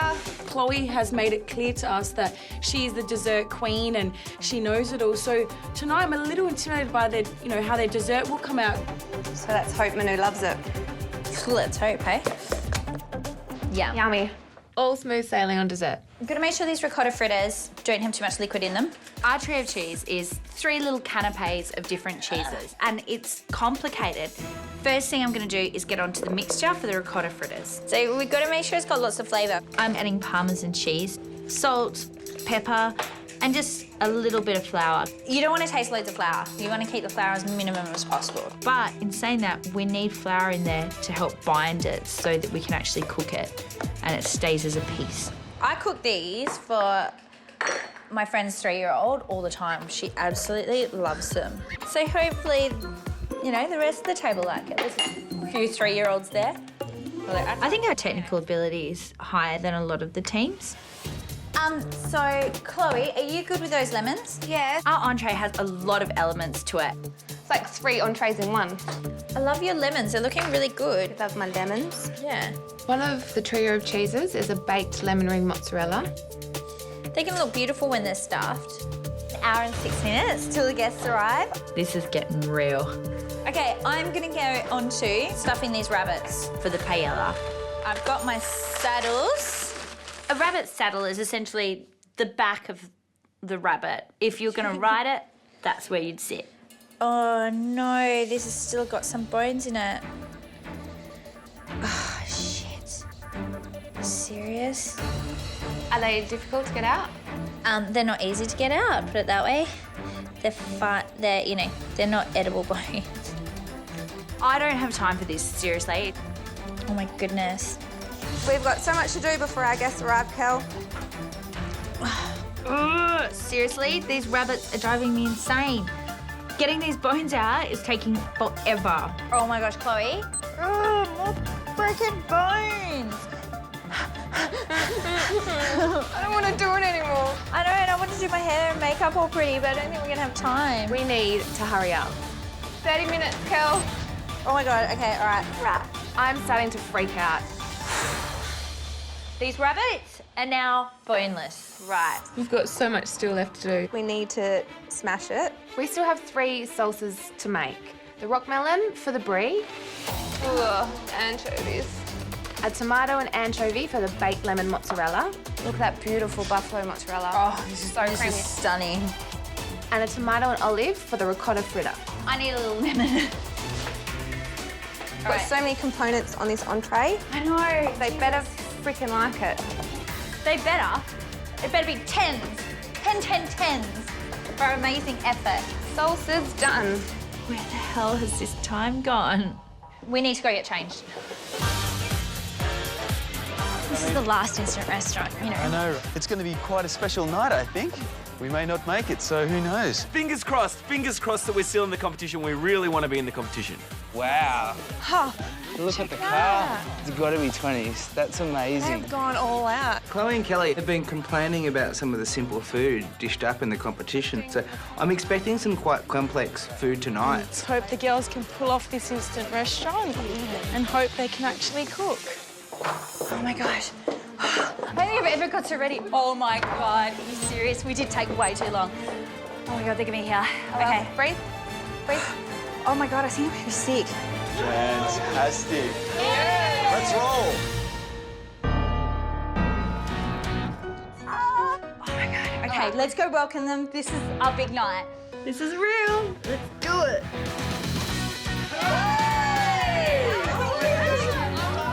Look at the girls and they look quite calm. At this stage, they look like they've got everything under control. Oh, I love that dress. That's gorgeous. They look quite positive. Like, I didn't think they wanted to show us how they're actually feeling. How good does everyone look? Wow. Let's do this. Come on. Let's show them where they'll be eating tonight, because we're pretty proud of that. Wow, look at the pool. Look at the Pool. Palm trees. This is so WA. And the couch and the gramophone. Oh, wow, that looks amazing. The way they'd set up their instant restaurant was just really classy. They'd done a fantastic job. Absolutely beautiful. Yeah. It looks really nice. Well, I feel like I'm off to the Titanic. The Titanic hit this big iceberg and kind of went down. It wasn't a good night. So let's hope that happens tonight. We'd like to welcome you to our instant restaurant, Nouveau. We want to take old things and, you know, jazz them up and make them amazing for you. Give them a bit of modern spunk. Yeah. Maybe the girls could take Naughty Nana, you know, take something old and give her a twist, and I might come out looking better. No, I think you're too old for that. Thank you. Have Thanks, fun. guys. Enjoy. Yeah. We feel like we've stepped into a 5-star restaurant. Very much so. Hopefully we get some 5-star food. Cheers to the girls. Cheers. To Nouveau and my last instant restaurant. Wow.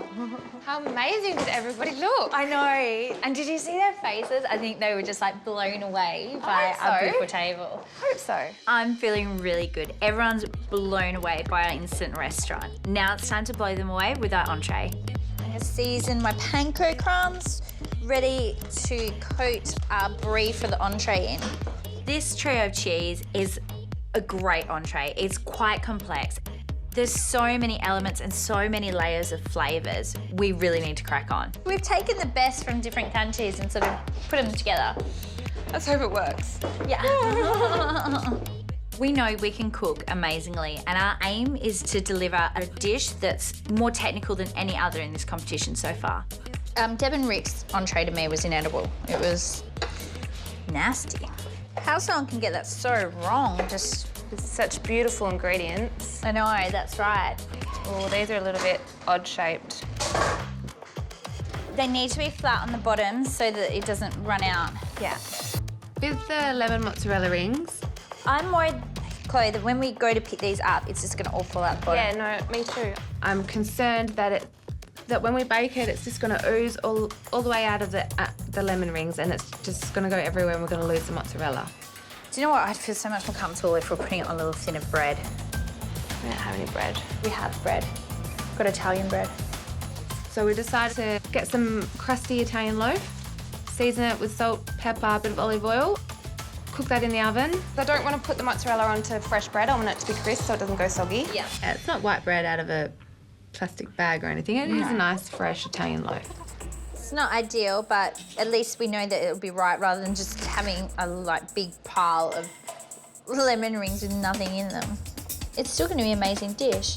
This looks like a simple dish, but you've got 3 different cooking techniques on there, and there's things that can definitely go wrong. Get them in, get them in. Get them in, get them angry. It's the last instant restaurant, and at the end of tonight, one team will be saying goodbye. There's a lot of pressure on Chloe and Kelly, and my expectations are huge. Hopefully, they can be as confident in the kitchen as they have been around the table. Oh my God, they're here. Quick, quick, quick.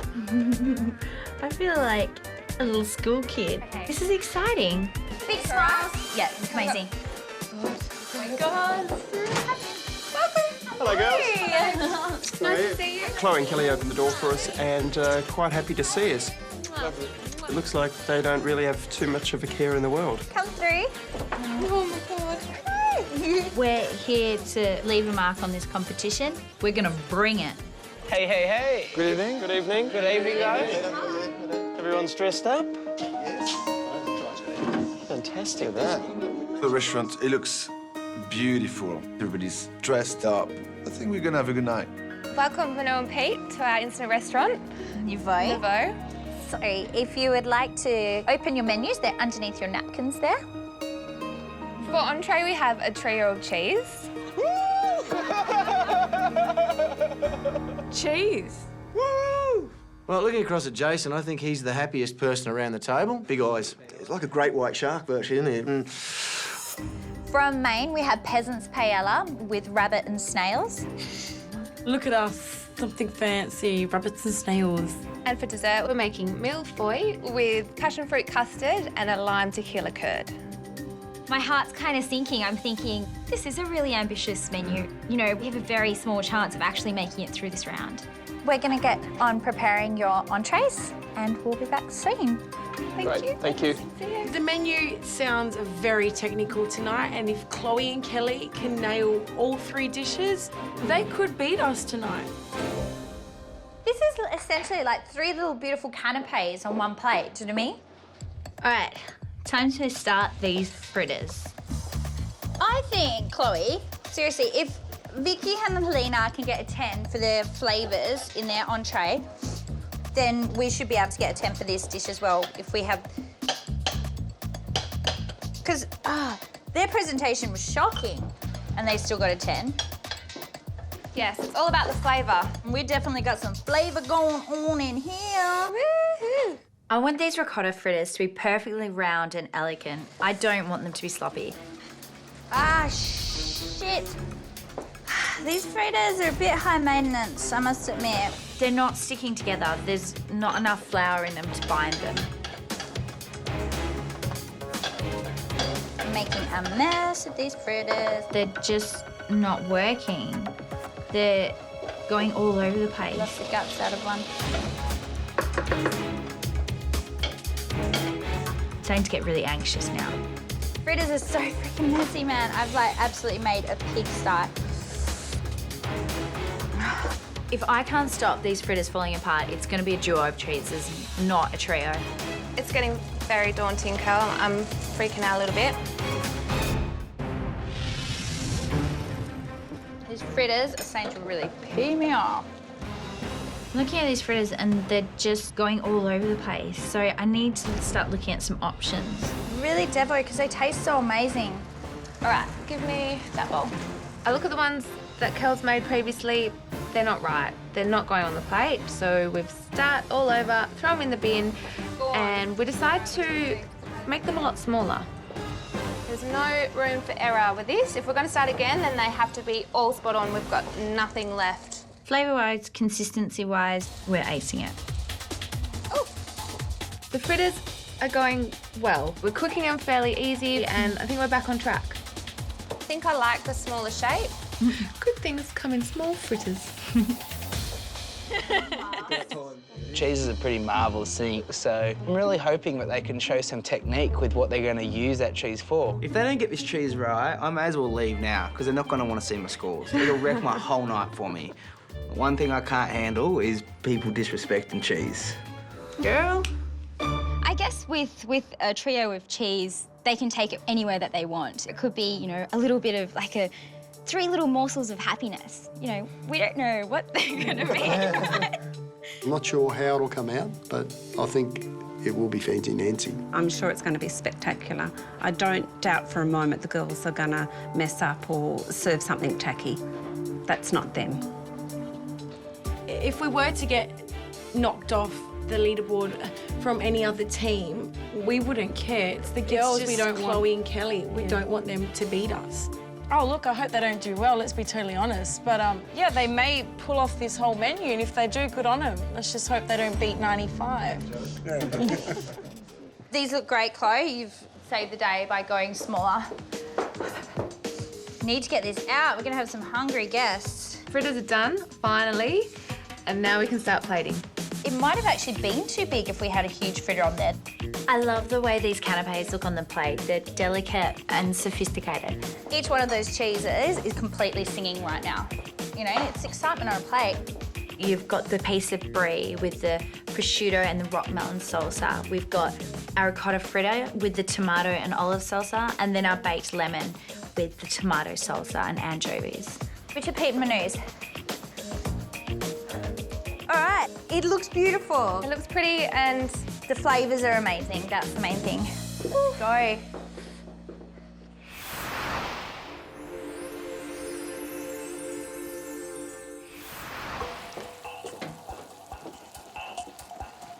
Entree is served. Thank you. I'm feeling really good. Thank you. This entree is a 2 10s dish. We're going to smash this one out of the park. Thank you very much.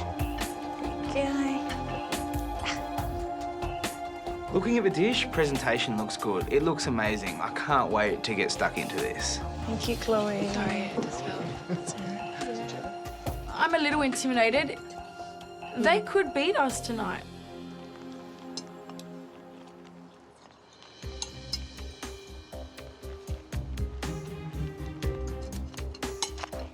I think our entree has what it takes to get these 10s.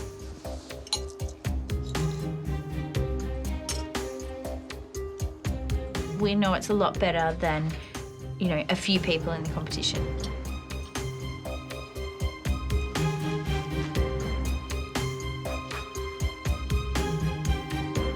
Chloe and Kelly, for entree, you've cooked a trio of cheese.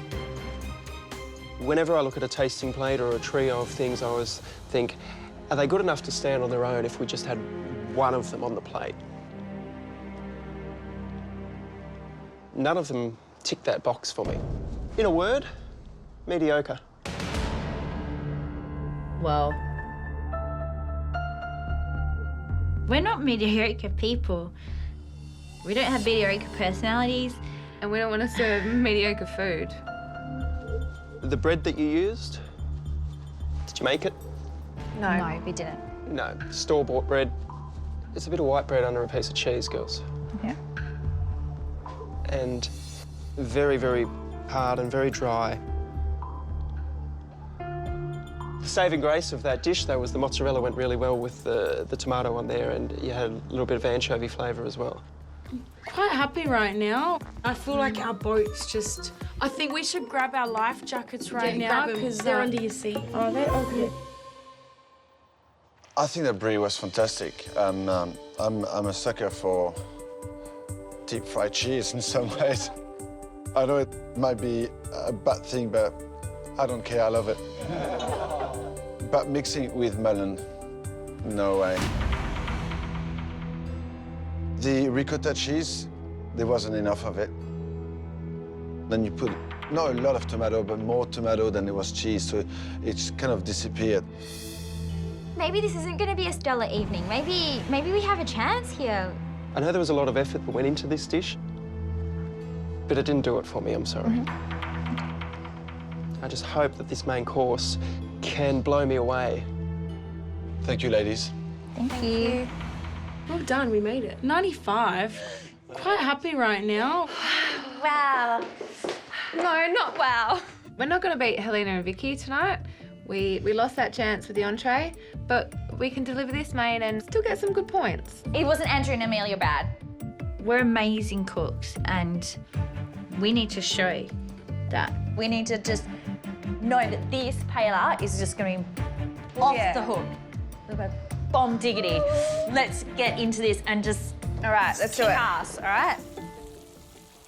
Bon appetit.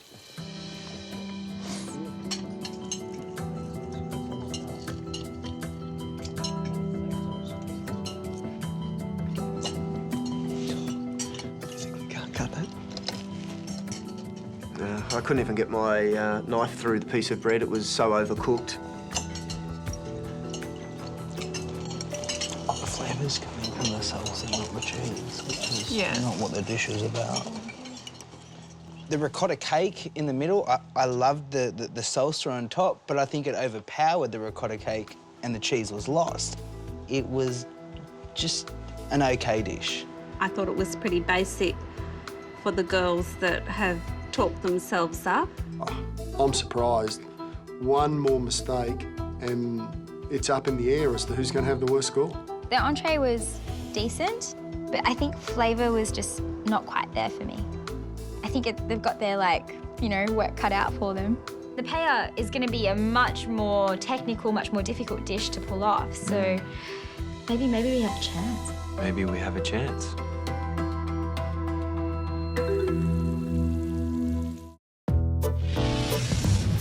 To make this main awesome, we need to stay focused, we need to stay positive, and put in some Chloe and Kelly shine, basically. Our paella can show the judges that our technical ability is up there. We need to nail it, Kel. Absolutely nail it. This is our 10 dish. To accompany the peasant's paella, we're going to put a rabbit saddle on top. I'm just going to put the stuffing in them all just to make sure we don't run out. We're stuffing it with the kidneys and some minced up rabbit meat, and we're rolling it up, wrapping it in yamon, and then tying at the ends with butcher string. Am I rolling them okay? Yeah, perfect, darling. All right, I'm gonna get these snails drained. So here we go. Delicious. Look at those bad boys. Snails don't look that inviting, to be honest, but they do taste nice when done well. When cooked properly. Who do you reckon would have definitely not had snails around the table? I don't think anyone has. I'm going to throw it out there. I'm really worried about snails.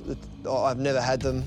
It's a really risky dish because if not a lot of people enjoy eating that type of food, then you have to mark them on what gets put in front of you. Pushing everyone out of their comfort zones.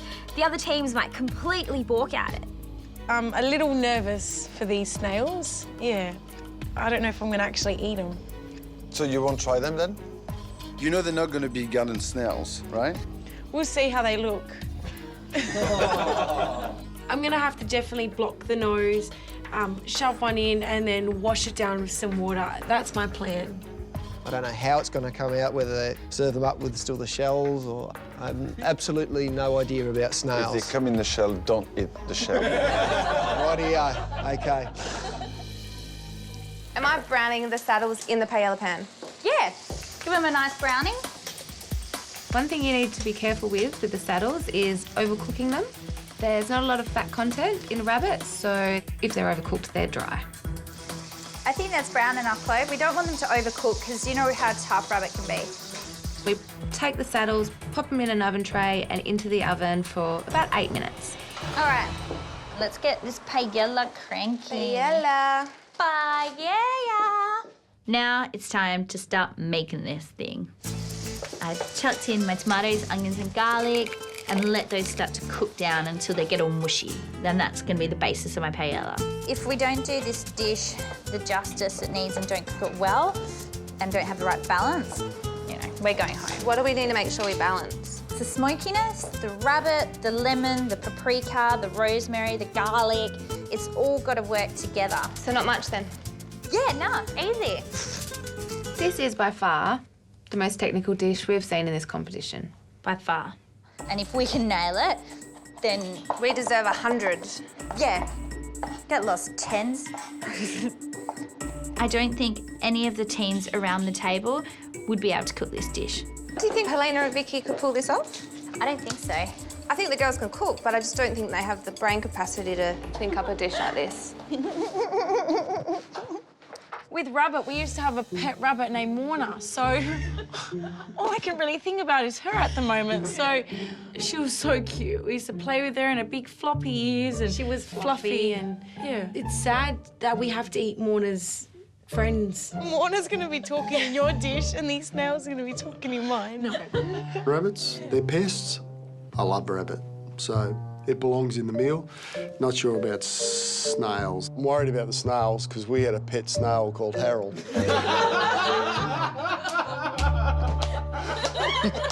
Let's get these rabbits browning in here. That's for your rabbit, isn't it? Yeah. The timer's gone off for the 8 minutes that the saddles have been in the oven. I pull them out.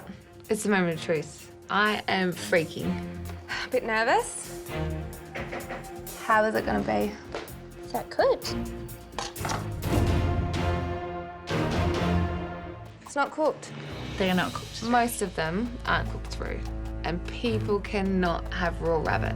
I mean, that's a small one, and if that's not cooked, then we might be in a bit of trouble. If we serve raw rabbit, we are stuffed. I'm going to chuck these back in a little bit.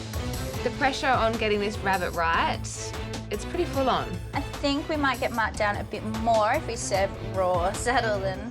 Just nothing has gone right, has it? Nah. Everything rides on this dish. If this paella isn't great, there's a good chance we're going home. All right. Rice time. Oh, snails first. Chuck those bad boys in. They just look unpleasant. If it's been good for people of Spain for the last couple of hundred years, I'm sure our table can eat them. So we want to do the cross across the pan. In every Spanish paella I've ever seen made, they make a cross. So I'm just gonna run with it. We'll roll with that. Yeah. This is ready for some stock. This dish is going to be so amazing. It's just going to blow the judges' minds, and hopefully people are nice and open-minded and it blows their minds too. Kel, do you really think that Andrew and Amelia are going to want us to bomb out? At the end of the day, it's us and them now, so I'm happy to say that I'd rather them go home, and we don't, do you know what I mean? Obviously the score that they got that score for a reason. Definitely. So if you get the lowest score, then it's time to go home. It's not going to be us because we're amazing and, you know, we're better cooks. Do you think the girls are going to fail tonight? I think they're going to botch the first two, and then I think they're going to have a good dessert. We're not wishing anything bad on Chloe and Kelly, but if the dishes fail, we get to stay in the competition. It is a very challenging dish. I mean, if they don't execute this really well, then Andrew and I do have a chance of staying in this competition. There are no other Andrew and Amelias. We're the only ones. Like, you know, we really want to stay in the competition. We want to put Canberra on the map. Of course you do. Like, we really, really want to. That's why we came here. And we don't want to, like, go back home with our tail between our legs and go, you know what, we tried, but we messed up. We want to show Australia that we can cook, because we can. Oh, and we believe you can. Finger fives. Finger five. Yeah. Better. I'm taking them out. I think they're done. I need to check the rabbit again. I pull it out, I look at them. How is it going to be? Is it cooked? Beautiful. Oh, those salads look great. I'm happy. I'm happy. They've turned. That pinkiness has gone white. I'm happy. Right, we're ready to go, Kel. We've got a lot of pressure on us for this main. We're amazing cooks and we've got so many amazing dishes that we want to show everybody, and we can't go home. We're not going home. The rice is looking awesome. Paella's done, saddle's done, we're ready to go. Plating plan. We've got paella in the middle. Are they going to have trouble eating this, you reckon? I think they are. As we're plating up, I have a look at the legs and they're cooked well, but they're going to be really hard to eat. I think these legs have given the paella beautiful flavour, but to be honest, I don't want to serve rabbit on a leg where people have to gnaw at the table. So uncouth, eating rabbit legs at the dinner table. I'm happy with the flavours, and I'm happy that we've taken on something really challenging, do you know what I mean? All right, let's do it. All right, you pick the two prettiest. All right, let's go out there and we've done our best. And let's hope for the best. All right, come on.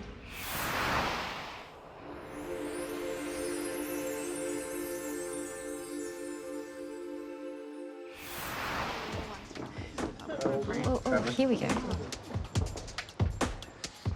Main is served. The judges are looking forward to this dish. This is my dish. If I don't nail this, I think I'm just gonna go into a ball and rock myself, like fetal position.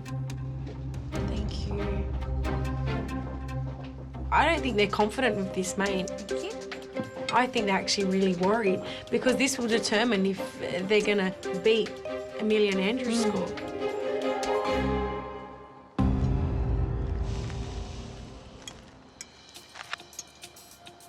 Manu cut his little rabbit saddle in half and tasted it, and it looked like it was easily cut. There was no dry rabbit there. It looked juicy. They don't give anything away. It's so hard. I wish I could just read their minds.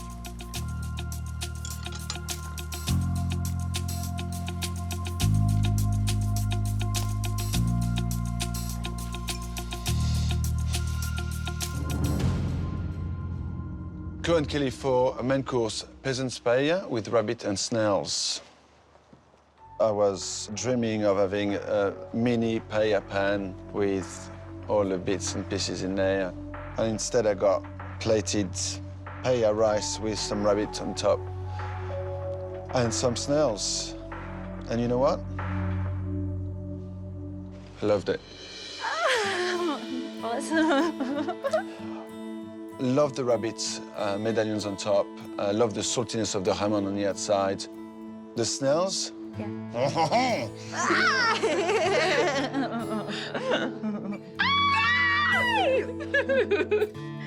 gonna explode! You said what? The flavour that you got into that dish was absolutely amazing. I thought your paella was sensational. Oh my goodness!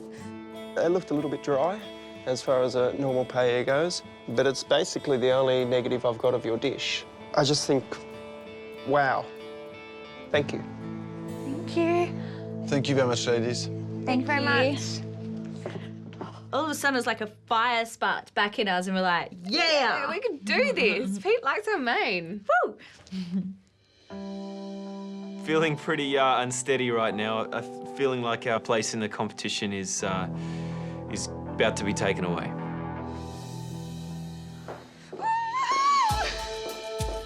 You right? Oh, you feel better?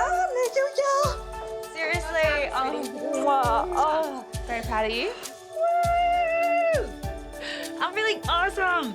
Excuse me, that is the hardest dish that anybody in this competition has cooked so far, and we nailed it. We nailed it. We nailed it. Woo! All right, let's smash this dessert. Let's do it.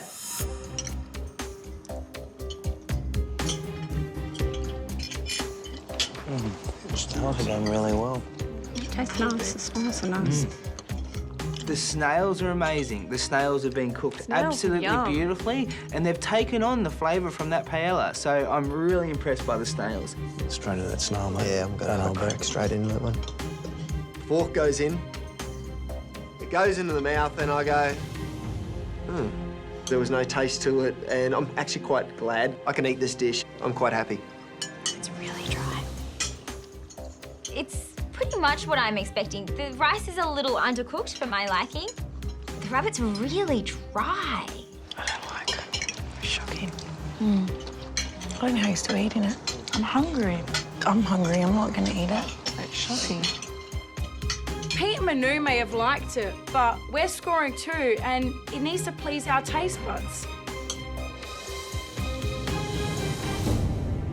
Vicky, did you find it hard to dig in? Yeah, I think this dish was shocking. I think it's the worst main course we've eaten in the competition, and I've got nothing nice to say about it.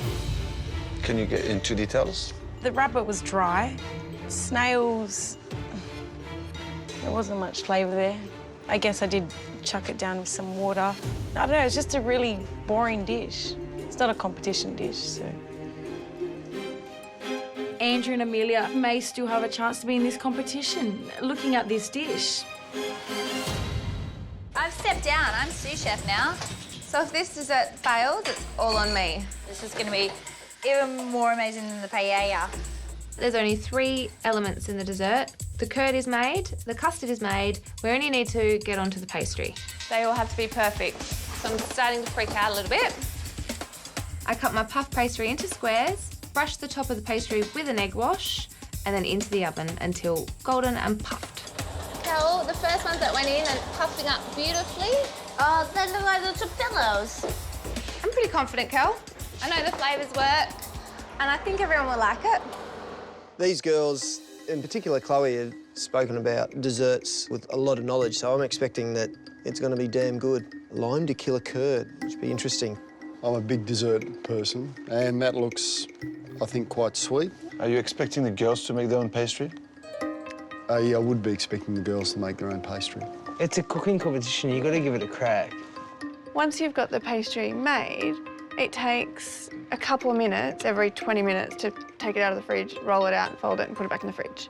Of course they've got to cook their own pastry. It's a cooking competition. You don't go and buy pastry. Kel, I know we're using bought pastry, but we don't have enough time to make our own. Well, I don't think, you know, people would expect you to cook your own puff pastry. I thought this was the right decision to ensure that all the other dishes had enough focus. I'm happy. Nothing's gone terribly wrong. So some of them might be a little bit too puffy. It's going to look beautiful, It tastes okay. We're ready to start assembling. We've got a layer of pastry on the bottom. We dust that with a bit of icing sugar. We've got the custard, the curd, another layer of pastry, some more custard, some more curd, last layer of pastry, a little bit of dust of icing sugar and a little bit of curd. Last dish. Let's smash it. I think it looks pretty as a picture.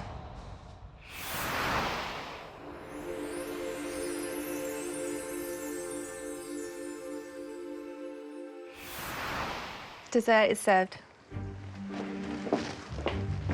We think we've done all right with this one. I think it looks impressive. Thank you. Little pillows with custard. The dessert looks amazing. My mouth is salivating at this stage. I can't wait. Thanks. They look like dry biscuits. They don't really look like what I expected a millefeuille to look like. Thank you. The dish looks boring. There's no wow. Compared to ours, it's pretty basic. Do you think they made the pastry? They would have made the pastry. Had to. You couldn't bring it out if you hadn't made the pastry.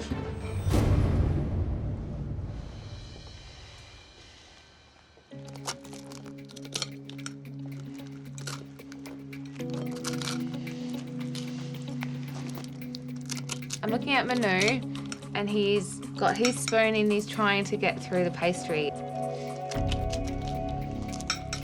It's not happening. It's not happening. Pete's struggling with the pastry as well.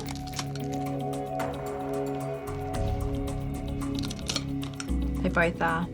That's not a good sign.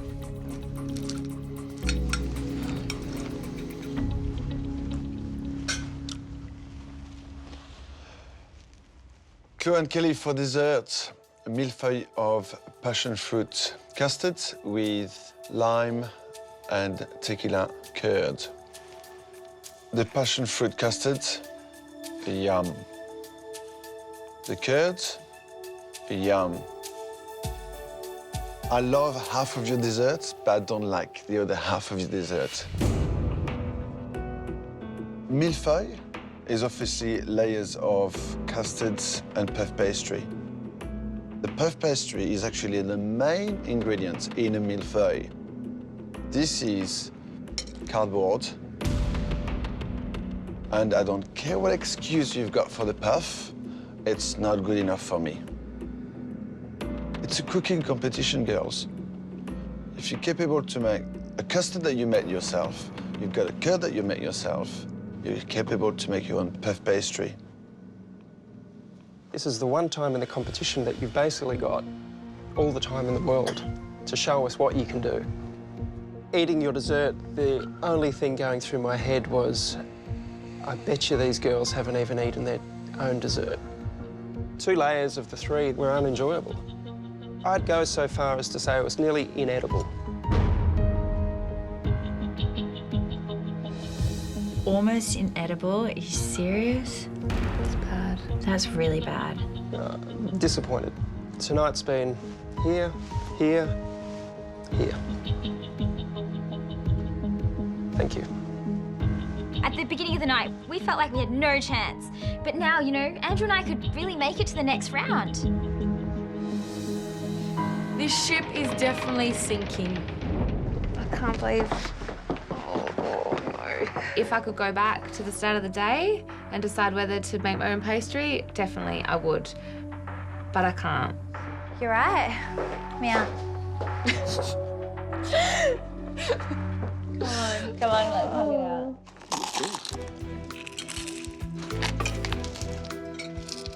Where's the filling? There's nothing in there. Maybe they just forgot to fill mine, I don't know. If this is a train wreck of a dish, then we definitely have a chance back in this competition. How embarrassing. If the girls had to eat this dish at an instant restaurant, oh my God, it would be war. The guest teams will now critique tonight's meal and score it out of 10. For entree, we had trio of cheese. What did you think of it? I wasn't really wowed by it, but I liked the mozzarella. And I'd That was a standout, I thought. Yeah. I enjoyed it without being wowed. I think the presentation was fantastic. Looked really good when it came out. Yeah, I think so. But I just don't think it had any flavour. They didn't make their own bread. They bought it and put it in, so pretty disappointed that they did that. For mine was the peasant paella with the rabbit and snails. First of all, we had a pet rabbit, so that was a little scary, eating a rabbit for Maine, and I didn't like it. The rice was crunchy. I didn't like it. It was not a good dish. I didn't mind the flavour in the rice. I thought those went all right. It was the first time I had snails. There was no flavour to them. No, it was more texture. Yeah, texture thing, which was cool. Dessert was the millefeuille with the passion fruit custard. Well, there were only 3 elements on that dish. They did 2 of them great, but the pastry really let it down. I was really Disappointed with very disappointed. The girls didn't make that pastry, which is, I was pretty shocked. I actually thought they made it, and I think it's cheating. If they want to get through now to the next stage, they should have made that pastry. They're in trouble. Pretty disappointed in that dessert. What do you think for a score? I'm thinking 5. Yep. Because that was my night, just average. The whole evening was probably about the same as Andrew and Amelia. was, So for wasn't it? tonight, we happy with a 5? We are. So we're going to give them a 5. I think we've got to keep it fair and honest here, and with Andrew and Amelia, we gave them a 3, and they'd tried everything from scratch. The girls had a bit more flavour in their meals, but I was very disappointed. So tonight for Chloe and Kelly's Instant Restaurant, we scored them 3 out of 10. For Chloe and Kelly's Instant Restaurant, we give them a 3. They didn't make their own bread for the entree, and they didn't make their own pastry. I'm going to say a 3, 1 point for each dish. I would go 2, Vicky. That's fair. 1 point for entree, 1 point for dessert. Yeah, I didn't, because I didn't like that. Yeah, all right, 2 it is. Let's go do this. Let's find out our score. I'm really proud of us as a team, and I think we worked well together. But I just wish we'd hit all the marks and shown our full potential. We're amazing cooks, and there is no way that we're ready to go home. Chloe and Kelly, this is the last instant restaurant for your group. And as you know, tonight, the bottom team will be eliminated. There's never been more at stake. And for this reason, we won't be announcing the final scores here. Teams, we're all heading into the city for our first elimination. Please, please, please be over Andrew and Amelia's score. Now it's time to get serious. In Perth, Chloe and Kelly began the night believing only in success ahead. 10, 10, 10. But after entree, In a word, mediocre. they lost their faith. Wow. No, not wow. Redemption came with a perfect paella. Loved it. boss. But they forgot the fundamentals in dessert. I don't think people would expect you to cook your own puff pastry. This is cardboard. It's a cooking competition, girls. Now they're hoping it's not their last mistake in tonight's first elimination.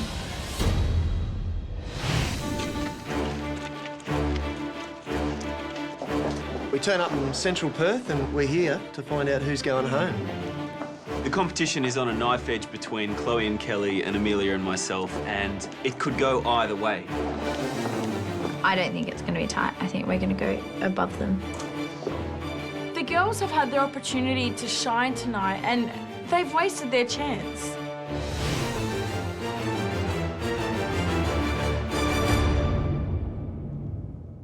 Teams, it's been a great start to the competition. Before we say goodbye to our first team, I would like to say thank you. Chloe and Kelly, tonight, as you know, was the last supper for your group. The lowest scoring team will be eliminated. But before we reveal our final scores, let's take a look at the leaderboard. Currently in first place, Helena and Vicky. At the bottom of the ladder is Andrew and Amelia on 47 points. We should be the team that moves forward in this competition. We have to be. Non-negotiable. Chloe and Kelly, tonight the guest teams have given you a combined total score of 18 out of 50. 18? Are you serious? 18. Whoa, that's less than Andrew and Amelia.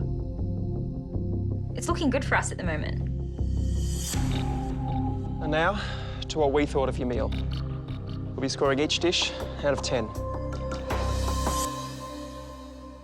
For entree, you served a trio of cheese. It was a very strange entree. 3 different cheeses on the plate, and I have to say that what you did with them wasn't remarkable. And that white bread is a definite no-no, especially when you're matching it with a beautiful buffalo mozzarella. Your entree wasn't a disaster, but you need to work on your flavor combination a little bit better. The score I'm giving you for your entree tonight is a 5. Chloe and Kelly, for your entree this evening, I give you a 3. Slower than we thought. It's embarrassing, and we're so much better than that. For main course, you served peasant paella with rabbit and snails. You've done a great job with it. It did look quite good, but not enough moisture. It was actually on the dry side, which is a pity. The score I'm giving you for your main course tonight is an 8.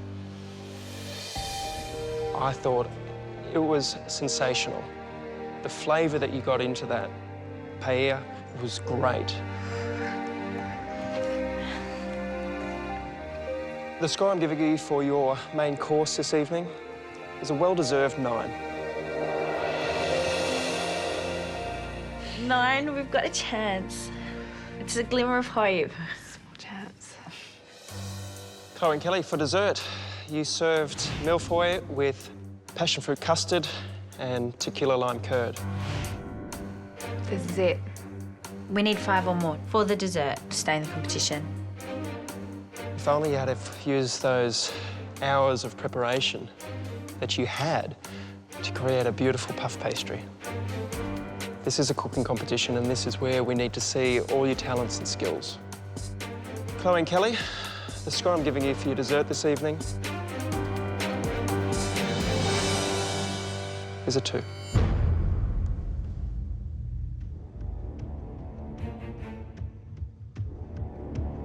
I have a feeling that we're going home. We need a 3 or more from Manu. It is so close. Can't get any closer. My chest is pulling tight. I can't believe how close it is. Beautiful custard, beautiful curds, but the millefeuille, the puff pastry itself. It is a shame because that could have been a beautiful dessert. The score I'm giving you for your dessert tonight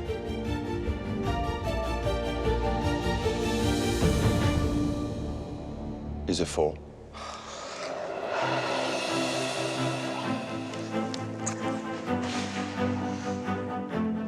Chloe and Kelly, that gives you a grand total score of 49.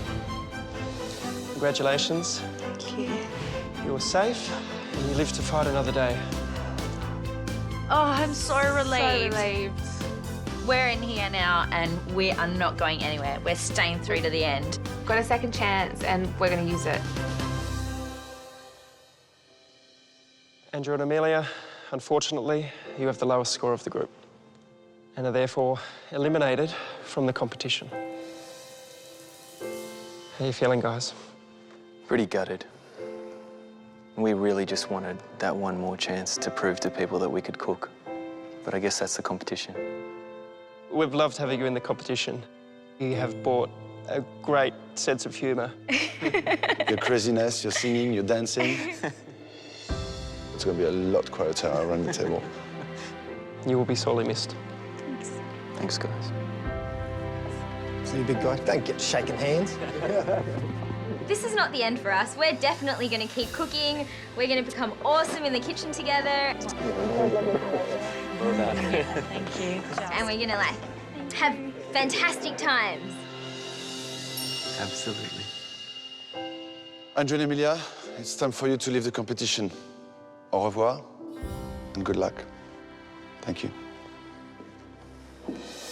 We feel so privileged to have been on this journey and been on this adventure. Can you believe it? We're wearing these! We got the skills to bring it. Yeah. We're back! We are back. We are taking away an unforgettable experience. Whip it into shape! Something I really learned is that I really love Andrew. Bessie! And he really loves me, and we're gonna, like, be together. Forever. Yeah.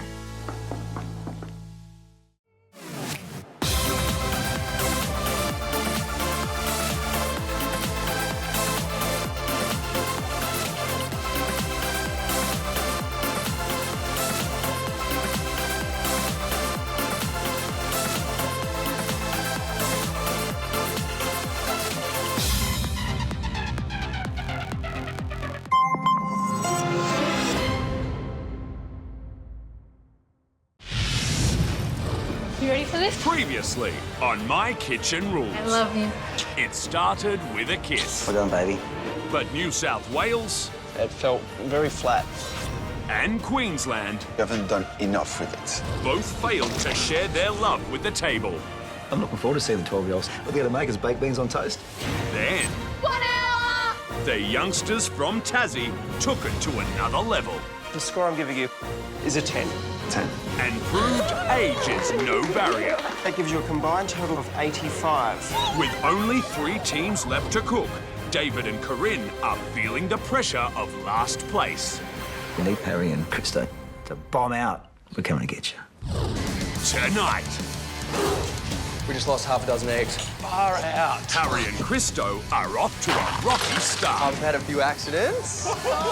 Well, we were looking for disaster. I think we found one. Here it is. It's time to refocus.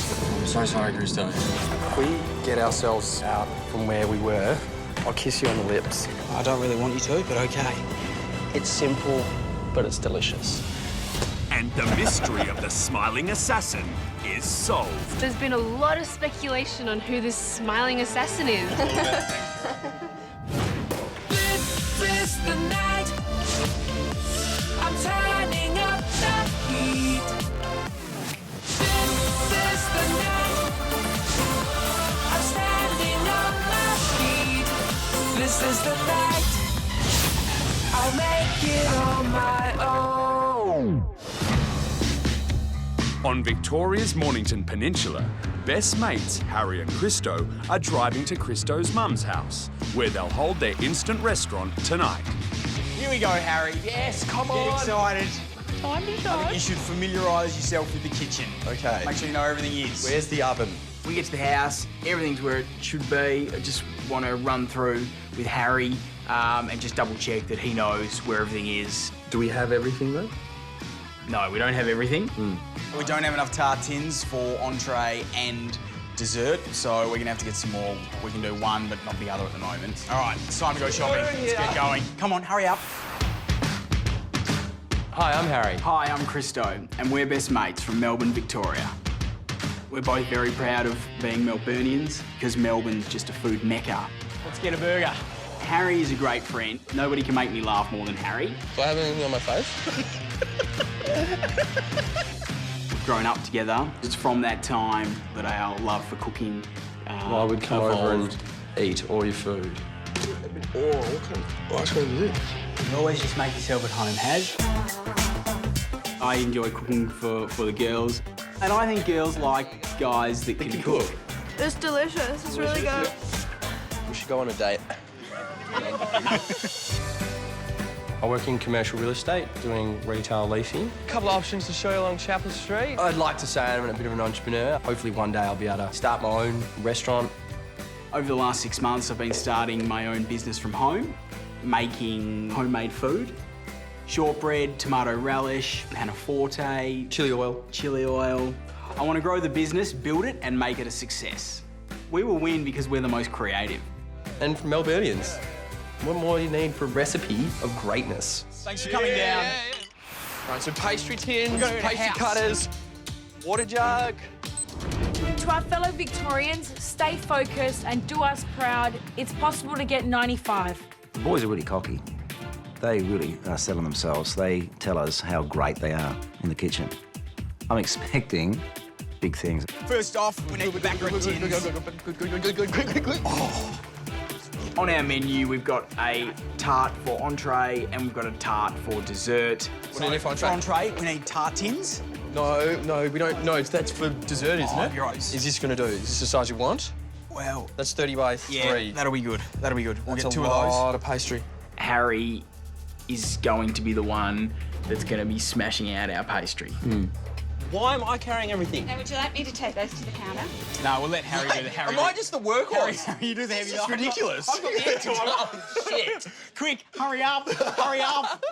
We've got high expectations of the boys, definitely. We're thinking, you know, these guys know how to cook. Yep. So, I need 7 red onions, 7 brown onions, 12 shallots.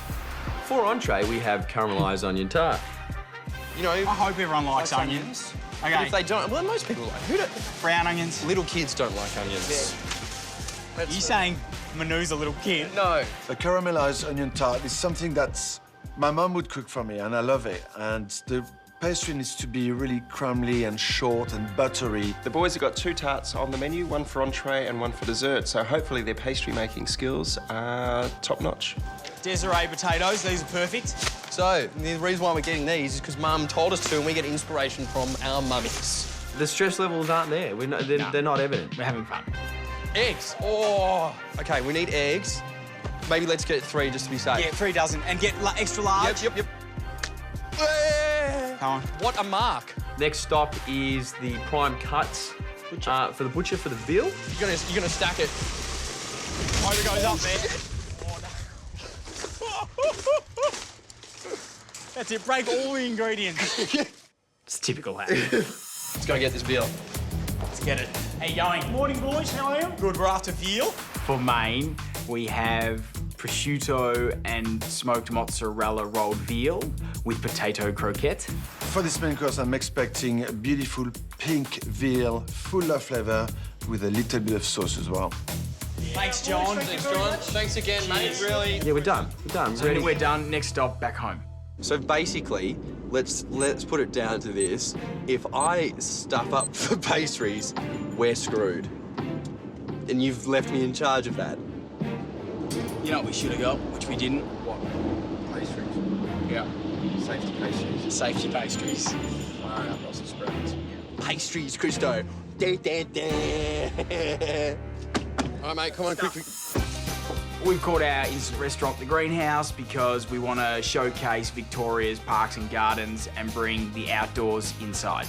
So we really want, Christo, when people walk in to have a bit of the wow factor. Now, placemats. Now, how do you want to set them up? Do you want to have them in the middle or to the off-centre? No, set in the middle. Setting up the instant restaurant for Christo and I, very key that we get the cutlery set up right. Why is it all like that? Shit. Is it the same set? Far out Brussels sprouts. We don't have enough entree knives.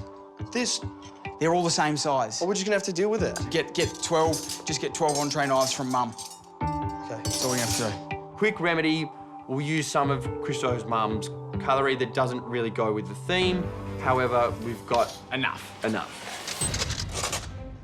Oh, great. It's 2 hours and 59. The clock started and we're now eating into our cooking time. We were just meant to start cooking. Okay. This is now just getting really stressful. Chill out, man. It's just cutlery. We start polishing glasses, perhaps spending a little too much time perfecting the setup when we should have been really in the kitchen. We're meant to be cooking, not table. It's not my decorations rule. Dude, I don't have finesse for this. Mate, look at me. I don't have finesse, period. Let's go, man. Let's go cook some stuff. Done. Beautiful. After you. Thank you. Just banged on our brand new MKR aprons. Been wanting to put one of these bad boys on for at least a year. Got our knife set. Feeling good. Okay, so first things first, I'm going to measure up all my ingredients to make the sweet short crust pastry because that needs to go in the oven immediately, as soon as possible. We've decided that the first job to get done will be dessert. For dessert, we have blueberry and frangipani tart with blueberry ripple ice cream. Frangipani is an almond cream mixture that consists of butter, almond meal, vanilla extract and sugar. Great, and I'm working on the filling. ×2.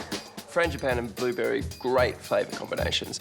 Even though it looks simple on paper, there's quite a lot of work that goes into this dish.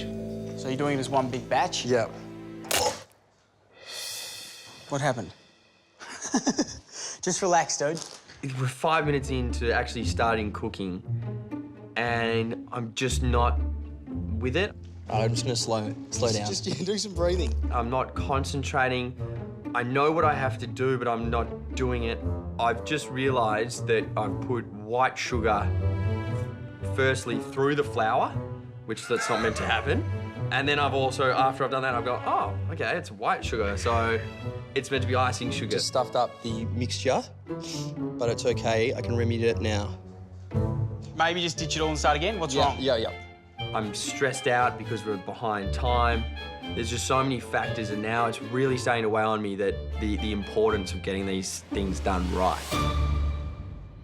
So I'm making my sweet short crust pastry. For the dessert. Take 2.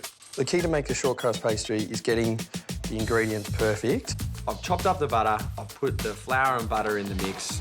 I haven't combined the egg yolk with the icing sugar and the water.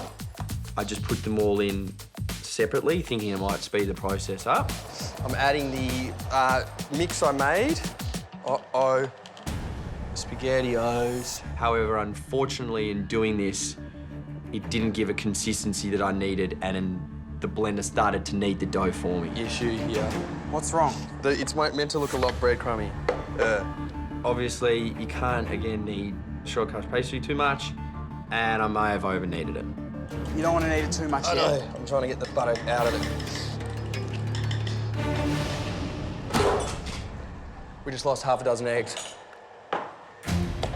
Far out. Bend down to pick the eggs up. Christo? Yeah. Cut my finger. What? Cut my finger. God damn it. You can't be serious. I am serious. Look at it, pissing blood everywhere now. You all right? How's we got now? 30. Okay, this is just getting out of control now. I'm making the ice cream. I'm on the ice cream.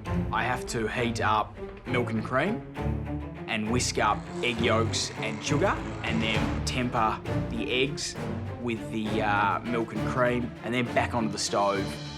We've got to pick up the pace, yeah? Yeah. I've rolled out the sweet crust, short crust pastry. I've put it in the tart tin. Voila! Good boy. Blind bake, get the beans. Hold on, I need to roll it. All we need to do is put the weights in and put it in the oven. Yes, just move shit out of the oven. Mate. Oh, man. What the hell? You the dropsy king? Oh, I just can't handle this. At this point, the stress is starting to hit me. We have written a plan of where we want to be, and we're now nowhere near that plan. Did you trim the edges? Yep. No, I haven't. Okay. Didn't you want a rustic look? No, anyway, just... I'll trim them when they get out. Yep. So I've put the pastry in the oven with the pie weights. I've never done it this big before. The ice cream's getting churned up. Once you put the ice cream on, do you want to do onions? Yep. I'm starting peeling the onions for the onion tart. The egg bell rings. I pull out the pastry. Oh, you're kidding me. How's it look? Shocking. Oh. It's just completely unusable. I'm about to cry. I want to call my mummy. Mum, can you just come and pick me up? I have to really make a tough decision here. Do I action our plan B and go and get store-bought pastry? We've got to go. So sorry, man. I am feeling, I think a little bit guilty at the moment. Don't feel guilty. I'm overwhelmed with emotions because I'm letting Christo down and I'm letting myself down, and I just was pretty emotional. I'm so sorry, Christo. I'm feeling gut-wrenched. I've got to go and get store-bought pastry. So I'm rushing into the store, freaking out. Need to grab as many types of pastry as I can to make certain we've got a selection. Get in, get out, got to get back to Christo. I'm now going to help him out and do whatever I can because we are a team, so I start rolling out our pastries for the entree. I come home, sprint up the stairs, look at how much Christo's done.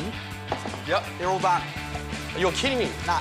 You're an absolute genius. Looking at the time, 5 minutes 44. No worries. Let's do it. Got to get changed. It's such a great feeling knowing that we can relax tonight. We're just hoping the boys don't go above us. Yeah. So we're halfway through the round. We've had 3 teams cook, and we are not in a good position. Christo, hurry up! I can get out. 46 is going to be very easy to beat. For us to stay in this competition tonight, we're going to need a disaster. Good shot, buddy. Thanks, mate. Looking good. Let's do this. All right, here we go. We've got to keep it together. Thanks, mate. Hey. Here we go. Hey, welcome to the greenhouse. We see Harry and Crystal and they're dressed up, they're suited up. Looks like these boys are here to really entertain us tonight. I can't help but notice they look pretty suave. They should have spent a little bit more time on the cooking prep rather than how good they look in their suits. My goodness. Fine dining. Walking into the instant restaurant, the room is just full of trees and lemons and limes. I'm expecting fine dining. Yeah, it's beautiful. Okay, guys, welcome to the greenhouse. This is what our interpretation of what Melbourne has to offer, the Garden State. There's a little bit of an issue of timing. I've had a few accidents.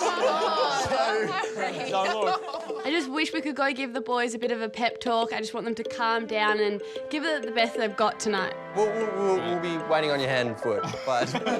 Minus a couple of fingers. Yeah, I'm looking for, watch out for fingers in your food. Don't have any sauce. Not the red stuff anyway. There's claret everywhere. It's claret.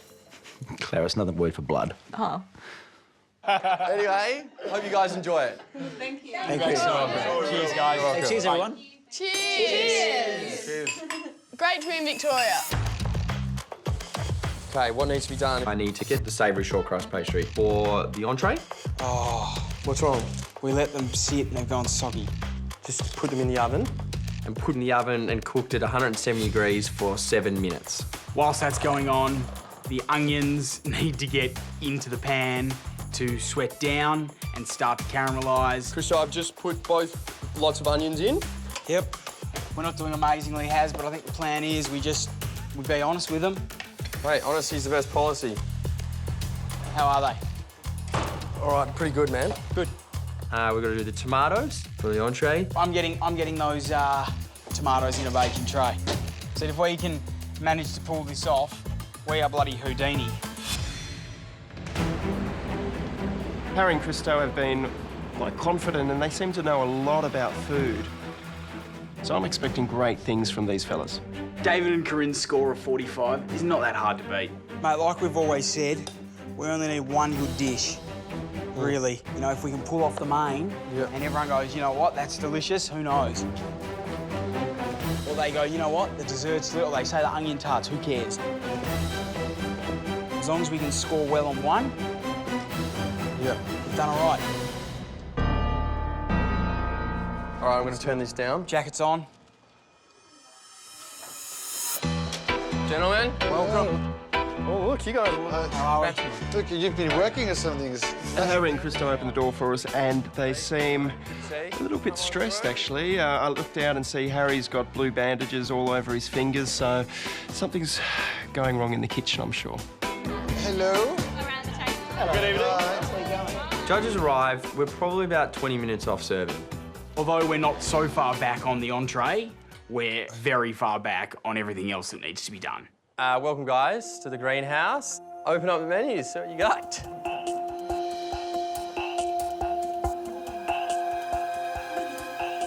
So for entree, we've got the caramelised onion tart. For main, we have prosciutto and smoked mozzarella in rolled veal with a potato croquette. And dessert, we have a blueberry and frangipani tart with blueberry ripple ice cream. I'm looking at the menu, there's a lot of tarts, that's quite intricate pastry. Wasn't really expecting enough from the boys. I like this menu. I think it's quite nicely balanced. Not what I was actually expecting. Now, the first thing I thought when I saw the menu was you compare the caramelised onion tart to your crayfish dish. I mean, really? Really? Crayfish, onion? There's no technical difficulty in that, seriously. You guys look a bit stressed. We are stressed. No. You need to calm down a bit. We don't want to see stress on the plate. Yeah. We're going to go plate up these entrees and bring them down for you. Beauty. Thanks a lot. We don't mind some stress on the plate. We're OK with that. I'm kidding, darling. It was just a joke. Tonight, Dave and Karin seem a little bit on edge. I think they feel a little bit threatened. We're getting closer to the end and they're still on the lowest score. David, onion tart, tell me about that. That sounds really quite easy, I thought. That's the first thing I thought. I mean, they make their own pastry, that's not hard. Caramelised onions, it's not hard. I'm hoping it's got some salty, like goat's cheese or something like that on it as a bit of a... to sort of balance out the sweetness of the onion. I think caramelised onions, I only really eat them with my sausage sizzle. So maybe they're doing a play on a sausage sizzle. You know, a tart, a sausage and some, I don't know. You must be hungry. I'm very hungry. So, you know, before we walked out, we were feeling all right. It's coming and going. It's coming in waves. One moment we feel good. The next minute, not so good. We can't keep falling back and back and back. Plan is now to take these out. Do you have a taste before? Salt and pepper. It's good. Salt. Bit of salt. Bit of more pepper. I go to get the big pepper shaker, starting to twist it, and... Oh, no way. What happened? Cap, everything comes off. All the peppers go in. It all fell in? Why is it everything that kept going wrong is? And I'm thinking, oh, God, can you stop? Bonsoir. Hello. How are you doing? Not very well. Hasn't been a good night. Why not? Manu walks in and nothing's going right. Nothing's going to plan. I think you need to stop and regroup and have a chat and see where you're at and what the plan's going to be, because if you start like this, it's going to get worse. Yep. Manu not only notices now, but noticed when he came in the door that there was something afoot. We weren't being ourselves. Yeah. So you need to take stock. Take 5 seconds. Yeah. Have a chat. Whatever you put on the plate has to be the best. Okay. Okay. All right. Thank you very much. Relax. Yeah. Yep. Good luck. Cheers, man. Cheers. Let's go. He's like, you guys need to take a couple of minutes, refocus, and start again. I just want to jump off. We're outside, trying to regroup. nothing's going right. Nothing's going to plan. I'm just gonna. We've got the tarts. Yeah. Almost done. Yeah. Onions in. Yep. Gotta put Tomatoes feta. are done. Feta. It's a 2-second job. Yeah. We got to get the entree out, and then we got to both work on rolling. We They figure only out, take- let's do what we do and work as a team. We've just got to stay focused. Yep. We want to serve them a good meal. We Yeah. want to stay in the competition. Yeah. You know, it just it hasn't been a good night for us. No. Doesn't mean it can't get better. Yep. Let's go inside. Let's just get this entree out as quick as we can. So let's just smash out this entree and get onto the main. All right.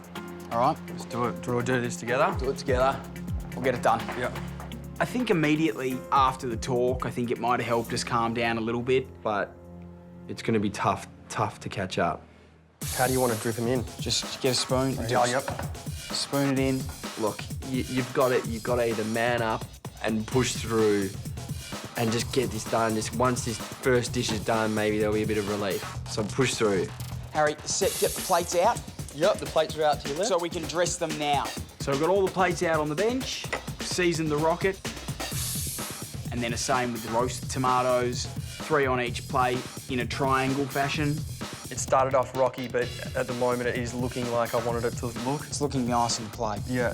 You pull them out, I'll get a spatula or something. Yep. I'm taking the tarts out of the oven. I'm being really careful. Don't drop them. I just don't want to drop them.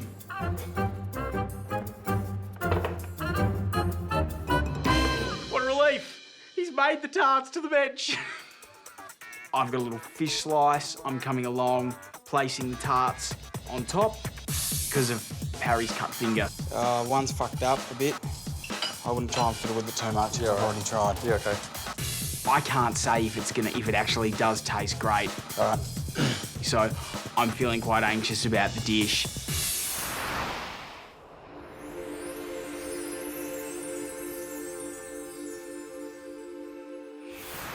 Entree is served.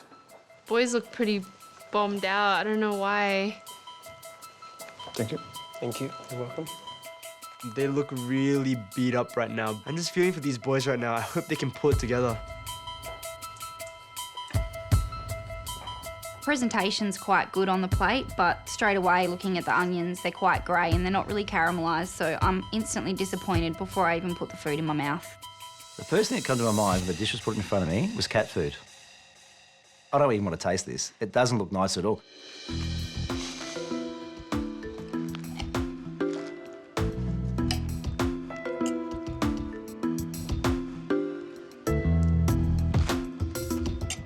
I'm watching Pete and Manu, and at this stage, there's nothing I can do about what it tastes like or how it is, and I'm just hoping that they're enjoying it.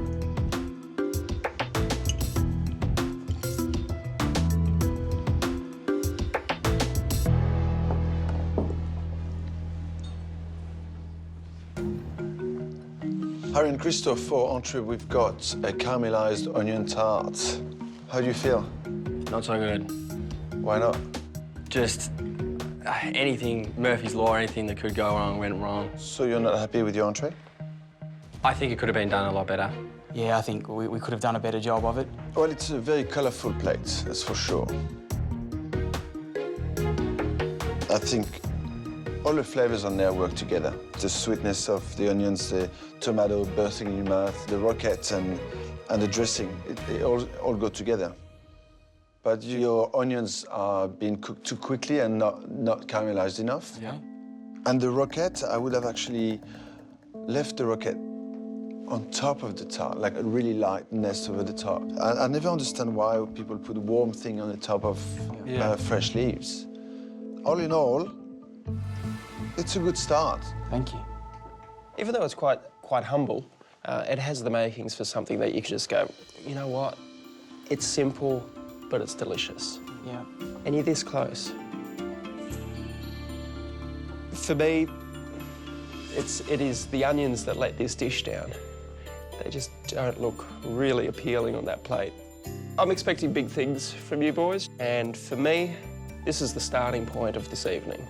I want the main course and the dessert to build from here. All right, boys, go and do it. Thank you. After the entree, we were pleasantly surprised with the judges' comments. However, we know what's still ahead of us. All right. Bon appétit.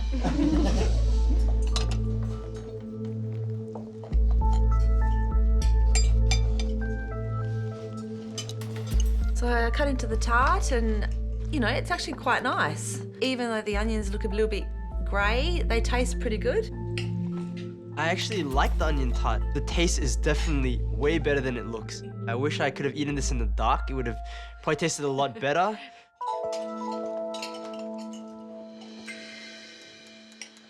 If I didn't know it was a caramelised onion tart, I wouldn't have known it was one. Look, what was going through my head was a caramelised tart, the techniques. I mean, this is a pretty easy dish. It was okay, it was warm. I was hungry, it hit the spot. Dave is just picking anything he can to critique these dishes. He's just focusing all of the negative and completely rejecting all of the positive feedback. I would never present this at an instant restaurant. I don't think it's a competition dish. Well, surprise, surprise. One dish down. We could be in a good place here. I know it's a competition, Chris, but if we take it too seriously, it's going to come out in our food. We didn't produce an entree that we thought was to our capabilities, so now we've got to really push forward. I need a bit of space for this. For main, we have prosciutto with smoked mozzarella, rolled veal and potato croquette. Need to roll the veal, mash the potatoes, make the croquettes, green beans, and do the lemon. Man, if we manage to get ourselves out from where we were, I'll kiss you on the lips.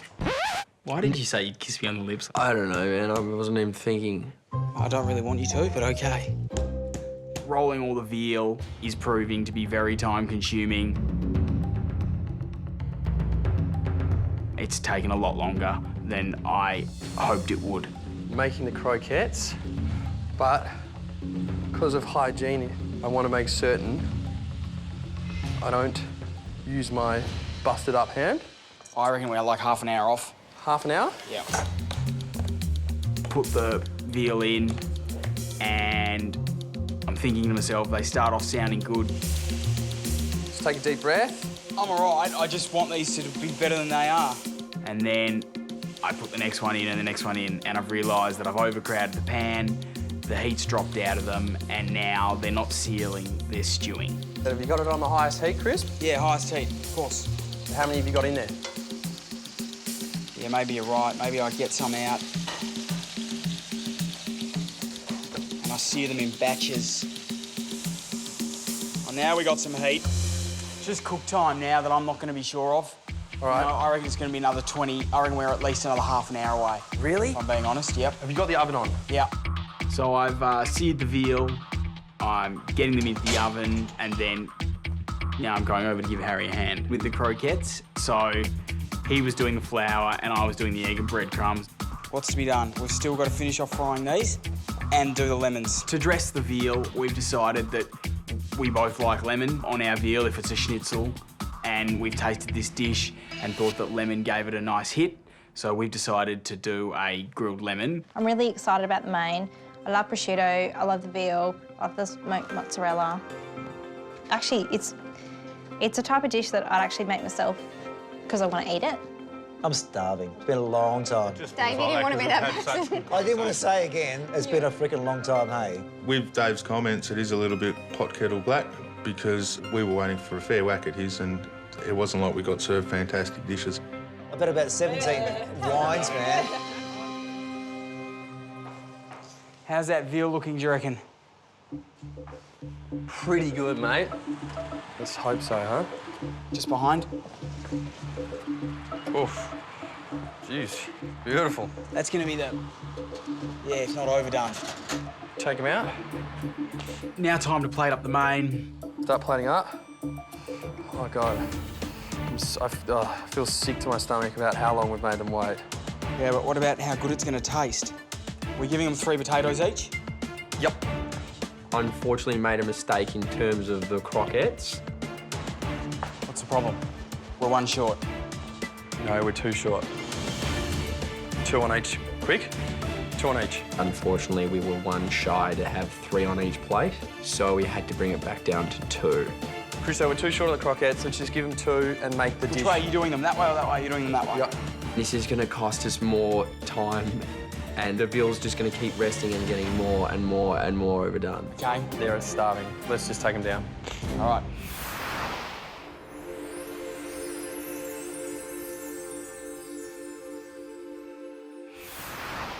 Main is served. I'm walking up to the judges. I'm pretty happy with the way the dish looks, and I've just got to hope that they enjoy the flavours. Thank you, Christo. Thank you. I can't believe how bad this dish is looking. It looks so dry. A 2-year-old could tell this veal's overcooked. There's no two ways about it without even tasting it. Harry and I like the dish, we like the flavours, we think they work well together, and we hope the judges do too.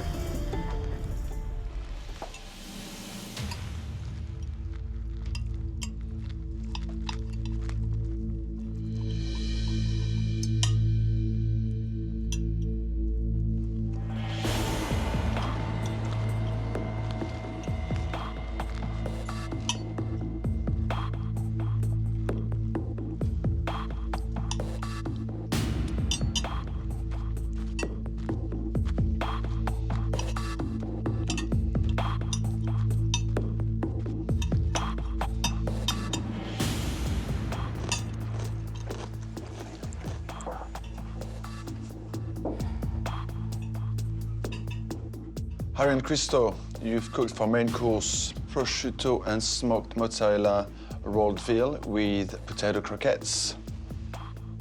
Fellas, if you're going to overcook veal, which is what you did, then there needs to be some saving grace on the plate. The problem with a dish like this, once it goes over, you can't bring it back. Veal should be tender, it should be lovely and pink and just flavoursome and moist and just melting in the mouth. The beans were okay, but not even in the same ballpark as your entree. Okay. Why would you not put sauce? I've been begging for it for years. There's one box to tick for me, and it's the biggest box to tick. We were considering doing a burnt sage butter sauce, and we decided that we would let the veal speak for itself, and unfortunately we let it sit for a little too long. The veal couldn't speak for itself, it's dead.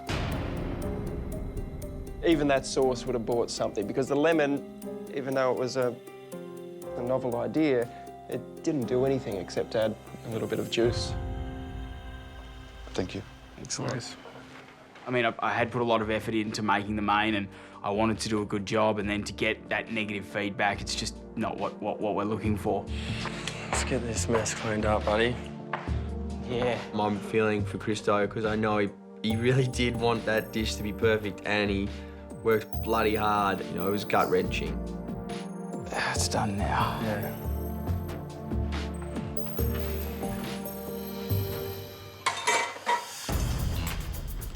We see on our plates 2 pieces of rolled veal, a couple of little croquettes, and a handful of beans and half a grilled lemon.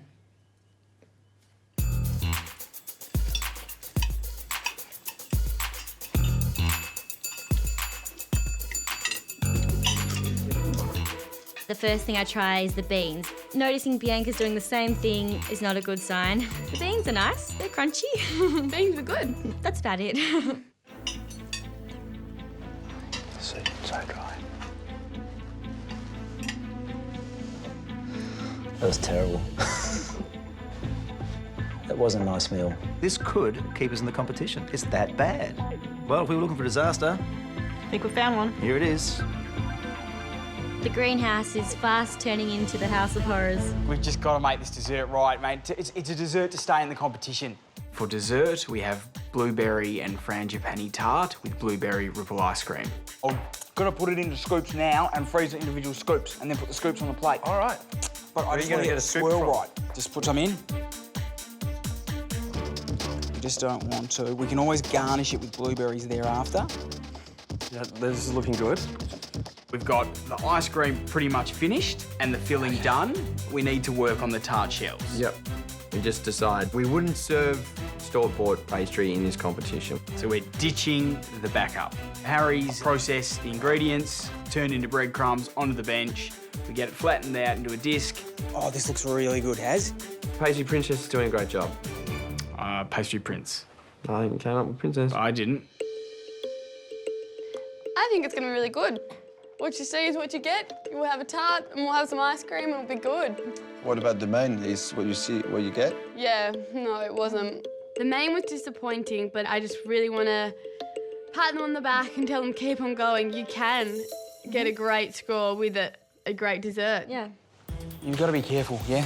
Don't get clumsy now. Whilst we're waiting for the pastry to rest, we're scooping out the ice cream into portions so it can get ready and go straight onto the plate. That's straight in. And then we're toasting off almonds. We smash out the pastry shells and they're ready to go into the oven. We don't have any more flour. If that pastry doesn't work, we'll have to do frozen. Timer on. Beautiful. I'm certainly very, very anxious. Mate. Some look better than others, I'm not gonna lie. Once they've cooled, we add the blueberry mixture into the oven. Wake us when we get there, we are. Everyone else in this competition has been playing fair, and we were just really disappointed with David's sportsmanship tonight. The tart had better be good for this weight. I'm almost asleep at the table. You're pretending to snore. I wasn't pretending, I was snoring. Who killed the food? Christo and Harry? I'm sitting there and quite honestly I'm sick of what's coming out of David's mouth. Man, I'm taking 10 points off. -10 before we even start. Don't drop any. I'm not going to. 12 to 15 minutes later, we pull them out and we both think they're looking good. So the plan for plating up is to go on a square plate, tart to the left, then we were gonna have ice cream, and then below that, the almonds. Now, what do you want to do? Let's try a fresh blueberry one. Okay. We knew we needed to add a bit of colour on there, so we decide to blend up some fresh blueberries. You want to sprinkle it or you want to dollop it here? Or is that too many things going on? No, it's 4 elements. One little line, as a little stripe down the plate. To be honest, not really sure why we put it there. Man, let's just do it. At this stage, I just wanted to get them out there and hopefully, you know, they enjoy it. I hear footsteps. We hear some sort of applause on the way down. Yeah. And we realise that, geez, we must have been a long time.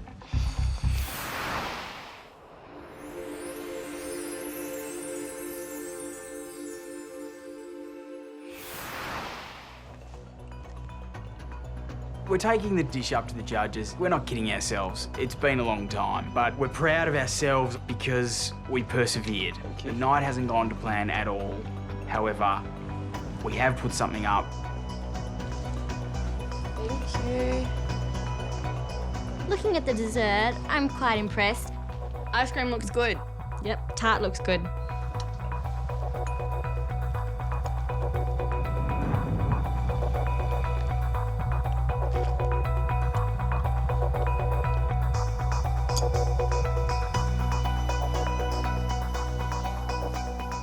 Standing there watching Manu, I see him get the tart and it doesn't fall away, which is, I think, a good sign. It's his one's not undercooked.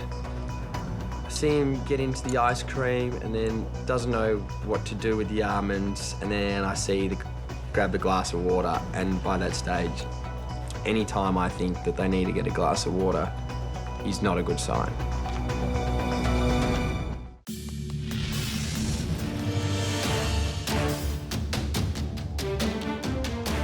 So at this point of the game, you know, we're doubting ourselves a lot.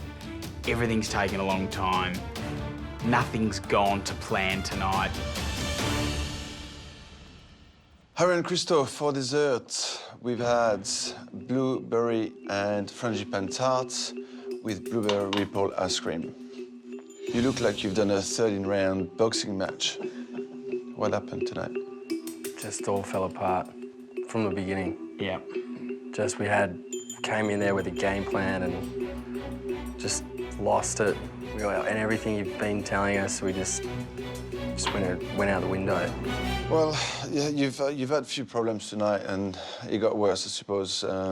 It's heartbreaking because the ice cream, I think you didn't put enough sugar in there. It tastes very savoury. I did that on purpose. That was my call. You know, you guys had talked a lot about desserts being too sweet, and I tasted the mixture for the frangipani tart, and I thought, do you know what, I think it's sweet enough, and I didn't want to make the blueberry ice cream too sweet. It's been a tough night for you. The flavour of the frangipani was okay. Again, there wasn't enough blueberries in it either. It was just flat, guys. You know, it would have looked great if it was just the tart with a scoop of ice cream, a couple of nuts just sprinkled over the top. If you get another chance to cook again, I'm sure we'll see a different Harry and Christo in the kitchen and a different Harry and Christo on the plate.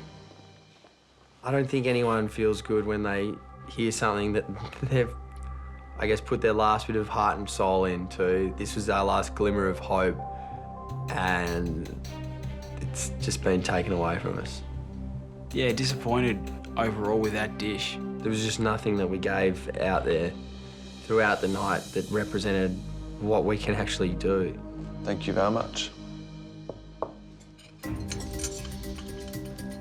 So we tuck into the tart, and you know, it's quite a nice tart. My pastry's cooked really well, the filling's quite nice. There's probably not as many blueberries as what I'd like, but it's actually a really yummy dish. I put the spoon in the ice cream, taste it. What taste? I couldn't believe it. It tasted terrible.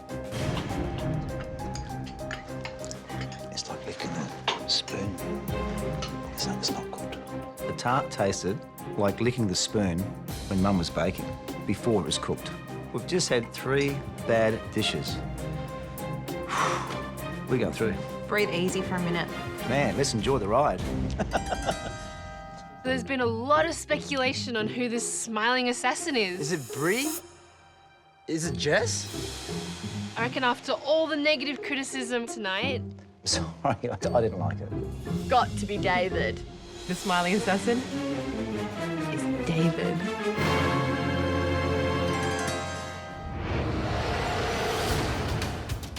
Harry and Christo will now be given a score out of 10 by the other teams.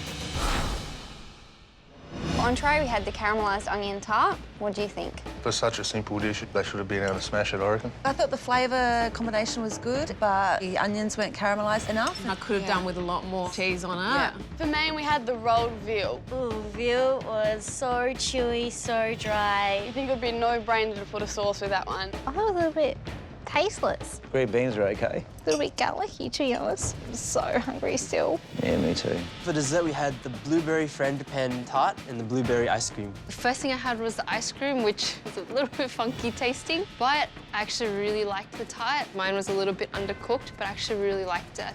You know, the dessert, thought I'd taste the ice cream first. What do you put in your mouth? What do you think? It was terrible. And then the tart took a mouthful of it. It wasn't even cooked. You've got to be kidding me.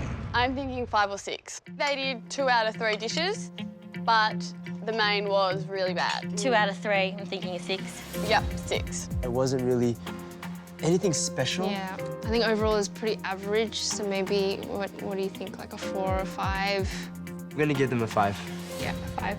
You know, there's high points, there's low points, it comes together, it sort of averages out. To about a 5. Yep. So we'll give the boys a 5 out of 10. Good elements to the dishes as well, but there was a lot of flaws. Yeah. Tonight we give Harry and Christo a 3 out of 10. For me to leave main on the plate... Must have been bad. You never leave food. It was shocking. If these two are a competition, if we were cooking in one kitchen and they were cooking in the other, how would we score against them? Better. I've got no doubt about it. We're going to give Harry and Christo a 2. It was pretty bad. Yeah.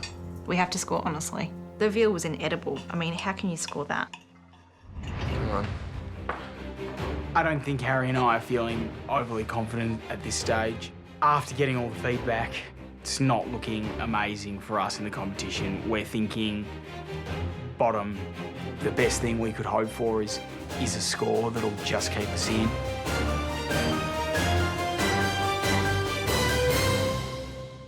After a shaky start, accident-prone Harry and best mate Christo had a surprising success with their caramelised onion tart. All in all, it's a good start. Thank you.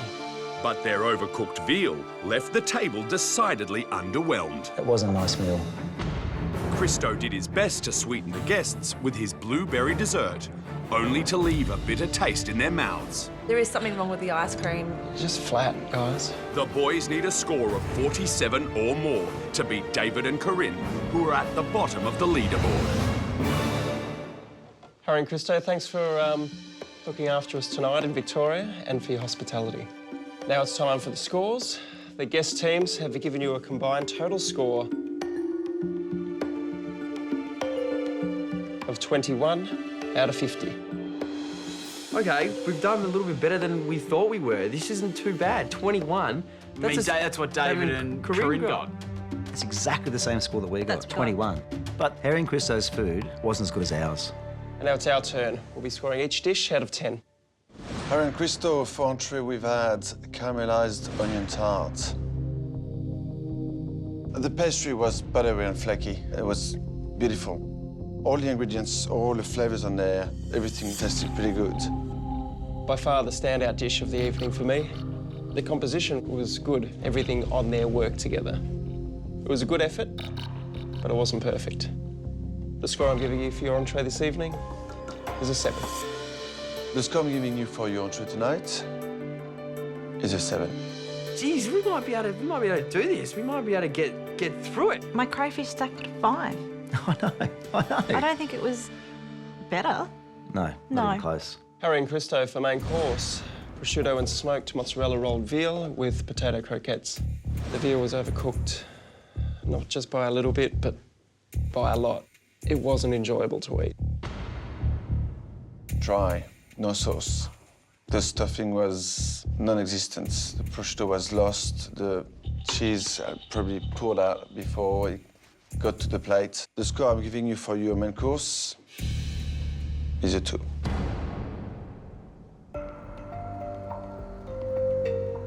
Things are starting to look better for us. Fellas, the score I'm giving you for your main course tonight is a 2. The 2, it's not good. Harry and Christo for desserts. Blueberry and frangipane tarts with blueberry ripple ice cream. The ice cream was a letdown. It had a really savory flavor. There was not enough sugar in there.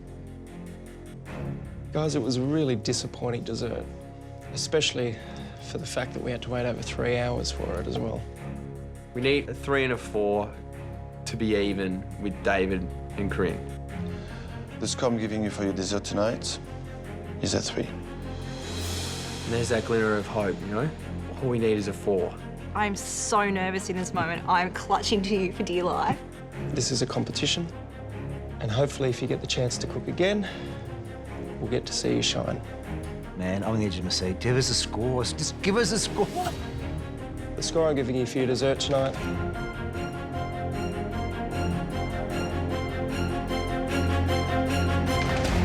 is a 2.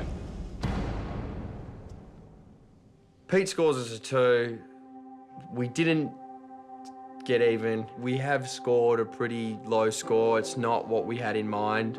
But after all of tonight's events, it's a better outcome than we thought. So Harry and Christo, that gives you a grand total score of 44. I just feel a little guilty. Sort of let ourselves down and you guys down, and something we really didn't want to do. And it's pretty evident that we didn't step up to the plate. There's 2 teams still to cook, and as you know now, anything can happen. That's a good point. Well, we'll see you there in Adelaide. Thank you very much. Thank you. Good luck to you guys. See you. Thanks very much for coming. See you. Harry and Christo are on the bottom of the leaderboard with 44 points. With only 2 more instant restaurants to go, they could be staring down the barrel of elimination. Jack's back, baby. Jack's back. Thank you, boys. Thank you. We're up next in Adelaide, so we're pumped. We're excited. Our motto is to under-promise and over-deliver. The hand that rocks the cradle is the hand that rules the kitchen.